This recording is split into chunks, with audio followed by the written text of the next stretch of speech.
Well, it's Sunday. It's Sunday, man. We made it 101 races yesterday here at the Clash of Champions 2024. We are live from New Albany, Indiana at Hoosier RC HobbyPlex. How you doing? I'm rested. I feel good. And we got a lot of cool racing today and something very cool for the guys out there. We can't quite mention it yet because they might be watching this live stream. Right. But it's going to toss some things up out there. We can't say that. Right. Going to be an exciting day of racing, just to let you all know. The scheduling that we were talking about yesterday, a little bit different, so you're able to look right now at the main listing, so you can look at the scheduling. It will not be around 2 p.m. for the header for Clash of Champions, but it will be the very last race. Now, 56 races have become 62 as we look at AAA mains today for the Clash classes. So getting very excited here to be with you today, and 101 heats run yesterday. Looks like we'll run about 41 or 42. Will be done by about 4 p.m. today here in New Albany, Indiana at Clash of Champions, Hoosier RC HobbyPlex. It's going to be good, man. So we got some practice going on, and we've got some practice going on, and we'll get everything going. So hey, let's have some fun out there. Thank you so much, guys, for tuning in. And go and check out those photos, guys. We'll post up some links, other event photos shot by our photographer, Shu. And then as well as we'll post those waffle links. You can win yourself a brand new B7, B74.2, YZ2, DTM3, slew of other goodies. I think Hobby Wing just gave us a 17.5 motor to put in it. I'm going to see if guys can get a couple of the world champions in that, national champs can sign some of their photos, and we'll put that in there. So some pretty cool giveaways for you guys. So thank you so much for tuning in, guys, and let's enjoy some RC racing. All right, looking forward to our broadcast today, brought to you by Mod Live Media. The broadcast brought to you by JConcepts and RCGT, bringing us time and scoring. Let's go out to the track, guys. Have a good one. Enjoy the stream. Chat with us here today on YouTube, Facebook, and all the other streams. We look forward to talking with you, and some exciting news coming for the races later. Hang tight. Thank you, guys. I'm out of the booth. I'll switch it over to our cameraman, Chris. Thank you. We're going out for the first main here, which is going to be truck. And I just need Mr. Matt. Mr. Matt, if we could just get the mod screen up in just a minute. Right now on our warm-up laps as we get going here with the stadium truck main. This will be heat number 22 of now 62. 101 races we called yesterday. Lance McDonald, our race director, not missing a beat. Lance the Machine McDonald. Oh man, one of the trucks over here during warm-up now losing its back left tire. The wheel coming off, the wheel nut is gone. It looks like that's Talon Henley. He's going to need to scramble to get that on. This is practice though, I believe, a quick practice session. So will be inconsequential apart from feeling the track out today. And of course the benefit to running the track today is that you can make a quick couple of setup changes and get ready for the day as you go into the battle here. Talon Henley in the hunt for the stock Clash of Champions title. So they're not able to make this particular race right now as we are watching our feed. If you're wondering if there is no timing and scoring, there is no timing and scoring because it is practice right now. And we're about to go to the line. Let's have a look over here. I'm just waiting for my timing and scoring to come up. I can't see anything. Can't see anything. It's up for them. All right, there we go. Now I can see. Perfect. Perfect. Thank you very much.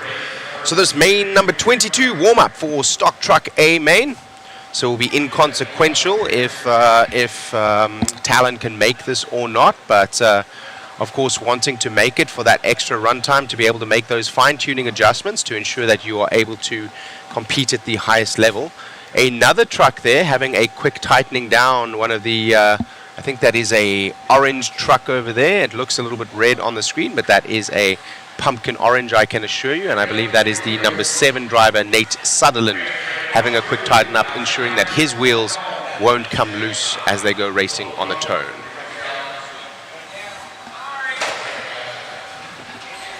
Talon does make it out. His car now on the 3 spot.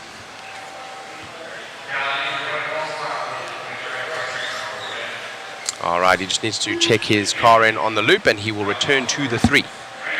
That's Talon Henley there with the yellow front and the blue rear, white wheels. As we get led away here by Doug LaRiviere and Sammy Moran in the 2. Sammy Moran comes to the pipe there. Again, this is essentially racing on the tone, but this is a practice setup. This is a practice setup run that the pros get a little bit of extra run time, allowing them to make those fine-tuning adjustments and thus better racing in the mains. Just so you all know, it will be a triple A main today for the Clash classes. So looking forward to that, and that is why we are looking at race number 22 of 62 now. So we will have 40 races run today and a slightly shorter broadcast time, but much more excitement here today, as we should be done around about 4 p.m. Lance McDonald says, and I believe the machine up in the driver's stand, Mr. Lance McDonald, is going to be on time, as he has been all weekend. He has been on fire. Kudos to our race director. He is a machine.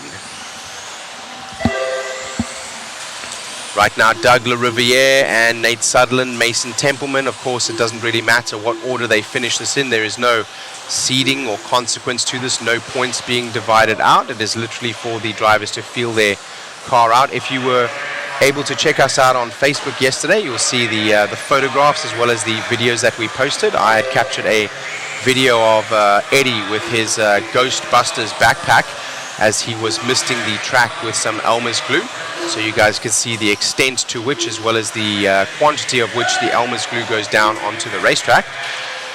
3 minutes left in this one right now.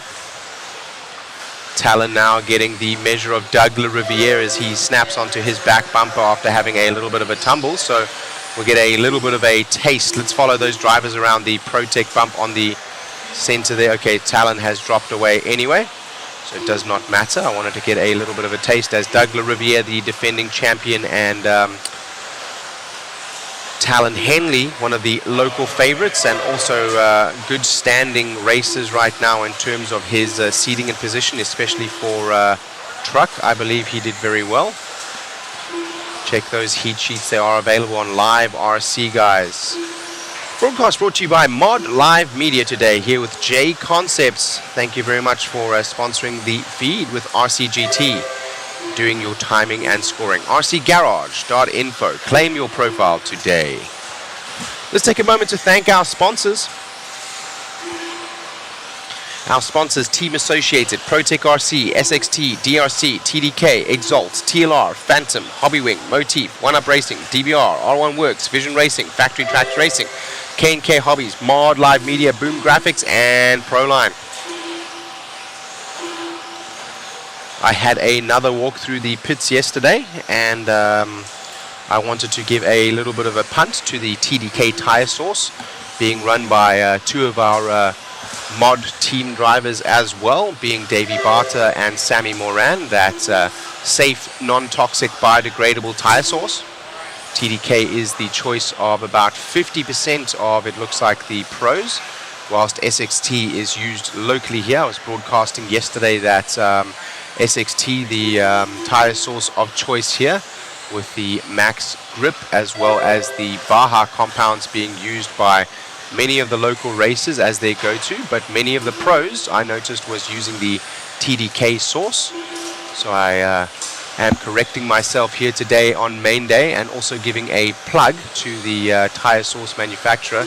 As you saw in the chat yesterday, some of the sources are solvents, some of the sources are tack style sources, and those solvents can be quite abrasive, not only on the tire but also sometimes on our lungs and throats. So they do have warnings on them, some of them that say wear a mask whilst using. We as RC users generally don't do that, but with a safe, non-toxic, biodegradable tire source like TDK, that is not a worry. So just wanted to give them a plug today. You too are able to get that from your local hobby shop. TDK tire sources. 26 seconds remain in this one as we look at timing and scoring. Doug LaRiviere putting a good time out there. Right now we're following Sammy Moran with the white truck, blue center and red rear. White wheels, running that Mod Puck system. I don't think they run that in mod though, excuse me. That's only for the stock classes. Of course, the puck system designed specifically for the stock system. That's Talon Henley coming off in the TLR hoodie. He's feeling good. That's Sammy Moran there, still driving and finishing his laps off. I think that is, there comes Doug LaRiviere in the black hoodie over there. And coming up on coming off the stand, Sammy Moran. Coming onto the stand now, you can see there is Dakota Fend. You can see Cole Tollard, the two-wheel drive world champion Tater Sontag. Also Ryan Cavallari, Brock Champlin, that I can see just at eye shot there. As they get ready here for another practice heat before we get started. This will be main number 23 of 62. Warm up for Mod Truck A main. Warm up for Mod Truck A main.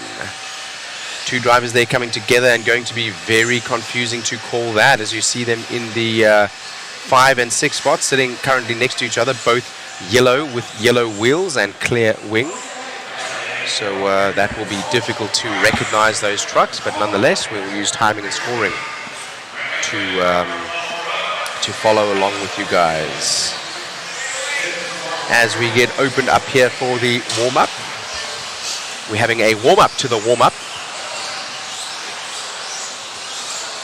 allowing them just to get their tires set in so that they can run a hot lap pace and see what kind of pace they are doing if they wish to. Many using this as a feeler session. If they roll over, they may just find themselves some space on the track to try to get a feeling on the track. Some will use this as a measure of their rivals, trying to wait for them or even latch onto the back of them in the beginning in order to get a measure of their rival's speed or where they could possibly make a move on the track. As one of the cars having a mechanical failure, they run off past the Mod Media Center there, the photo booth, which is open today. Photos also available online from Mod Live Media. Also, we are running a waffle, so you can get yourself a waffle ticket there to win all of the great prizes. All right, only 4 drivers getting a check, which is surprising, as many of them have been across the line 2 or 3 times now. I'm not sure who that was leaving the driver's stand with the mechanical, but we will find out shortly. Aiden Horn, Dakota Fenn, Cole Tollard, Brock Champlin, Davey Barter, Tater Sontag, Dustin Evans, Spencer Rivkin, Ryan Cavallari, Gavin Vicina, Mason Herrick, Tom Rindernecht, and Riley Becker. And by the last day, I'm able to say Tom's name correctly. Tom, one of the nicest guys you will ever meet. He was laughing when I apologized to him yesterday that I had been butchering his name. So I guess no pressure on me, and since no pressure, I'm getting it right. Isn't that funny how that works? That's Aiden Horn out front with Dakota Fend in the 2. Oh, Horn takes a roll. I'm not sure what happened there. Right off the get-go.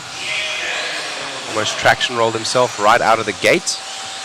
Of course, this inconsequential, but little slips like that are why we have practice, so we don't have that happen in the main. That would have been absolutely catastrophic had Aiden done that right out of the gate on the race.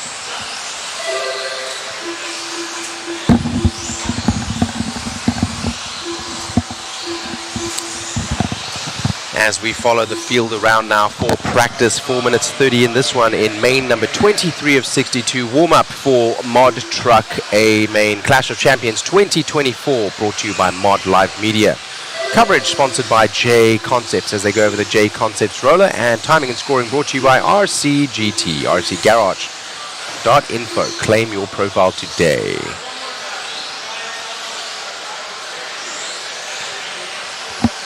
My voice a little worse for wear, but still doing okay. I think after today, though, the amount of excitement as well as the level of excitement that we have built to for these races is going to render me slightly hoarse by the end of the day. A much shorter day today in terms of number of races to call. There will be 40 races to call with several warm-ups, as you see here, inconsequential and not requiring much announcing from myself, but I will keep the feed live and interesting for you all watching as well as in the chat. Hello and welcome. You are listening to Shane Mouton of A-Main Hobbies.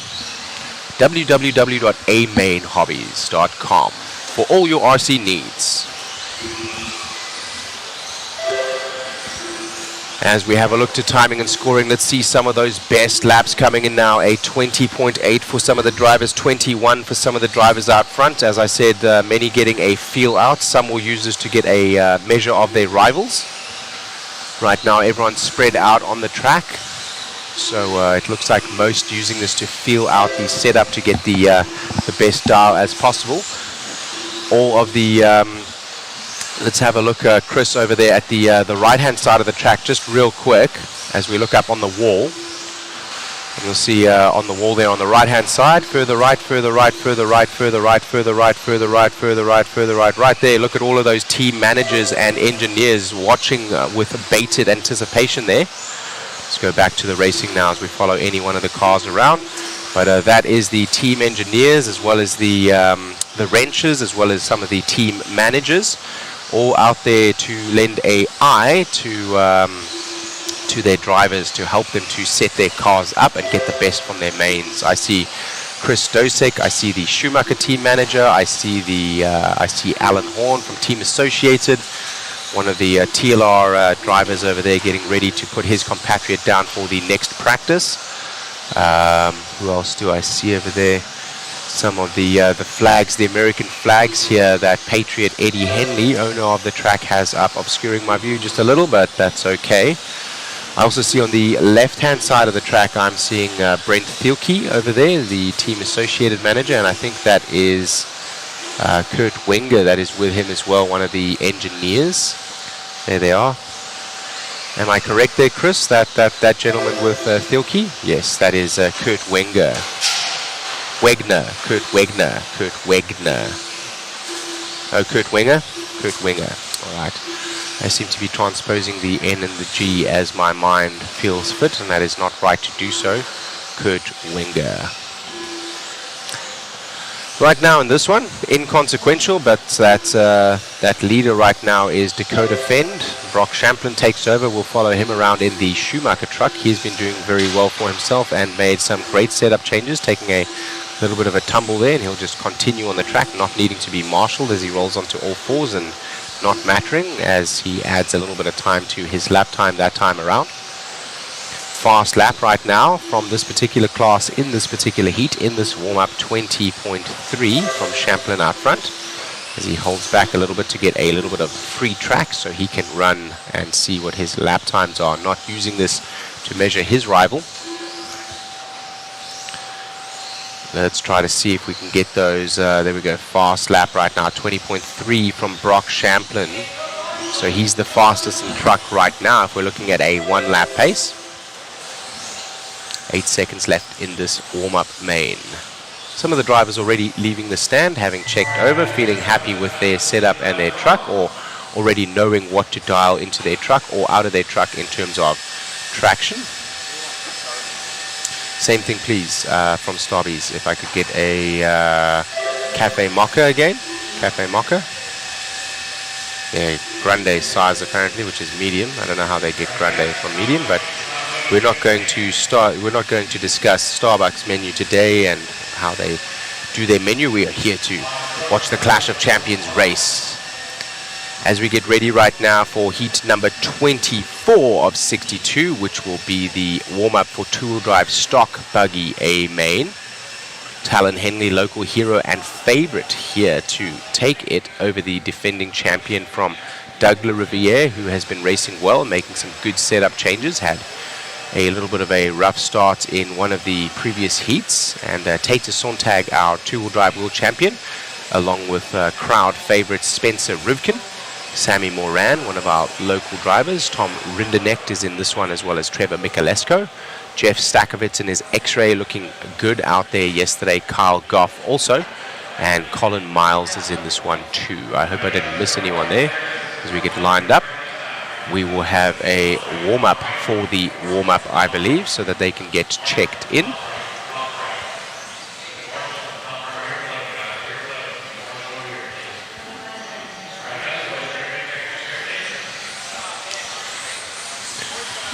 So, for those of you that are new to the sport or new on our feed or watching here with us and not sure what I'm referring to when I say that drivers need to check in, It's not just going up on the driver's stand or calling a name but it is sort of like roll call in a class when you need to go across the line. So of course, in order to go across the line, they go across the line, and you never go backwards on a track. It's just one of the things that you just normally don't do unless if the race is about to begin.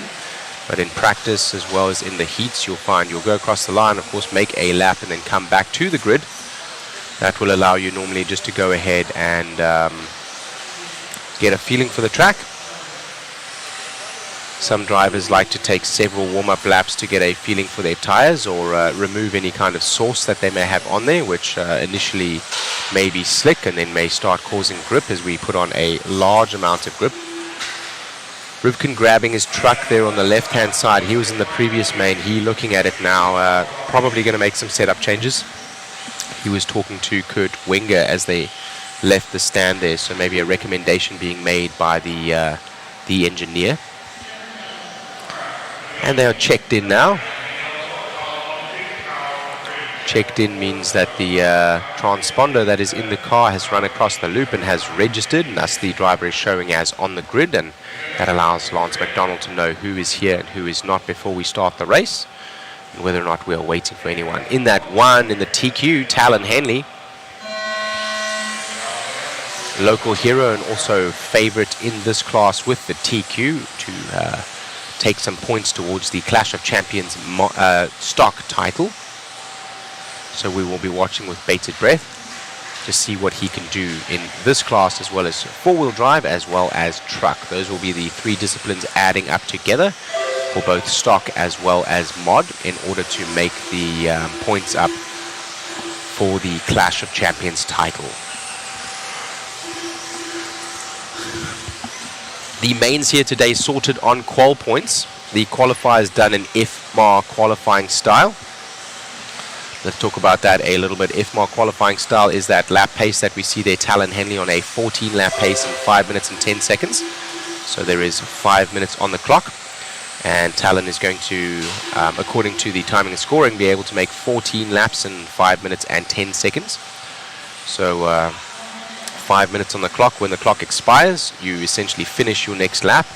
So Talon Henley would be 3/4 or halfway through his lap, and he would finish that lap, thus allowing a longer than 5 minute time on the timing and scoring, and he's expected to do 14 laps.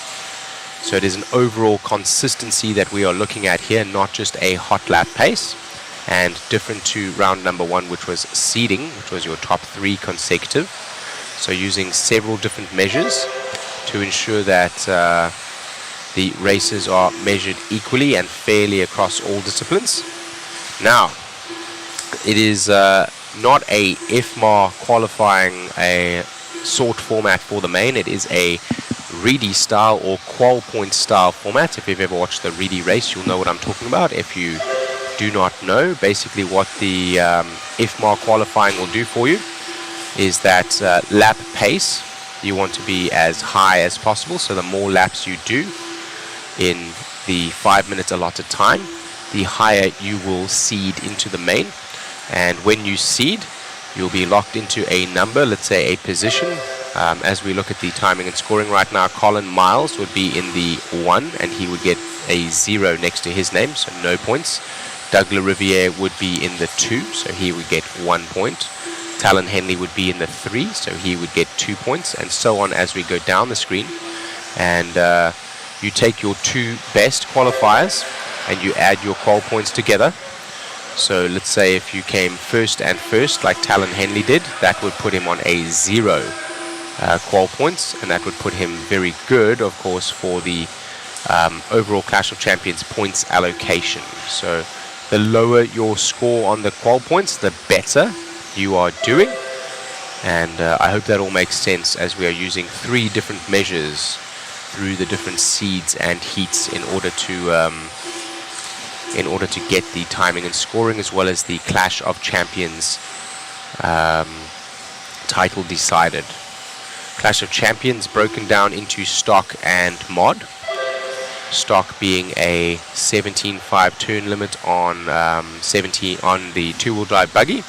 It is 13.5 turn limit on the 4-wheel drive, and I believe it is a 13.5 turn limit on stadium truck.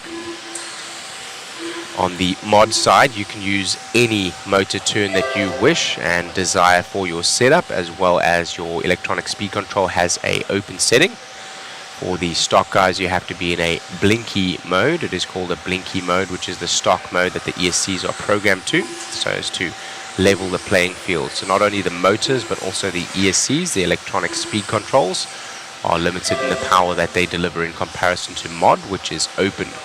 We have the ability to choose any motor turn limit, and the electronic speed control is unlocked to add additional settings which allow for more performance. Alrighty. JI is back, and so is My Roblox World. My Roblox World asking, why are there warm-up races? The warm-up races are done twofold, and they're normally only done for the pros. So only the pro and top clash, basically the A mains, are going to get an opportunity to come out on the track. This is done because the amount of change that can happen in the track overnight, not because elves come, but because the track conditions change in terms of temperature, in terms of the Elmer glue that was put down with Eddie Henley resealing the track, and so on. It allows the A main drivers a chance to come out and get a feel for the track, scrub in new sets of tires possibly as well, which will then allow them to return to their pits and make adjustments to their vehicles, thus allowing for the best racing possible in the A mains. And all of the drivers in those heats allowed the equal amount of practice time, thus leveling the playing field for all. So Colin Miles from Kai Goff from Jeff Stakovitz, but inconsequential the results here, apart from the fast lap times possibly, which would give us an indicator of who is going fastest right now. A little bit slower than yesterday, some of the times that we have seen, as we see Dakota Fenn's TLR driver stepping up onto the driver stand, and Cole Ogden, I'm sure, is going to come closest to us. You'll notice that the drivers enter the driver stand per their seed, and it is a rule at this race, not a recommendation, but a requirement. So an inversion to some of the sportsman's rules we were talking about yesterday.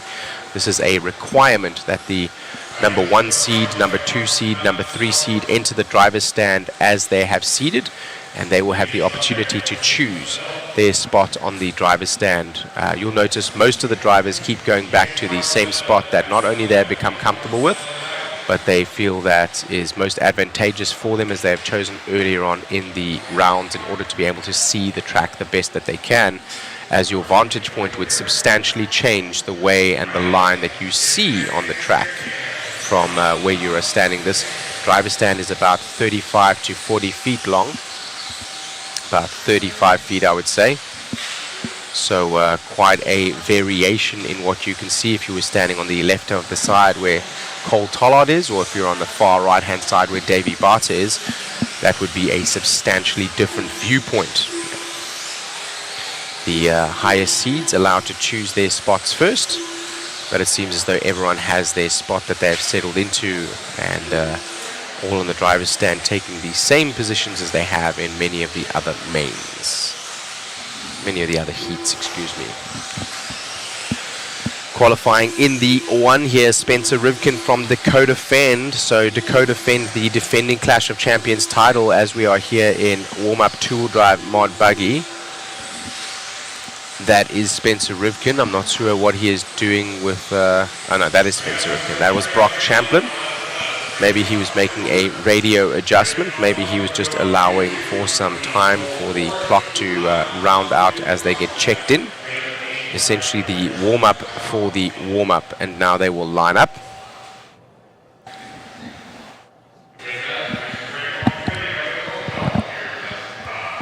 Less than 5, we're going on the tone. Here we go.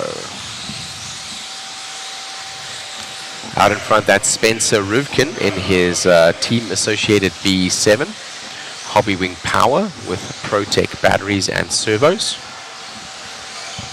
In the 2, Dakota Fend in his TLR rig. Taking a little bit of a roll over there. Maybe his setup lent itself. Thank you very much. Somebody else rolling over there. So little adjustments going to be made to that car. Maybe dial a little bit of traction out. Maybe just alter the driving style on the inputs. As you can see, another car traction rolling there. The track conditions will have changed substantially between yesterday and today. There are several reasons for that. One will be the amount of water as well as sealant that Eddie Henley, owner and director here of the track at Hoosier RC HobbyPlex, will have put into the track yesterday. A video on Mod Live Media's Facebook page if you want to see what I'm referring to when I say that they glue the track. He actually sprays it with a pesticide mister almost, is what it looks like. It looks like a Ghostbuster backpack with a long wand, and he mists the track with Elmer's glue, which seals the track, allows it to be a little bit more hardy in terms of durability and wear, and also increases the grip. So that is one of the factors. Another one of the factors would be the amount of humidity internal here today, as we are early in the day, and many of the drivers, having run their mains yesterday, may or may not attend. So of the 200 and some drivers, we may not have all attend the race today, and thus a lot more people internal breathing in the facility, and thus less moisture in the air. I have a look up on our humidity counter there yesterday. As we came to the end of the day, we were at 85% humidity. I'll go and have a look in just a second when we're done here, and what kind of humidity we have now. And then third and finally, the external temperature as well as the external humidity. Yesterday was a rainy day, and a lot of people going in and out of the building, causing a lot of the air to come in and out of the building. Today a little bit drier, it is not raining, so again less moisture. With less moisture comes more grip. With sealing the track comes more grip, and with less respiration internal to the building comes less moisture again with more grip. So you see there that white buggy that we were following pulling a wheelie onto the straightaway. It has so much traction, and several of the drivers having a traction roll. That was Tom Rendernecht for X-Ray. Let's see if he does it again. That time just lifting the inside right tire and making a stop at the end of the start-finish straightaway. Nothing is wrong, probably just making an adjustment, maybe to his radio. He's still sitting there on the outside of corner number 1. Again, inconsequential that he takes that break.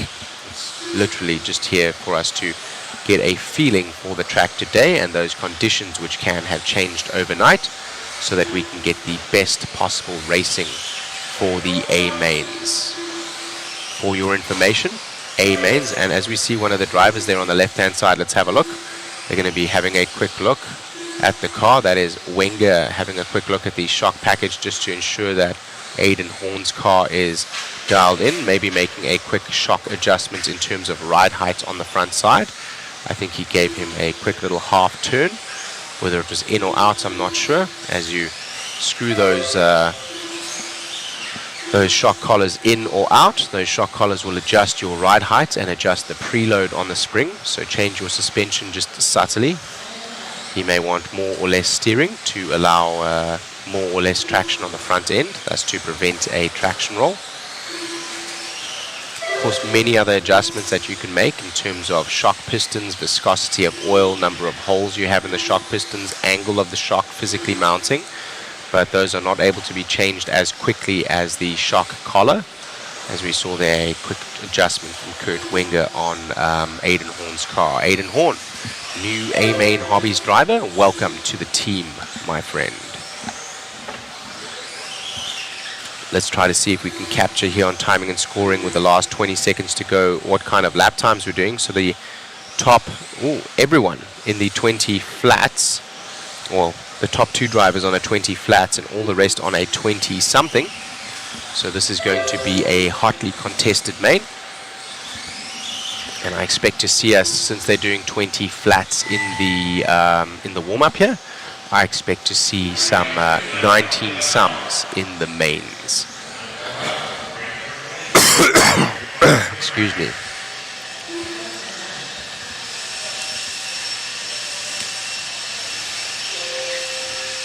Is there a website that you can have insight to their drivers and their cars? So social media is probably your best friend here, or using that driver's name and Googling their name will often bring you to a YouTube page. I know, for example, Spencer Rivkin has many educational videos, not only on the products that he runs, but also on the cars and his setup and the way that he builds his vehicles. So little tidbits of information that drivers like yourself and I are able to arm ourselves with, essentially, so we can set our cars up as efficiently and as well as the pros. We may take quite a number of years to get to that kind of level, with much dedication and track time taken to get to the level that these drivers are at, but starting with a car that is well set up and run. The Team Associated guys having a look over at the Davey Barter's car, the new B7s, and Wenger explaining something there to Davey Barter on the left from Coyote Hobbies. Shout out to his dad, Mr. Dave Barter, a long-time pro and owner of Coyote Hobbies. Billy Hayden, the other designer, standing behind Wenger there, also having a look, but not needing to weigh in at this time. Now Wenger asking a question to him, and we will get Billy Hayden's input to Davey Barter. Unfortunately, no microphone down there, and probably tight team information right now, not wanting to be shared to their competitors nonetheless, so we wouldn't want to shove a microphone in their face to hear what they are saying. Sadly for our viewers, not something we will do. Don't forget to like and subscribe. Like and subscribe, guys, to the feed. We have the feed going on Mod Live Media, Twitch, Facebook, YouTube. Thank you for joining us here today. Hello, Numskull FPV. Hello to JI. Hello to M. Roth.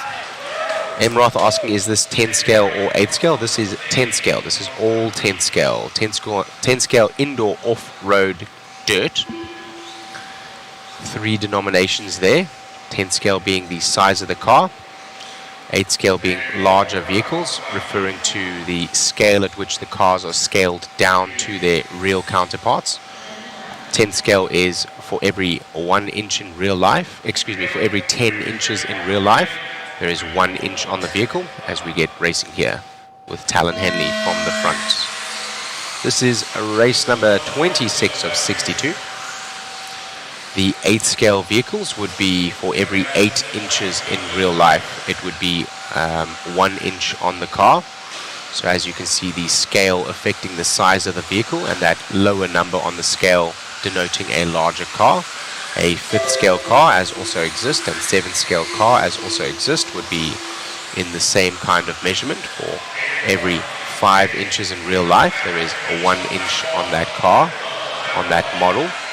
And with that being said, those vehicles even bigger than the 8 scales. They are some of the largest that are seen running for RC racing.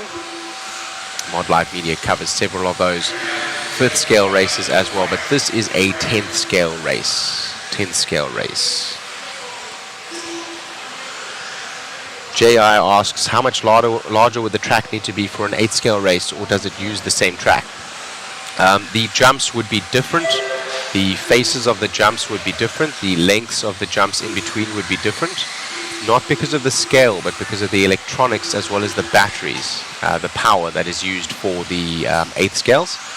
The 10 scales run on 2S power, so that is a 8.4 maximum or 8.44 maximum raw limit for voltage.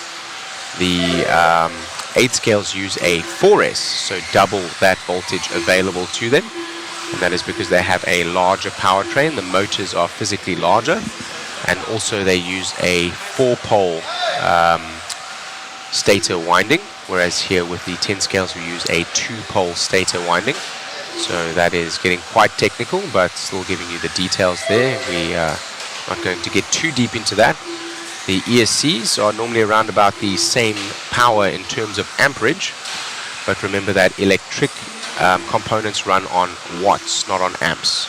So watts are calculated by taking your amps multiplied by the voltage at which your car is running, and that will give you the watts. So essentially, although the amperage is similar for the ESCs, normally they're around about 200 amps, for example, the 10 scale cars being at 8.4 volts, that's 8.4 volts multiplied by 200, gives you the number of watts these cars are consuming the electrical power as they go around the track at their full voltage. And for a 4S, I believe, is 15.6 volts multiplied by that 200 amps, the same 200 amps, but as you can see, twice the amount of power going in terms of watts into the power system there. So those 8 scales, larger vehicles, physically larger ESCs, also larger capacitors. They are larger cars, they are heavier, they have larger wheels. They run a 4-pole motor in comparison to the 2, and because of that they have a lot more power than the 10 scale cars. Overall they manage about the same acceleration and the same top speed and so on. Just in comparison the scale is different. The track would also be different as such.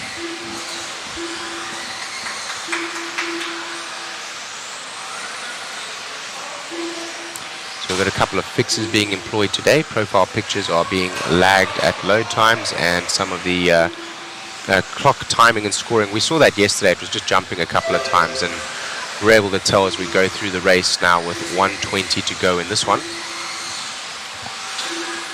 Sometimes the timing and scoring on the left-hand side there has a little bit of a glitch.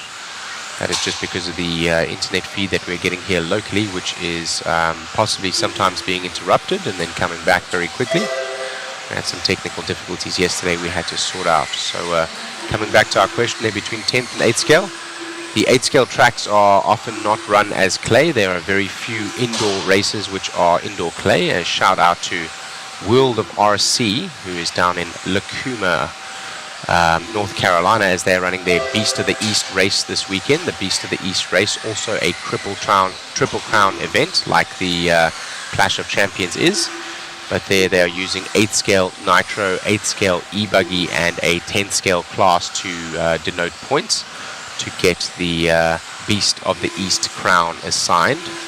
So they're over at Lucama in North Carolina at World of RC doing the Beast of the East race today, as same weekend, same time schedule, as they are a indoor track due to the weather in North Carolina this time of year, and they take their entire oval out and they run indoor clay nitro.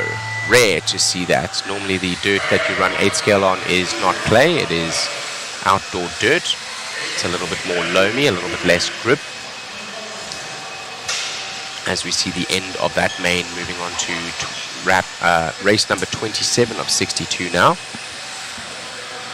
Scott Catrell says, great job guys from New York, thank you very much.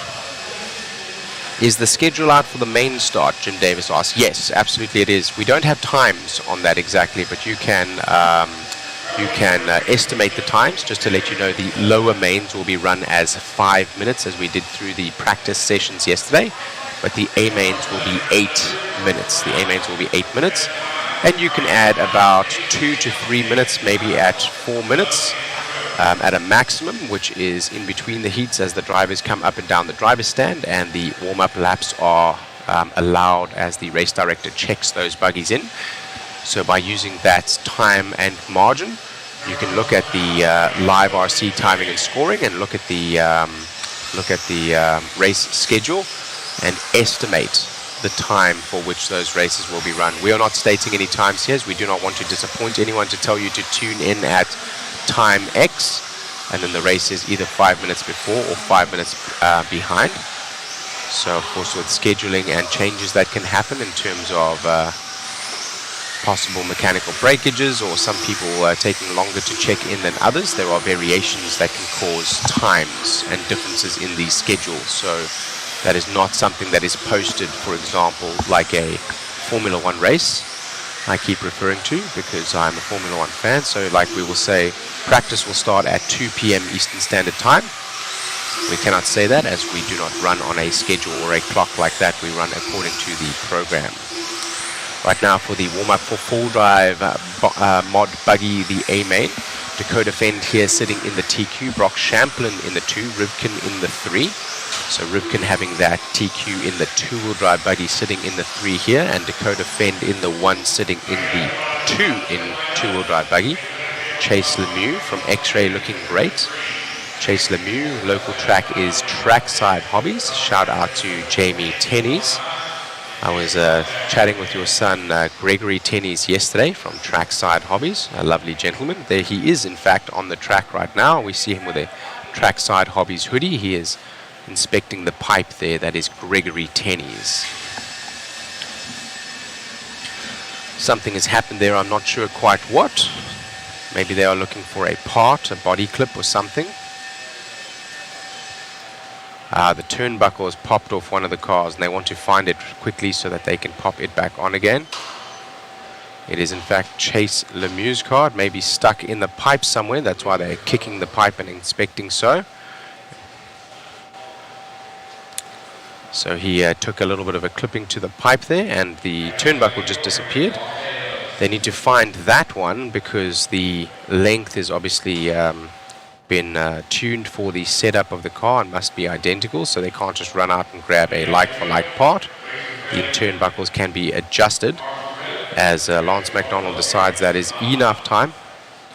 Waiting to look for the part and he gets going. Unfortunately, Chase Lemieux will not make it to the practice heat here. Of course, inconsequential in terms of the points and timing and so on, but Chase Lemieux now at a disadvantage in terms of the track time that he will get here. Looks like Champlin trying to get the measure of Fenn, and Fenn saying, I don't think so. I think I'm just going to pull over to the side here and let you by. I don't want to show you where I'm strong and weak to allow you a benefit in the race, and also I'd like to run on some free track in order to get a feeling for my setup without any pressure. Brock Champlin there in the Schumacher, looking good, and he was well seeded in the first heat of qualifiers, but in number 2 he made good adjustments and came to the forefront, and in the third qualifier he did even more so. So he will be one to watch. Sorry guys. Another one to watch will be Dakota Fend, of course, defending his title and TQ here. And another to watch in this race will be Spencer Rivkin, qualifying in the 3 here for this particular race. And he had the TQ in Mod 2-wheel drive. That is why he will be one to watch, as the points assigned for the Clash of Champions will be done on all 3 classes, being the modified truck, modified 2-wheel, and modified 4-wheel. 3 minutes 30 to go here right now, as on the clock Brock Champlin leads us out from Dustin Evans, from Davey Barter, from Cole Tollard, from Joe Bornhorst, Spencer Rivkin, Dakota Fend, Tom Rinderknecht, Chase Lemieux, and Tater Sontag, 2-wheel drive world champion in that 10 spot, qualifying in the 10 spot here for the 4-wheel drive mod buggy. For the 4-wheel drive buggies over here, Mr. Scott Cantrell, which associated buggies are they running? They are running the B7 4.2. So the B7-4 referring to the B7th generation and 4-wheel drive platform, as we are 4-wheel drive buggies here. And the .2 denoting 2 updates have been done to the chassis. A reiteration to improve the car, its tuning and its ability. That is the latest car from Team Associated. Not a new chassis for today, as Cole Tollard takes a step off. I heard a loud crash to the pipe a second ago. I wonder if he has just had enough and knows what to adjust, or may have broken. Lemieux didn't make it to the start of this one because his turnbuckle popped off and he was not able to find that. So not able to pop that turnbuckle back on. The turnbuckles would be set between 3 components. It will be in the rear of the vehicle, which will allow you to adjust your camber. It will be in the front of the vehicle to allow you to adjust your steering. There will be a steering rod. And then there will also be a camber rod, also allowing you to adjust your camber. The camber, the angle at which the car is adjusted to allow normally an inward camber to increase the amount of grip that the car has when it's going around a corner. The more camber you have, the more aggressive that is, the less beneficial that is to your overall traction in a straight line. So most drivers will run anything from -1 to -3 degrees camber. You'll see that on the setup sheets. These setup sheets are often shared by the pros. I know, for example, Spencer Rivkin, who we're watching right now in his team associated B7 4.2, He shares his setup sheets, not only his setup sheets, but also his setups for his electronic speed controls. Many settings in there as well, especially being in mod and open class, as he goes to 2 wheels and has a little bit of a roll. This one is about to round out with 1 minute to go as we get 13.5 two-wheel drive short horse truck ready for our first real race of the day. At Alyssa Jesse says 1 of 44. This is just warm-ups. I don't think they are watching YouTube chat. I am watching YouTube chat. I do apologize, although I'm not seeing. Here we go. I'm not seeing all of the comments just yet. I will go in between the races to the chat to see all of the chat and the questions and so on. 12 seconds on this one. This is only warm-up, inconsequential, but still exciting to watch as we want to see who is putting down some faster lap times. With the faster lap times, of course, will be indicative of who we should be watching for the mains, as they already have their setup pretty well dialed in. Others will be able to make adjustments and thus go faster accordingly for their race. Let's go to the chat and have a look over here. J.I. was asking how much larger would the track need to be for 8 scale, or do they use the same track? So we discussed there how the voltage and the amperage differs and how the motors differ, and thus the track size according to the size of the car will differ. However, you could run an 8 scale on this. Larger cars are able to run on the smaller car tracks, but not always vice versa. A 10 scale couldn't run necessarily on a 8 scale track. The jumps would be too extreme and the distance between the landings too much for the 10 scale, and the power not enough of the car to make it across the same area. 1 of 44 is asking, am I feeling a bit better? Yes, I'm feeling a lot better today. We managed to get some sleep, number 1, some good food this morning, number 2, and number 3, we have a coffee on the way, so I'll be powering up here in just a second. Also having some supplements here, some vitamin supplements this morning already off the bat, just to ensure that I can stay nice and sharp for you guys. 101 races yesterday, and only 40 will be done today. We should be done at about 4 p.m. The last race of the day will be the four-wheel drive modified A main, sponsored by ProTech RC, a higher level of performance available at your local hobby shop and at www.amainhobbies.com for all your RC needs. Is there a schedule when the main start? We've covered that one. All right, so now you see the excitement coming from Lance McDonald as we get ready over here for the actual races. This one will be of consequence. This one is a real race, the 13.5 short horse truck B main. We got confirmation yesterday for the bump spots for those that are non-clash title races like this one. There are 2 bump spots, and for those that are a clash title sponsor race and will be counting towards the clash, there is only 1 bump spot. Junior Flower says, interesting, the 4-wheel drives did double single in the middle jump, but 2-wheel drive did triple on the same jump.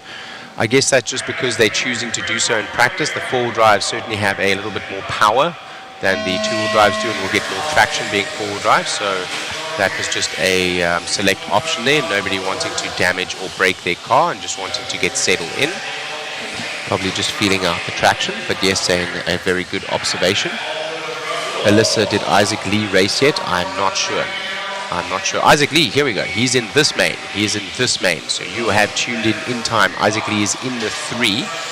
He will be needing to make it up to the 2 or the 1 as he does so right now. Let's follow those leaders around. We'll come back to the chat. Isaac Lee is that white truck with the yellow wheels, and he's chasing Matt Hines, who's the white truck in the white wheels. They're on the right-hand side of the track, going over the Hobby Wing double into the factory tracks downside. Now through the boot. Isaac Lee, you're a fan. Alyssa Jesse, a shout out to her as we watch this race now, the first real race of the day. Over the DRC kicker up onto the ProTech tabletop, down the Phantom downside into the Proline S's and the Exalt soapbox onto the Hobby Wing triple, where they will double onto the factory traps downside. Oh, Isaac Lee now making a move to the inside as they try to make it past a back marker. Matt Hines being a little bit more caution. Isaac Lee now to the point, so he's in a good position right now to take that bump spot up into the A main.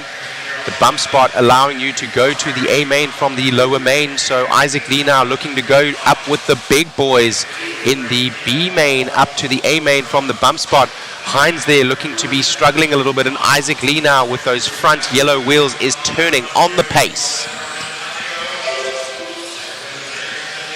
He seems to be opening up a gap now, and not much Hines can do about it. Hines now pressing so hard, he's having a rollover. Let's follow that leader there, Isaac Lee, as he goes around the right-hand side of the track now. Let's see how he does. Another rollover for Hines, so we will drop away as he goes. Isaac goes over the line. We're going to go and follow Matt Hines, that white truck behind next. He will be coming up because we want to see the battle for the number 2 spot, which will be a bump as well. So shortly we will catch up with the other white truck, Matt Hines.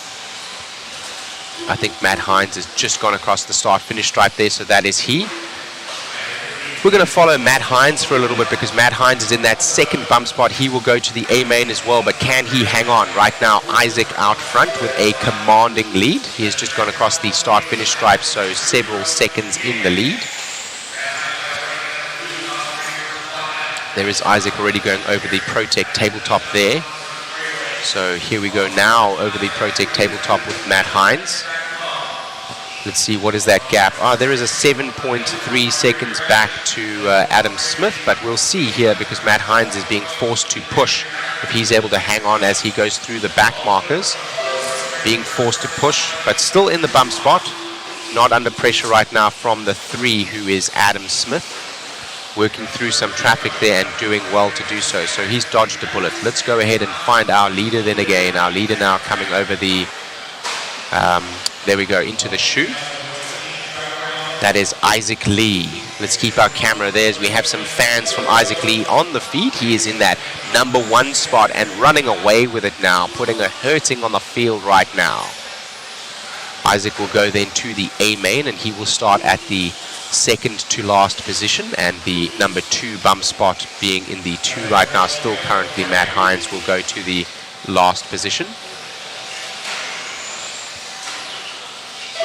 Absolutely, the yellow wheeled buggy, the yellow wheeled short course truck here is substantially faster, and Isaac Lee with a good setup. And since we have fans in the feed, we're going to continue to watch as the 2 and 3 still separated substantially, and the 2 now through the traffic already of the back markers.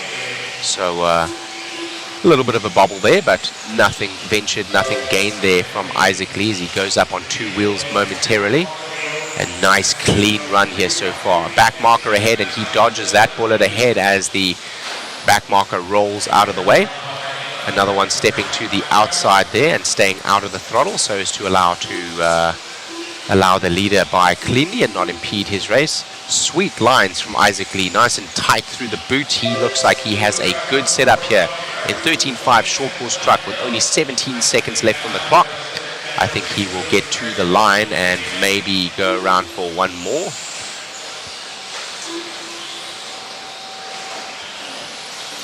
Dodging another bullet, so Isaac Lee with the situational awareness, the skill, as well as a sweet line coming through, and he gets caught by the clock, so he is done and he will take that bump spot. Let's find the next white buggy, which is, the white short course truck, which is now coming down the Exalt triple.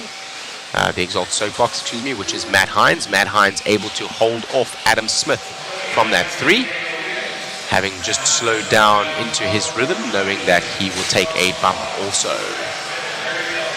So, bumping up to the main, Isaac Lee and Matt Hines. Great race from Isaac Lee. 1 of 44 says those were some clean moves. Absolutely. That was an awesome pass by Isaac. That was an awesome pass by Isaac. Isaac there having to take the lead. He started in the 3. So taking the lead from Matt Hines. Nice and clean move up the inside as we go to an interview with Isaac Lee. Isaac Lee in the TLR. Here with Isaac Lee. Man, awesome run out there, buddy. Thanks, man. How's it feel making it to the main? It was pretty good. I've been working really hard this weekend trying to get everything ready. Truck's been a little rough, just rolling over a bunch because of high grip, but finally got it dialed in, was able to overcome. Right on. Who do you want to thank? I want to thank my dad and my mom and my girlfriend watching as we speak.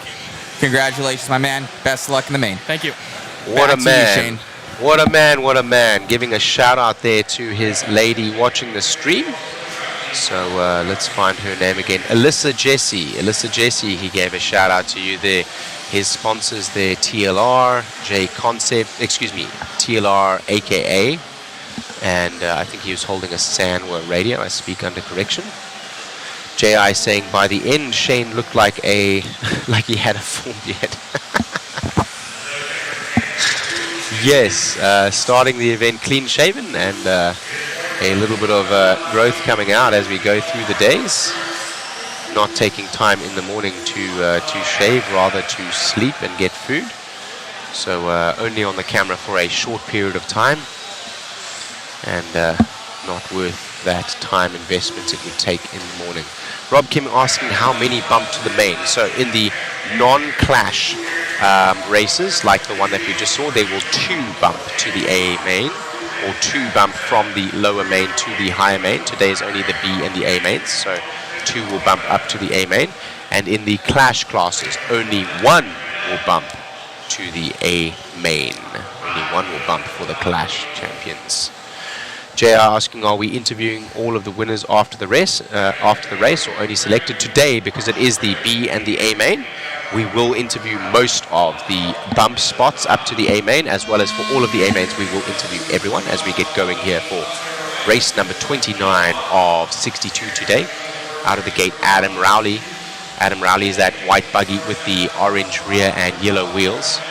All of them very tightly knit together as number 2, Chris Dosek, now that 12th scale world champion, rolls out of the 2 spot and brings up, I believe, who will be Dan Miles from the 3 in the orange buggy with the yellow wheels. Indeed. Kurt Wenger, Kurt Wenger, the team associated engineer there in the 3. He's in the yellow and blue buggy with the yellow wheels. They're going down the Exalt tabletop. Let's go ahead and follow our 1 and 2 around there. Chris, our cameraman, doing a great job as they battle for the lead here. This 2-wheel drive mod buggy B main, there will be 2 bumps as Dan Miles gets it wrong, and Wenger now in the B7 through on the 2.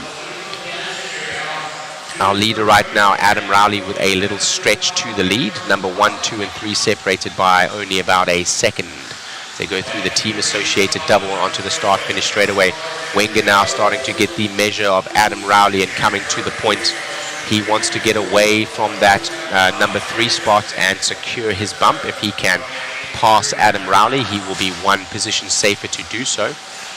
Wenger taking his time to settle into this race and now finding pace. Adam Rowley looks like he has been pushing to his maximum from the beginning. When you start the race in TQ, you feel like you are that little rabbit at the dog race, and you definitely don't want to get caught and bitten and chewed up by the dogs behind. Wenger now looking to chew on that rabbit. He's catching him now, but also Dan Miles is now closing up on the back of them. It's tightening up now. This is when the adrenaline sets in and when mistakes can be made. This is great racing here in the 40 plus 2-wheel drive mod buggy B main. Looking for that bump spot. Looks like 2 will go from this rate. Wenger looking to the inside there, but nothing doing. Still Adam Rowley right now hanging on. Wenger to the pipe. Let's go to that battle for 2 and 3. Wenger now under pressure from Dan Miles. Dan Miles in that orange buggy with the white wheels. Now Rowley stretching out and giving a little bit of space, no longer needing to defend fresh air. Will he be able to stretch his lead? It looks like right now he is. Wenger now possibly shaken. Wenger, a seasoned, experienced racer, so I say possibly shaken because the adrenaline can get the best of you, but probably not privy to, or should I say not subject to as much adrenaline as we saw from the F and so on mains, as the gentlemen were describing their legs becoming shaky and their arms becoming like spaghetti. Maybe so, maybe not. I don't know. I haven't asked Wenger himself about that, but don't want to just assume simply because I am affected by adrenaline in the way that I am, that he is also. Probably many more racing hours than I. And also on a car that he's helped to design, the new team associated B7. As he begins to turn on the heat again. It looks like he took a second to just settle down there. And he now looking for a move, and he does make the move now on Adam Rowley. Adam Rowley there getting a little bit squirrely as Wenger makes the move, and Rowley now rolls out of the lead. Whoa, whoa, whoa, whoa, whoa. What happened there, brother? He crashed up top, and he's just come from the top, and he's taken that spot back. Wenger did make a clean move, and Rowley took a roll and has come back onto the track. The track director watching that, of course, and calling that fair, so we're going to let that go as well. I didn't see. Timing and scoring was covering part of the camera feed there. But normally when you crash... Oh, no, Wenger on the pipe, and now to the front goes Adam Rowley again. Dan Miles right now in that too. So Miles has had a nice consistent run in the latter part of this race here, as we have 52 seconds remaining. Right now, Rowley comes out to the front and stretches to a lead. As I said, I can't really comment on why Rowley went onto a different part of the track there and was able to essentially retake his second place rather than being relegated to what would have been fourth. But nonetheless, Lance McDonald keeping an eye on that and calling it good. So right now, Aaron Rowley out front with the white buggy and orange rear with the yellow wheels. Maybe during the interview, we can ask what happened there, as Mr. Matthew Olson will be doing that interview. I'm recommending here in our camera feed that he possibly pop the question, but up to him to do so or not. As Aaron Rowley right now, the clock expires. He's going to come home for that number 1 bump spot. Wenger gets beaten out by Dan Miles in the end after taking the pipe on the JConcepts roller. And that is it for Wenger, the engineer of the B-associated B7 buggy, taking an extra lap there, but of no consequence, only of feeling for the car. He does not get the bump, sadly, and Aaron Rowley does. It looks like we are trying to queue up a replay, as the timing and scoring on the live screen had covered part of the screen, so we will see if we can see what happened with Adam Rowley there. Hopefully we can get a replay. We will see. Kurt Wenger, yes, Kurt Wenger made a pass in the ProTech, just before the ProTech tabletop, and there may have been contact or not, where Aaron Rowley went into the pipe and Dan Miles came through from the 3, and then we lost sight as we followed number 1 and 2 around, and then Adam Rowley was re-entered back into the boot at the bottom, skipping the Phantom downside, the Proline S's, the Exalt Soapbox, and the Hobbywing Triple. It was massive. That's a huge amount of track. He would have been in the 4 spot and battling to come back, maybe even out of it. I don't know if maybe there was contact and it was fair. We don't want anyone to be robbed by hook or crook in any way, but to skip a part of the track also is not racing. Otherwise, we just all go right up over that ProTech tabletop into the boot.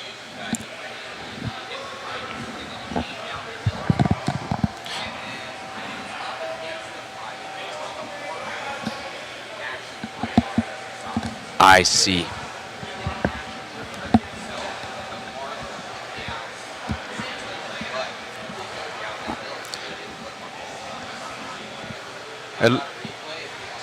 I'd love to see the replay. I'd love to see the replay. Our race marshal, Lance McDonald, calling that good. So Adam Rowley does take the bump in the end. We will see this replay now. As we get warmed up, hopefully we can get that replay up for you so we can see what happened.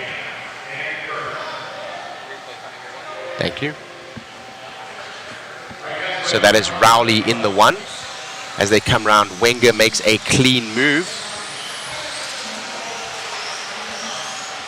He goes to the pipe, does Rowley all alone. The marshal doesn't notice that he's gone off the track there. He comes down into the pipe.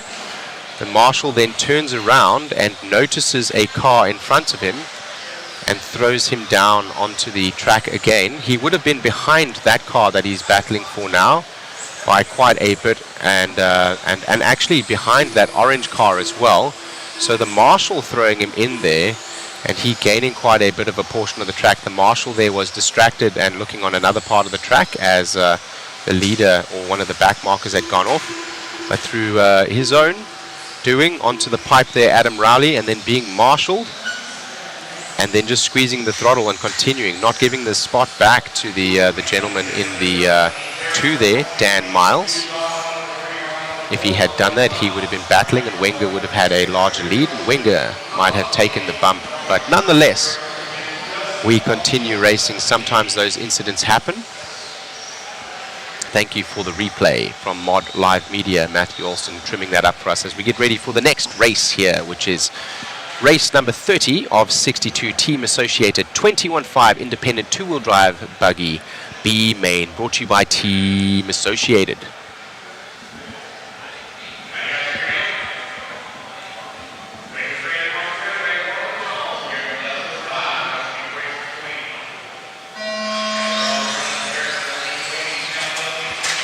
Wenger robbed of the bump spots in that last main there. One of the cars losing their body right off the start, and one of the cars from the back jumping. So the independent buggy here of a lower required skill level and no sponsorship, having a harder time around the track than some of the other gentlemen did a little bit earlier. 40 plus more seasoned races, and also mod buggy being faster and more seasoned races. That's our battle right now. It looks like that is Molly Day and Derek Eldridge. Molly Day in the pink buggy now to the point with the white wheels, making a clean move there. Seemingly stepping to the side, but this is 4 position, so definitely not so. Just not able to hold the line that she wished. Molly Day still in the bump spot right there, as right now Derek Eldridge stretching out a nice lead onto the start finish straight away. He is that white buggy with the pink rear and the white wheels. Barry Sobel, a massive mover there from the 10 up into the 2 now. So it looks like Molly Day took a little bit of a step outside again, and Barry Sobel from the 10 up to the 2. He is hunting for that bump spot. He'll be very happy with that, coming essentially from the back of the main here and looking currently in that bump spot.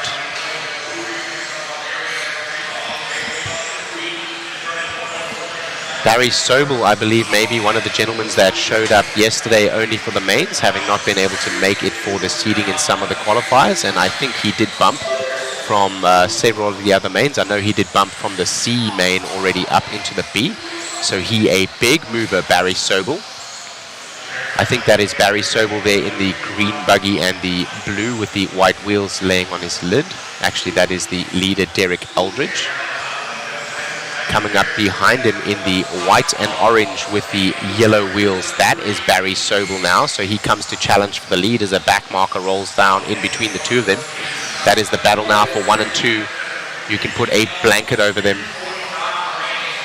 He did, yes. Oh, and he rolls out, and Sobel now to the lead. Sobel to the point.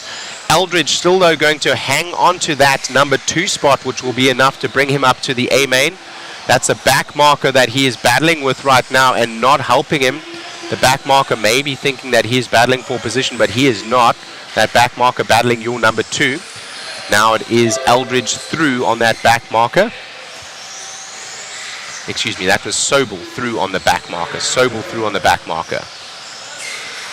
So that back marker may have been thinking that he was battling Sobel, having seen that he lined up to the buggy of the paint scheme that we are looking at, as Sobel has come from the 10 spot all the way to the 2. Now he is in the 1. With Eldridge in the 2. Eldridge is that green and blue buggy with the white wheels. Now Sobel to the point. Sobel having bumped from several mains up to this one. I know he bumped from the C. I think he may have even come from the D through into the C, and then went from the C up to the B.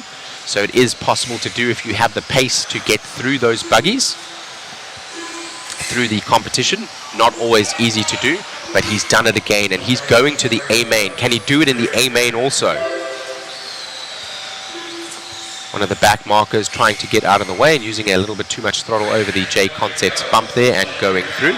Sobel now with a rollover, and Eldridge now to the lead. Will continue to follow Sobel. Right behind Sobel is Colin Walter, but Colin Walter not across the line yet, so quite a bit of a gap. So it looks like right now Sobel and Eldridge with a minute to go, barring breakage, failure or crash, will go ahead and take these 2 bump spots. Sobel looking electric here in 2-wheel drive electric buggy. Independent 21.5 2-wheel buggy, B main, sponsored by Team Associated.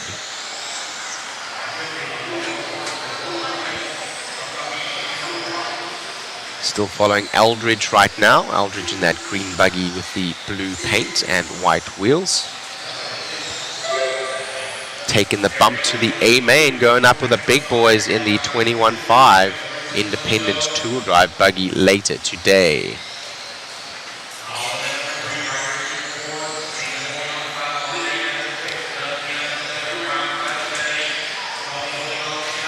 Alrighty, we will follow Eldridge as he goes around, and he will make it by the clock one more time with 11 seconds on the clock, and he will make it by one more time, and when the clock expires, this race will be done.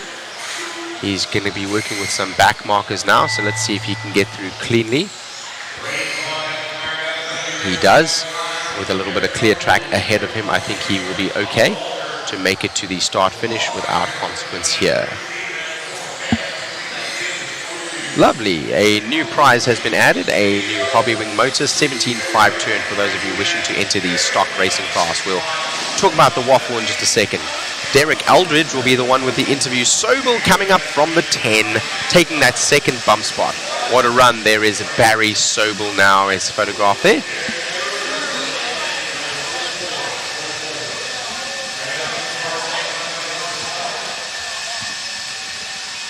As we get ready for race number 31 of 62, the 13.5 Stadium Truck B main, brought to you by Exalt. Let's go to an interview there with, yes. Oh, am I getting talked to? I think so. The camera's right there. Come over here. This way. Congratulations, man, grabbing that one. All right. Well, thank you very much. Who do you want to thank, my man? You making it to the A. Oh, well, I'm the only... I'm sponsored by myself, so it's all just lucky racing. I mean... Out here having fun. Just having fun. It's a great time. Great job out there, buddy. Congratulations on your win. Good luck in the main. All right. Thank you very much. You got it. One of the local drivers here wearing Man, a oh Clash man, so t-shirt. I heard you showed up yesterday and you played the bump game. You got 3 bumps, making it all the way to the show. Yes, sir. It's having fun. Hey, man, making it happen. A hardcore racer. I love it. Congrats, buddy. I hope you get top 3 and hit that podium. Yes, sir. And your parts work awesome, buddy. It's the man right here. Great job, buddy. Great job. Great run, Sobel. That's pretty cool. He's the bump champion right now. Back to you, Shane, in the booth. Thank you very much. That driver there, Barry Sobel, bringing some heartache to the lower mains, and now the B main. Can he bring heartache in the A main as he looks to make his way through another main from the lower back spots to what will be a podium spot, hopefully for him, if he can do it again. He came home in the 2 that time, having taken several bumps. For those of you that are wondering what bumps are, he was in a lower main, and only your top 2 cars are able to go through to the upper main. So if you are a number 1 or 2 in your B main, you will go to the back of the A main grid. And of course, to work your way through all of those buggies that seeded faster than you in the faster main and come from the back to take that position is quite an accomplishment, and he has done that in several. He has done that in several now as we get ready for race number 31 of 62. We are halfway done in the lineup, but more than less than halfway into today's feed, as we did 21 races yesterday. So we are on race number 9 today on the track. Chris Venet lines up next to Greg Nicholas as they go racing here on the Tone. Camera changes over now. Thank you very much, Mr. Matthew. Oh no, the leader, Chris Venet, getting to the pipe there. I'm not sure how he got there, if it was a little bit of help from a nudge from the rear wheel or if he did that himself. I didn't see. But if it was a nudge, it was a very small one, not intentional by the driver behind, looking to possibly be Greg Nicholas or Zach Muzerek. Nonetheless there, Greg Nicholas to the point now. Local hero Damon Smith in the 2, Braden Bruce in the 3, Daxon Hodgkins in the 4, Zach Muzerek down from the 3 to the 5. Let's follow our number 2 battle there. Number 2 is going to be Damon Smith in the all green. Our leader, Greg Nicholas, was looking dialed yesterday in several of the classes, and he is stretching out a lead now. The consistency from Nicholas looking exceptional as Damon Smith loses out a couple of points there. We go back to the 1 and 2 now. That's Greg Nicholas in the blue buggy with the white wheels, looking to make a move up the inside that that truck with the white and the pink rear. That is actually orange in real life, but looks pink on the camera, and that is Braden Bruce.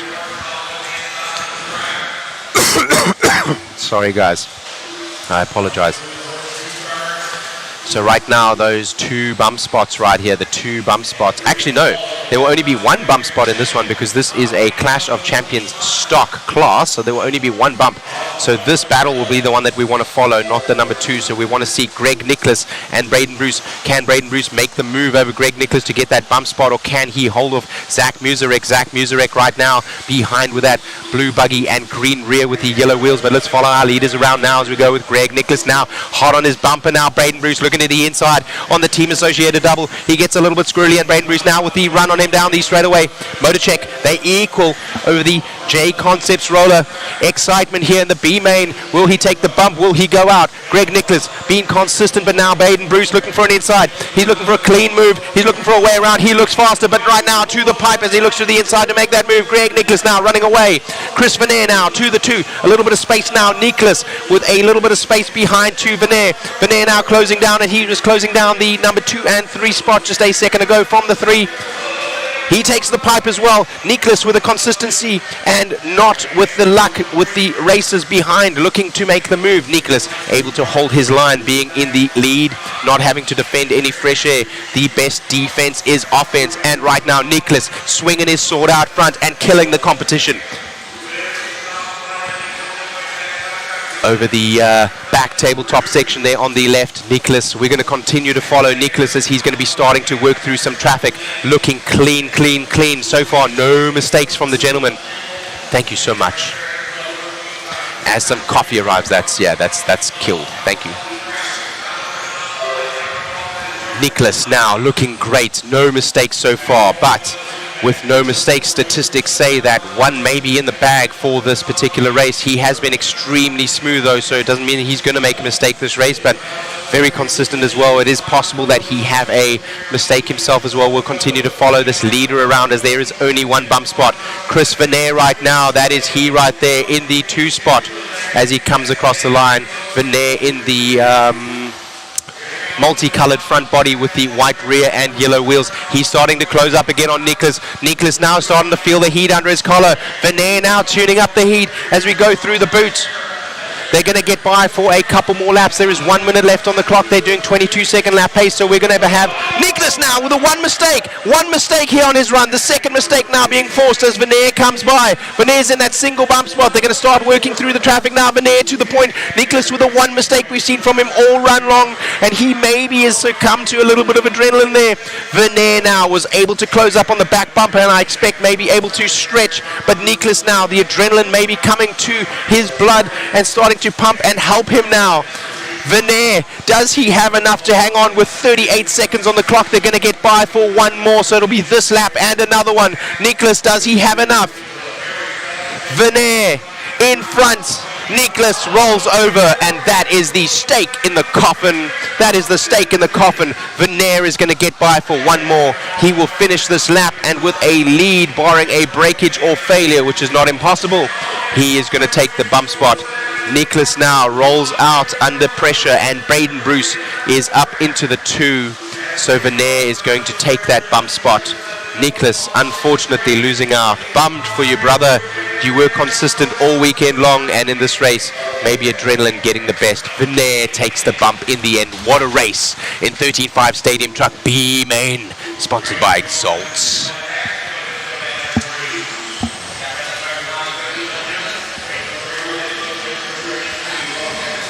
Oh man, the lap that changed it all. We're going to check out a instant replay now. Oh man. To the pipe, under pressure, an unforced error, apart from the pressure, and then again as he tries to make that place back, going to the inside of the JConcepts roller there on the pipe, and that allowing Chris Veneer through.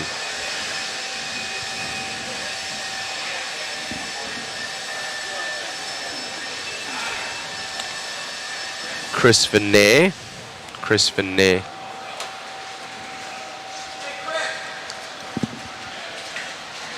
We're going to call Chris Veneer up for a interview Greg Nicholas, he would have been the one for the interview, but not making it there after a unforced error. No driver up the inside, not having to race ain't defend that over till tight it's line. over, man. Grabbing that one, hooked the pipe, you went right through. Yeah. Taking the win, going to the main. Oh yeah, that was amazing. Car's awesome. Grip's up super high right now, so made it a little edgy, but we were able to get it done. You know, stay in the fight, and like you said, it's never over till it's over. Congratulations on the win, man. Anybody you want to thank? All the sponsors, all the guys back in the pits had a good time, and the Hoosier RC crew for putting on this awesome event. And the track's super fun, just a blast. And then you guys for being here and creating so much good memories. Congrats, my friend. Thank you. You got it. Back Well to you, Shane, in the done. booth. Thank you. Well done to Chris Veneer there. Like he said, it ain't over till the fat lady sings, and she was not singing. Greg Nicholas all weekend long looking consistent, and here as he was racing from the lead, we were talking about how the adrenaline, as the race director calls your name and the lead behind, as the adrenaline sets in, your legs start to tremble, your arms feel like spaghetti, your vision blurs, you start to sweat, your mouth goes dry, you forget to blink, and maybe that taking its toll as the driver Nicholas was looking to take the tightest line possible and went tighter than needed into the pole, and then tried to make a move on the JConcepts double, and that was the stake in the coffin as Veneer takes the win. Right now 17.5 two-wheel drive buggy B main, sponsored by Team Associated Clash of Champions here from Hoosier RC HobbyPlex. Thanks for joining us today. Let's have a look at the track. J.I. was asking about earlier, did they put his car way ahead? And one of 44 saying that he got some good track position. Did that gentleman in the previous replay. We're going to go away from that. What a race. J.I. saying stake in the coffin. Yes, that was the stake in the coffin. As we get racing here now, out front, Adam Raber. Adam Raber is going to be that yellow buggy with the orange rear and white wheels. What's going on? There we go. Sorry, my headphones recording something there. Joe Fay now to the point. Joe Fay in that very easy to recognize pink buggy with yellow wheels. So Raber now to the 2. Raber will be under pressure from Hoskins behind. Hoskins takes a little bit of pipe, and he himself is under pressure from Jordan Beard, who makes it through now as Hoskins rolls over. So that is the number 2 spot here. These drivers will have 2 bumps. Joe Fay right now stretching out a lead as he goes over the SXT double. The JConcepts roller right now seeing some more action. That's Jordan Beard under pressure now from Matthew Blake. Jordan Beard rolls out, and Matthew Blake now to the 2 with Adam Smith behind. Matthew Blake is that white buggy with the darker rear and the white wheels. And the red buggy with the orange is coming up behind him. And that is Adam Smith. Adam Smith now loses out to Brian Dortch, so this one getting all shuffled up. And Adam Smith is in the 3 right now. He's gone down to the 4, excuse me. So he came from the 10, so he a big mover. Joe Fay starting in the 2, Matthew Blake starting in the 5. Excuse me, guys. So our leader has got quite a bit of a lead. We'll continue to follow the number 2 and 3 cars here. That is going to be Matthew Blake and Brian Dortch. So Brian Dortch taking a rollover now, and Adam Smith now back to the 3. We'll follow that battle for the 3, as that's the closest battle on track.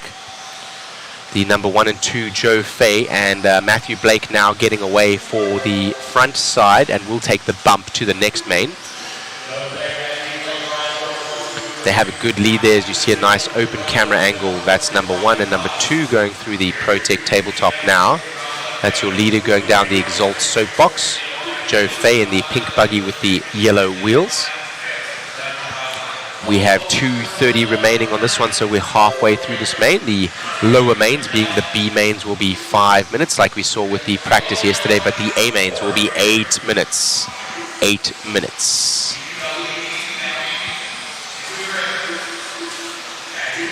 So Joe Fay looking like he is putting a gap on the field right now with Matthew Blake behind. Matthew Blake has got a good gap over Chris White as well. It looks like he has several corner gaps, so we'll continue to follow our leader now. The leader soon will be working on some back markers and traffic. Always want to try to follow that and see if they can get through cleanly, as it is not always easy to do so. It is recommended but not required that a back marker would get out of the way of the leader, but sometimes you are not aware. simply just due to either situational awareness or adrenaline, or you're pushing so hard against your rival ahead of or behind you as the leader comes up behind the traffic that you don't give them the space. Again, it is recommended but not required. Joe Fay looking like he is taking a relaxed line there, and a Sunday drive, taking a couple of adjustments as he went over the Hobby Wing Triple and Factory Tracks downside, now over the JConcepts roller, the SXT and Motif hump, as well as the DRC kicker, up onto the ProTech tabletop and into the Proline S's, down the Exalt soapbox, and over the Hobby Wing Double and onto the Factory Tracks downside again into the boot.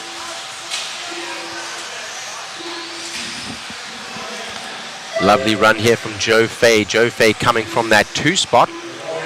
Big movers right now, Matthew Blake and Chris White. You'll see the numbers next to them. Of course, they are sorted in 1 through 11 as they sit on the track and position.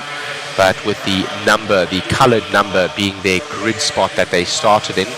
So Adam Raber, the BQ, is down in the 5 right now, having lost out near the start of the race. A lot of hot swapping. We follow now Joe Fay as he tries to make his way through the back markers and traffic. Second is starting to catch him. Matthew Blake is starting to come. That was Matthew Blake that was on his lid there. Let's drop back to Matthew. Let's follow Matthew in the white buggy with the darker rear and the white wheels. Matthew looking to squeeze out all of the performance with 8 seconds left here, and he is going to take the bump as well. A little bit behind him is Chris White, so that is going to be a battle right there for the 2 and 3. Can Matthew Blake hang on to...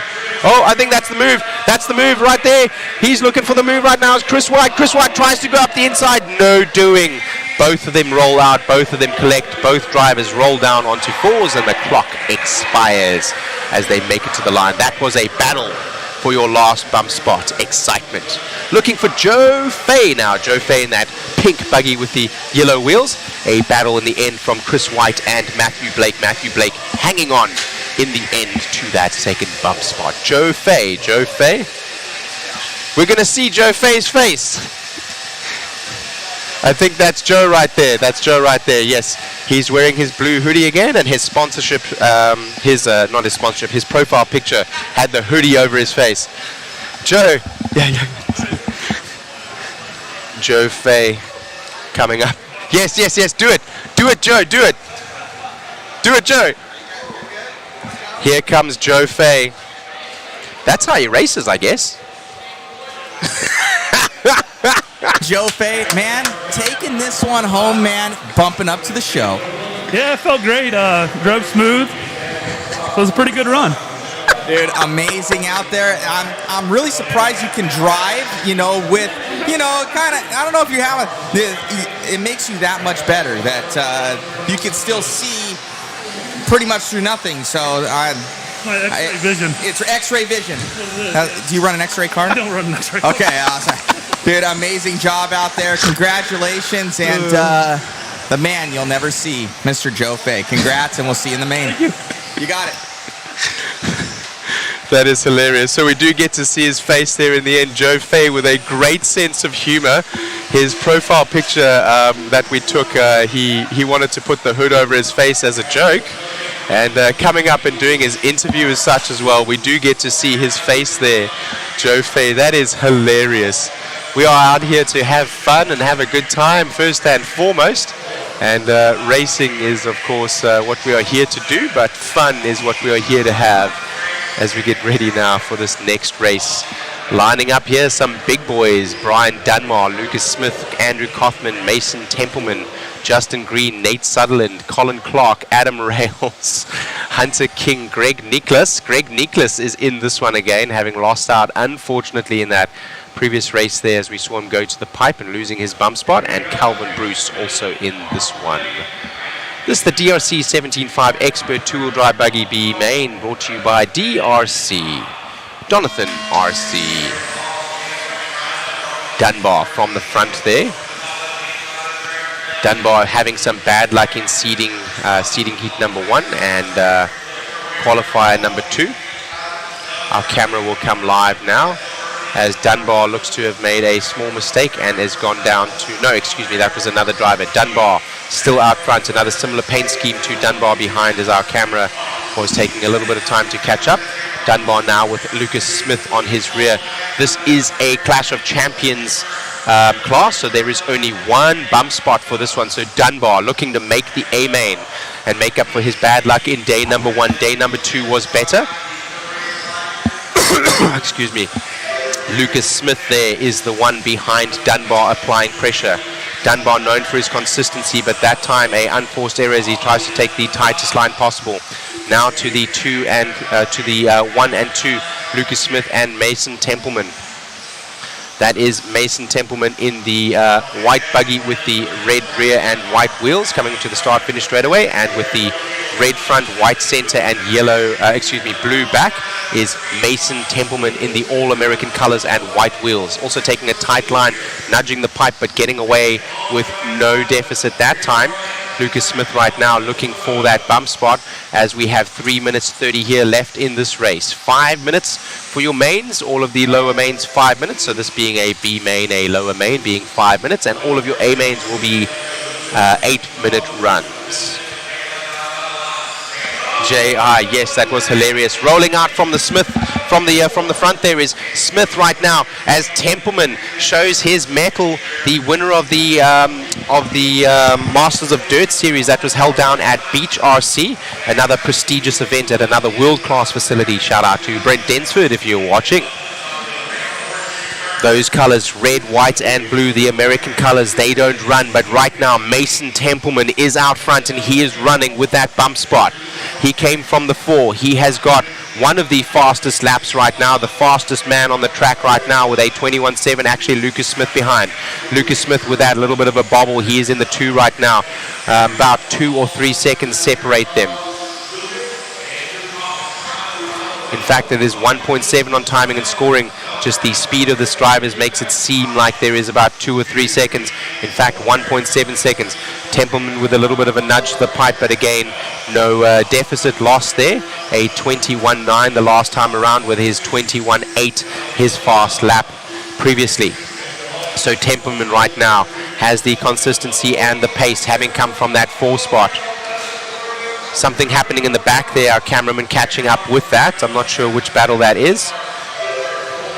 That was the second place battle, and there is some swapping up now of positions. I think Lucas Smith managing to hang on, but that was Dunbar now making it back to a 3 spot as he comes across the line.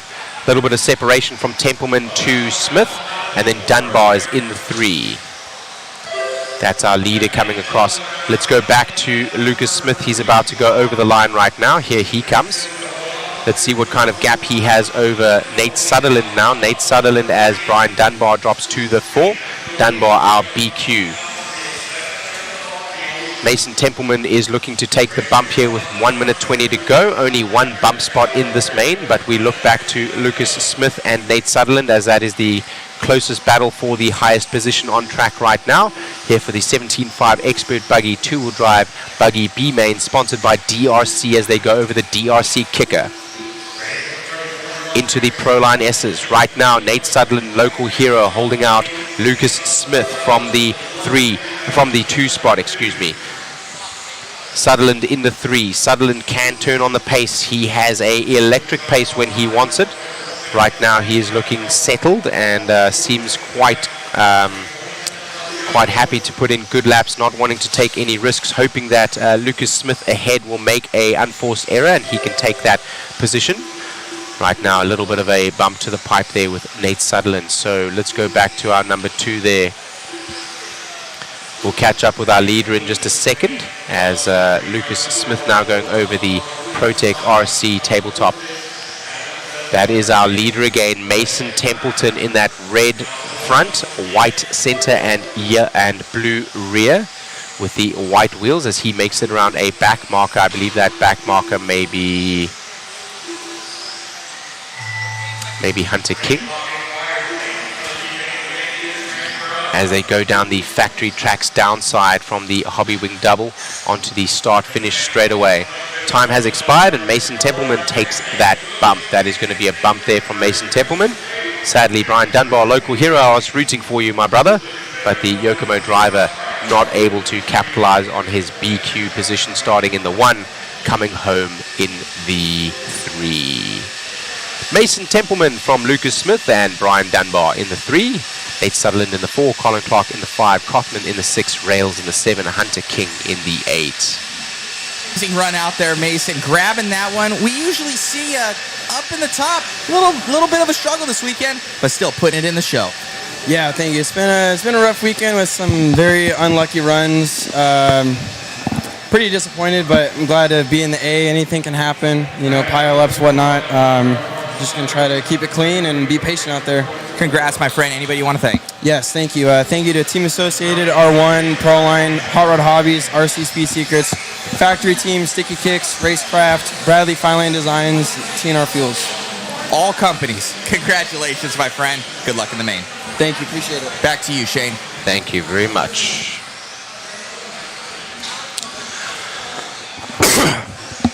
Driver there, Mason Templeman from SoCal, giving a shout out to Hot Rod Hobbies. That is owned and operated by Mr. Jimmy Babcock, the operator of the JBRL Racing League over in SoCal. If you're looking for racing in California, Jimmy Babcock runs one of the best programs you will see in one of the best series that runs all over California and other states also. Shout out to Mr. Jimmy Babcock, longtime supporter, racer, and track director. Jimmy Babcock.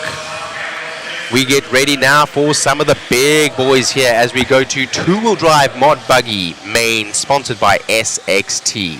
Chase Lemieux in the 1, Aaron Kothman in the 2, Mason Herrick in the 3, Ethan Mechanic in the 4, Dustin Evans in the 5, Gavin Vecina in the 6, Joe Bornhorst in the 7, Brent Thielke in the 8, Paul Ciccarello, also referred to as Chicky, in the 9, Colin Miles in the 10, and Billy Hayden in the 11 as we get ready to go racing here for race number 34 of 62, sponsored by SXT at the Clash of Champions. Racing in less than 5. The tone is live. Here we go. 1, 2, and 3 away cleanly. Oh no, a little bit of a mistake there from Chase Lemieux right out of the gate. Unforced error. He had a gap, and that X-ray now rolls from the 1 to the 3. He does have the pace though, of course, having qualified highly, and he is now back to the 2. Makes the quick move there on what looks to be Mason Herrick, now rolling out of the 3 spot there as he was passed by Chase Lemieux. Ethan Mechanic now to the front. Ethan Mechanic and Lemieux teammates on the X-Ray team. X-Ray out front now in this B main. Down the Exalt soapbox right now, and pressure from behind Colin Miles. Colin Miles is that red buggy with the yellow wheels. Right behind him, Dustin Evans, a team associated driver. I misspeak. The timing and scoring making me a liar there and incorrect about the bodies. Let's catch up with our leaders, the 2 X-Ray drivers, Chase Lemieux and Ethan Mechanic. They are out front right now. That is a battle for 1 and 2. This is a Clash of Champions race, and the B main, 5 minutes on this one, but only 1 bump spot over the JConcepts roller right now as Lemieux begins to stretch back out with a little bit of a lead now over Mechanic, his teammate. Behind them, Colin Miles, Dustin Evans, Andrew Kaufman, Mason Herrick, Billy Hayden, Gavin Vecina, Paul Ciccarello down in the 9, Brent Thielke in the 10, and Joe Bornhorst in the 11. The 2 teammates out front, and our BQ here, Lemieux, has a lead right now as we settle down with about 3 minutes left in this one. These drivers doing around about a 21-second lap. 21-second lap, so they will be able to get around for quite a lot more laps. And actually Chase Lemieux now on his last lap there, stretching into the 20s, so he doing a 20.5 on the last one, so turning on the heat here and looking to get away from his teammate. As he does so, he has a little bit of a slide, but not too much ventured lost there. On lap number 6 here, 2.2 seconds back is Ethan Mechanic. Dustin Evans is in the 3, Kaufman in the 4, Colin Miles in the 5. Still Lemieux right now with a big triple over the Hobbywing triple. Completely skips that factory tracks downside. Into the JConcepts roller, over the SXT and Motif bumps, over the DRC bump. Into the ProTech tabletop and the Phantom downside. Over the Proline S's and into the Exalt downside there. The Hobbywing triple, we will call it right now because they are going over that downside, and the team associated double onto the start finish straight away. He's looking good so far, bar that small error in the beginning and a little slide that we saw in lap number 4 with 2 minutes to go here. Lemieux is out front as our BQ.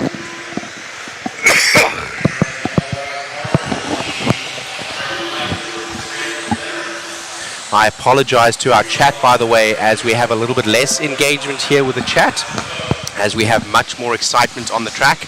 Each one of these moves for position and as such of high consequence, and we will be following the racing a little bit more closely today than the chat. I apologize for not as much engagement as we had in the qualifiers. So Lemieux right now with 1:30 to go will probably get around for probably this lap and 3 more. So he's going to be starting to work through back markers there. Billy Hayden and Gavin Vecina ahead of him. Billy Hayden steps out of the way. Now the car ahead is Gavin Vecina. Gavin Vecina in that electric yellow buggy. Lemieux in the white X-Ray now coming down the start finish straight away. Got quite a bit of a gap there. He's the only driver managing to keep it consistently in the 20s, with Kaufman the only other driver dipping into the 20s so far. Mechanic will have to watch his back bumper soon, but only one bump spot here, so we'll continue to follow Lemieux as that 2 and 3 is a great battle, but not of consequence right now. We want to see if Lemieux can make it through 2 more back markers here, and then we can drop back possibly to see the battle for 2 and 3. Lance McDonald is starting to get excited about that, and it looks like they're about halfway through the lap now. They're going to be going through those Proline S's. Let's catch up with the number 2 and 3 now. Yes, indeed. We're going to go to the 2 and 3. They're coming across the line now. That is the battle for 2 and 3 now. Ethan Mechanic with Kaufman on his rear. Kaufman looking to make the move. Kaufman is in that all-orange buggy. He goes to the wheel, and as we said previously, it is not required but recommended that you wait if you take another driver out, and he does do so. Now it's the 3rd place battle, as they did lose a spot there, and the sportsmanship from Kaufman costing him. But that is how you do it, guys. That is how you do it. Lemieux is going to get by for 1 more here. He's all open on his own victory lap here of no consequence behind. Colin Miles beats out Mechanic from Kaufman, and Lemieux now comes across the line to take that spot. Lemieux in his X-Ray, taking the win here in the B-Main. SXT 2-wheel drive mod buggy B-Main, sponsored by SXT at the Clash of Champions 2024 in Hoosier RC HobbyPlex, New Albany, Indiana. Normally we would go to our little chat over here and just keep you guys entertained and have a look at how everything's going, but now we go to a interview. Nice run, Chase, Damien says. Absolutely, that was a great run from Chase. Well done. Paul Ciccarello there with his X-ray shaking his head as he leaves the track to put his car on the side and get ready to marshal. Here is Lemieux. Amazing run out there, man. Grabbing that thing, getting the one and only spot into the Clash of Champions there. Yeah, car was good. Traction was a lot higher today. Just going to try and do my best in the mains and look forward to 4-wheel where I'm starting off P4. So, congratulations, man. Great run out there. And who do you want to thank? My dad, everybody back home, Gregory Tinies for bringing me here. And yeah. Right on, buddy. Congrats, and we'll see you in the main. Thank you. Well Back done, to you, Chase. Shane in the booth. Great job to Chase Lemieux there from X-Ray, bringing up the B bump spots, going to the A main. Mr. Matthew, are you possibly able to help me for just a second? Are you possibly able to help for just a second? All right. So Matthew's going to take over for just a second here whilst I go to the restroom. I'll be right back. I'll get you into that restroom.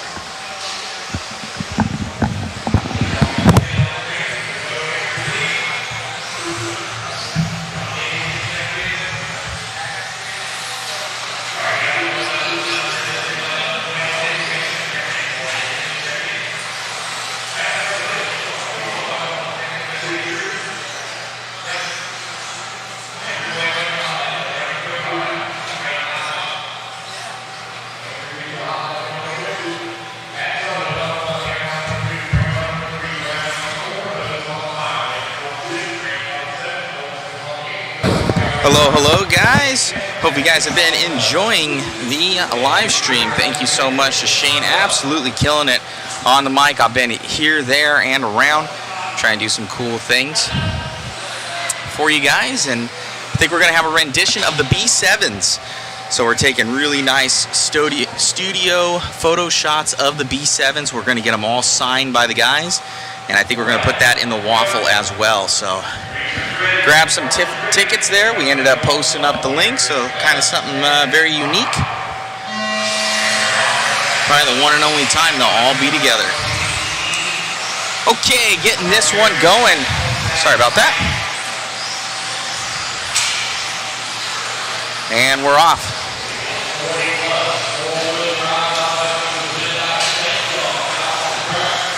Nothing really changing too much up front. We got Shane. He's been relieved. So he's going to be back on it again.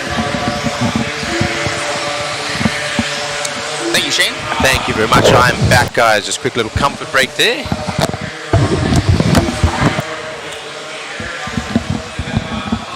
Right, we are 45 seconds into this one, which is the Phantom 40 Plus four-wheel drive mod buggy B main. There is a good battle, it looks like, going on right here, so I'm going to wait for timing and scoring right now before I mispronounce any of the drivers and their positions or names. I think that is the battle for the lead spot right now. Aaron Rowley in the front. So actually Rowley is out front or on his own. This is the battle for the 2. That is Hester from Sunderledge from Urban. Hester now rolls out and allows Sunderledge through. Sunderledge is in that buggy going through the Proline S's down the Exalt soapbox. Many buggies having traction rolls today. High traction. So some of the drivers yesterday with a lower traction day right in the middle for our qualifier number 3, causing drivers to make adjustments to gain more traction, and the traction is very high today. Traction rolling and many unforced errors.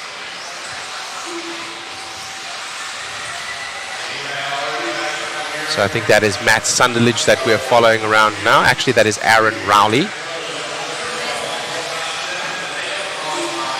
Aaron Rowley here in the Phantom 40 Plus mod four-wheel drive buggy B main. About 2 minutes 50 to go on this one as he goes through the Hobby Wing Triple.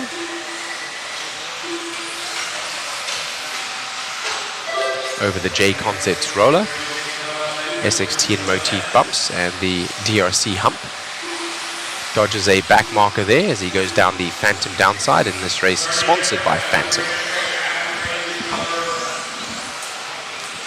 Separated quite well, but it looks like Sunderledge starting to close down on Rowley now. He is a little bit behind. There he is there. Coming down the start-finish straightaway. That is Matt Sunderledge. No cars separating the lead 2 now. That lead is starting to diminish as a faster lap coming in from Sunderledge behind. Fast lap for Sunderledge, a 20.3 versus Rowley's 20.6. So Sunderledge making a run for what will be that that number 1 spot. This 40 Plus mod four-wheel drive buggy is a non-clash title race, so this will be a double bump spot. So right now Aaron Rowley and Sunderledge. Sunderledge soon to come under pressure from Eddie Henley. Let's find Eddie Henley. He's in the 3. He's going to come across the start-finish line now. Actually, that is not him. He will come across now. Henley is now fallen down. All right, so excuse me for having you change that, Megan, as inconsequential. Coming from the 10 there was Henley, and I was hoping that he would be able to come put some pressure up on Sunderledge. So looking for some drama and excitement in this one. Not much doing here, as Rowley and Sunderledge now clean in the 1 and 2 with Odus Christian in the 3.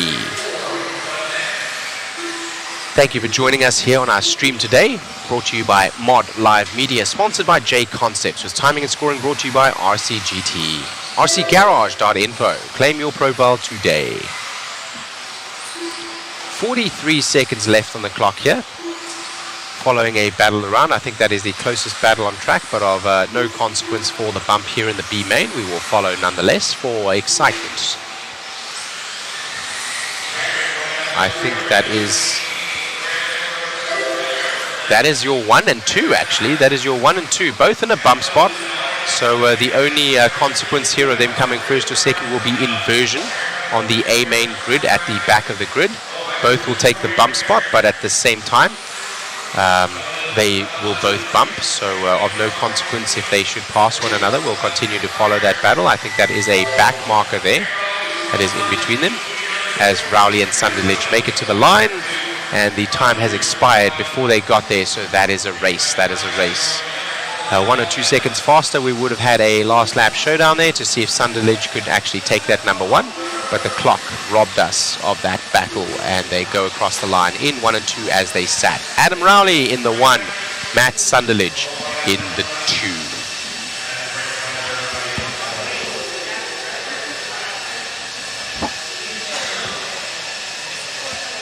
We missed the interview with Adam Rowley earlier, looking at that replay from his earlier race. We will have an interview this time.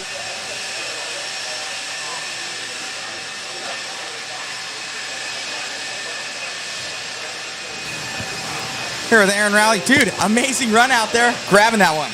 Yeah, the car was pretty edgy. Two-wheel I was a little nervous for, so I carried that into that, so I was driving with nerves, but kept it clean towards the end there and finished it off good. Dude, looked amazing out there. Congratulations on the win. Bumper to the show. And who do you want to thank? My sponsors, TLR, Performance Hobbies, J2, and Viking. Great running, man. I've seen you a lot out here representing well. Congrats on the win, and good luck in the main. Yeah, thank you. Back to you, Shane. Thank you very much. Giving a shout out to Performance Hobbies, his local track. That one run by Tom McCoy. Tom McCoy's track, Performance Hobbies, up in Webster, New York. You can find them at 15 West Main Street. So if you're local in New York, we saw some viewers there. Go and check out Performance Hobbies. Excuse me.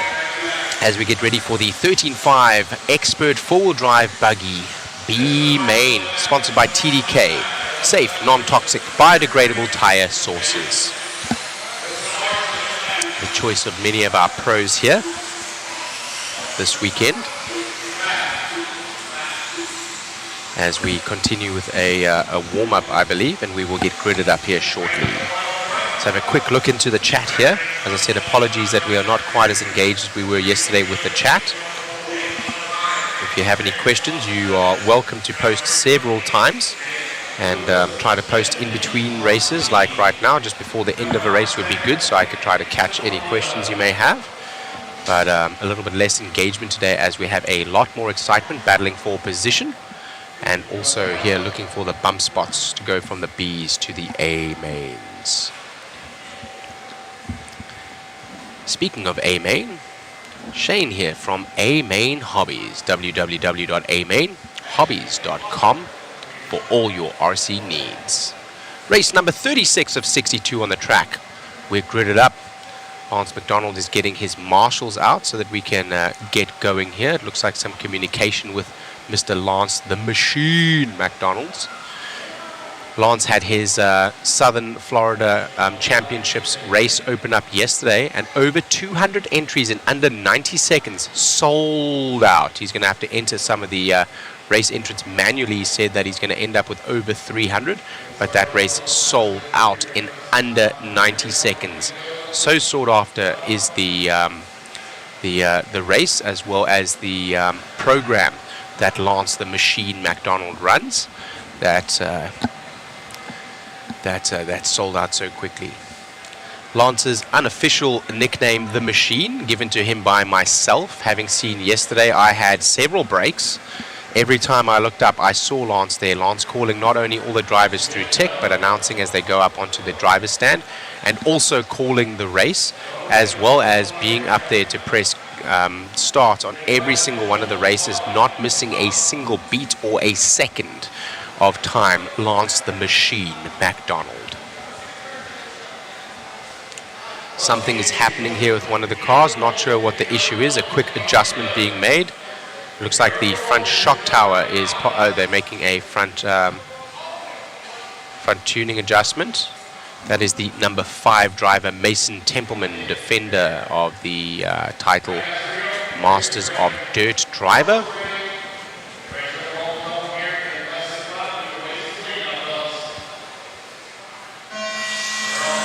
Hunter King out from the gate, nice and clean. In the 2 and 3 and 4 and 5 and 6, they trail around as a freight train as they started. A little mistake being made from one of the drivers there as they go up onto the Protec tabletop. Oh no, there's a freight train of pile up there as one of the drivers met the pipe, and right behind him looking to make a move was another driver. We'll catch up with that in just a second. Let's let timing and scoring shuffle around. Mason Templeman wins out from that little bump and move there from the other drivers. It looks like it was that was Justin Green looking to touch the pipe there and losing out the most. He started in the 3, now down in the 10. Hunter King and Tyler Patanore keeping their 1 and 2 spots here.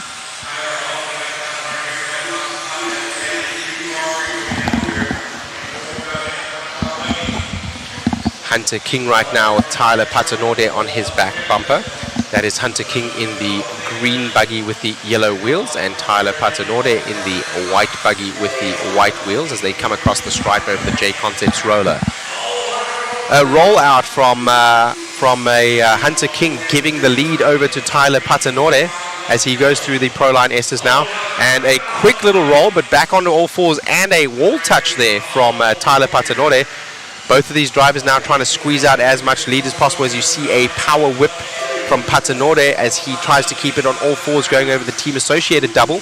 He to the point now, both of those drivers matching fast lap paces with a 20.9, not their last laps, but the lap before that. This currently now on a 14 lap pace as they go over the Hobby Wing triple, some of them doubling and singling in. As I said, the risk is very high and the reward is low, but if you can do that, you will take the reward every time. The reward is about a 1/10 of a second on lap pace, and getting it wrong will cost you 5 to 7 seconds in loss if you crash, bobble, or need to be marshaled. Rolling again, high traction here today. It looks like the setup on Hunter King's car looking for traction, and too much of it here today for him.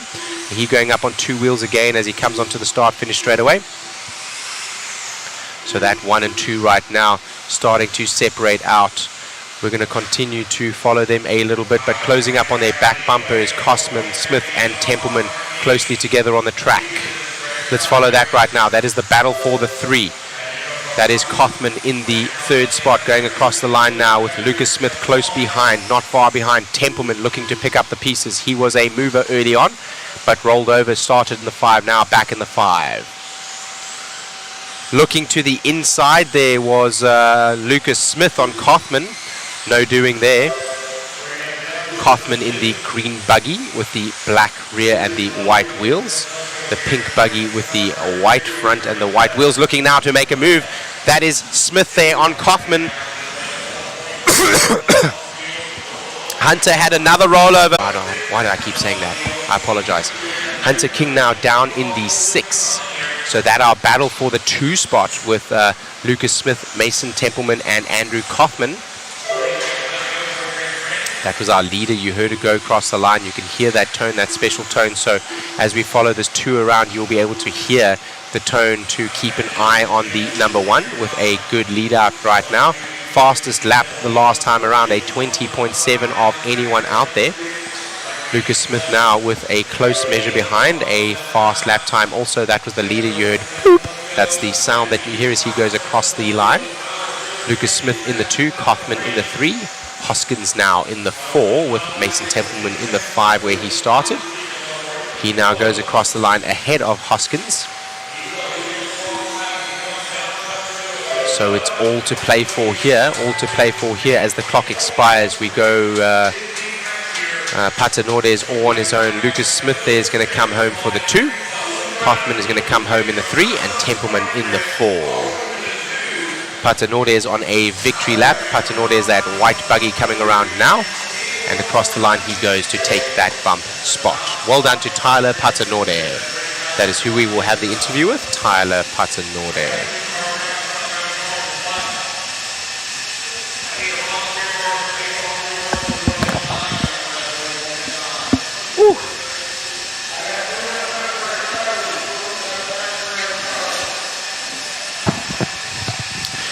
Shout out to our Mod Live crew here. Matthew Olson for doing the interviews. Megan up on the camera, and Chris as well up on the camera, as well as Andrew Shui, our live photographer around the event as we go to the gentleman for an interview.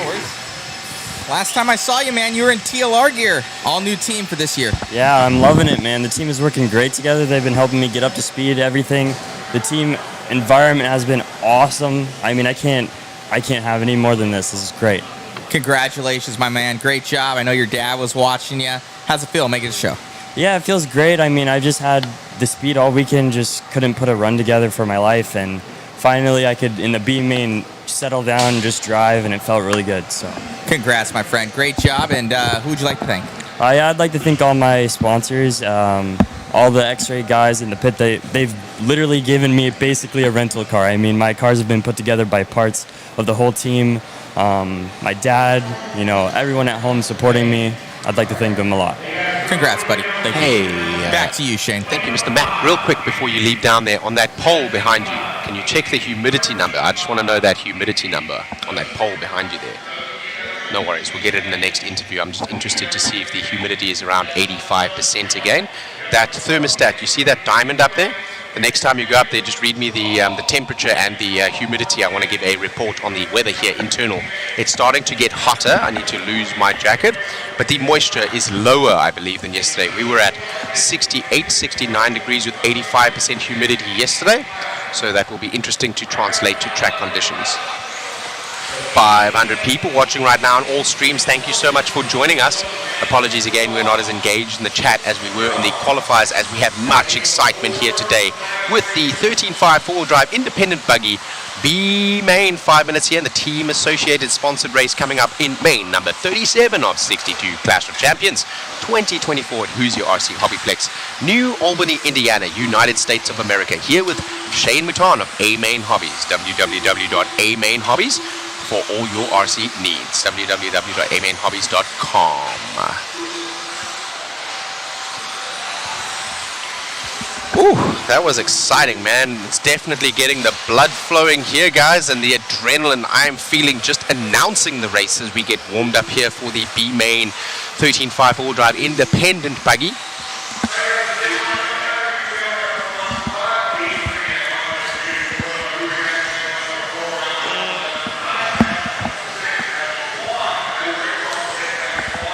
Let's take a 1 of 44 says brings a new meaning to drive it like a rental. The joke is that nothing revs like a rental. If the red line is 8,000, a rental can rev to 12.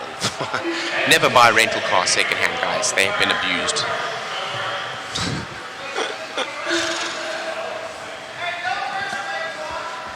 Main number 37 of 62. We're getting lined up here. No number 3 on the grid right now. There is a car getting a little bit of attention on the side there. No body on. I'm not sure what is wrong. They're trying to see maybe an ESC setting, or maybe the car is not powering up. It looks like it's not powering up. He's powered up now, or not, as they run into the pits. We do need a extra marshal anyway, so Lance the Machine McDonald calling for a marshal now as we get a little bit of help for that number 3. That's going to be Jordan Beard. I was having a look in just a second ago, and I see it's actually Kaysen Futrell. Kaysen Futrell is about the size of the driver's stand turnpike. So he needing to stand. He's a tiny young man. He's very young. As you can see his picture there, he is in the number 11. So he's standing on a stool in order to get high enough to get up onto the stand. And our very own Chris Mueller here, 6 foot tall, also standing on a box on a 10 foot high driver's stand, almost touching the ceiling. There he is, very tall, taller than what he needs to be. Show his box if you can. Yeah, there's the box. Why, brother, why? You're already 6 foot tall. We go racing here on the Tone. I got caught a little bit unaware there as we went racing. Avon Dortch rolling out and then getting clipped by some drivers behind. Or was that Adrian Sitwell? It might have been Adrian Sitwell. We'll find out as we go over timing and scoring. I getting a little bit distracted by our antics here on the driver's stand, having a little bit of fun with you guys. That was Avon Dorch. He's still in the 2 right now. It was actually Adrian Sitwell. So Adrian Sitwell took a roll, got punted by some of the other drivers, got marshaled and managed to maintain that 2 spot. Avon Dorch in the white buggy with the yellow wheels. Adrian Sitwell in that flamed buggy with the yellow wheels in the 2. Hunting now is Adam McCowan in the 3. That is our tightest battle right now on track, so we're going to follow that one around as they try to close down on Avon Dorch in the lead. Adam McCowan in that orange buggy with yellow wheels as they go up onto the Protect tabletop. Avon Dorch, the X-ray driver. Adam McCowan, a young man, the team associated driver. I think Sitwell now is rearwardly mobile. He is indeed, as Josh Kinser now to the 2. Battle for 2 and 3, and oh man. Not sure exactly which drivers are in which position right now as they take a little bit of a tumble and making it difficult to see on timing and scoring, but that orange buggy is Adam McCowan. Adam McCowan in the orange buggy with the yellow wheels. I think he is in the 2 right now taking a tumble. So right now to the 3 and 4, that is Antoine Morris, local hero. Antoine Morris here is a hand and an employee and a wrench at the local hobby shop here at Hoosier RC HobbyPlex. Antoine Morris, one of the nicest guys you will ever meet. 3 minutes on the clock here with the team associated 13.5 4-drive independent buggy B main. Josh Kinser all the way from the 10 now to the 1. That is he in the yellow wheels with yellow front paint and multicolored rear.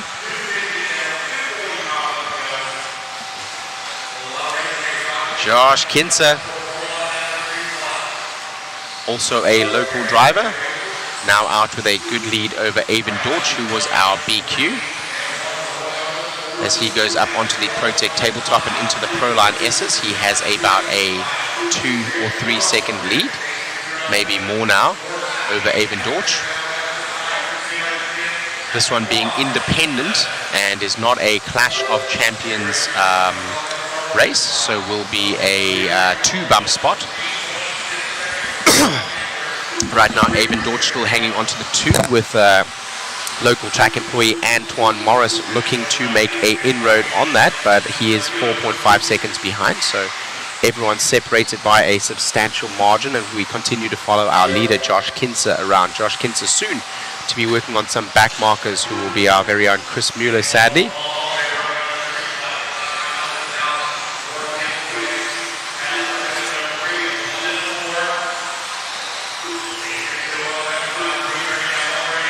So on the camera right now we have Megan, thank you very much Megan, and Chris Mueller, our other cameraman, shout out to him, doing a great job all weekend here, giving us great coverage, making it easy for me to follow along and pick up the right vehicles for commentary. Still right now Josh Kinser with 1:20 on the clock. They're going to get around for this lap and maybe 2 more, possibly 3 more, so probably 3 or 4 laps left in this main. He makes it by a back marker. That back marker there is Adam Raber. Mueller now upwardly mobile, back in the 9 where he started. Made it past Jordan Beard and Adam Raber. So we continue to follow Josh Kinser here.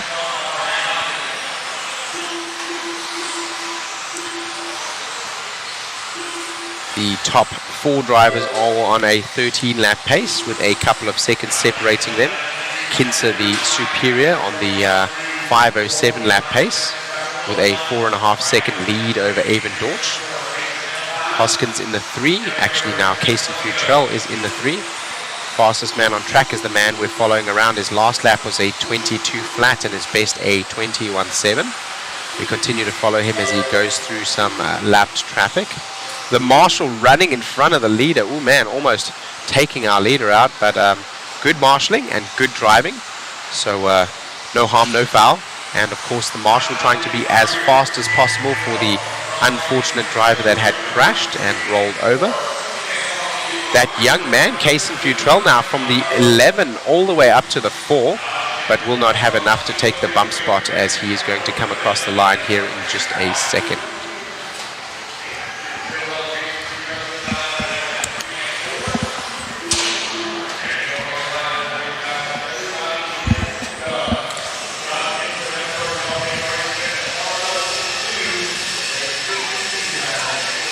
Alrighty, so Josh Kinser takes that one from young Avon Dorch and Adrian Sitwell in the 3.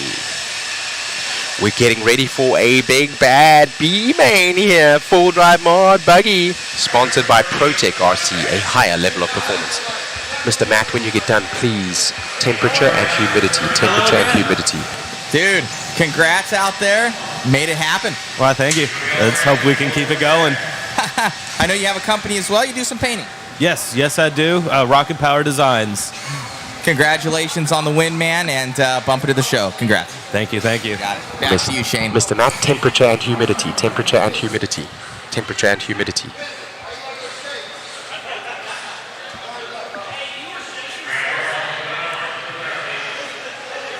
Wow, identical to yesterday.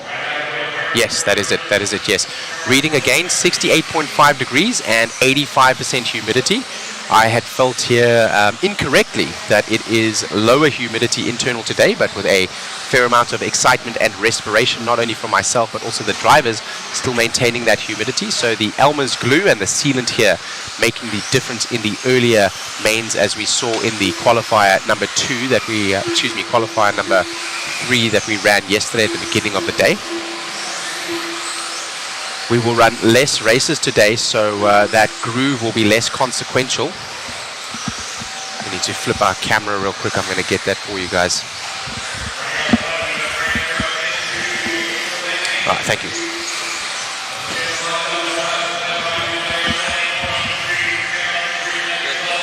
Thank you. Race lineup right now. The BQ is Ryan Cavallari, Aiden Horn in the 2, Mechanic in the 3, Gonzalez in the 4, Kaufman in the 5, Herrick in the 6, Raposo the Canadian in the 7, Ciccarello, also known as Chicky, in the 8, Smith in the 9, Baden in the 10, Becker in the 11. We get lined up here for the B main. 5 minutes in this one. Race number 38 of 62, 4-wheel drive mod buggy B main, sponsored by ProTech RC.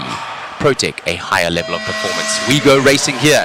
Off the line, Ryan Cavallari, nice and clean. Also Horn, right behind a Ethan Mechanic in the orange flamed buggy with the white wheels. We follow the lead right now, the 1, 2, and 3. Making the move right there. Horn getting done by Mechanic and Gonzalez. A little bit of a bobble, and that is all it takes to lose 2 spots here. Horn now down to the 4. That Aaron Kaufman. I'm sorry, that was Aaron Kaufman instead of Matty G. Getting up to that top 3. Thank you. Cavallari takes a rollover now. To the point goes Mechanic.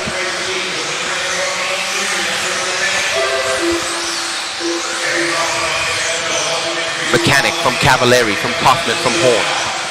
That's X-Ray from Schumacher, from TLR, from Associated. This is the B main here for the Pro. 4-wheel drive mod buggy. Mechanic right now in that flame buggy with the white wheels. We're going to follow the battle for the 2. That is the closest battle right now. The battle is with Cavallari and Kaufman. Kaufman looks to the inside. Kaufman makes the move. Goes around the outside in the right-hand corner there.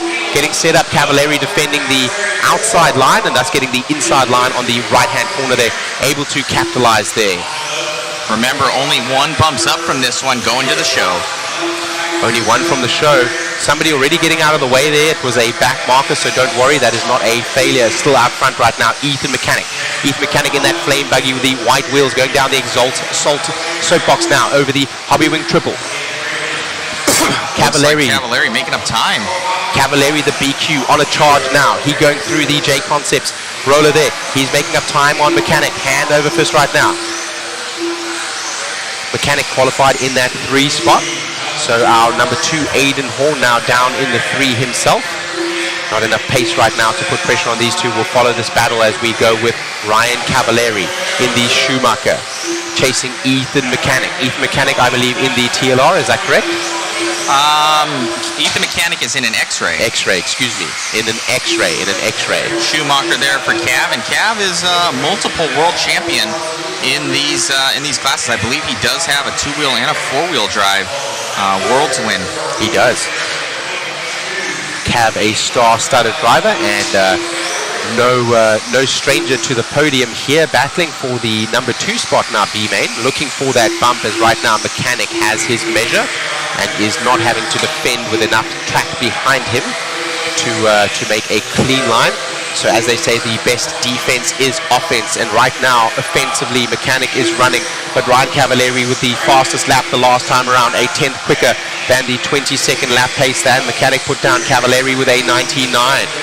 Definitely pushing here for Cav as he's coming around up and over this double down the straightaway. Cav and that Schumacher cat. Back markers now may play. Oh! Cav touches the pipe on the inside and rolls. Mechanic had a little bit of a bobble there. He's going to be working with back markers and traffic right now. The pros, of course, the situational awareness, not only due to the speed of the buggies, are able to see a much larger window than We're our going to slow take a drivers. quick instant replay to Cav's crash. Just barely clips that inside. Goes down. Cav was looking to make the move, it seemed like, on the back left-hand side. They're looking for that inside line to jump to the inside and make the block pass on Mechanic. No doing there that time as he goes to the pipe instead of the inside line. But now he has made that time back up. There is 1 minute 17 left on this clock. So can he do enough to get that bump spot? This is a clash race, so this will be one bump spot. They're coming into traffic as well, so that could play a factor if those guys are battling in front. Let's see what they do. 1 minute left to go. Only a few more laps. Oh, Cat with another mistake. Some of those drivers simply pulling their cars off to the left entirely and just stopping, not wanting to be a measure of the bump spot here, not wanting to become a factor. Cav looking like he has the pace, and he, of course, the BQ, so he has been faster and did seed faster than did Mechanic, but Mechanic right now getting through traffic nicely, and as is Cav. Still no cars separate the two of them, only the straightaway, which is about a 0.5 of a second lead. Cavalieri again coming with a measure right now, being the fastest seed driver right here. There's a massive battle somewhere on the track, but we're going to continue to follow the 1 and 2 here. Cavalieri again closing down now. 12 seconds left, so this will probably be their last lap. Mechanic still with the measure, not having to defend, but now Cav getting close. As Cav gets close, he may have to start defending. I hope he doesn't defend fresh air and he starts losing time as he goes over the Hobby Wing triple. Mechanic still able to make it. Cav now looking to make a move up the inside. Only one corner left, and it is not enough. Cav throwing all of the throttle that he had. At the end. Did you see that? Yes, Cav throwing all the throttle that he had on that straightaway there, knowing that there is nothing power left. In this Cat as he comes down that straightaway on our mod instant replay. So close, knowing that. Look at that. Yeah, rides the wheelie. Wow. Wow. That was insane. What a good run for the both of them. Indeed, what a good run for the both of them. Cav, our BQ, not able to capitalize there, and of course normally coming onto the straightaway a little bit more rolling into the throttle to keep the car down on all fours, which is normally going to set you up better for corner number 1, but Cav having the intelligence to know that the next corner would not matter, throwing all of the throttle that he had at it, but not enough that time to get by. Mechanic takes the bump spot and goes to the A main.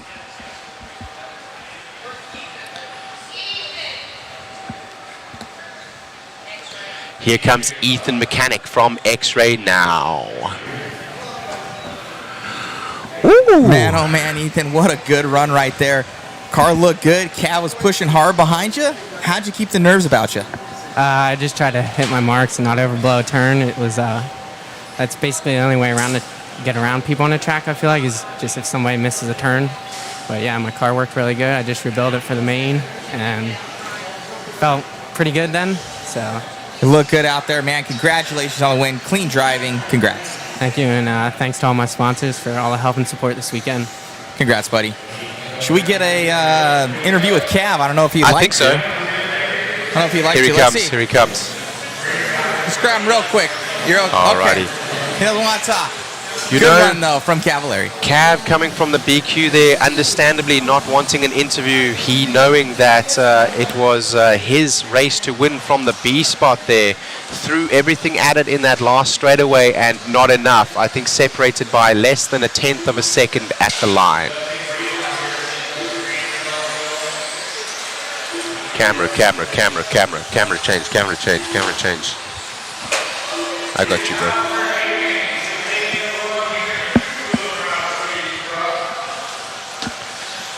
Alrighty, thank you. So we get ready here for 13.5 Stadium Truck A Main 1. You'll notice now our times as we go into the A mains will go to 8 minutes. This one for all the marbles in this class. This is a clash race.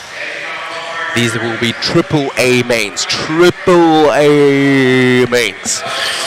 Woo! I'm excited. Here we go. This is what we've been waiting for. Lined up now, Doug LaRiviere from Sammy Moran, from Talon Henley, from Green. There is no number 4. Green did not make the race, it looks like. LaRiviere, defending champion right now in his truck out front. He is that red truck with the white wheels. Templeman immediately makes a move from the 5 spot. He is in the... Oh no, that's Sammy Moran. Sammy Moran in a very similar color scheme. Moran losing out now to Talon Henley. Talon Henley making the move up there, the yellow truck with the blue rear and the white wheels. Talon Henley, son of owner Eddie Henley here at Hoosier RC HobbyPlex. He running now in the 2. Talon Henley having grown hand over fist, always having had the talent, but now having the consistency and also being able to calm the nerves. He having a lot of time to set his car up. He and Sammy Moran coming together there. Unfortunately, Moran was trying to make the move and get close to him. They touch and they both lose out a little bit. Now it is in fact Templeman in a similar color scheme to Sammy Moran there, but inverted on the red and blue. As you can see, Sammy Moran has the blue in the front, Templeman has the blue in the rear. Both American colors, red, white and blue, as right now Doug LaRiviere looks to defend that position from Mason Templeman. Templeman up from the 5, he the big mover in this one. Henley started in the 3, still in the 3. Nate Sutherland from the 7 to the 4. Still following our leaders here as we go through the Proline S's, down the Exalt soapbox into the Hobbywing triple. Do they triple? No, they double. So they're using the factory tracks downside in this race. Team Associated double onto the start finish straight away. The 13.5 Stadium Truck A Main 1, sponsored by Exalt. Back markers ahead now with LaRiviere and Templeman having to work along with who looks like that is not Justin Green, that is Ethan Hodgkins, as Justin Green did not make this race. He was the number 4 seed.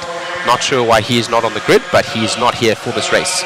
Templeman now looking to the inside of LaRiviere. LaRiviere having to defend a little bit off his line there, defending the inside, and as he defends, maybe a little bit slower as the drive onto the straightaway. In these tight little U-bends, it's going to be enough to defend, but as we go onto the straightaway, I think Templeman is going to try to make a move to the inside or force LaRiviere to defend.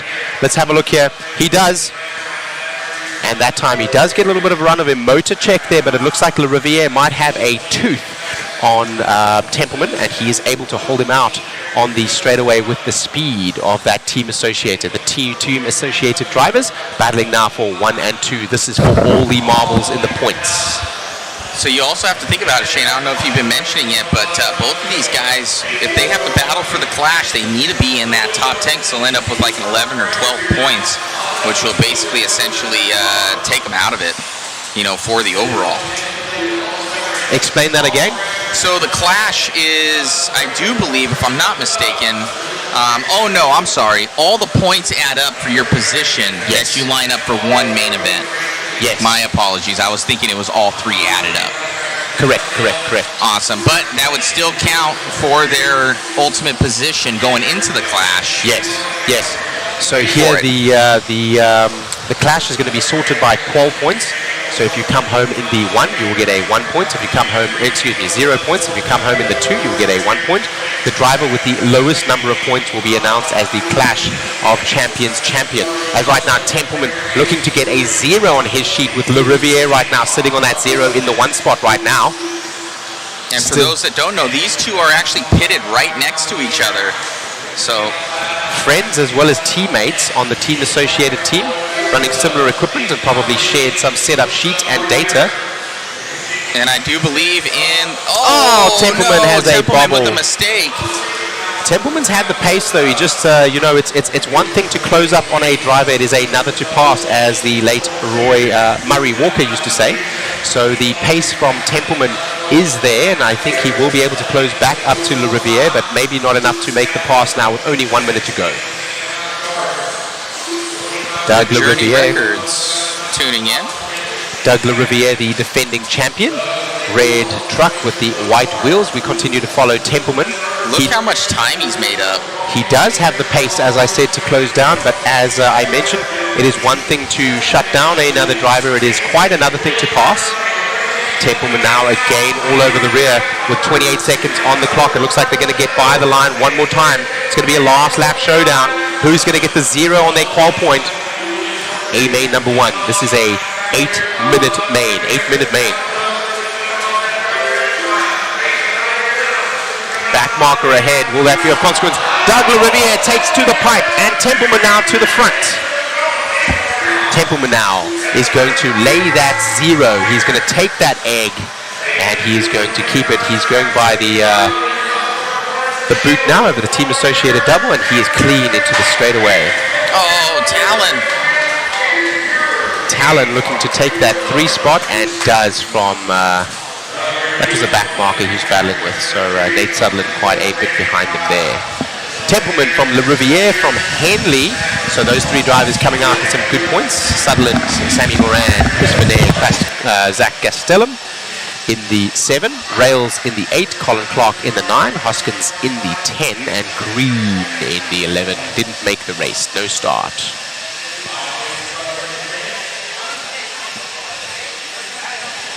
The Journey Records, yes, the commentator is Shane Mouton from A-Main Hobbies, and I am South African. Happy to be tuned in from Cape Town, South Africa. Cheers from Tyrone. Tyrone, I am from Cape Town, South Africa myself. It ain't over till it's over.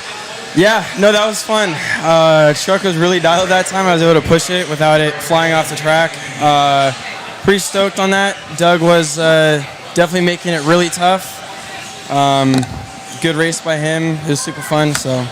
You wish it was over right now, but you got another, hopefully 1, maybe 2 to go.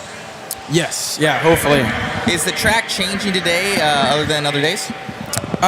So far today, when I've hit it, it feels pretty consistent from the beginning of today, at least, up till now. The other days, definitely it dropped off a bit. But so far, it feels about the same. Congratulations on the win, my friend. Thank you, appreciate it. Alrighty, as we come back up top here, and our driver there confirming what we had suspected in yesterday's broadcast, in that the grip had started to drop away by the end of yesterday, and the groove coming up quite a lot from yesterday, and moisture causing that Elmer's glue to be rendered more useless than previously. But today, very consistent grip again. We have misted the track with Elmer's glue, and it was sealed by Eddie Henley last night. Probably sealed around about midnight, maybe even around 1 a.m. Long day for everyone yesterday. As we get ready here for the A-Main number 1, Mod Stadium Truck. SXT is the sponsor. This is race number 40 of 62 at the Clash of Champions 2024. Let's take a moment to thank our sponsors. Our sponsors: Team Associated, Protec RC, SXT, DRC, TDK, Exalt, TLR, Phantom Racing, Hobbywing Motif, One Up Racing, DVR, R1 Works, Vision Racing, Factory Tracks Racing, K&K Hobbies, Mod Live Media, Boom Graphics, and ProLife.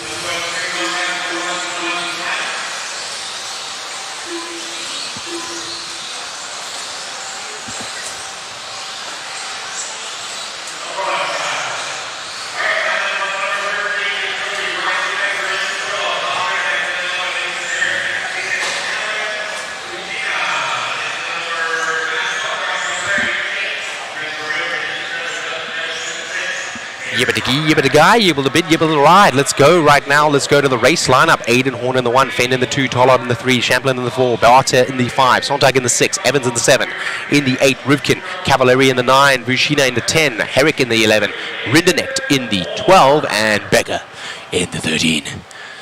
13, unlucky for some, maybe lucky for Becker here. So we go to the A-Main, number 1, sponsored by SXT. Here we go. Aiden Horn away nice and clean. So is the 2 and 3 of Fend and Tollard. Fend and Tollard, those teammates, also pitting next to one another. The TLR drivers in 2 and 3. Aiden Horn is out front right now in that team associated truck. TLR in the 2, TLR in the 3. Barter now in the associated up to the 4. Davey Barter from Coyote Hobbies, racing in that team associated truck. Aiden Horn right now with Dakota Fend. Dakota Fend makes a little mistake and lets Tollard through.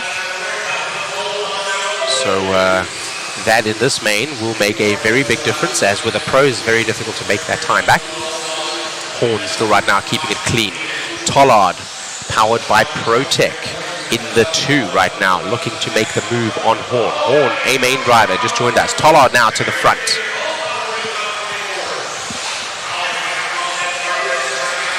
Tollard now, seasoned racer, one of the nicest guys you'll ever meet. ProTech driver in that yellow buggy with the pink rear. Let's have a look at an instant replay of that crash right there. Horn getting it sideways, trying to whip and hang as he goes over the triple, but not enough that time, landing on his rear tire and rolling out and allowing Tollard to the front.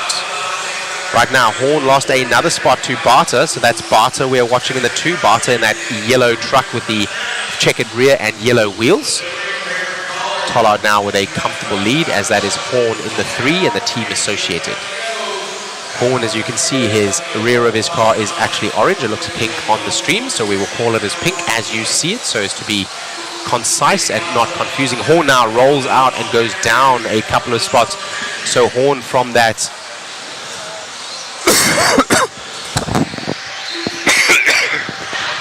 I'm so sorry, guys. Cole Tollard right now is still out in the lead. Tollard in that yellow with the pink rear. He's going through the Proline S's. Davey Barter now closing up from the 2. Tollard now takes a roll, and Barter now to the lead. Let's follow Barter. He's broken. Tollard's out. Tollard comes to a pipe.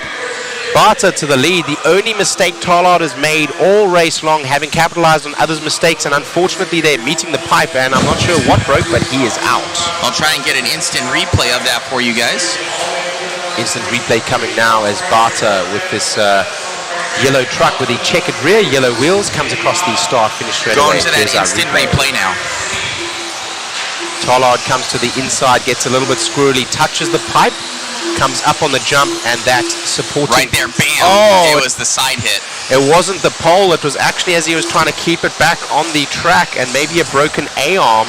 I think probably a hub or a ball cup.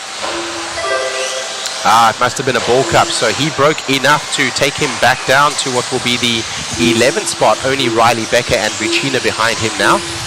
Barter now in the lead. Let's follow Barter. He's being hunted by Dustin Evans, both in team-associated rigs. Barter from Coyote Hobbies. Team-associated breakout star right now. He's been so fast here for Barter. Had that INS run in 4-wheel drive against, well, the best out here, the guys that are in this. So Barter definitely putting in that work. Coyote Hobbies, he's been practicing, putting in the time. I've talked to his dad, Dave Barter, and he's like, dude, he's serious about it. So yeah, Davey definitely putting in the time, putting in the energy, and showing what's up. As we have Dustin Evans with a very good run right now. We haven't been talking about Dustin a lot. No, Dustin's been in the fight, but a couple of cars back, in the past couple of races from the lead, so not much mic time yet, but here he comes, and right now he has got the pace to shut down on Davey Barter, and he's going to start applying some pressure. Let's see if Barter elects to simply run his line or start defending, and thus compromising his lap time to attempt to defend from Evans, who seems to have his measure in pace now, and is coming up on his back bumper. Only 30 seconds left to go in this one for Bot as he hits his rear bumper a little bit right there, scraping on the wing, trying to give her all she's got, Captain, over that triple.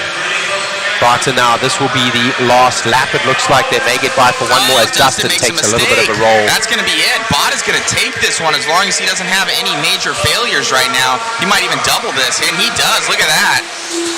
Barter banking now on that double instead of a triple. He might get a victory lap with only 5 seconds left to go. We will see.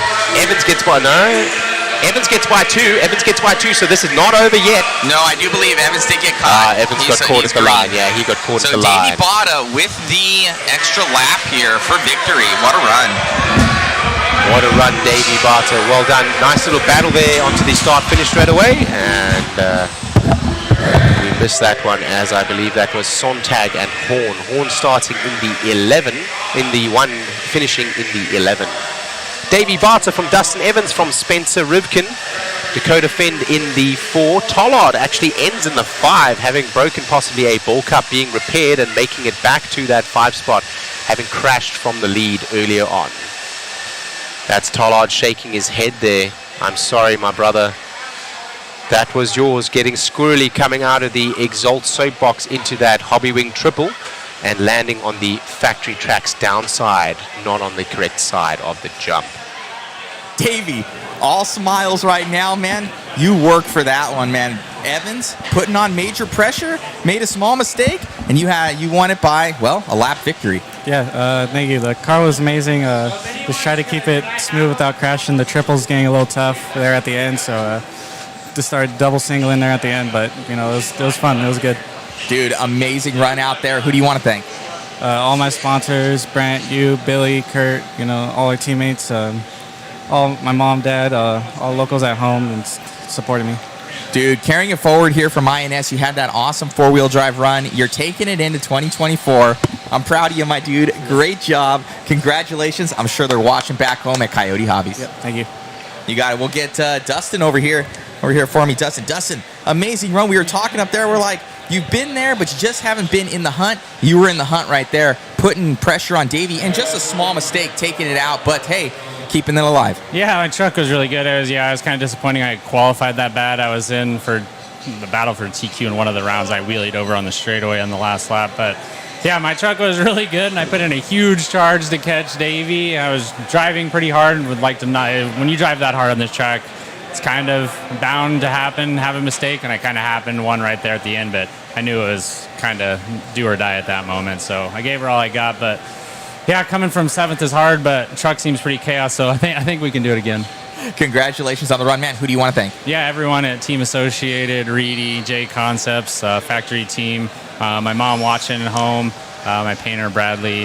It's been kind of a struggle this weekend, but trying to make it happen in the mains, and yeah, keep sticking with it. Congrats, my friend. Best of luck in the next one. Thank you. Back to you, Shane, in the booth. Good job. In the end there, Dustin Evans was on a hot charge, and as he said, pushing as hard as possible to make up time on Davey Barta, as he was doing. But as he said, nothing doing in the end as he pushes and goes to the pipe. Still brings home the 2, and he will be one to watch as we go up into the later mains. Remember, 3 A mains for the big events, 3 A mains. This one, the 13.5 short horse truck A main, sponsored by ProTech RC. A higher level of performance available at your local hobby shop or at www.amainhobbies.com for all your RC needs. As they warm up, let's take a moment to thank our sponsors: Team Associated, ProTech RC, SXT, DRC, TDK, Exalt, TLR, Phantom Racing, Hobby Wing, Motif, 1UP Racing, DVR, R1 Works, Vision Racing, Factory Tracks Racing, K&K Hobbies, Mod Live Media, Boom Graphics, and Proline.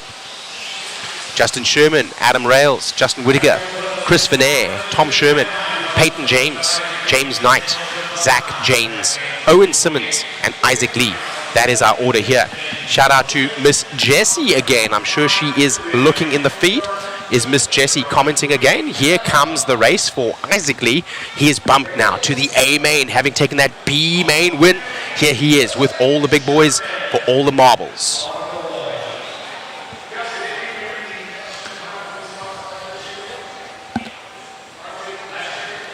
A all-American grid race lineup here. Here we go.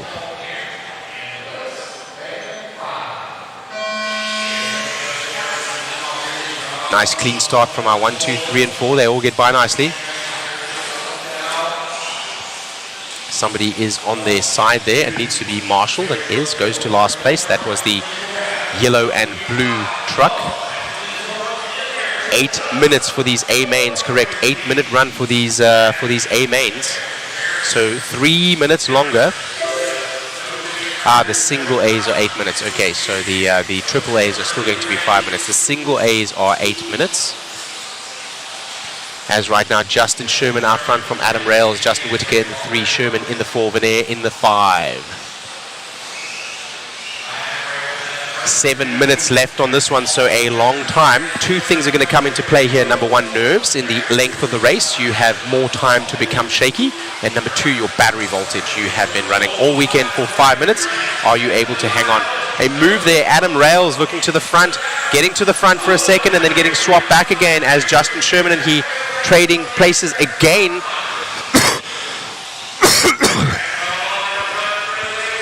Rails now comes to the front. Excuse me. Yes, Rails comes to the front with Sherman in the 2. Sherman having got a little bit loose here in this particular part of the track just a second ago, and Rails now with the pace sticking out front, but Sherman now sticking to his back bumper, takes a little bit of a rollover as Whittaker now from the 3 to the 2. A little bit of space to breathe as Adam Rails. We'll continue to follow the battle for the 2 and 3 as they are the closest on track in the highest position, as Rails now looks to make a runaway. Rails in that blue buggy with the yellow strike through. We're looking now at Justin Whittaker. Justin Whittaker in the white and blue truck with the white wheels, and right behind him is Justin Sherman in the white and green truck with the white wheels. Onto the start-finish straight away now. Sherman looking to take his spot back in the 2 as he started in the 1. And Whittaker now started in the 3. He is in the 2. Rails started in the 2. He is leading out front right now with about a 1 second lead. Thank you very much. Nice pan out there, Chris. That's great. As we can see the 1, 2, and 3 not separated by much. Right now, Whittaker looks to have the measure of Sherman to keep him behind, especially down the straightaway.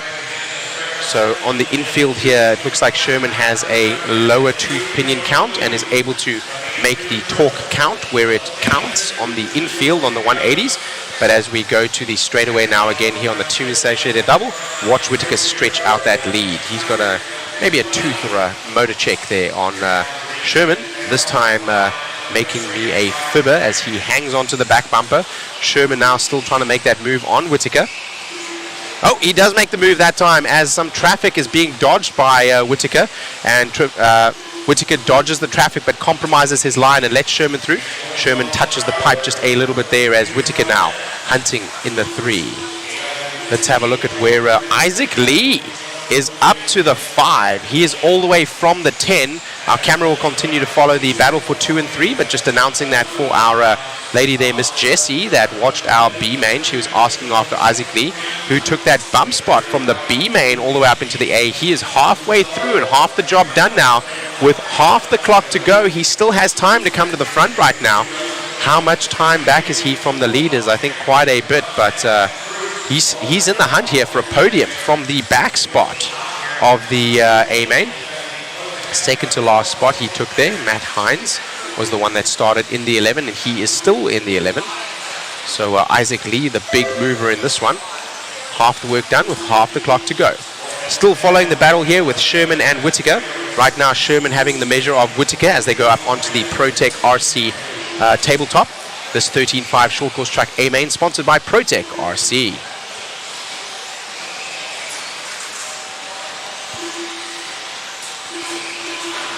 Alrighty, we're getting settled in, so we hear that tone there as Adam Rails, our leader, is just ahead of them. Still 1, 2, and 3 separated by not much. That is our leaders there all in one shot. We saw just a second ago Rails in that blue truck with the yellow strike through as we continue to follow Sherman. Sherman in that white truck with the green rear, and now Whittaker in the 3 where he started.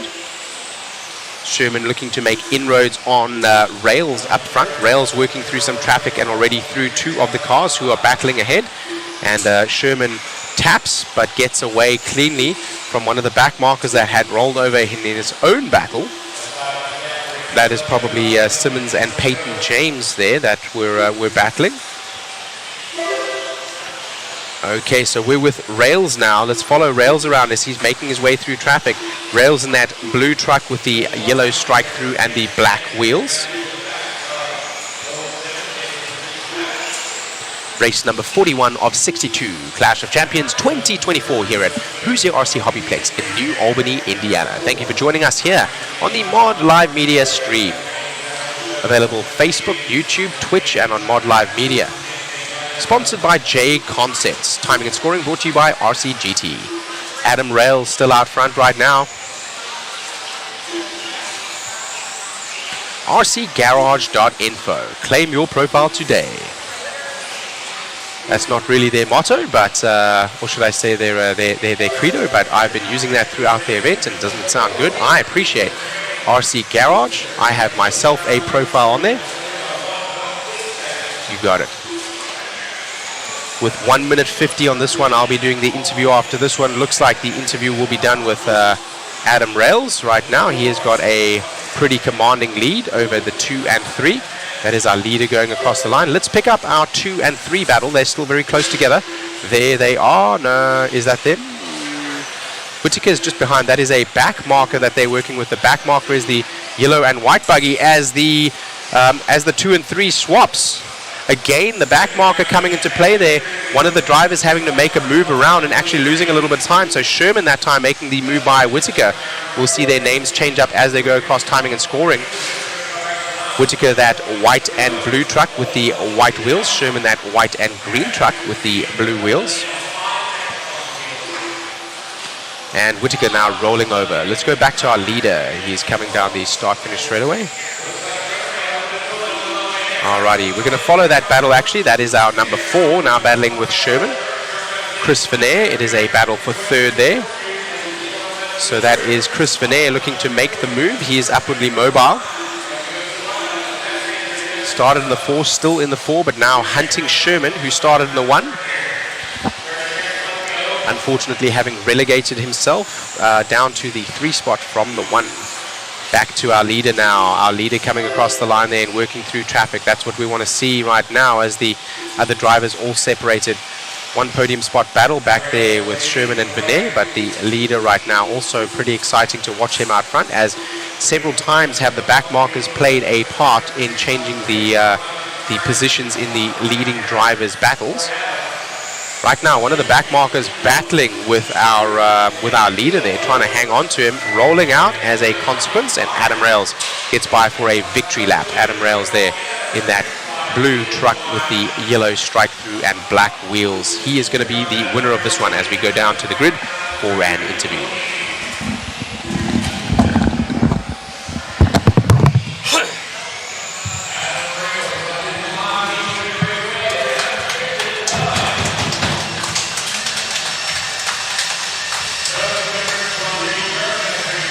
Interview with Adam Rails.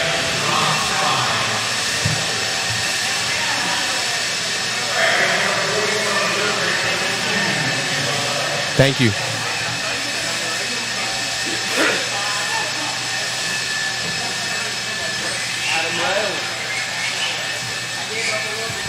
Adam Rails, my brother, we've been watching you in all 85 of the heats that you've entered in. How many heats are you in, man? I ran 4 classes in about 370 heats so far in practice runs. Yeah, about that.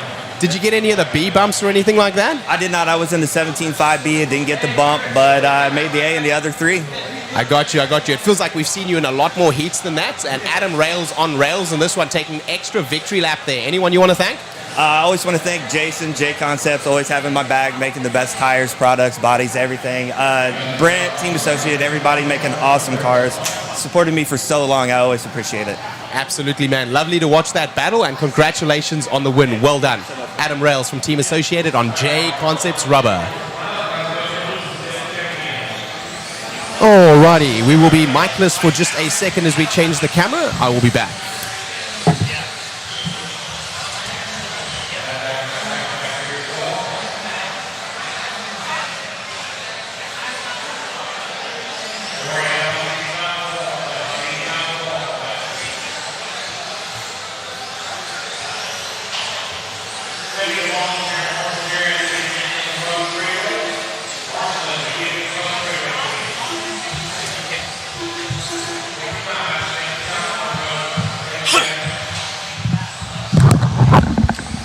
Alright, I am back. As we get ready for the 40 Plus two-wheel drive mod buggy A main, sponsored by TLR.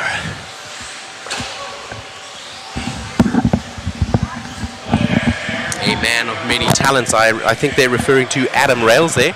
Adam Rails in 4 classes, making 3 of the A mains and 1 of the B mains. He didn't make it to the A main in that one. Not sure which class that was. I think it was two-wheel drive buggy.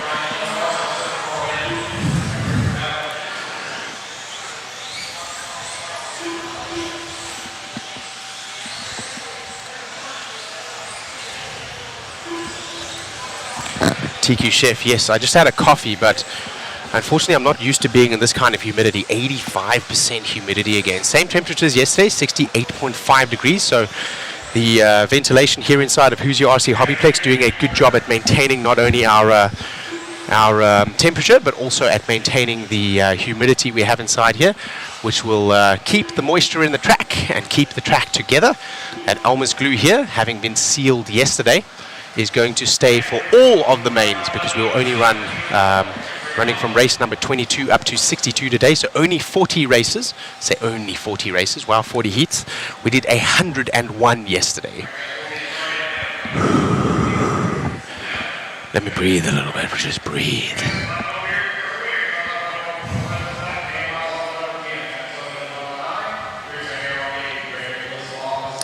Brent Thielke here, team associated team manager in the A main TQ. Dunbar in the 2. Adam Rails is in this race again. Here he is again. I told you we see him a lot. He's in the 3.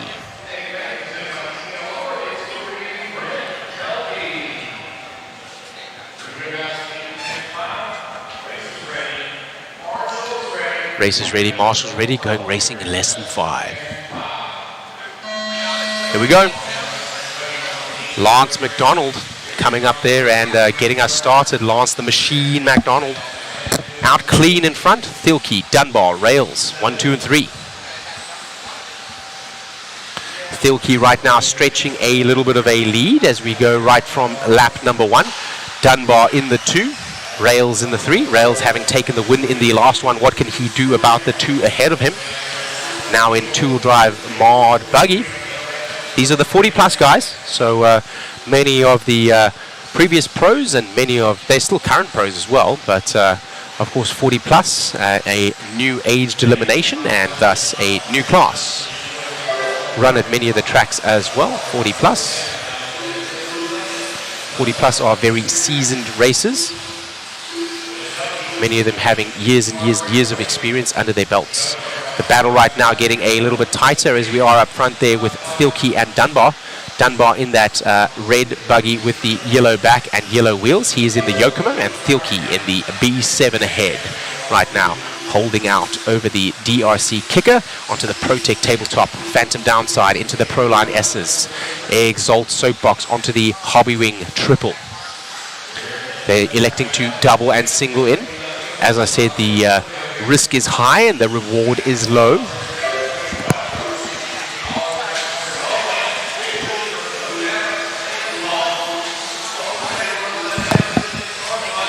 Six minutes 30 left in this one, as this is a 8-minute A main.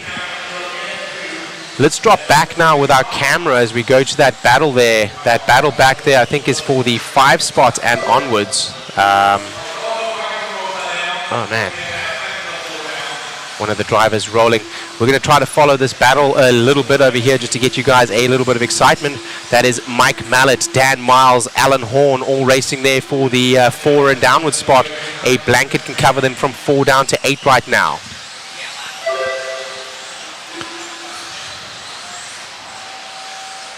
I guess we are going to go away from that battle and we're going to go to the front battle.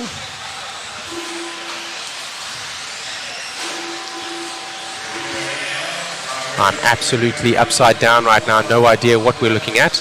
Okay, as we go back to the leaders, we'll go back to the leaders, as that is for the marbles. Still Thielke right now from Dunbar, but Dunbar looking to close up on the back of Thielke, the Yokomo on the team associated. Oh, as a back marker rolls out in front of them, but no consequence there to both of the drivers getting by cleanly. Dunbar just dodging that bullet and going under the rolling chassis of the orange buggy with the white wheels. Dunbar now looking to close up. Oh, several buggies on their lids ahead. 3 of them on their lids ahead. Excuse me. Sorry to cough like that, guys. I'm so sorry. RIP headphone users. 4 minutes 44 on this one in our 40-plus two-wheel drive mod buggy A main, sponsored by TLR. A little bit of a wheelie there from the Yokomo of Dunbar. Dunbar looking to squeeze every little bit of performance out as he can. His tires providing traction, and a little bit too much traction there, going up on 2 rear wheels. Thielke there looking comfortable out in the front, hasn't had to defend just yet, but Dunbar looks to have his measure. Every once in a while he tends to close that gap down, and then a little bump from a back marker or a wheelie allows Thielke to open that lead up. So far, none of that behavior from Thielke out front. A little bit of a roll from Dunbar. Dunbar now is going to be having to look behind, and I think Ciccarello is going to be coming soon. That is not Chicky behind him, though. Chicky would be in the yellow buggy with the white rear, so a little bit of a gap back to Chicky. Let's follow Dunbar and see if he can fight back now from the two. I think there is a battle behind, but we'll stay with Dunbar until we can confirm that. On the left-hand side of the track now, that is a battle for 4, 5, and 6, and 7. As we go through the Pro Line S's, those are all 4 position there, those drivers. We'll come across timing and scoring and catch up with them in just a second so we can see who those drivers are. Down the straightaway, that is Rails, Niklas, separated by 2 back markers. So Niklas is that blue buggy with the white wheels, and Chicky right now is just ahead of him. So let's follow that battle there. They're working with some other drivers ahead of them now. I think that's all for position. Maybe timing and scoring is not quite showing. It's not updating the way that I'd like with the green bars, but that is due to internet connection, not anything that we can do about that. We continue to follow that battle around. So Niklas right now. Niklas is in that blue buggy with the white wheels, looking to make a move up the inside of the white buggy, who tries to close him down, and no doing there. He was already side by side, and that white buggy does lose out, closing the door on fresh air and instead getting a wheel from Greg Niklas. Niklas makes that move. That was his move to make. He was already on the inside. The door was not there to be closed by the white buggy, and he losing out and rolling down the order now. So still a good lead from our leader, Thielke. Thielke is right behind these two right now. He's just come across the line. Dunbar with a bit of a gap between him and Thielke, and Mallett's even further behind, and Ciccarello is... so our battle for 3 and 4 right now. They're going to be coming across the line. Let's see if we can pick them up. They'll be on the left-hand side of the track as we try to pick up Ciccarello. Ciccarello has a threat from behind now, being, a battle ahead with Mallet. Ciccarello in that X-ray with the white and yellow. Mallet now rolls and rolls again. Looking for some drama and excitement for you guys, but as that happens, commentator and camera curse there with Mallet rolling out from the 5.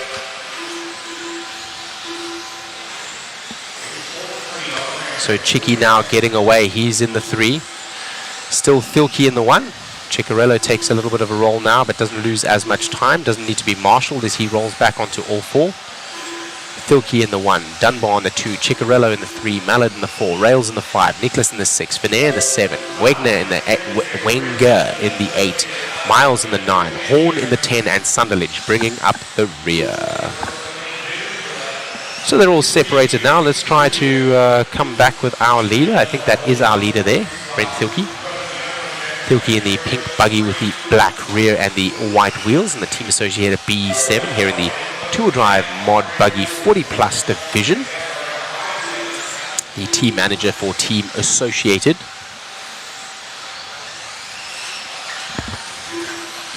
Thielke, a astute setup as well as design and engineer himself. I don't know if he designed this particular buggy, but having some input on it, of course, and having the skill to put down everything that the buggy is offering in engineering terms. The new buggy, the B7, a lower center of gravity, a 1-to-1 steering ratio, and some new rear design hubs as well as front casters, making it an entirely new buggy. Even the shock tower in the rear with new wing attachments. Everything is different.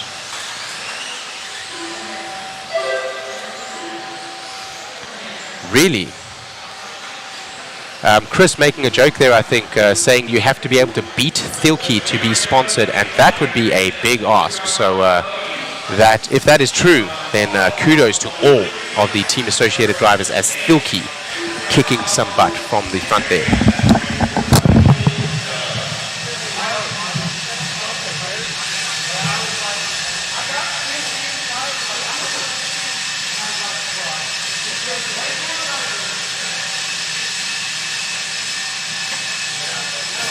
Brent Thielke, nice run there from the front, and the new B7 looking good. Yeah, it was fun. Brian was right there most of the run. It's always a challenge in this class where you're just trying to manage your own pace and then outrace the competition. And there was one time up at the top of the hill over here, I didn't even see that there was a car upside down, and I luckily missed it. It could have ruined the whole race. But yeah, big thanks to all the guys back at the shop: Kyle, Curtis, Sean.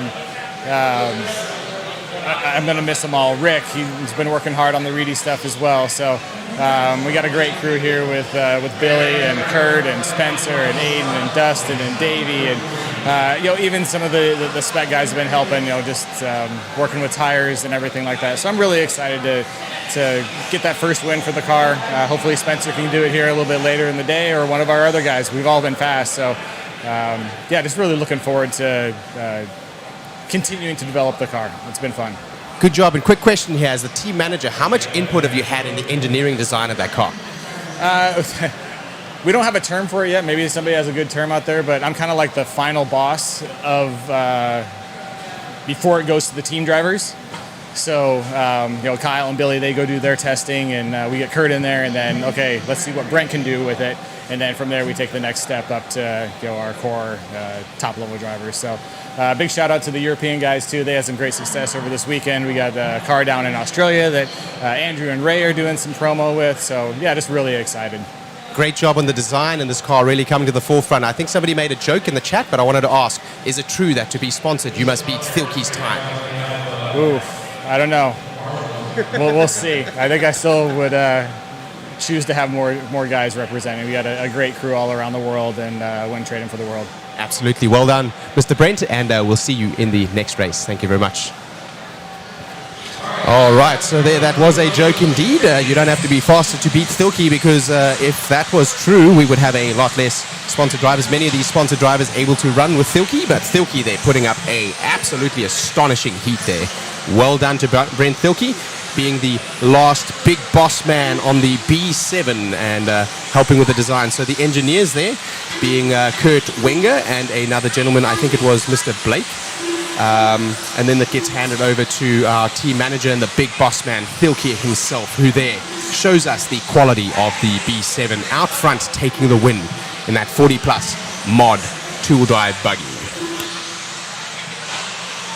Whilst they have a warm-up, I will be back in just a second.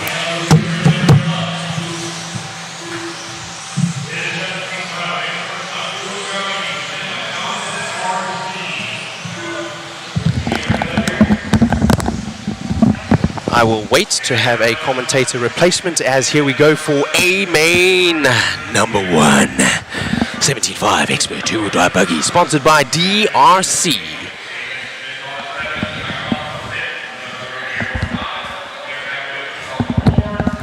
Local hero Talon Henley in this one. I don't want to miss this one. I don't want to miss any of the races, but needing a comfort break in just a minute. We'll go after this race, I guess. Talon Henley starting in the TQ, Colin Miles in the 2, 3 is Goff, Jeff Stakovich in the 4, Le Riviere in the 5, Kai Goff in the 6, Damon Smith in the 7, Patanorde in the 8, Michalesco in the 9, Moran in the 10, and Templeman in the 11 as we get started here. Clean out for all your top 5, in fact the entire field. So far, the freight train forms as we go through the Pro Line S's. Still Talon Henley out front.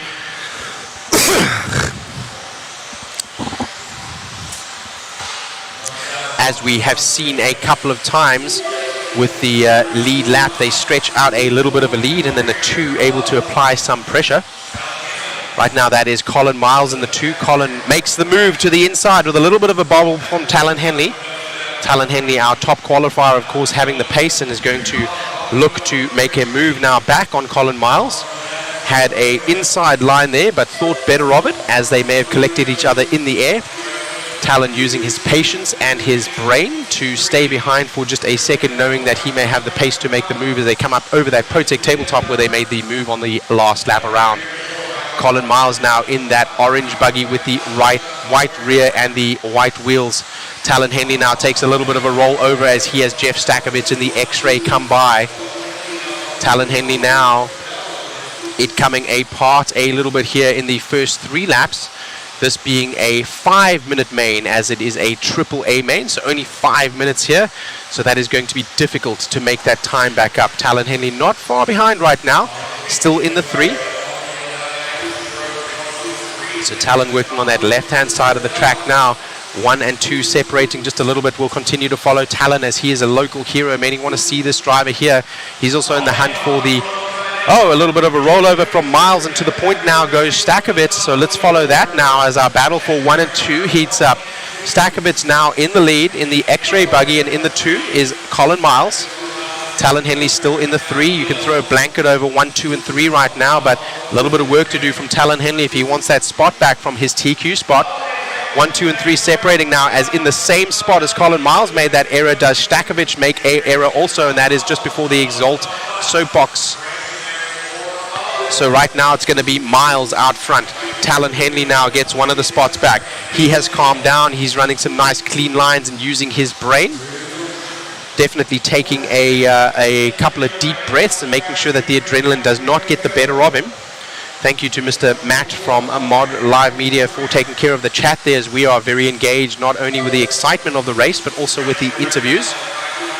So Talon Henley here looking to have a stalemate right now. Colin Miles out front having the measure from the TQ runner Talon Henley, our local hero. We'll continue to follow that battle. Let's have a look behind them also now as they come across the start-finish straight away. A little bit of a stalemate here for 1 and 2. Let's drop back for that battle for 3, 4, 5. We panned out nicely so we can follow all of them.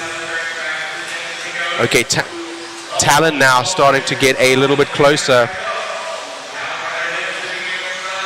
Trying to keep all of them in view as we have 2 hot battles right here.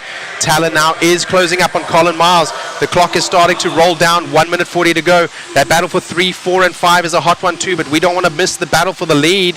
So we're going to keep on the lead right now. Keeping on the lead, Talon Henley makes the move to the inside. Colin Miles with a little bit of a bobble to the pipe. It's been a stalemate, but right now with Colin Miles got some work to do.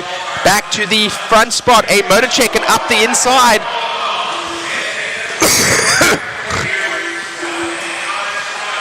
Motor check, and he had too much speed there coming into the corner. Talon taking advantage of the apex rather than the overall speed, but Colin Miles clearly having a little bit of drive onto the straightaway. Let's see if he can close that gap down as we come onto the straightaway again. He does. Not much separating 1 and 2 right now. Talon Henley, local hero, son of the owner and operator here at Hoosier RC HobbyPlex, still in the lead right now. Under pressure from Colin Miles. We'll continue to follow that battle. That is the closest battle and the highest battle on track.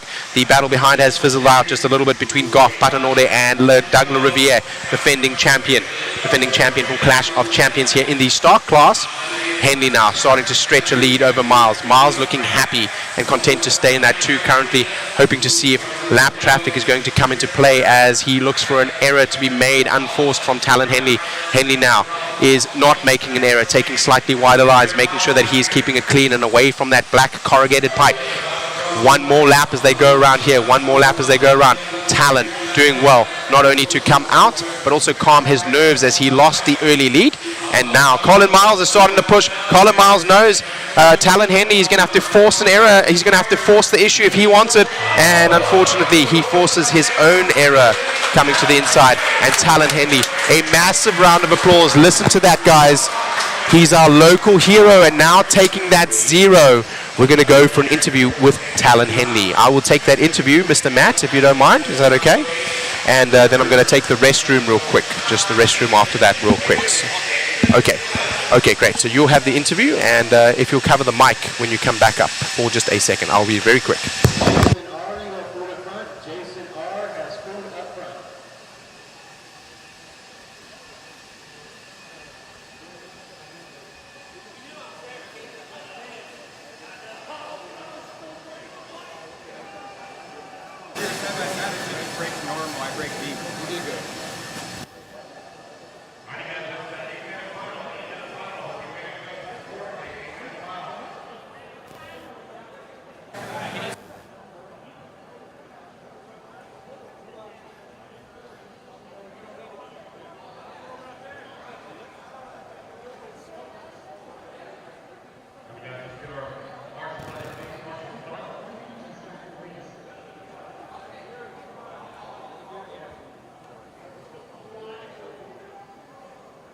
job out there. Kind of you had to set the pace early. Couple little bobbles, you dropped back, but almost that was maybe helped you a little bit as you started pushing. I tried to drive the car real soft, and I know that these cars do not like that. Really, my fault. I guess tone-to-tone isn't my style. I like racing from the back, although that's not the way it should be. But dude, it looked good out there. Colin was putting a hard push on you there at the end, but you're able to fend him off. And, man, I'd say definitely good crisscross applesauce over here. He tried pushing the issue on the inside. You knew he would blow the corner. He did. And I think that was probably the ultimate one right there where it kind of gave it to you, where you're like, hey, I know what I need to do. I know he's a clean racer. I wanted to race him real nice, and I saw what he was going for, and I knew he wouldn't completely blow through me. So I just pulled a little wide and really got the move done on him. Congratulations, man. Anybody you want to thank? Everybody that's on these shirts. I'm really thankful for everybody, God, my parents, and that's about it. Thank you. Congrats, my man. Great job, buddy. Great job. Where's Colin at?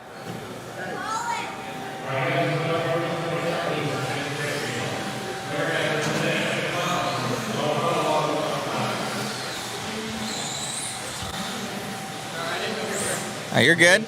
We have Colin Miles here, and dude, amazing job. My apologies, by the way. You didn't have a sponsor on there. I thought you were factory tracks. My apologies. I will put X-Ray on there. Dude, amazing run out there, and just talking, you guys so close. It just came down to the most minute of mistakes, and looks like you're in the hunt for the overall. Yeah, it was a really good run. Probably one of my better ones of the weekend. I was up there shaking like a leaf, but I thought I had him down this straightaway, braked a little late. My car's got a lot of power, a lot of speed, but just got to keep it a little bit cleaner. No, we saw that. That was probably the one mistake that might have got it for you right there, where you blew the corner. You know, you got the run on him, but you know, have to slow down. Congratulations on the overall run.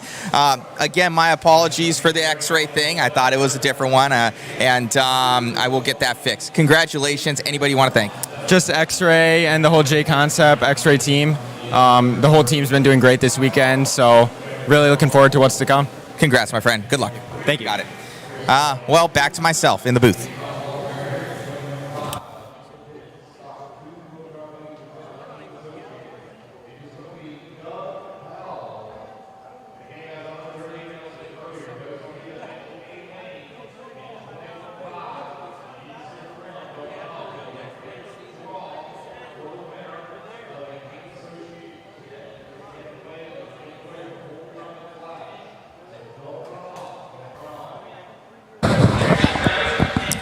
All right.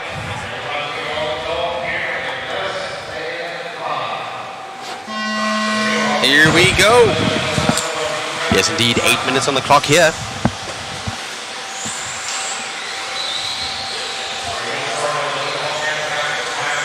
As we get started with Fat Ninja starting in the TQ, Doug Powell.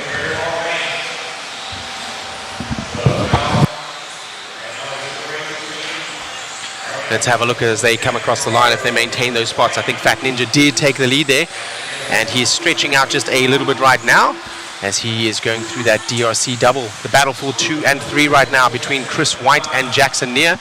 Jackson Neer in that orange buggy with the yellow wheels collects the number 2 as he made a little bit of an error, and they tighten up now, and the battle continues.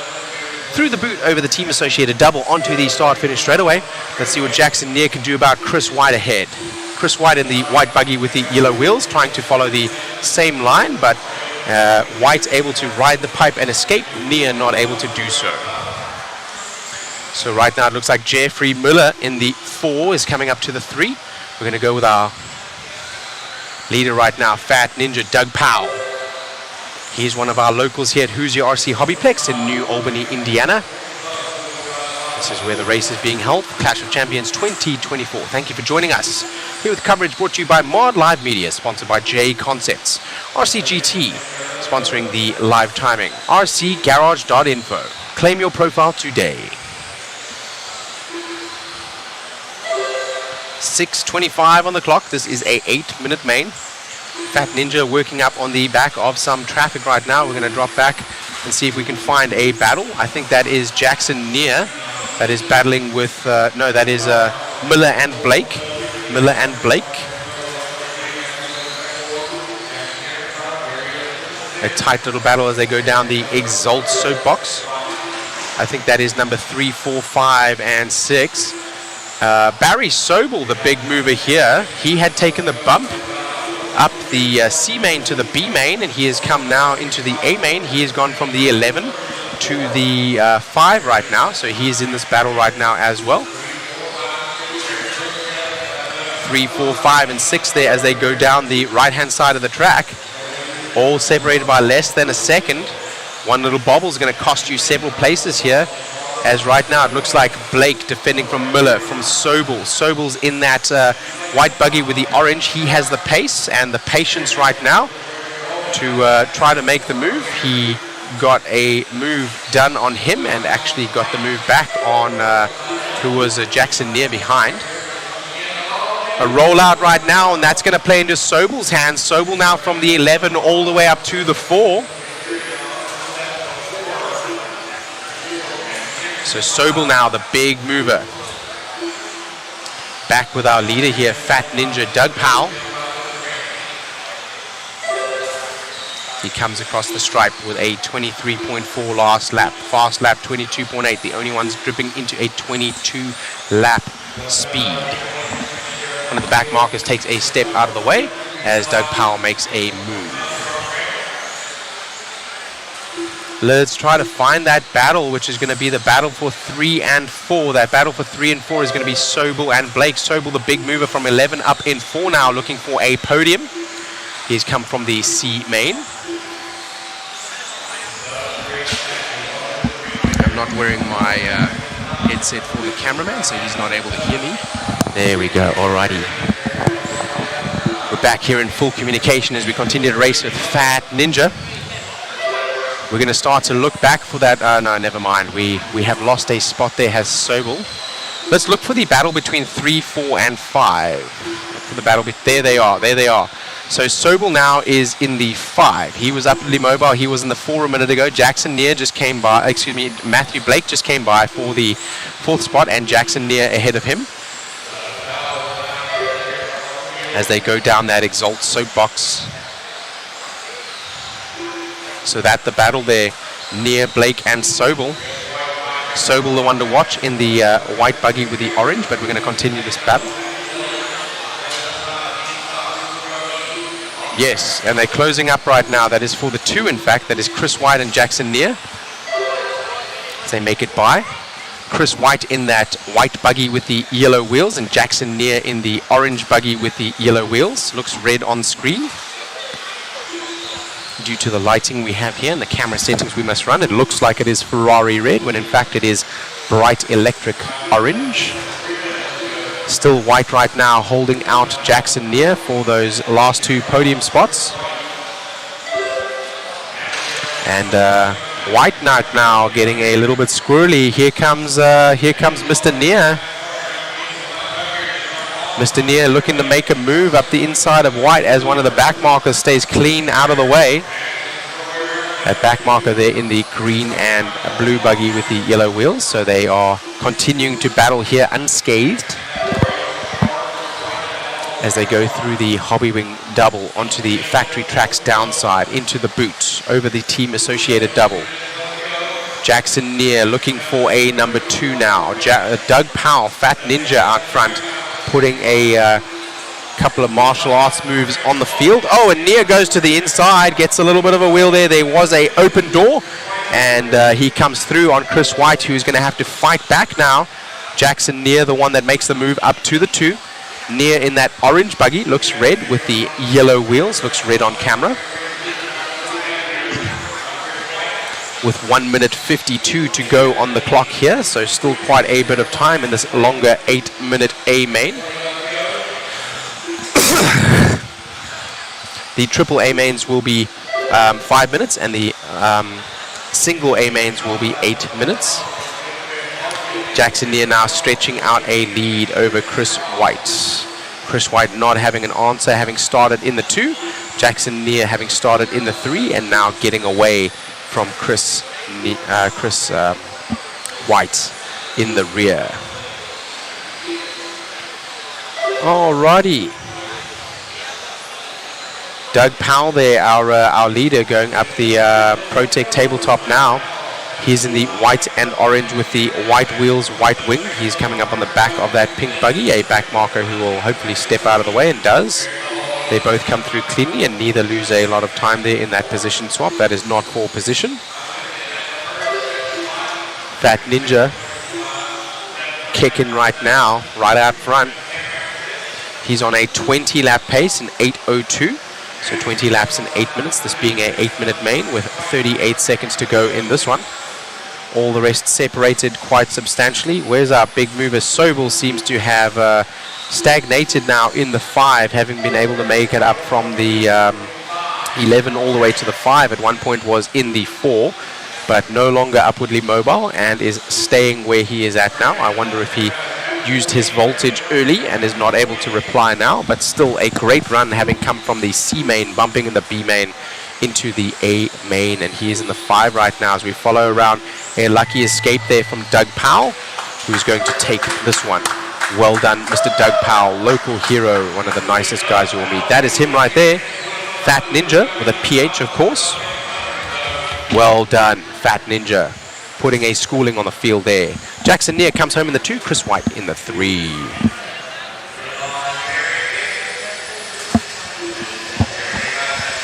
Lovely run, lovely run. Yes, there will be an interview. Matt's got the interview. Race number 45 of 62 just about to come up now with the 40 plus mod buggy 4-drive A main sponsored by Phantom. We go over to Matt from Mod Media with Fat Ninja, Mr. Doug Powell. Mr. Doug Powell over here. He's one of my favorite guys. They call him the Fat Ninja. I know he always runs the mod goodies in there. One of the nicest guys you'll meet here at the track. I think you're like class champion 2 years running, man, in the 21.5 class. You're the man. I got lucky.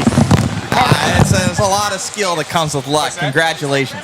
Thanks. The car is real good. I want to thank Angie and Eddie for such great plays. You for making great products and putting these cars. It's been a great weekend. The car ran flawless. Really had a good time, and 2 years in a row. So, dude, amazing run out there. Congrats. I know you got the brass inserts in there, the puck system. Dude, you're doing it all, supporting the community. That's what it's about. 21.5 class champion. Dude, amazing. Want to give this to you. You had your car right there in that photo, and I was like, you know what? Doug's going to grab that photo. So, appreciation. We got Shane over here from ProTech, and Amon, just your size. Amazing, buddy. Thank you so much. Great job. Great job.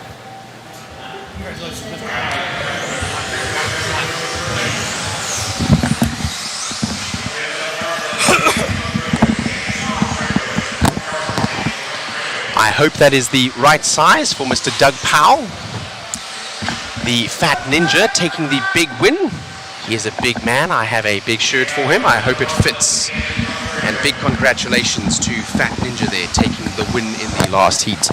As we get ready here for 40 plus mod 4-drive buggy A main, here we come with Thielke again, having taken that 2-wheel drive 40 plus win just a minute ago with a battle from Dunbar. We're going to see a repeat here with the Yokomo and Team Associated showdown.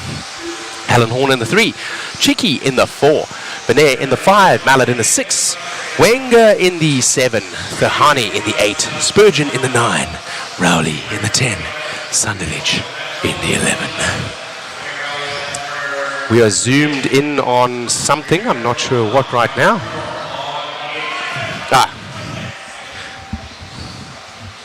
Dunbar seems to have lost something.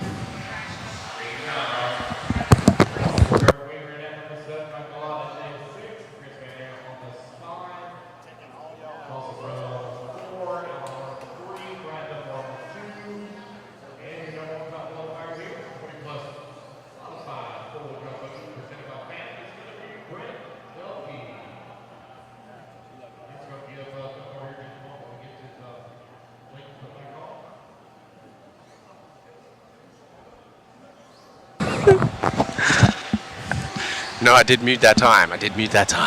Yes. Dunbar, we're going to give him a little bit of spot right now. There is no number 2 on the grid because Dunbar is getting some help. We want to see this showdown. So thank you to Lance the Machine McDonald for taking a little bit of time there. I'm going to transfer it over there to Mr. Shane. Thank you so much. This guy's been killing it, guys, so big shout out to him. Thank you so much. Also posted up right there, shameless plug, we do have that waffle. It will be drawn today, and we added more goodies. Hobby Wing hooked us up with the 17.5 done up by Matty G, so Team Glitch, and that's the one that Raymond uses, so that has been tuned. We got also, we're going to do the B7, so kind of cool.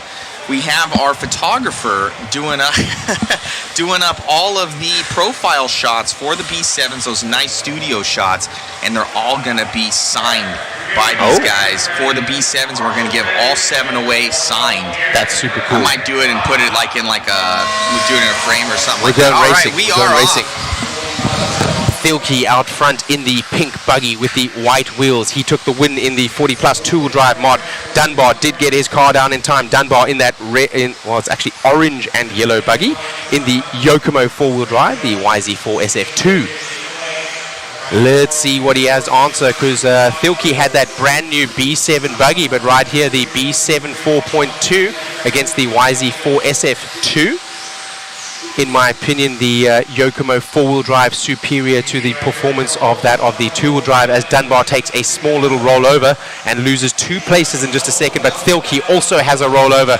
So we're shuffling up right now, and it looks like Horn to the point, Alan Horn in his team associated. Dunbar now in the 2. The battle now between Dunbar and Thilke, the one that we want to see, but Dunbar now going to come out front and battle with Horn instead, another team associated driver. Alan Horn, the father of Aidan Horn, also one of the engineers and wrenches for the team associated team, knows these cars very well and not a stranger to racing, been in it for many years. Let's follow our leaders there. That's going to be Horn out front with the yellow, pink and purple with the white wheels. Dunbar now beginning to apply pressure. That Yokomo four-wheel drive looking great as he triples in over the Hobby Wing triple, over the team associated double. Team associated still right now out front. Can Dunbar capitalize? He's had some bad luck throughout the event, and as they say, the more you practice, the luckier you get, and with all the practice and running time that Dunbar's had right now, I hope his luck comes together in this particular race. Right now, able to hold on to the 2. A little bit of a case there from Horn on the triple, from the Hobby Wing triple. Now it is Dunbar closing up 1 and 2, separated by nothing, as they come up over the DRC kicker right now. A little bit of a touch on the wing there from Horn, looking to the inside, and we hear some shouting across the track for something else, but this battle for 1 and 2, too tasty to leave right now. Sorry for that. So Horn right now looking to stretch a tiny gap, and it is several thousandths of a second. Dunbar right now with a consistency, known for that consistency, has been a pro racer for many years now, one of the local fast guys here, still sponsored by Yokomo, has a ride, but not traveling around as much as what he used to.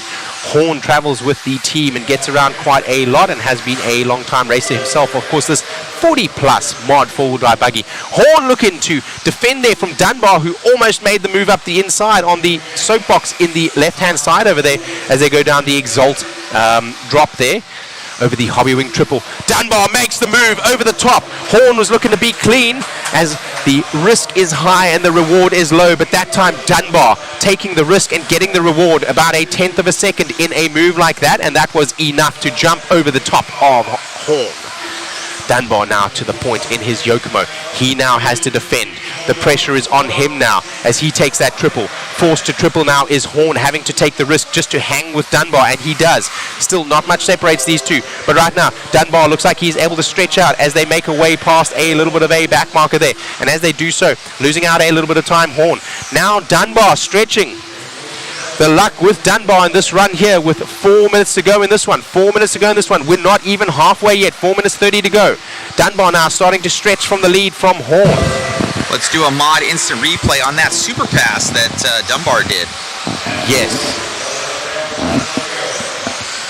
Dunbar, sponsored by Yokomo and Red Bull, giving him wings. Fast and furious pass right there, right over the top. Super clean. Only a 1/10 of a second in that, and as you can see, not much lost as you double and single in, but a lot of risk for a little reward. So deciding not to take the risk was Alan Horn there, trying to bank out front, and Dunbar capitalizing. Dunbar now taking a run out front as he was battling one of the back markers there who was staying consistently ahead of him, and Dunbar now doing well.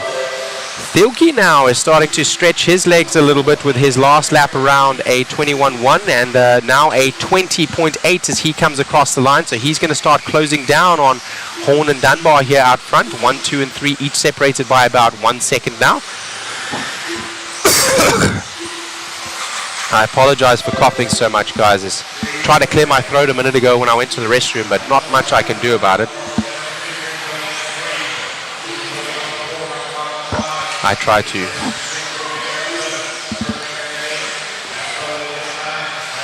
So Dunbar coming into a little bit of traffic there and unfortunately losing a little bit of time, but right now he has the measure of Horn.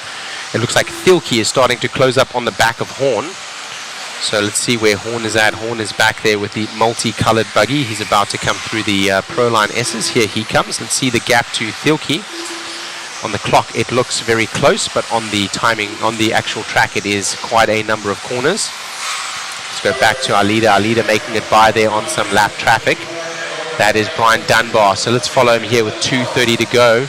He's that orange buggy with the yellow back and the yellow wheels. Right now ahead of that white buggy who is a back marker, not for position. Somebody hiding in the trough there on the Hobby Wing triple and doing well to stay out of the way. Dunbar now with clear track ahead of him with 2 minutes to go. Horn and Thielke, looks like that gap is starting to close down on the two behind, so we'll continue to follow the leader as that gap behind is closing down. Looks close on timing and scoring.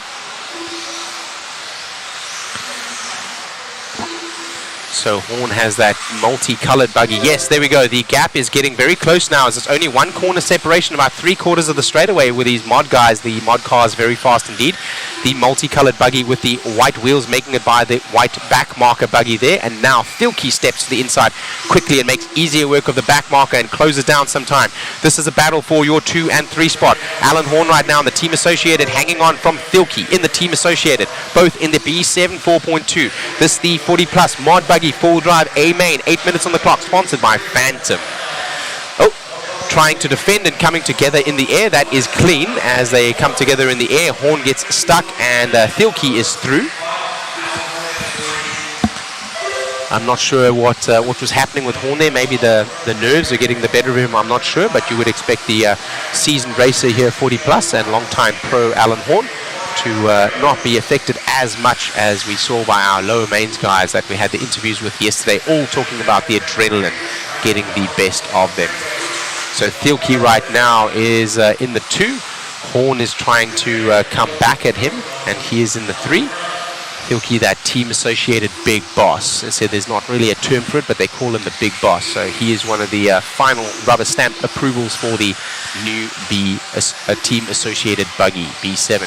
Back with Dunbar, our leader, the orange and yellow buggy out front. That is a really cool photo of his Yokomo car. Which car is that? That's one of the older cars. Is that the old B4 Team Associated? Or maybe even a B3, yeah. I think it's a B4. Long-time Yokomo driver. Blast from the past there from Mr. Brian Dunbar. Really nice to see it. He got second at the Worlds, right behind Kinwald, and a long-time pro and one of the nicest guys you'll meet. Now one of the local heroes here at the Hoosier RC HobbyPlex as the clock expires. That was back in the 1997 Worlds. So long-time a pro and long-time a ride as he takes the win. Mr. Brian Dunbar. Mr. Brian Dunbar. Finally some luck comes his way. Please tell Mr. Brian as you interview him that Shane up here, I've been rooting for him. Happy to see him take the win. Thielke in the 2, Horn in the 3 in the end. Thielke with enough over his Team Associated teammate. We'll switch camera.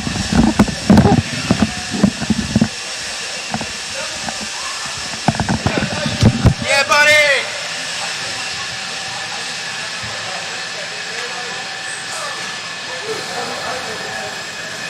You worked for that one, my man.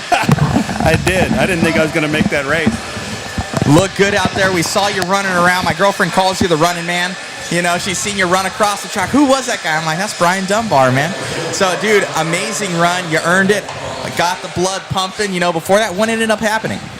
The car stopped in the back, and I didn't know what had happened. I thought the electronics maybe failed on me, but look, we went back to, he said the motor wire came off. Well, it had come off the speed controller also. We had to go back on the track, find the wire, heat up an iron, get out there with the 1 minute delay, and made it on time with a screwed up spur gear, because they get to shoot up the spur gear when it just locked up. So thank God the spur gear held up the whole race, but the car was on fire. It's the best it's run all weekend. Dude, amazing run out there. We got a little memento here for you. The 4-wheel drive. You check that out, guys. So, got Brian Dunbar's rig. And congratulations. I know Shane was rooting for you. Yes, big time, Great bro. job, my friend. Thanks so much, guys. You got it, buddy. Appreciate Great it. job. Back Brian. to you, Shane, in the booth. Brian Dunbar, sponsored by Yokomo, much more, ProTech, A-Main, and JConcepts. What a race by Dunbar. He has had some bad luck in seeding heat 1, in qualifying heat 1, but the more you practice, the luckier you get. And just goes to show you never give up until the final bell. And at the final bell in four-wheel drive mod 40 plus, Dunbar takes the win for Yokomo. Long-time pro, team associate, Yokomo driver, sponsored by ProTech and A-Main, as well as JConcepts and much more. Couple of gremlins there, unfortunately, plaguing him. He had a motor issue in one of the qualifiers, unfortunately eliminating him from the qualifier, and then today having a motor wire just coming loose. Unfortunately, these things do happen in RC. Yeah, congrats to Brian there, and I just thought about that. I was like, you know what? Let's see if I can get a photo of his 4-wheel drive right here. I was banking that he was gonna grab the thing with a minute to go, so we printed that right out here at Mod and gave him a little memento for his win. That's awesome. That's awesome, and the rest of you able to see on our feed there. You know what, let's go to the two-wheel drive mod buggy main here. We're about to get started with A-Main 1, sponsored by SXT, rate number 46 of 62, Clash of Champions 2024 here at Hoosier RC HobbyPlex. Spencer Rivkin in the TQ, Dakota Venn in the 2, Bada in the 3, Tollard in the 4, Horn in the 5, Rindernecht in the 6, Champlin in the 7, Sontag in the 8, Cavalieri in the 9, Goff in the 10, Lemieux bumped from the B, and he is here in the A-Main now. Let's see what he can do. Racers ready, marshals ready, racing in less than 5. And we're off. A clean start and a freight train from all of our drivers, maintaining their positions, and we see 1, 2, and 3 stretching out right now. Rivkin is the one in the TQ with Fend in the 2. Rivkin, having taken the TQ here, needs to capitalize on these points if he wants to take the Clash of Champion title away from Dakota Fenn. Mr. D Fenn looking to defend that title here with the two-wheel drive buggy first. A-Main 1. Looks like a pack of 3 breaking away right now with Tollard in tow. 2B7 sandwiching a TLR 5.0 down that straightaway. Tollard having looked very good all race long, and in the four-wheel drive had that unfortunate ball cup issue. He did come to the point, and then unfortunately an unforced issue as he was trying to squeeze the tight line coming down the Exalt soapbox right here was where he had that issue. Him taking a slightly wider line there this time to ensure that he is able to make it through nice and cleanly. Barta is actually in the 3 now, so Barta has stepped up to the 3. Here comes Young Gun from Coyote Hobbies, swinging with a big guns, and he's going to start putting some pressure on Dakota Fend in just a second. Right now, Rivkin looking to have the pace to keep the lead out front. I think Fend wants to try to settle and see if they can pull away, but now Barta tagging onto the rear and coming with him. So look at this. Actually, all these guys freight training right now, 1st through 9th, are all in qualifying order, and Tom just wrecks that for me.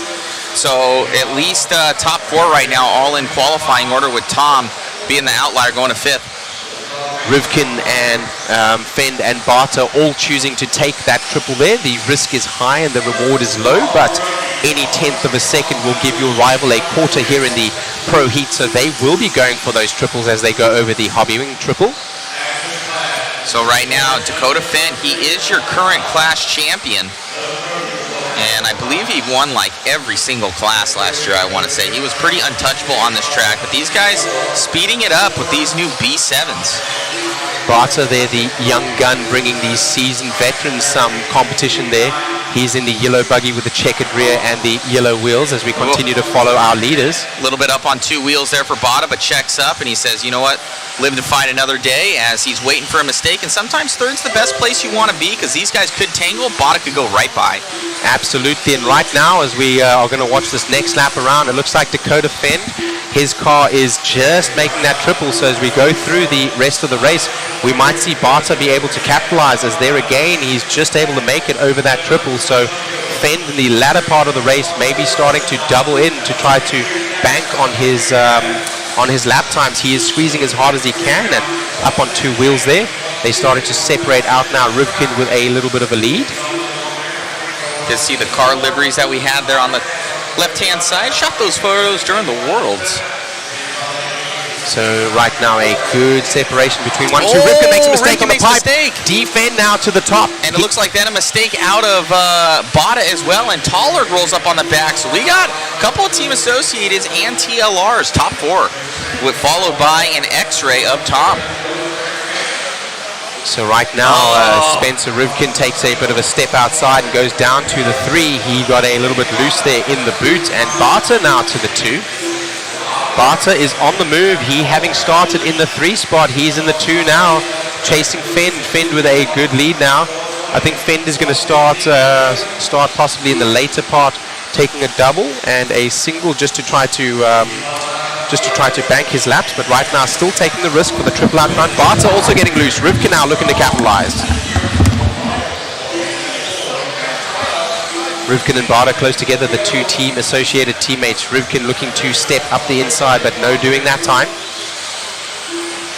Defend out front right now. Dakota with a good lead. He's got about a 2 seconds lead, maybe about 1.5 as we wait for timing and scoring to update there and see that gap. The freight train now for 2, 3, 4, 5, 6. You can throw a blanket over them. One little bobble is going to cost you 5 spots, as Barter there unfortunately does have a bobble, and that does cost him 4 in the end.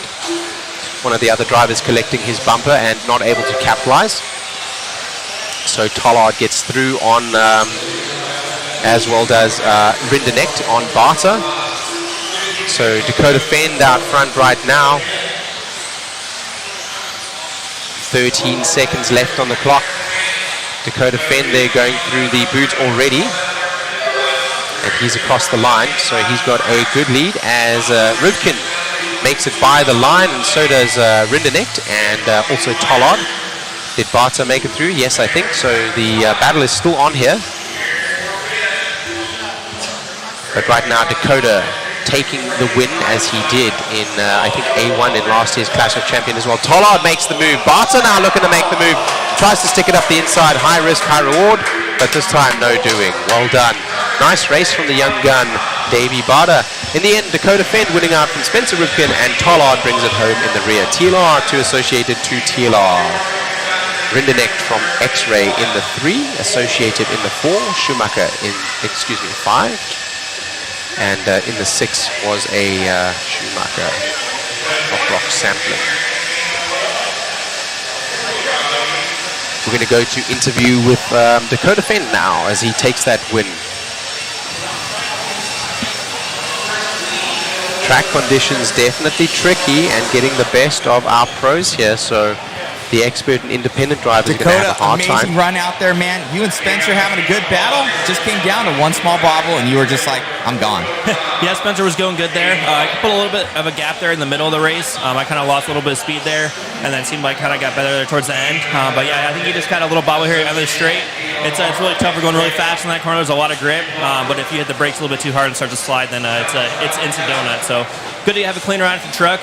Truck was pretty messy for me, so good to finish out a clean run, and then we'll head into full drive here next. Looks good, man. We started something. Little memento there for you of your 2-wheel drive. Appreciate it. Thank you. Yeah, buddy. How cool is that? We have the mod photo booth downstairs. They're taking the photographs and able to print them on site, and they're presenting them in a little sleeve, which is also a pop-up frame. So Mod Live Media, thank you for having our photo booth here. Your live broadcast brought to you. Please change the camera. Please change the camera. The Mod Live Media broadcast brought to you by JConcepts and sponsored by RCGT for timing and scoring. rcgarage.info. Claim your profile today. I guess you like that little blurb that I added there at the end. rcgarage.info. Claim your profile today. Came out nice, didn't it? All right, local hero here, Talon Henley in the A main 13.5 expert four-wheel drive buggy here, sponsored by TDK. TDK, safe, non-toxic, biodegradable tire sources. Lots of young blood in this one and lots of experience also. Talon Henley, Jeff Stakovich, Kyle Goff, Trevor Michalesco, Kai Goff, Doug LaRiviere, defending champion from the stock class, Nate Sutherland, Damon Smith, Sammy Moran, Brian Dunbar's in this one again, and also Tyler Pater-Norde. Dunbar taking that win in the 40-plus mod four-wheel drive buggy just a second ago as we get lined up here. Two very similar paint schemes there for Talon Henley and Stakovitz, so do take note of that. The blue in the back will be Talon Henley, local hero and son of Hoosier RC HobbyPlex. Let's have a look up on the wall real quick, up on the wall, Chris. So we're going to zoom out on the wall on the right-hand side. Look at all those people that are watching on the right-hand side, all the people that are watching.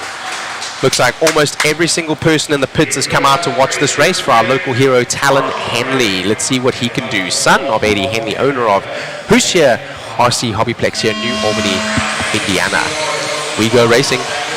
Talon gets away nice and clean. Stakovich with that similar paint scheme behind, and still Kyle Goff in the white buggy and yellow wheels behind. They freight train through in almost qualifying order. I don't believe anyone has made up a position yet as Stakovich looks to the inside after a little bit of a slide there from Talon Henley. Not a move by Stakovich, but a offline move by Talon Henley. Henley squeezing the trigger hard as he can, touching the pipe just a little bit, looking to run out front to relieve the pressure from behind. He double and singling in there. This is 13.5 expert four-wheel drive buggy, so the mod buggy is able to make the triple, and the 13.5s will opt to double and then downside on the factory track's downside. Henley now stretching with a little bit of a lead like we saw earlier from him in the, I think it was the truck. So into the boot over the team associated double.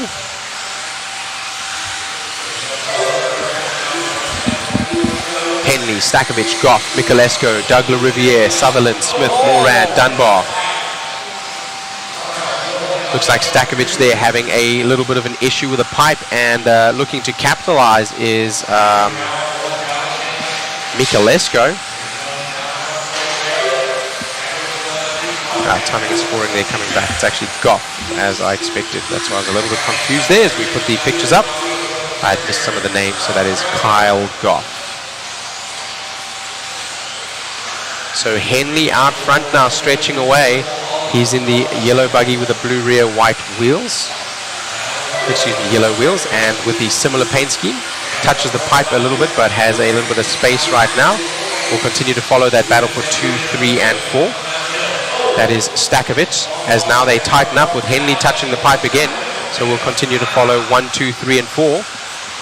Talon Henley squeezing out all of the performance that he can, and as he does so, going very tight in some of his lines, tighter than what he needs to on some corners, thus touching the pipe and giving back some time. That similar paint scheme between our 1 and 2 drivers, both with the yellow front, Talon with the blue rear, and Stakovich with the black rear, as Kai Goff takes a little bit of a rollover and lets through Trevor Michalesco.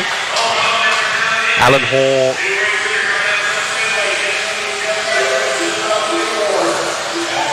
as we continue to go through. Talon Henley squeezing out every little bit of performance that he can. Every once in a while he is touching the pipe here and there as he's trying to take the tightest line possible, but still able to hold right now back. Excuse me. There's those paint schemes that is confusing me right there. Stakovich has actually made it through on Henley, so Henley is in the 2. Henley now with some work to do like he had earlier, but earlier on he was able to come back to the point. He was that TQ, and he was able to come back. He is TQ in this one as well, so fastest seed and definitely has the pace. Touches the pipe a little bit again. Looks like his car is dialed in so well that he's getting more traction than what he expects, and as he turns in tightly on the corner, he is touching the pipe rather than sliding by it. Stakovich now in the X-ray, able to stretch a tiny lead, but now Talon is starting to apply pressure. That is still your 1, 2, 3, and 4. So that is Michalesco and Goff now down from the 3 into the 4. Goff in the white buggy with the yellow wheels. Let's follow our leaders here as Talon's coming up on the back of Stakovic. He's looking to make a move. He definitely has the traction to be able to go to the inside, but will there be space or will there be a pipe? Stakovic now trying to run away. The best defense is offense here in the 13.5 Expert four-wheel drive buggy sponsored by TDK. This is A main number 1. 5 minutes was on the clock at the start. 1 minute remains here as we go with Stakovic over that JConcepts roller. Still Henley right now in the 2. Stakovic getting a little bit loose as they come up onto the ProTech tabletop there. Henley staying calm and collected, looking to make the move, looking to force an error on the driver ahead from Stakovic. Stakovic right now saying, not right now, my brother. And now he does make the mistake. The move not needing to be made. Talon Henley coming up and applying pressure, staying there, and smartly so, not going offline so that he can stay on the black groove and continue to get the grip that he needs. The mistake made there from Stakovic now, rolling on the pipe. Lucky enough to keep his 2 spot. Michalesco still in the 3, and then Goff in the white buggy with the yellow wheels is now been overtaken, in fact, by another driver, it looks, behind. Sammy Moran has passed him, I believe, as we went through the start-finish stripe there. It hasn't updated on the timing and scoring yet. So these drivers here with the similar paint schemes, Talon in the front, 1 lap to go. They're going to start working on a back marker here. I hope they move out of the way so we can continue to see this battle all the way through and do not play consequence to the result of this race. They do simply retire out on the top of the ProTech tabletop there. Talon looks like he has the measures. He's going to run. Stakovic takes a roll and lets Michalesco through for the 2. So Stakovic there, high risk.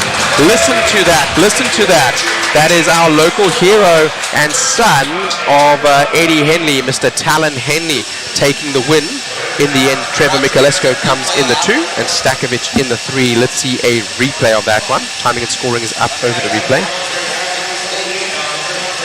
There we go. We're going to rewind as he pops over the double, single, tries to turn in too early and takes a roll. Loses only 1 spot and lucky to keep that 3rd there, but still comes home in the 3. Going to an interview with Talon Henley there. Well done. Talon.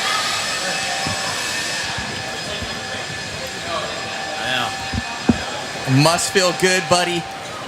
You keep doing it the hard way. Making small mistakes, having to push there at the end, but getting the job done. And I think you changed your line there at the end and tagged that pipe, and Stack ended up having a similar issue. Oh, yeah. That corner's always been hard trouble. Always jumping to the inside. I've seen a lot of people having issues with it. It's finally caught me once or twice now. Caught me in qualifying yesterday, and I finally cleaned it up a little bit towards the end of that race. Dude, look good out there. I know you're using the mod puck system in there in the 4-wheel drive. Who else you want to thank, man? I'm running out of people to thank. I've repeated it a couple times. Too many interviews. Everybody. I've been doing really well. Thank you. Congrats, man. Then we got this here for you. A little photo of Talon's rig for 4-wheel drive. Congrats, bud. Awesome. Thank you. Popping a nice little wheelie in the photograph there. Talon Henley, a JConcepts driver, sponsored by TLR, Hoosier, RC, HobbyPlex, and DRC. This our 4-wheel drive mod buggy, A main 1, sponsored by ProTech RC, a higher level of performance. Available at your local hobby shop and www.amainhobbies.com for all your RC needs. We get lined up with some big names in this one. Fenn, Champlin, Rivkin, Lemieux. Lemieux higher up in the 4-wheel drive than what we saw in the 2-wheel. He was the BQ, or should I say the B bump, and he came up into the A main. In this one, sitting in 4-wheel, the local hero from Trackside Hobbies. Shout out to Mr. Tennies there.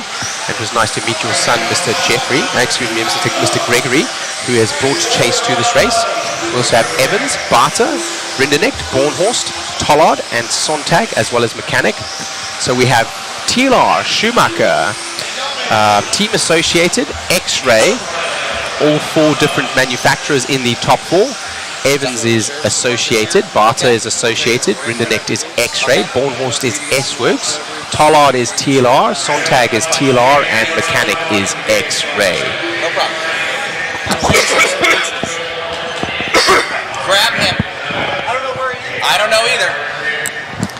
That driver was in the middle of the shot there, was in the red hoodie, was Joe Bornhorst up in the driver's stand. We get ready to go racing here. Race number 48 of 62 Clash of Champions 2024. Four-wheel drive mod buggy A-Main 1, sponsored by ProTech.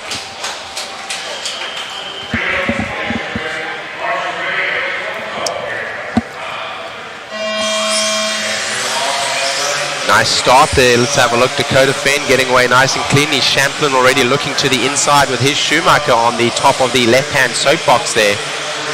As they drop down the Exalt drop onto the Hobby Wing triple. They are all going to triple here in the Pro class. The risk is high and the reward is low, but if you leave a 10th on the table, you will not win.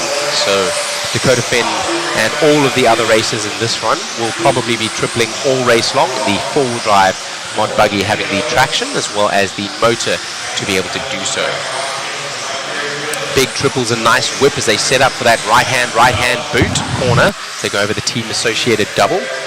Only 5 minutes on the clock for this one, as it is a triple A main. Right now Dakota Fend out front in the TLR, Champlin in the 2.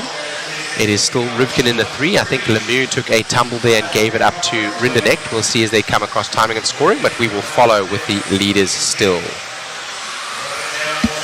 Champlin been able to make some good adjustments as he's been going through qualifiers, and he's been looking really good. That Schumacher looking dialed for him.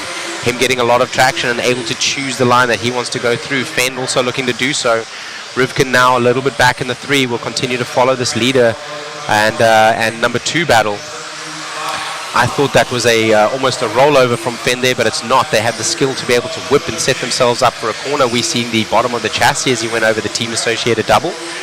Now starting to stretch a tiny lead over Champlin with Rivkin still. Oh no, Lemieux is in the 3, having had a little bit of an error from Rivkin. We didn't catch that, but still following the battle for the lead here. It is the highest battle. That is a close one. We do have some close battles behind, but we don't want to miss the battle for the lead. Looking behind if the battle here is close, as Champlin takes a little bit of a roll now, so we'll follow that battle for 2 and 3 now. That is going to be Lemieux in the X-Ray coming over Champlin's Schumacher. So Lemieux now to the 2. Lemieux from Trackside Hobbies, or local track to him, Trackside Hobbies. Shout out to Mr. Jamie. I hope he is watching. Lemieux's been looking great in his 4-wheel drive, and he looked very good in the 2-wheel drive as well. Had his work cut out for him coming from that 11 spot, which was the B bump spot up into the A main. So making the A main in both 2-wheel and 4-wheel drive. This the 4-wheel drive mod buggy A-Main 1, race number 48 of 62, sponsored by ProTech RC, a higher level of performance. Still right now, Champlin trying to make inroads after having started in that 2, Lemieux in that 4, the big mover having got by Champlin as well as Rivkin. Rivkin now looking down in the 8 spot, so not having the best run on this one, unfortunately for Mr. Spencer. So Barter in the 4, Bornhorst in the 5, Rinderknecht in the 6, Sontag in the 7, Rivkin in the 8, Tollard in the 9, Mechanic in the 10, and Evans bringing up the rear. Still continuing to follow this battle for 2 and 3. Champlin is starting to attempt to apply pressure and see if he can force an error out of Lemieux, but the young man now not cracking. Lemieux has looked very consistent with his 4-wheel drive as we get the camera up on the top left-hand side to see Dakota Fenn. Dakota Fenn not bothered right now, a little bit of a lead out front and very cool, calm and collected. Continue to follow this battle around as we hear the tone from the leader. The leader is in that shot there. That is Fenn going around the ProTech soapbox as they come up onto the ProTech soapbox themselves. That tabletop there in the center of the track. Still Champlin right now looking to apply pressure to Lemieux. Still nothing doing. All of the drivers here tripling over that Hobby Wing triple. Still taking that high risk and looking for that small reward. But again, if you leave any time on the table with these drivers, you will not be able to take the top honors as they are all looking to take here. A mistake from Lemieux, uncharacteristic. I think he got a little bit sideways on the Exalt drop there. We're going to go back to Dakota Fenn now as that separation is quite good. Dakota Fenn with the orange buggy and the purple rear with the yellow wheels. The orange on camera looks slightly pink, so for those of you viewers watching, this is your leader. His buggy is orange and purple with yellow wheels. Dakota Fenn for TLR, defending Clash of Champions leader right now, having taken one of the high point seeds in the two-wheel drive, looking good with a four-wheel drive to defend his title. I here for our broadcast looking to start some speculation and maybe some drama, as he didn't do very well in the seeding heats, having broken a pin of some sort, and was able to qualify well nonetheless, making the A main and the close to a TQ nonetheless. I believe he has started in the one spot, so he was the TQ in the end. Number 1 will be Dakota Fenn. Champlin comes home in the 3, an uncharacteristic error there from Lemieux coming down off the Exalt soapbox, and unfortunate to lose out, but still a great result in the number 3.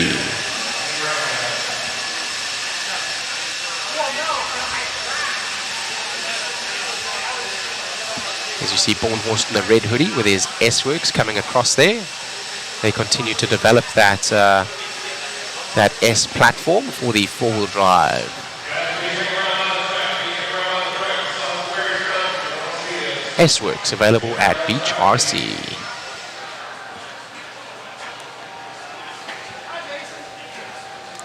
We're getting ready here for the 13.5 Stadium Truck A2 main, sponsored by Exalt, as we go to a interview with Dakota Fenn again. He taking the win in two-wheel drive and now in four-wheel drive, sitting good to defend his title. Amazing run out there, man, grabbing that thing, and dude, pretty much got out in the lead just like two-wheel, held it. Yeah, Brock was putting a lot of pressure there in the beginning. I was kind of just concentrated on staying tight and not making any bobbles. They had a mistake there, so I was able to put my head down there in the middle and try and just maintain the gap so I could take it easy there at the end. Brock and Chase are going really fast, so we'll see how it goes for A2.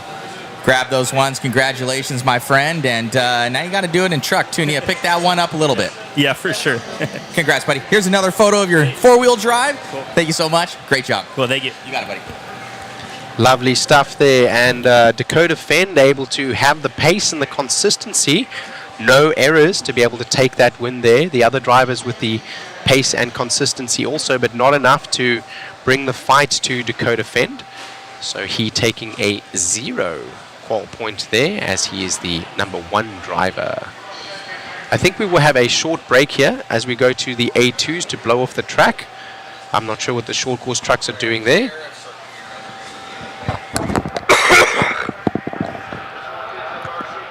Say it again.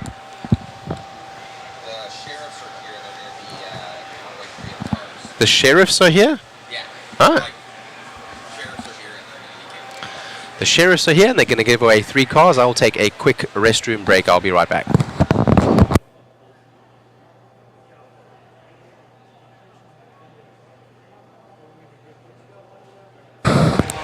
All right, guys. So it looks like the sheriffs are here, and we're going to be giving away a couple cars. See if I can ask them to work on my speeding ticket. I don't know if they would help me out for that. Do you guys think they might help me out? It was in a different state, so say, hey, I need the hookup.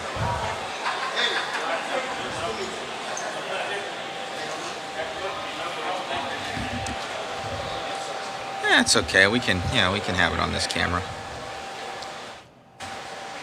We're good. Thank you so much, guys, for all the support. Much appreciated.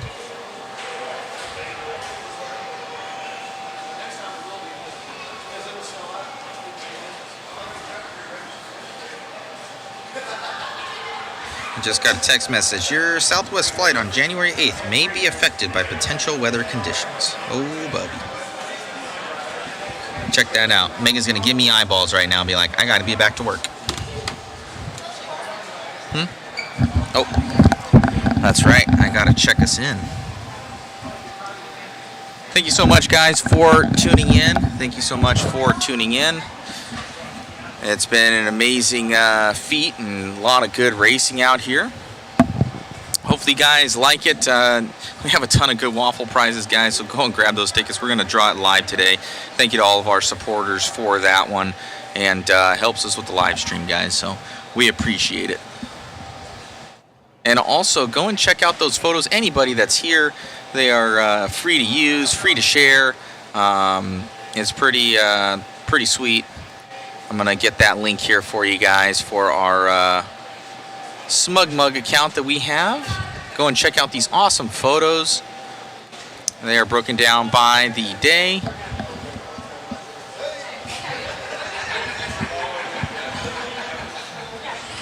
Got a good shot over here. We got 3 little ones. Got Jason down there on camera. Oh, let me get this mic to him real quick.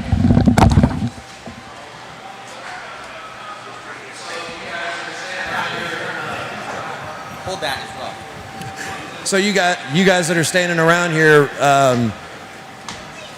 the whole purpose of that slash race was to break the track in. We took the entry fees from the for that slash race, and that allows us to let these 3 boys get a RC truck. So, Hoosier RC, who's the oldest? What's your name? Connor. Connor? We're going to go by seniority. Connor, you get to pick whichever one of those that you want, and you got to get the bag with it. The battery's in there, the charger's in there.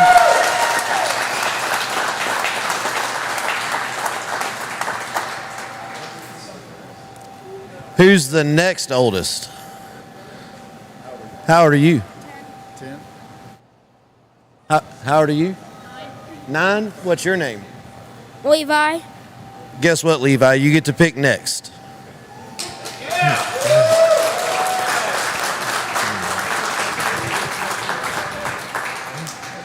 And what's your name? Chase. Chase. My brother's named Chase. And my oldest son is named Connor. Chase, you get the lucky red one.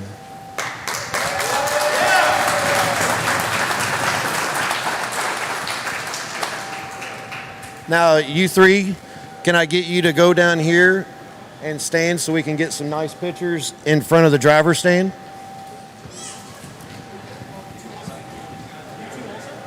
Sheriff, parents, the parents, sheriff. Come on down here, boys. Jason will tell you right where to go. Right here? Class champions. Yeah. Parents? If your parents want to get in the picture? Sheriff? So awesome. What a good deed there by Eddie Henley. The entire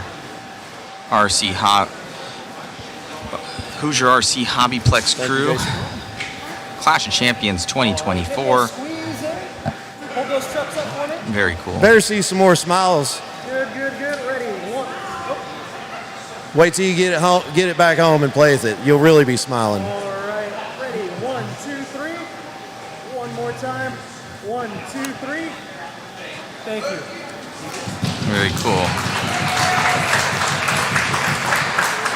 Very So cool. now, you guys. That's a 2-wheel drive slash. I think it was one of the enduro And trucks. we raced those trucks here. I think those were the enduro trucks that they ran, so they gave some of them away. That's really cool. Lance, our racetrack announcer. Very cool, very cool. Shout out to Hoosier RC. Thank you to all those sponsors there on the banner. Got SXT up there, ProTech RC Team Associated, Phantom, TLR, Exalt, TDK, DRC, Proline, Boom Graphics, Modlight Media, Mod, K&K, Factory Tracks, Vision Racing, R1, DBR, Yes, sir. One Up Racing, Motive, Hobby Wing, and obviously JConcepts. So, thank you so much. So the sheriff Thanks, right there. Jason. So very cool. Jason, our photographer, absolutely killing it. Such an awesome event. Looks like we're going to be taking a little bit of a break right now. So the main thing is. Very cool, very cool. Thank you guys. We have over 700 people watching right now. Thank you so much for the support, guys. 15, 20 minutes. I'll post that link here for you because it does get lost. That is the waffle link for those asking. help support the live stream. You guys are amazing, and the crew has been Thank you all awesome. for making it I happen. can't thank these guys enough. Let me see if I can even zoom into them. We got Jason Bollinger down there in the pits. You can see Megan's like Find Waldo right now. She's got that headset on. She's looking at me because she can hear me. There she is. Look at her. Oh, so beautiful. So look. And then I don't know. She's got her photo down there. I can zoom in a little bit more. No, show them that photo, hun. That one. She's got that photo. I know you can see it. She's got a real happy face on. So Megan on camera right there. So she's amazing. Then they take a terrible photo of me that's like hanging up in the bathroom right now. Look at this. Look at what Jason did to me. I got a double chin right there. That's terrible. So having fun with it, guys. Having a good time. We got all those photos down there on that table. So been helping out, and it's only $5 a shot. So we get your custom photos that Jason has been doing. He's been working hard down there. Underneath over there, with that green and purple car, is Chris Mueller. I think he's hidden in his cave back there. He's not in his cave. And then, but this is our studio. This is me. Hi, I'm Matt Olson. And then we have our Clash of Champions little booth up there. We got those goodies right there. The B74's up in the waffle there. That YZ2 DTM3. We just have a Hobby Wing motor that they hooked us up with, 17.5. We got Shane right there. Shane has been integral in helping out with the announcing, so Shane's awesome. There's Chris with the media shirt on right there. So Chris in his cave now, the Chris cave. It's pretty sweet. Thank you, Darren B. See if I can answer any questions. NFL on the TV, RC races on the laptop. Cat chilling on my lap, solid Sunday. You should have RC races on the TV, NFL on the laptop. That's more importante. Especially when we're racing. Watching from Coyote Hobbies, what's happening? That was the "You Better Wash Your Hands" photo. Yes, Wesley, it was the "You Better Wash Your Hands" photo. That guy right there sabotaged me.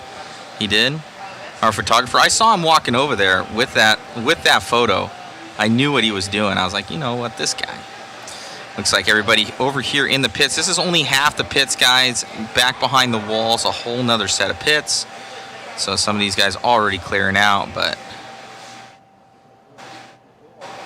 we got Drew. Keep up the good work, Matt. We appreciate you and the crew. I know, thank you. We appreciate you guys. Kirsten Hardy, Matt, what state did you get your ticket in? I got it in Nashville, Tennessee. If anybody on here of our 739 peoples has a hookup, I was going like 20 miles over. Well, it was like 24. I'll be real. What was it? It was a 55 construction zone. I was going 79 is what he clocked me at. I was trying to cover RC races, guys. I was actually trying to pedal up to get around some guys, and that's what happened. And then dude was sitting right there, so I know. Kirsten Hardy, you're screwed. Oh man. Will there be photos in Walla Walla? Jared, I don't think that they brought Shu along for that one. It is an extra expense to get him down here. I offered it up, but he said just the live coverage. So we want to do photos, but it is just going to be the live coverage. Indiana State Troopers, don't mess around. He was, yeah, he got me. I'll be real. It is all covered here, Aaron. Wesley, Napier, and Nashville, you're screwed. Oh, man. I'll just go get a new license. Disappear.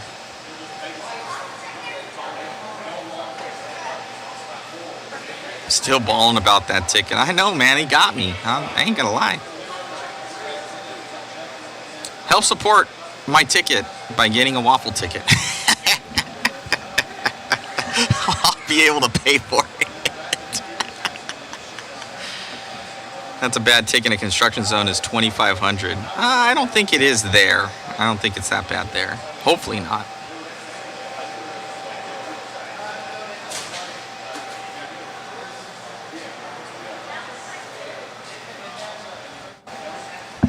All right.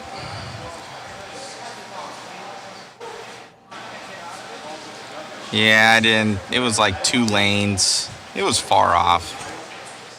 He got me though. He's like, "What's the reason?" I'm like, "I'm going to cover an RC car race." I was trying to make time. Yeah, it is minimum double. I did see that.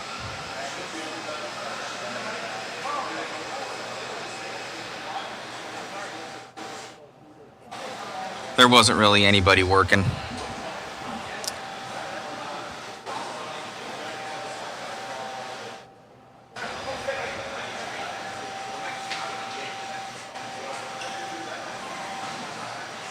Coyote Hobbies, fight it. I'm gonna try. I'm gonna try and fight it. We'll see. Be like, you were clocking somebody else. Not guilty. I agree. I was not guilty. I thought I was only going like 65.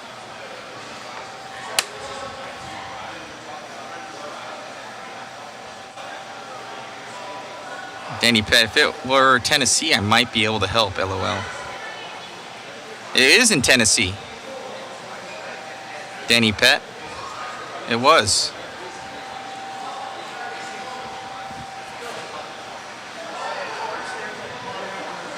Right, honey? I think so, yeah. It was in Nashville, Tennessee for Denny Pett. Hit me up, bro. I'll give you my phone number. I'll text it to everybody. I don't care.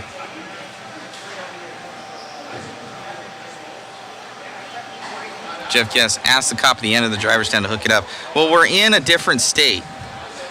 So he's going to, yeah, I don't think he can help. It's different districts. I need help. I need to buy more microphones and stuff with that money.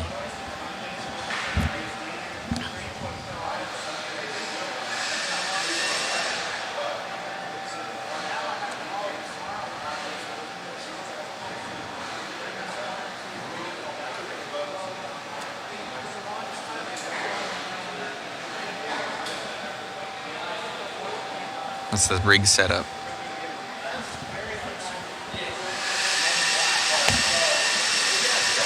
I got the ticket, guys. I got the ticket.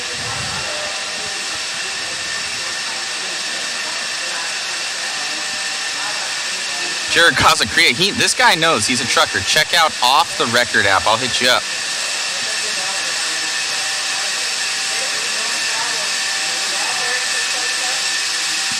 Send me a message from Denny Pett. Okay, I'm gonna hit you up on Facebook. Which Facebook are you on? Are you on the mod Facebook? I think so. I'm gonna look you up, Denny.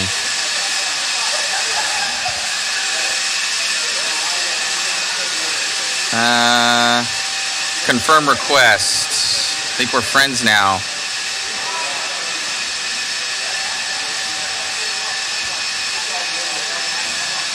It would actually be way awesome if you could help me. I don't care about paying a little bit. I don't want to pay no like $2,500. That would suck. I'm reaching out to all the peoples. Chris Shepard recommends just to pay it.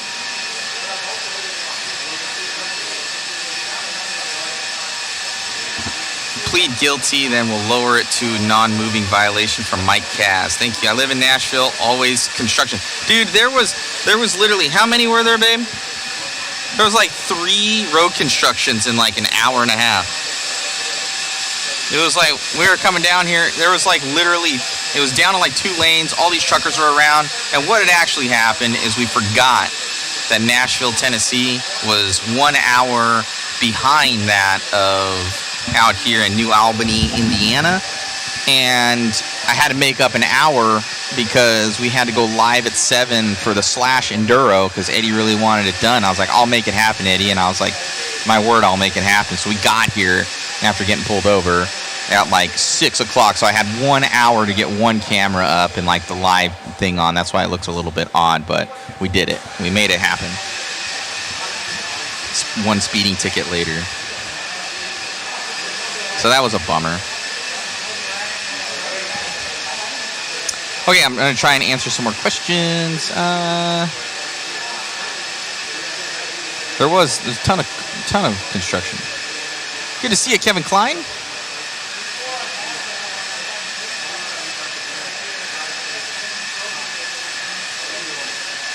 I will have to get back with you.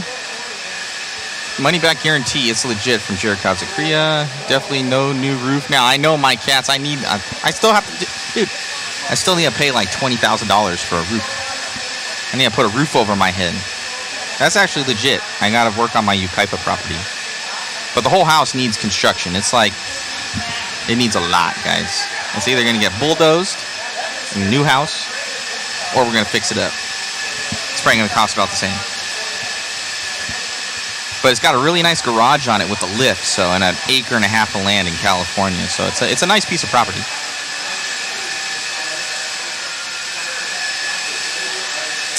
Matt, will you be covering the RC Chili Bowl this week? From Jim and Melissa, I believe that Live RC will be covering the Chili Bowl. That is next weekend, I do believe.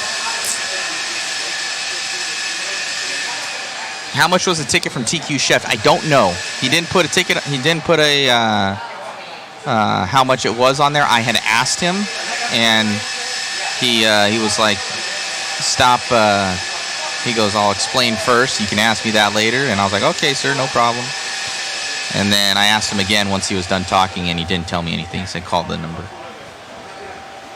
And the waffle from Booger. Thanks, guys. I know, if anything, I'll pay off the speeding ticket with some waffle money. He'll take all the waffle monies. Pyro Firework Guy, that ticket was expensive. I can just feel it. I'm feeling it. I'm feeling it. No, it's not going to be good. Aaron Parks. Hello, it's called networking. I think because I was over a certain limit on speeding, I don't think I could take traffic school. I am wearing two headsets. This one talks to Chris, and this one talks to Shane and you guys. Stop, you're self-incriminating. I didn't do it. I didn't do nothing. And what happened? What are we talking about? my ticket that they gave me unjustly. Oh, man. Unjustly? Unjust ticket. Sure. Not guilty. Not guilty, yeah. I think if you're not guilty, you can face that in court, so you should face not your... Not guilty, guys. Yeah. I didn't do it. He didn't do it. They even got him on camera. It wasn't him. No, it wasn't me, man. I'm going to go sneak a soda from the back there, bro. You're good. Grab me a Coke. Yeah, Coke. Please. Thank you. What's that, hun? At what?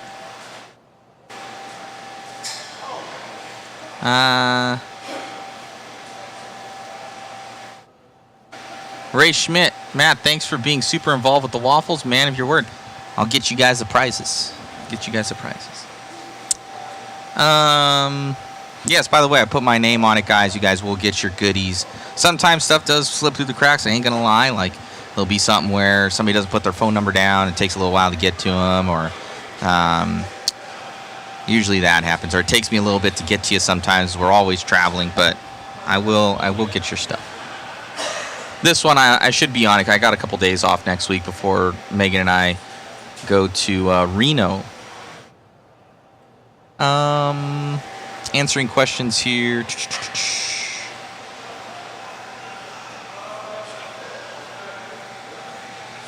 Oh, man, you guys are blowing up the chat. You guys are blowing up the chat. Look forward to seeing you guys in Iowa again. Yes, yes. From Farmer Phil. I'm hoping I can make that out to Farmer Phil. There might be a scheduling conflict, but I'm hoping I can make it out. Matt, check out VinWiki. They have a network of attorneys for out-of-state tickets. I'm going to look that up. I'm going to save that right now. I'm on my other screen here.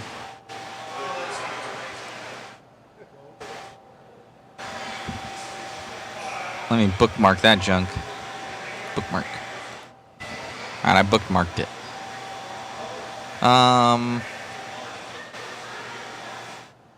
Who's been your favorite person to interview? One of my favorites to interview is probably Aiden Horn. He's a character.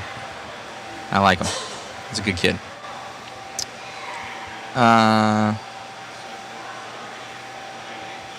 You covering Midsummer at Coyote and probably April Fool's Classic in Utah this year? So midsummer at Coyote, as long as the scheduling is okay and Dave would like me there, which I don't see why there'd be a problem. Yes. And then Utah, April Fools. I think that we're going to be there as well in April. So I did talk to Mr. Eaton. Waffle will be drawn at the end of this live stream. So, well, at the end of the racing, I should say. We hopefully won't time out. I don't think we will. Let me see. What are we on? Oh, yeah. We're fine. 140 posted speeds here, merely a suggestion. Russ, waffle donation to help with your ticket. All right. Boogie Presley in the waffle. Thank you, sir. When are you coming back to Florida, buddy? From Aaron Parks.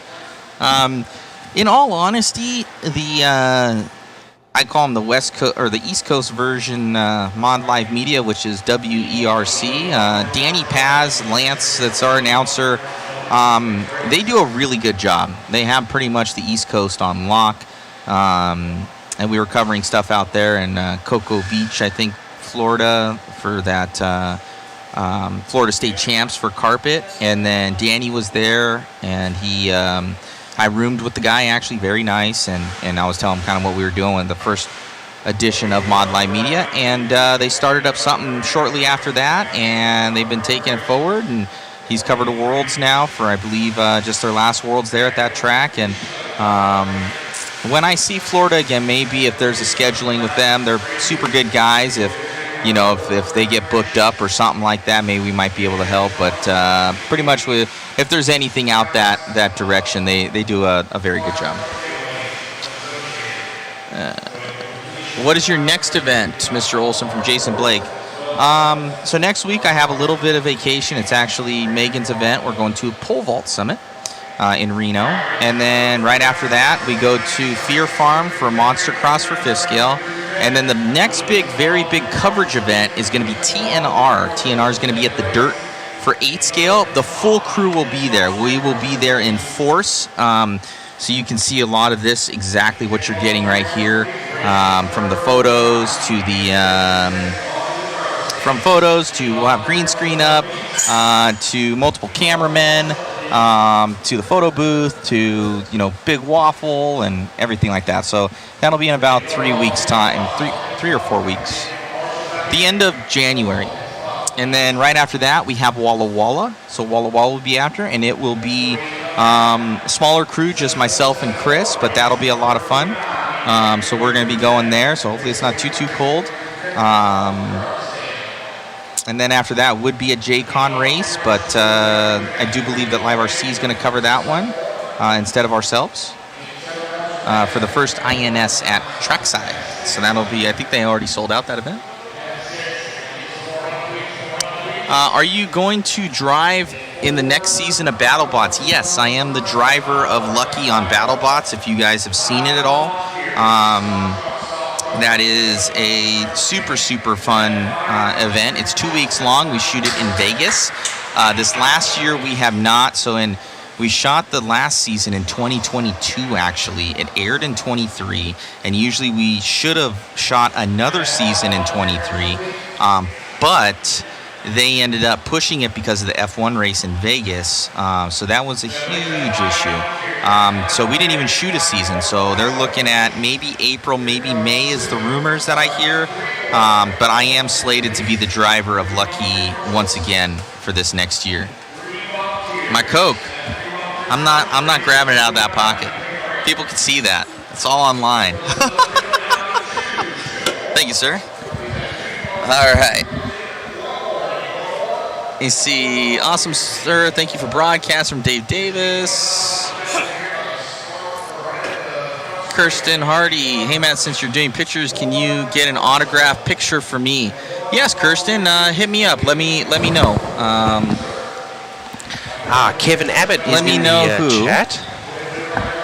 Are you around today, Mr. Kevin Abbott? Mr. Kevin Abbott, I wanted to get a photograph with you. So if you're around, come to the front. Yeah, we have over 700 people watching right now. Oh, yeah.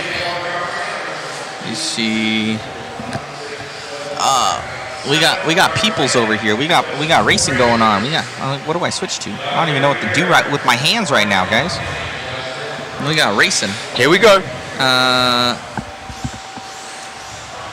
Fantastic coverage from the UK. Thank you. Thanks for engaging with the chat today, because I've been quite busy in the race calling, so I haven't engaged with the chat very much today. Apologies for that, guys. Yes, I'm trying to answer more questions. How do you pick and choose what events to go to? The earlier ones to hit us up, the better, and then we work out what the cost is going to be and make it happen. We try and make everybody's budget work for the size of crew that we have, and bigger budget, bigger crew, better coverage. He's on the way to Chili Bowl. Okay, no worries. I missed you there, Kevin. Steady, my pops watches every episode. We'll be cheering Lucky on for sure. Thank you. What made you decide to jump in the media game from Matt Olson Designs? It came from just wanting to do good coverage for my 5th scale event, and I'm somebody that doesn't like mediocre, so it started getting better and better, and then Coyote Hobbies hit us up, said, hey, can you cover our event? And I think that was a midsummer, and kind of the rest is history. A bunch of guys started hitting us up, and we're here talking to you now. Love the coverage all weekend. Thank you, TQ Chef. On my way to Chili Bowl. Right on, Kevin. Nice to meet you as well. I just sent you a message on Facebook, Mr. Kevin Abbott, just with my phone number and my contact details there. So we'll have a chat some other time. Right on. Larry Tom, $10. I know. I wish it was a $10 ticket.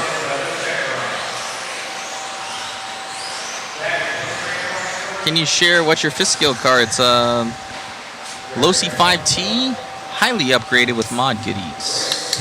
Nice. Those things are tanks, man. Will you be covering Adam Drake's event in July, the Gas Truck Nationals? I know Adam very well. I know the Eiders very well. Might have to hit them up and see what's possible.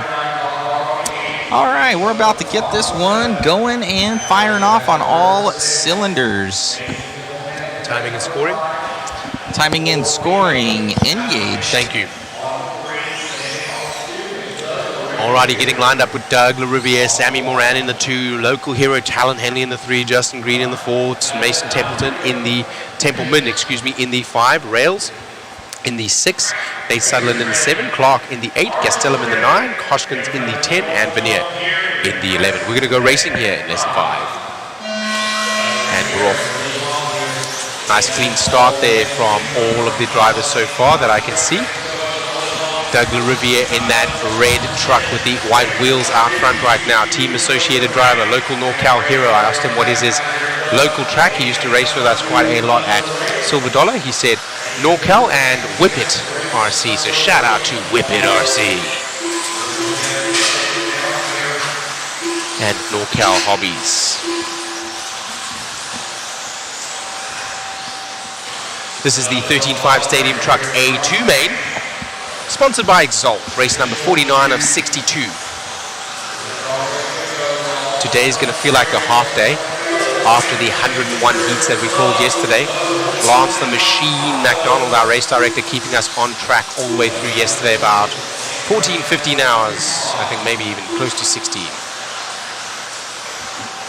LaRiviere right now out front from Sammy Moran. Sammy the Killer Moran in that white truck with the blue and red. A couple of seconds back, and Talon Henley in the 3. Talon Henley is that yellow truck with the blue rear and white wheels. 3 of them not separated by much. Going with them a little bit is Templeman, but breaking away is the 1, 2, and 3 as we stay with that battle now. Moran starting to put a little bit of pressure on LaRiviere as they go across the line. LaRiviere's truck taking a little bit of a 2-wheel there. He certainly has a little bit more traction, so it looks like on the straightaways he's going to be able to pull out, but on the corners maybe sacrificing. Is now Talon Henley looking to make a move on Sammy the Killer Moran.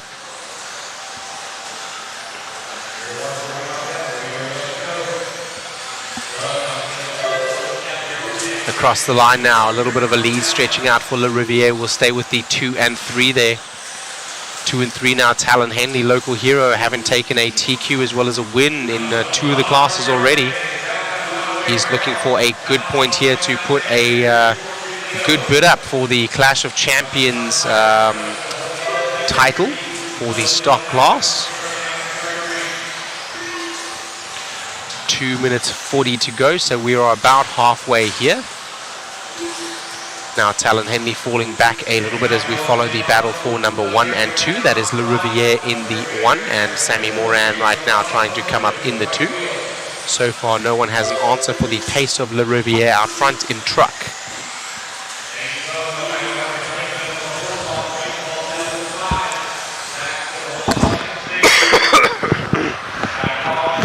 Sorry about that, guys. Lap number 7 right now. Still as we started. 1, 2, and 3. Nate Sutherland, the big mover, up from the 7 to the 4. Templeman still in the 5 where he started. Clark in the 6 now. Rails in the 7. Hodgkins in the 8. Benair in the 9. Green in the 10. And Gastelum. Green and Gastelum didn't make the start of the race. So that is how some of the positions were made up ahead. But not in this race. So you can ignore those 2 at the bottom. Not sure why they didn't make it. Now Sammy Moran starting to put a little bit of pressure on Le Riviere. Looks to the inside. A little bit of a touch between the back and front bumpers of the 2 cars there. 2 team associated teammates pitting across from one another. Right now Sammy Moran is starting to make a move. He's looking. He's trying to force an error out of Le Riviere. Le Riviere, a seasoned racer for many years, and is not having any of that right now, as they don't want to engage too heavily, Sammy Moran and Doug Le Riviere, to let Talon Henley back into it, but he does have a bobble behind in the 3. So that gap opening up now, and I believe Moran, if he has the pace, will start making start forcing the issue rather than just hanging on the back bumper. I think Talon is currently either trying to take a repair or is out because he may have broken a ball cup. Thanks for that intel there, Chris, our cameraman. Chris Mueller, also in one of the races, doing a great job here keeping us updated, and he has like 4 eyes or something he's able to see around. There's Talon Henley now back into the 7 spot. He is back behind them now, and he'll try to run with him to essentially take some practice, but again touches the pipe, so Talon out of this one. Le Riviere and Moran now is going to start trying to have to force the issue, as they've only got 16 seconds left on the clock as they go across the line. Moran now looking to the inside. Le Riviere having an answer, keeping the door shut, having the pace as well, not defending fresh air, keeping his line clean. Moran looking to the inside again, not enough, no doing. Over the triple, they're going for a double single. And getting set up here, Le Riviere looks like he has the measure. It's a drag race to the finish. Moran tries to go up the inside, meets the pipe, and very close in the end. Only about a tenth of a second separates them in the end. Le Riviere does win out in the end over Moran, and Nate Sutherland comes home in the 3, Colin Clark in the 4.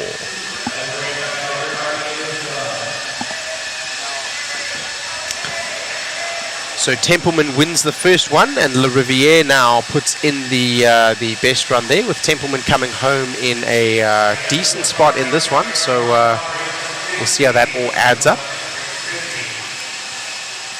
We're going to go to an interview here with Le Riviere, local NorCal hero.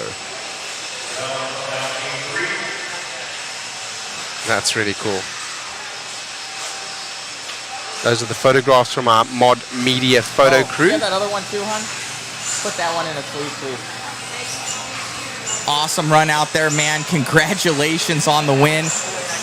All the way down to the end. He was full send trying to get you. I think it was less than 0.2 of a second. Yeah, it was definitely a close race. Definitely been a bit of a struggle here this weekend for kind of the whole stock program Hover Associated. We've been working together, trying to get things rolling in our favor, and it's starting to swing our way a bit.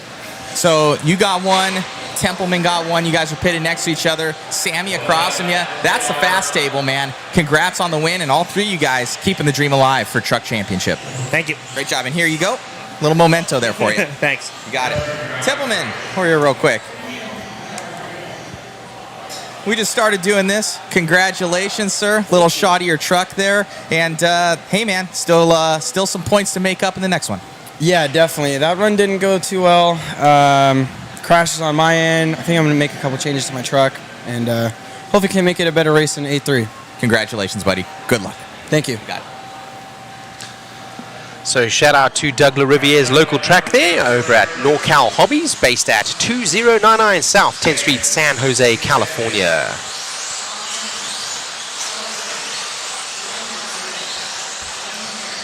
That is Mr. Eric Vasutin. So shout out to Mr. Eric Vasutin of NorCal Hobbies. Also been putting down some laps. That's Hobbytown San Jose there, NorCal Hobbies. Mr. Eric Vasutin. Let's have a look over here. Whippet was the other track that he had mentioned. He's not sponsored by Whippet, but he has mentioned that raceway. Recently taken over by Mr. Aaron Grant. Whippet Raceway is over in Nevada, I believe. Let me double check that for you. Yes, indeed.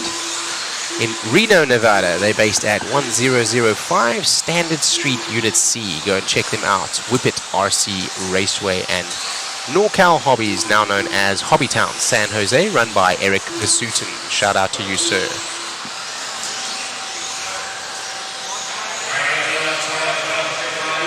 Whippet is in Reno in Nevada.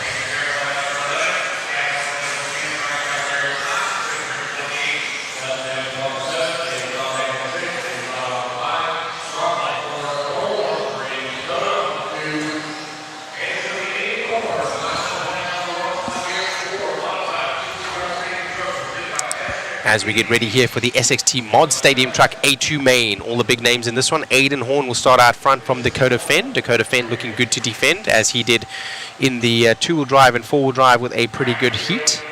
And taking the win there. So we're getting ready to go racing here.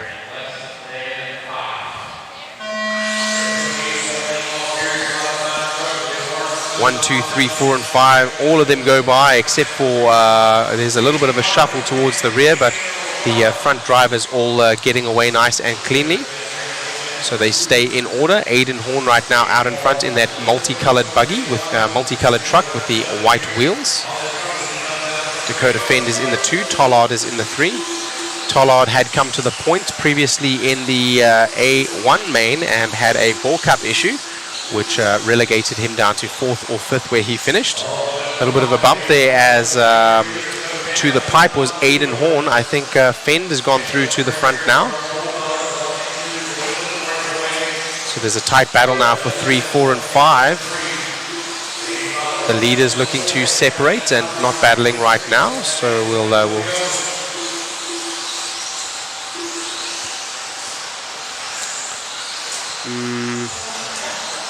we'll stay on first for right now. It's close enough. So Dakota Fenn does stay out front. Now Tollard, his teammate, the Protec team driver, coming there up to the 2 also. SXT sponsoring this Mod Stadium Truck A2 main at Clash of Champions 2024 here at Hoosier RC HobbyPlex in New Albany, Indiana, United States of America. Coverage brought to you by Mod Live Media, sponsored by JConcepts, and live timing brought to you by RCGT, rcgarage.info. Claim your profile today. 3 minutes 30 on this 5-minute clock here. Fast lap out there right now. Dakota Fenn, Tollard is not far off. Only 1/10 separate their fast lap. Both of them right around on the last one, trading tenths. For the 5th lap right now as Tollard and Fenn are out front.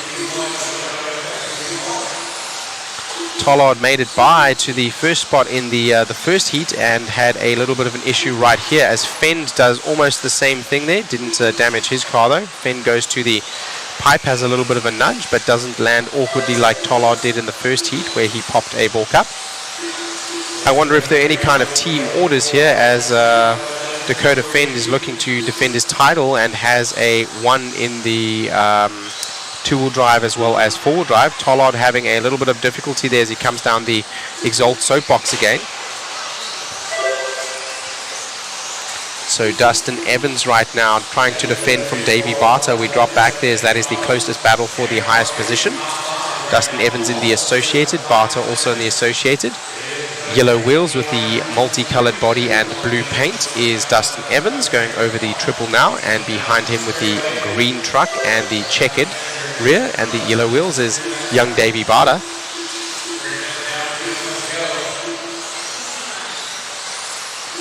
Dakota Fence still out front right now, the two TLR teammates. As we continue to look at this this battle here. Oh, a little bit of a case on the jump there on the triple, and Dustin Evans gives up that spot to Davey Barter. Davey Barter starting in the 5, now upwardly mobile, and is in the 3. Let's see if we're a little bit of clear track ahead of him. He is able to make any inroads into the number 1 and 2. They seem to have a good gap ahead.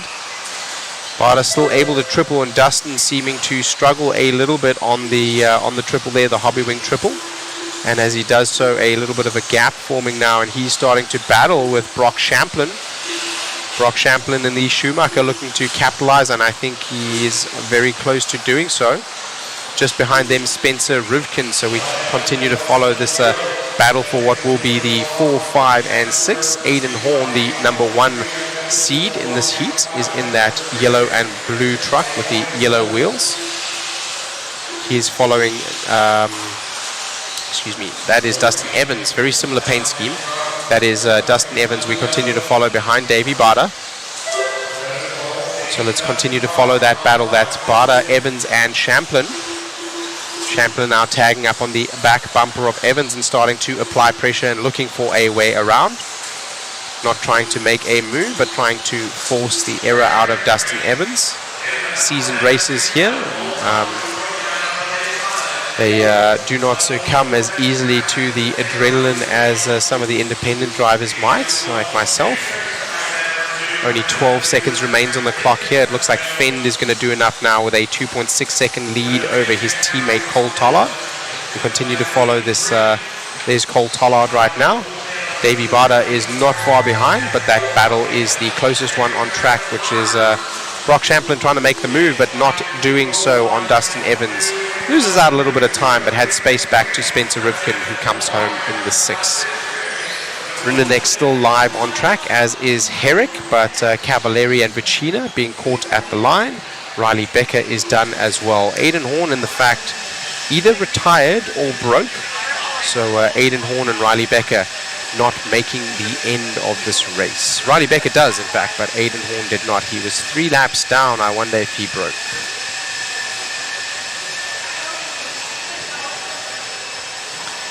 Chris was saying over here as they were coming by that something seems to have happened in Aiden Horn's truck's transmission. It was making quite a sound as it was coming by, and I think I hear him testing it as well. I heard that now.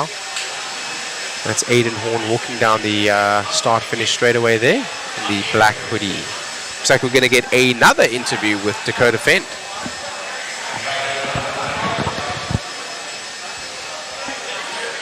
Job on that one, man. Grabbing it and definitely working out better for that one than in the first one. Yeah, first one was carnage. I just really struggled on that triple, so I decided to do the double single. I think it's a little bit slower, but it's definitely safer. I knew I could do it every lap. I didn't think I could do the triple every lap, so we'll take it to A3 and try to get a little bit better run and get rid of that A1 point. Congrats, man. I had to find your photo here. Jason did those awesome that looks great. photos there for you. Congratulations, man. And I'll grab those other 2. There we go. Congrats, buddy. Cool. Thank you. You got it. Look at that shot right there. This guy's car always whipping it out. Congratulations here, Cole. You've been fast all weekend. Kind of in truck, you're battling it out and then lost a little bit of touch. Yeah, we kind of made an agreement at the beginning of the race that the top 2 guys weren't going to triple it. I'm like, well, I can do it, but it kind of fades off towards the end, so that I knew that was kind of my opportunity.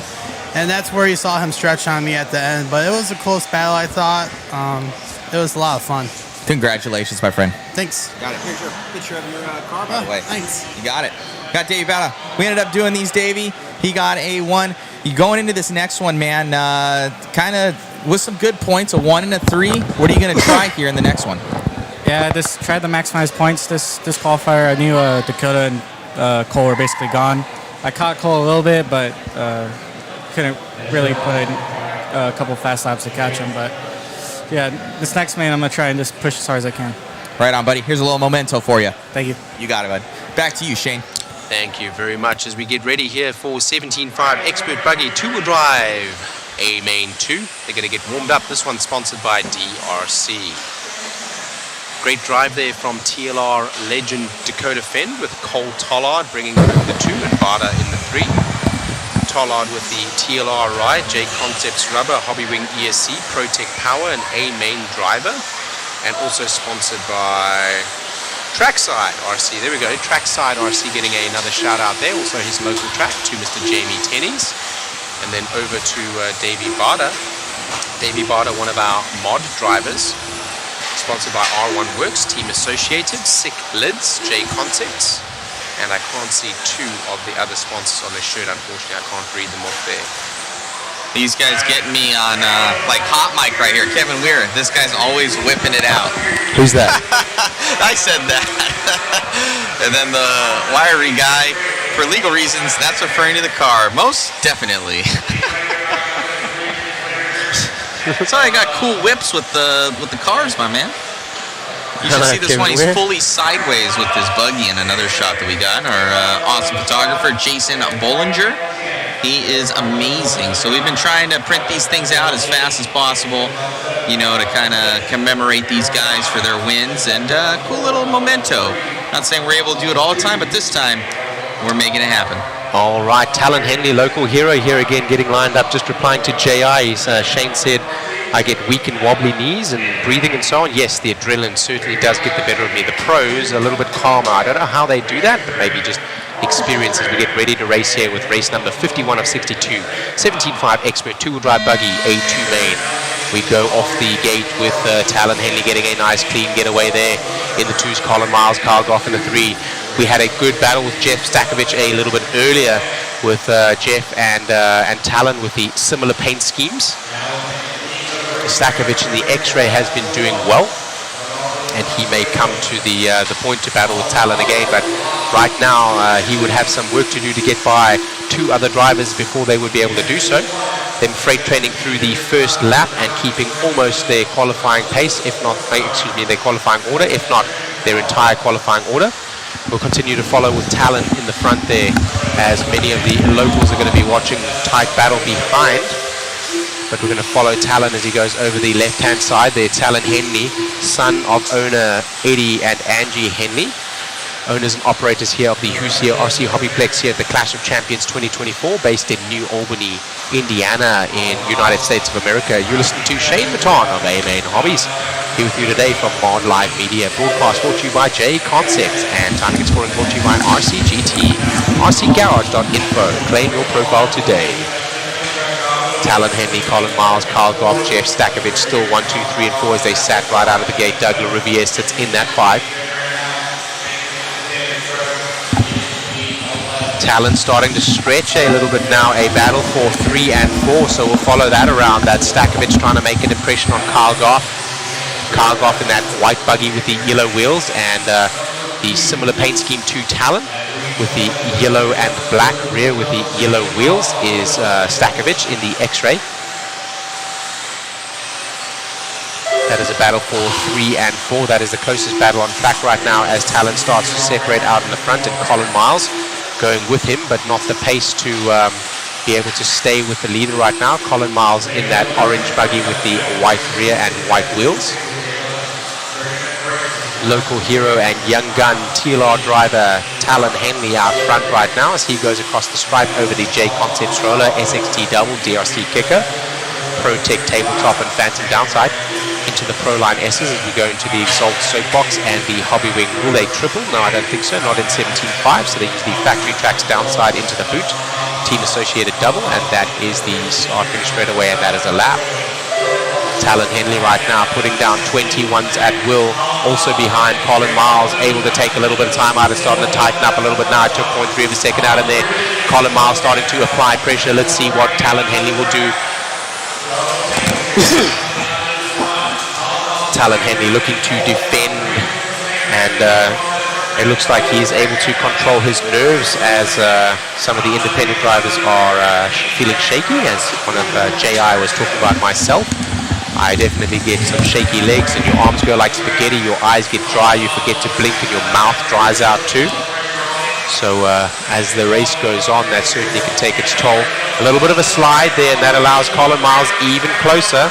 Not enough to get by, so Colin now is going to have to force the issue and get by. Talon has only made one mistake in this main so far. It was a tiny little slide there coming to the start-finish straight away. He is, of course, your TQ here, so your highest seed, and with the pace to be able to stretch, he does so now. Able to turn it on. I think he was settling into the race a little bit to try to calm his nerves a little bit. Colin Miles there looking to tighten up, but not able to do so. Talon Henley now running away just a little bit. Them separated by only about a quarter of a second as they go over the Hobby Wing double onto the factory tracks downside. For the team associated double, one of the back markers hiding in the downside of that jump there, staying out of the way. Talon now with only a minute to go, with about 3 more laps to go. So Colin Miles is going to have to force the issue here. So far, no unforced errors, bar that tiny little slide from Talon Henley.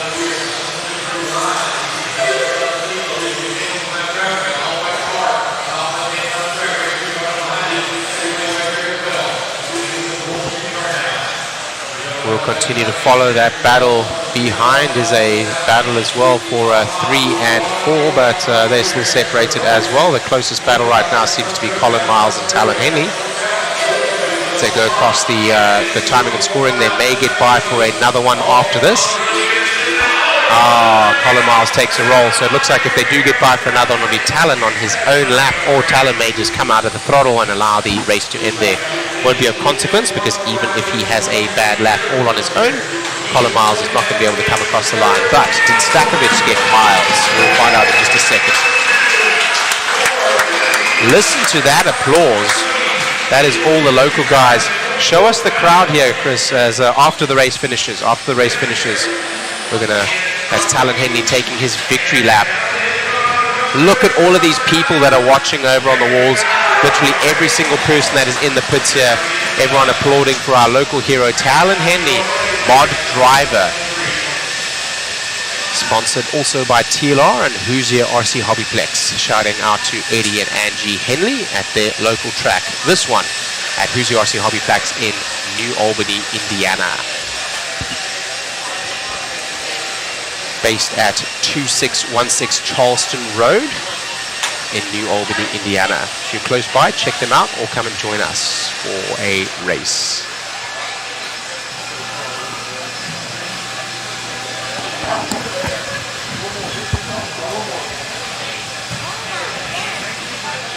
The embrace from his father there in the back, Mr. Eddie Henley. That 17.5 buggy with the mod puck system. Is the Lucky Dolphin in there? All right, you guys got to see this. You guys got to see this. Look at the front, the Lucky Dolphin. He's right there, right in the shock tower. Oh, there he is in the shock tower. Yeah. Shock tower, Lucky Dolphin. Right there. Lucky That's Dolphin pretty cool. right there, and then the Lucky Dolphin worked in this one. That's what you did in the first one. He's got the flip over photo right there. He also gets that as a memento. Dude, you made it happen. How does it feel? The first champion, I do believe, for the first, well, AA main here, man. I would say it's about time for me to have my own dirt figured out for home. It's been a long time coming. I should have had this last year, but started off with some new cars, and I spent the last year dialing them in with Michael, and I'm really happy with where it's at. Dude, it looked amazing out there. Also, shameless plug, running the mod pucks in there, making it happen. Well, we actually do have the two-wheel drive mod pucks ready to go next week, and for this car, amazing job out there, man. Hey, who do you want to thank? I've been running these pucks 24/7. I've never even thought about taking them out. Every time someone tells me there's an issue with my car, they say it's the pucks. I have to disagree.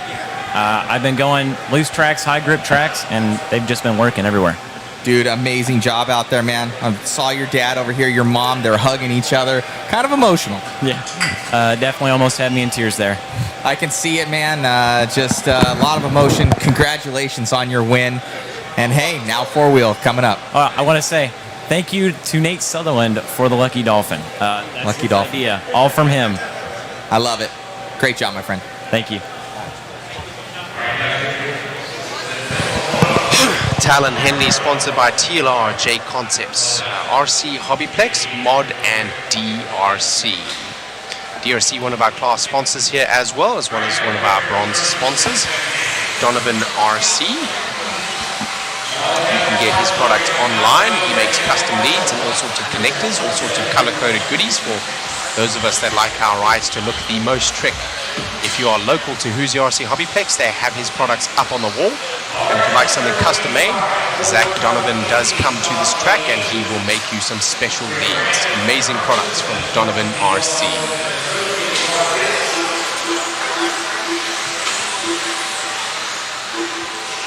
Alrighty, we're getting ready for the 13.5 four-wheel drive independent buggy A main team associated.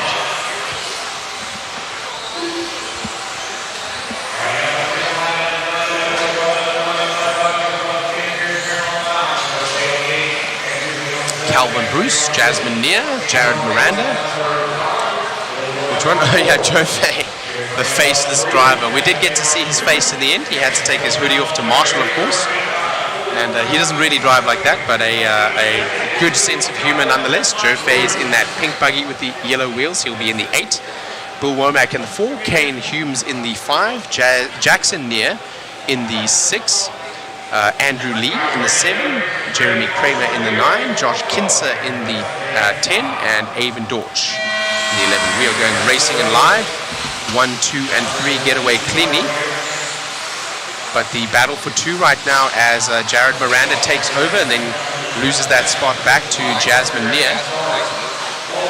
Nice move from Jasmine, now getting away. Jasmine in that pink buggy with the yellow wheels. As the lead is stretching out, Calvin Bruce a substantial lead over Jasmine Neer. So let's follow that lead, that battle for 4, which will be on the left-hand side of the track, as that will be the closest battle on track. There they are right there. I think the battle is with Kramer and Faye. Faye is in the pink buggy with the yellow wheels. That is hilarious, man. RCers have a great sense of humor, and we're here to have fun first and foremost. That is your blue, faceless, hoodless man trying to make the move up the inside and actually losing out a position in the end there. Faye trying to make the move on Kramer, now behind Kinser. So I think that is Jeremy Kramer in the yellow buggy with yellow wheels. It is. As Kinser and Faye swap positions again.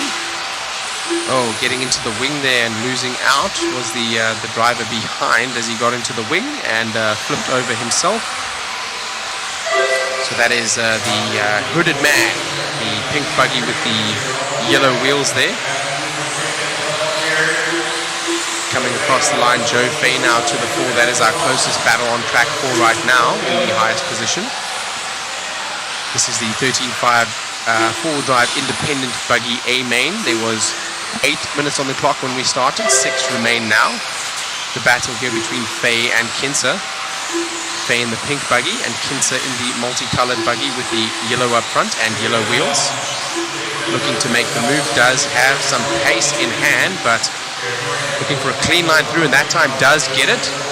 Unfortunately, they touch just a little bit. Both of the drivers able to get away, and he rolls over that time. Faye gets the spot back. So it looks like right now Jasmine Neer and Jared Miranda in the 2 and 3 are starting to tighten up as they go over that Protec tabletop. So Jasmine Neer also in the pink buggy with the yellow wheels, but she has a purple rear, if you see that. Much like Joe Fay's car, but with a little bit of purple in the rear. Excuse me. The leader getting in the mix there with some back markers, and Jasmine Neer might be able to capitalize. So that is our leader now, Calvin Bruce out front. Calvin Bruce with the yellow wheels, the orange paint and white back. So Jasmine Neer on the back of him now, and that is Miranda right on the back of Jasmine Neer. Great race here in the independent class, 13.5 turn limits in the four-wheel drive chassis. Jasmine taking a jump over the pipe there, quite a choice line. We'll stay with that battle for 2 right now, as right behind Jasmine Neer is Miranda. Calvin Bruce now able to stretch out a lead. Again, he does have the pace to do so, but made a mistake earlier, which brought Jasmine and Jared a little bit closer. The rest behind are Kinser, Kramer, Jackson near, the younger brother to Jasmine. Joe Fay is down in the 7 with Dorch, Womack, Humes, and Lee bringing up the rear. Still a battle here for the 2 podium spots here. They may transpose at some point, but right now Jasmine near doing enough to hang on to the 2 spot. That is a back marker between the two of them, so not the leader that you see there with them. The leader starting to stretch out as Jasmine takes a bit of a roll over. Looks like the white buggy with the white wheels there able to get by. I think that is a back marker. We'll find out in just a second. Timing and scoring not updating as I would like for me to be able to see, so we continue to follow Jasmine near. That may be the 3rd place that came up into 2nd momentarily there as Jasmine took a roll. I do speak under correction. The white buggy with white wheels is Jared Miranda, yes. So pink with purple and yellow wheels is Jasmine near. She dodges a bullet there, as does Kinser. Excuse me, Miranda. Jasmine now takes a roll over as Miranda now to the 2. Jasmine's got to work out for her now if she wants to come back up into the 2 spot. Currently still sitting on the podium. Running away with this one right now with 3 minutes to go is Calvin Bruce. He has a substantial lead right now. Still our closest battle on track for the highest position are these 2 drivers here, separated by only a couple of tenths. Miranda over Near. Near trying to make a move back to the 2 spot. But it straightaway separates them now, about 0.3, 0.4 of a second, not much.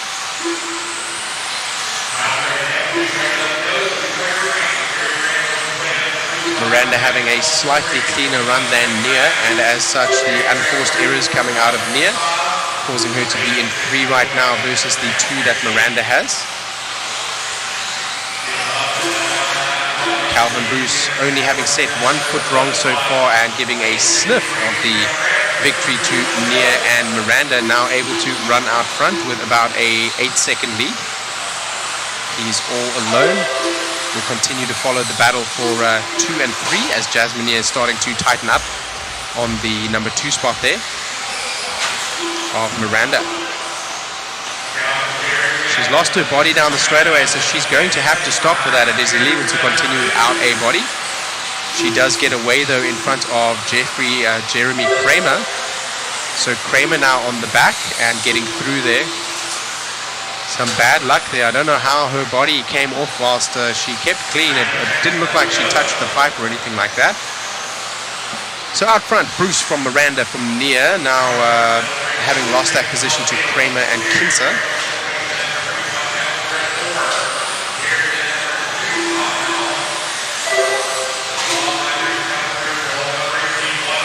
So that is a battle for position, but some back markers in between as well. That is Near, Kinser, Fay, and Womack.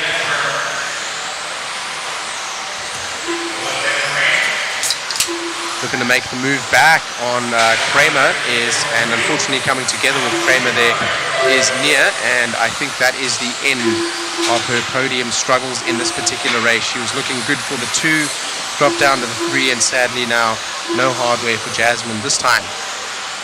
Close but no cigar. It looks like we are following right now the battle for 5 and 6. Oh, it is the lead. It's the leader that we are following here as he is working with some lap traffic. That is Calvin Bruce in the... Are you sure that's Calvin Bruce? That is. Calvin Bruce gets by cleanly. He's in the orange with white and yellow wheels. 3 seconds on the clock. He'll get by for a victory lap as Miranda will get caught by the bell. No more laps for Jared, but Jared will be happy that the race is over, having been battled for that number 2 spot, and does secure now ahead of Jeremy Kramer. Calvin Bruce all on his own down the straightaway, and that'll be a race. The only one to dip into the 21s in this race, apart from Josh Kinser, but more consistency, and his fastest lap on the last lap, showing Calvin Bruce had a little bit more to spare, and he wins that race over Jared Miranda and Josh Kinser.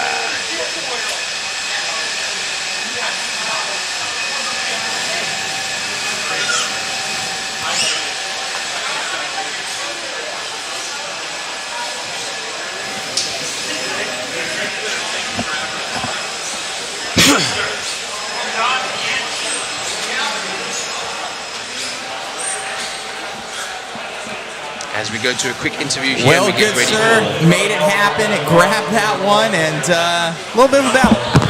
Yeah, it was car's best it's been all day. That's probably the best run I've had all day as well.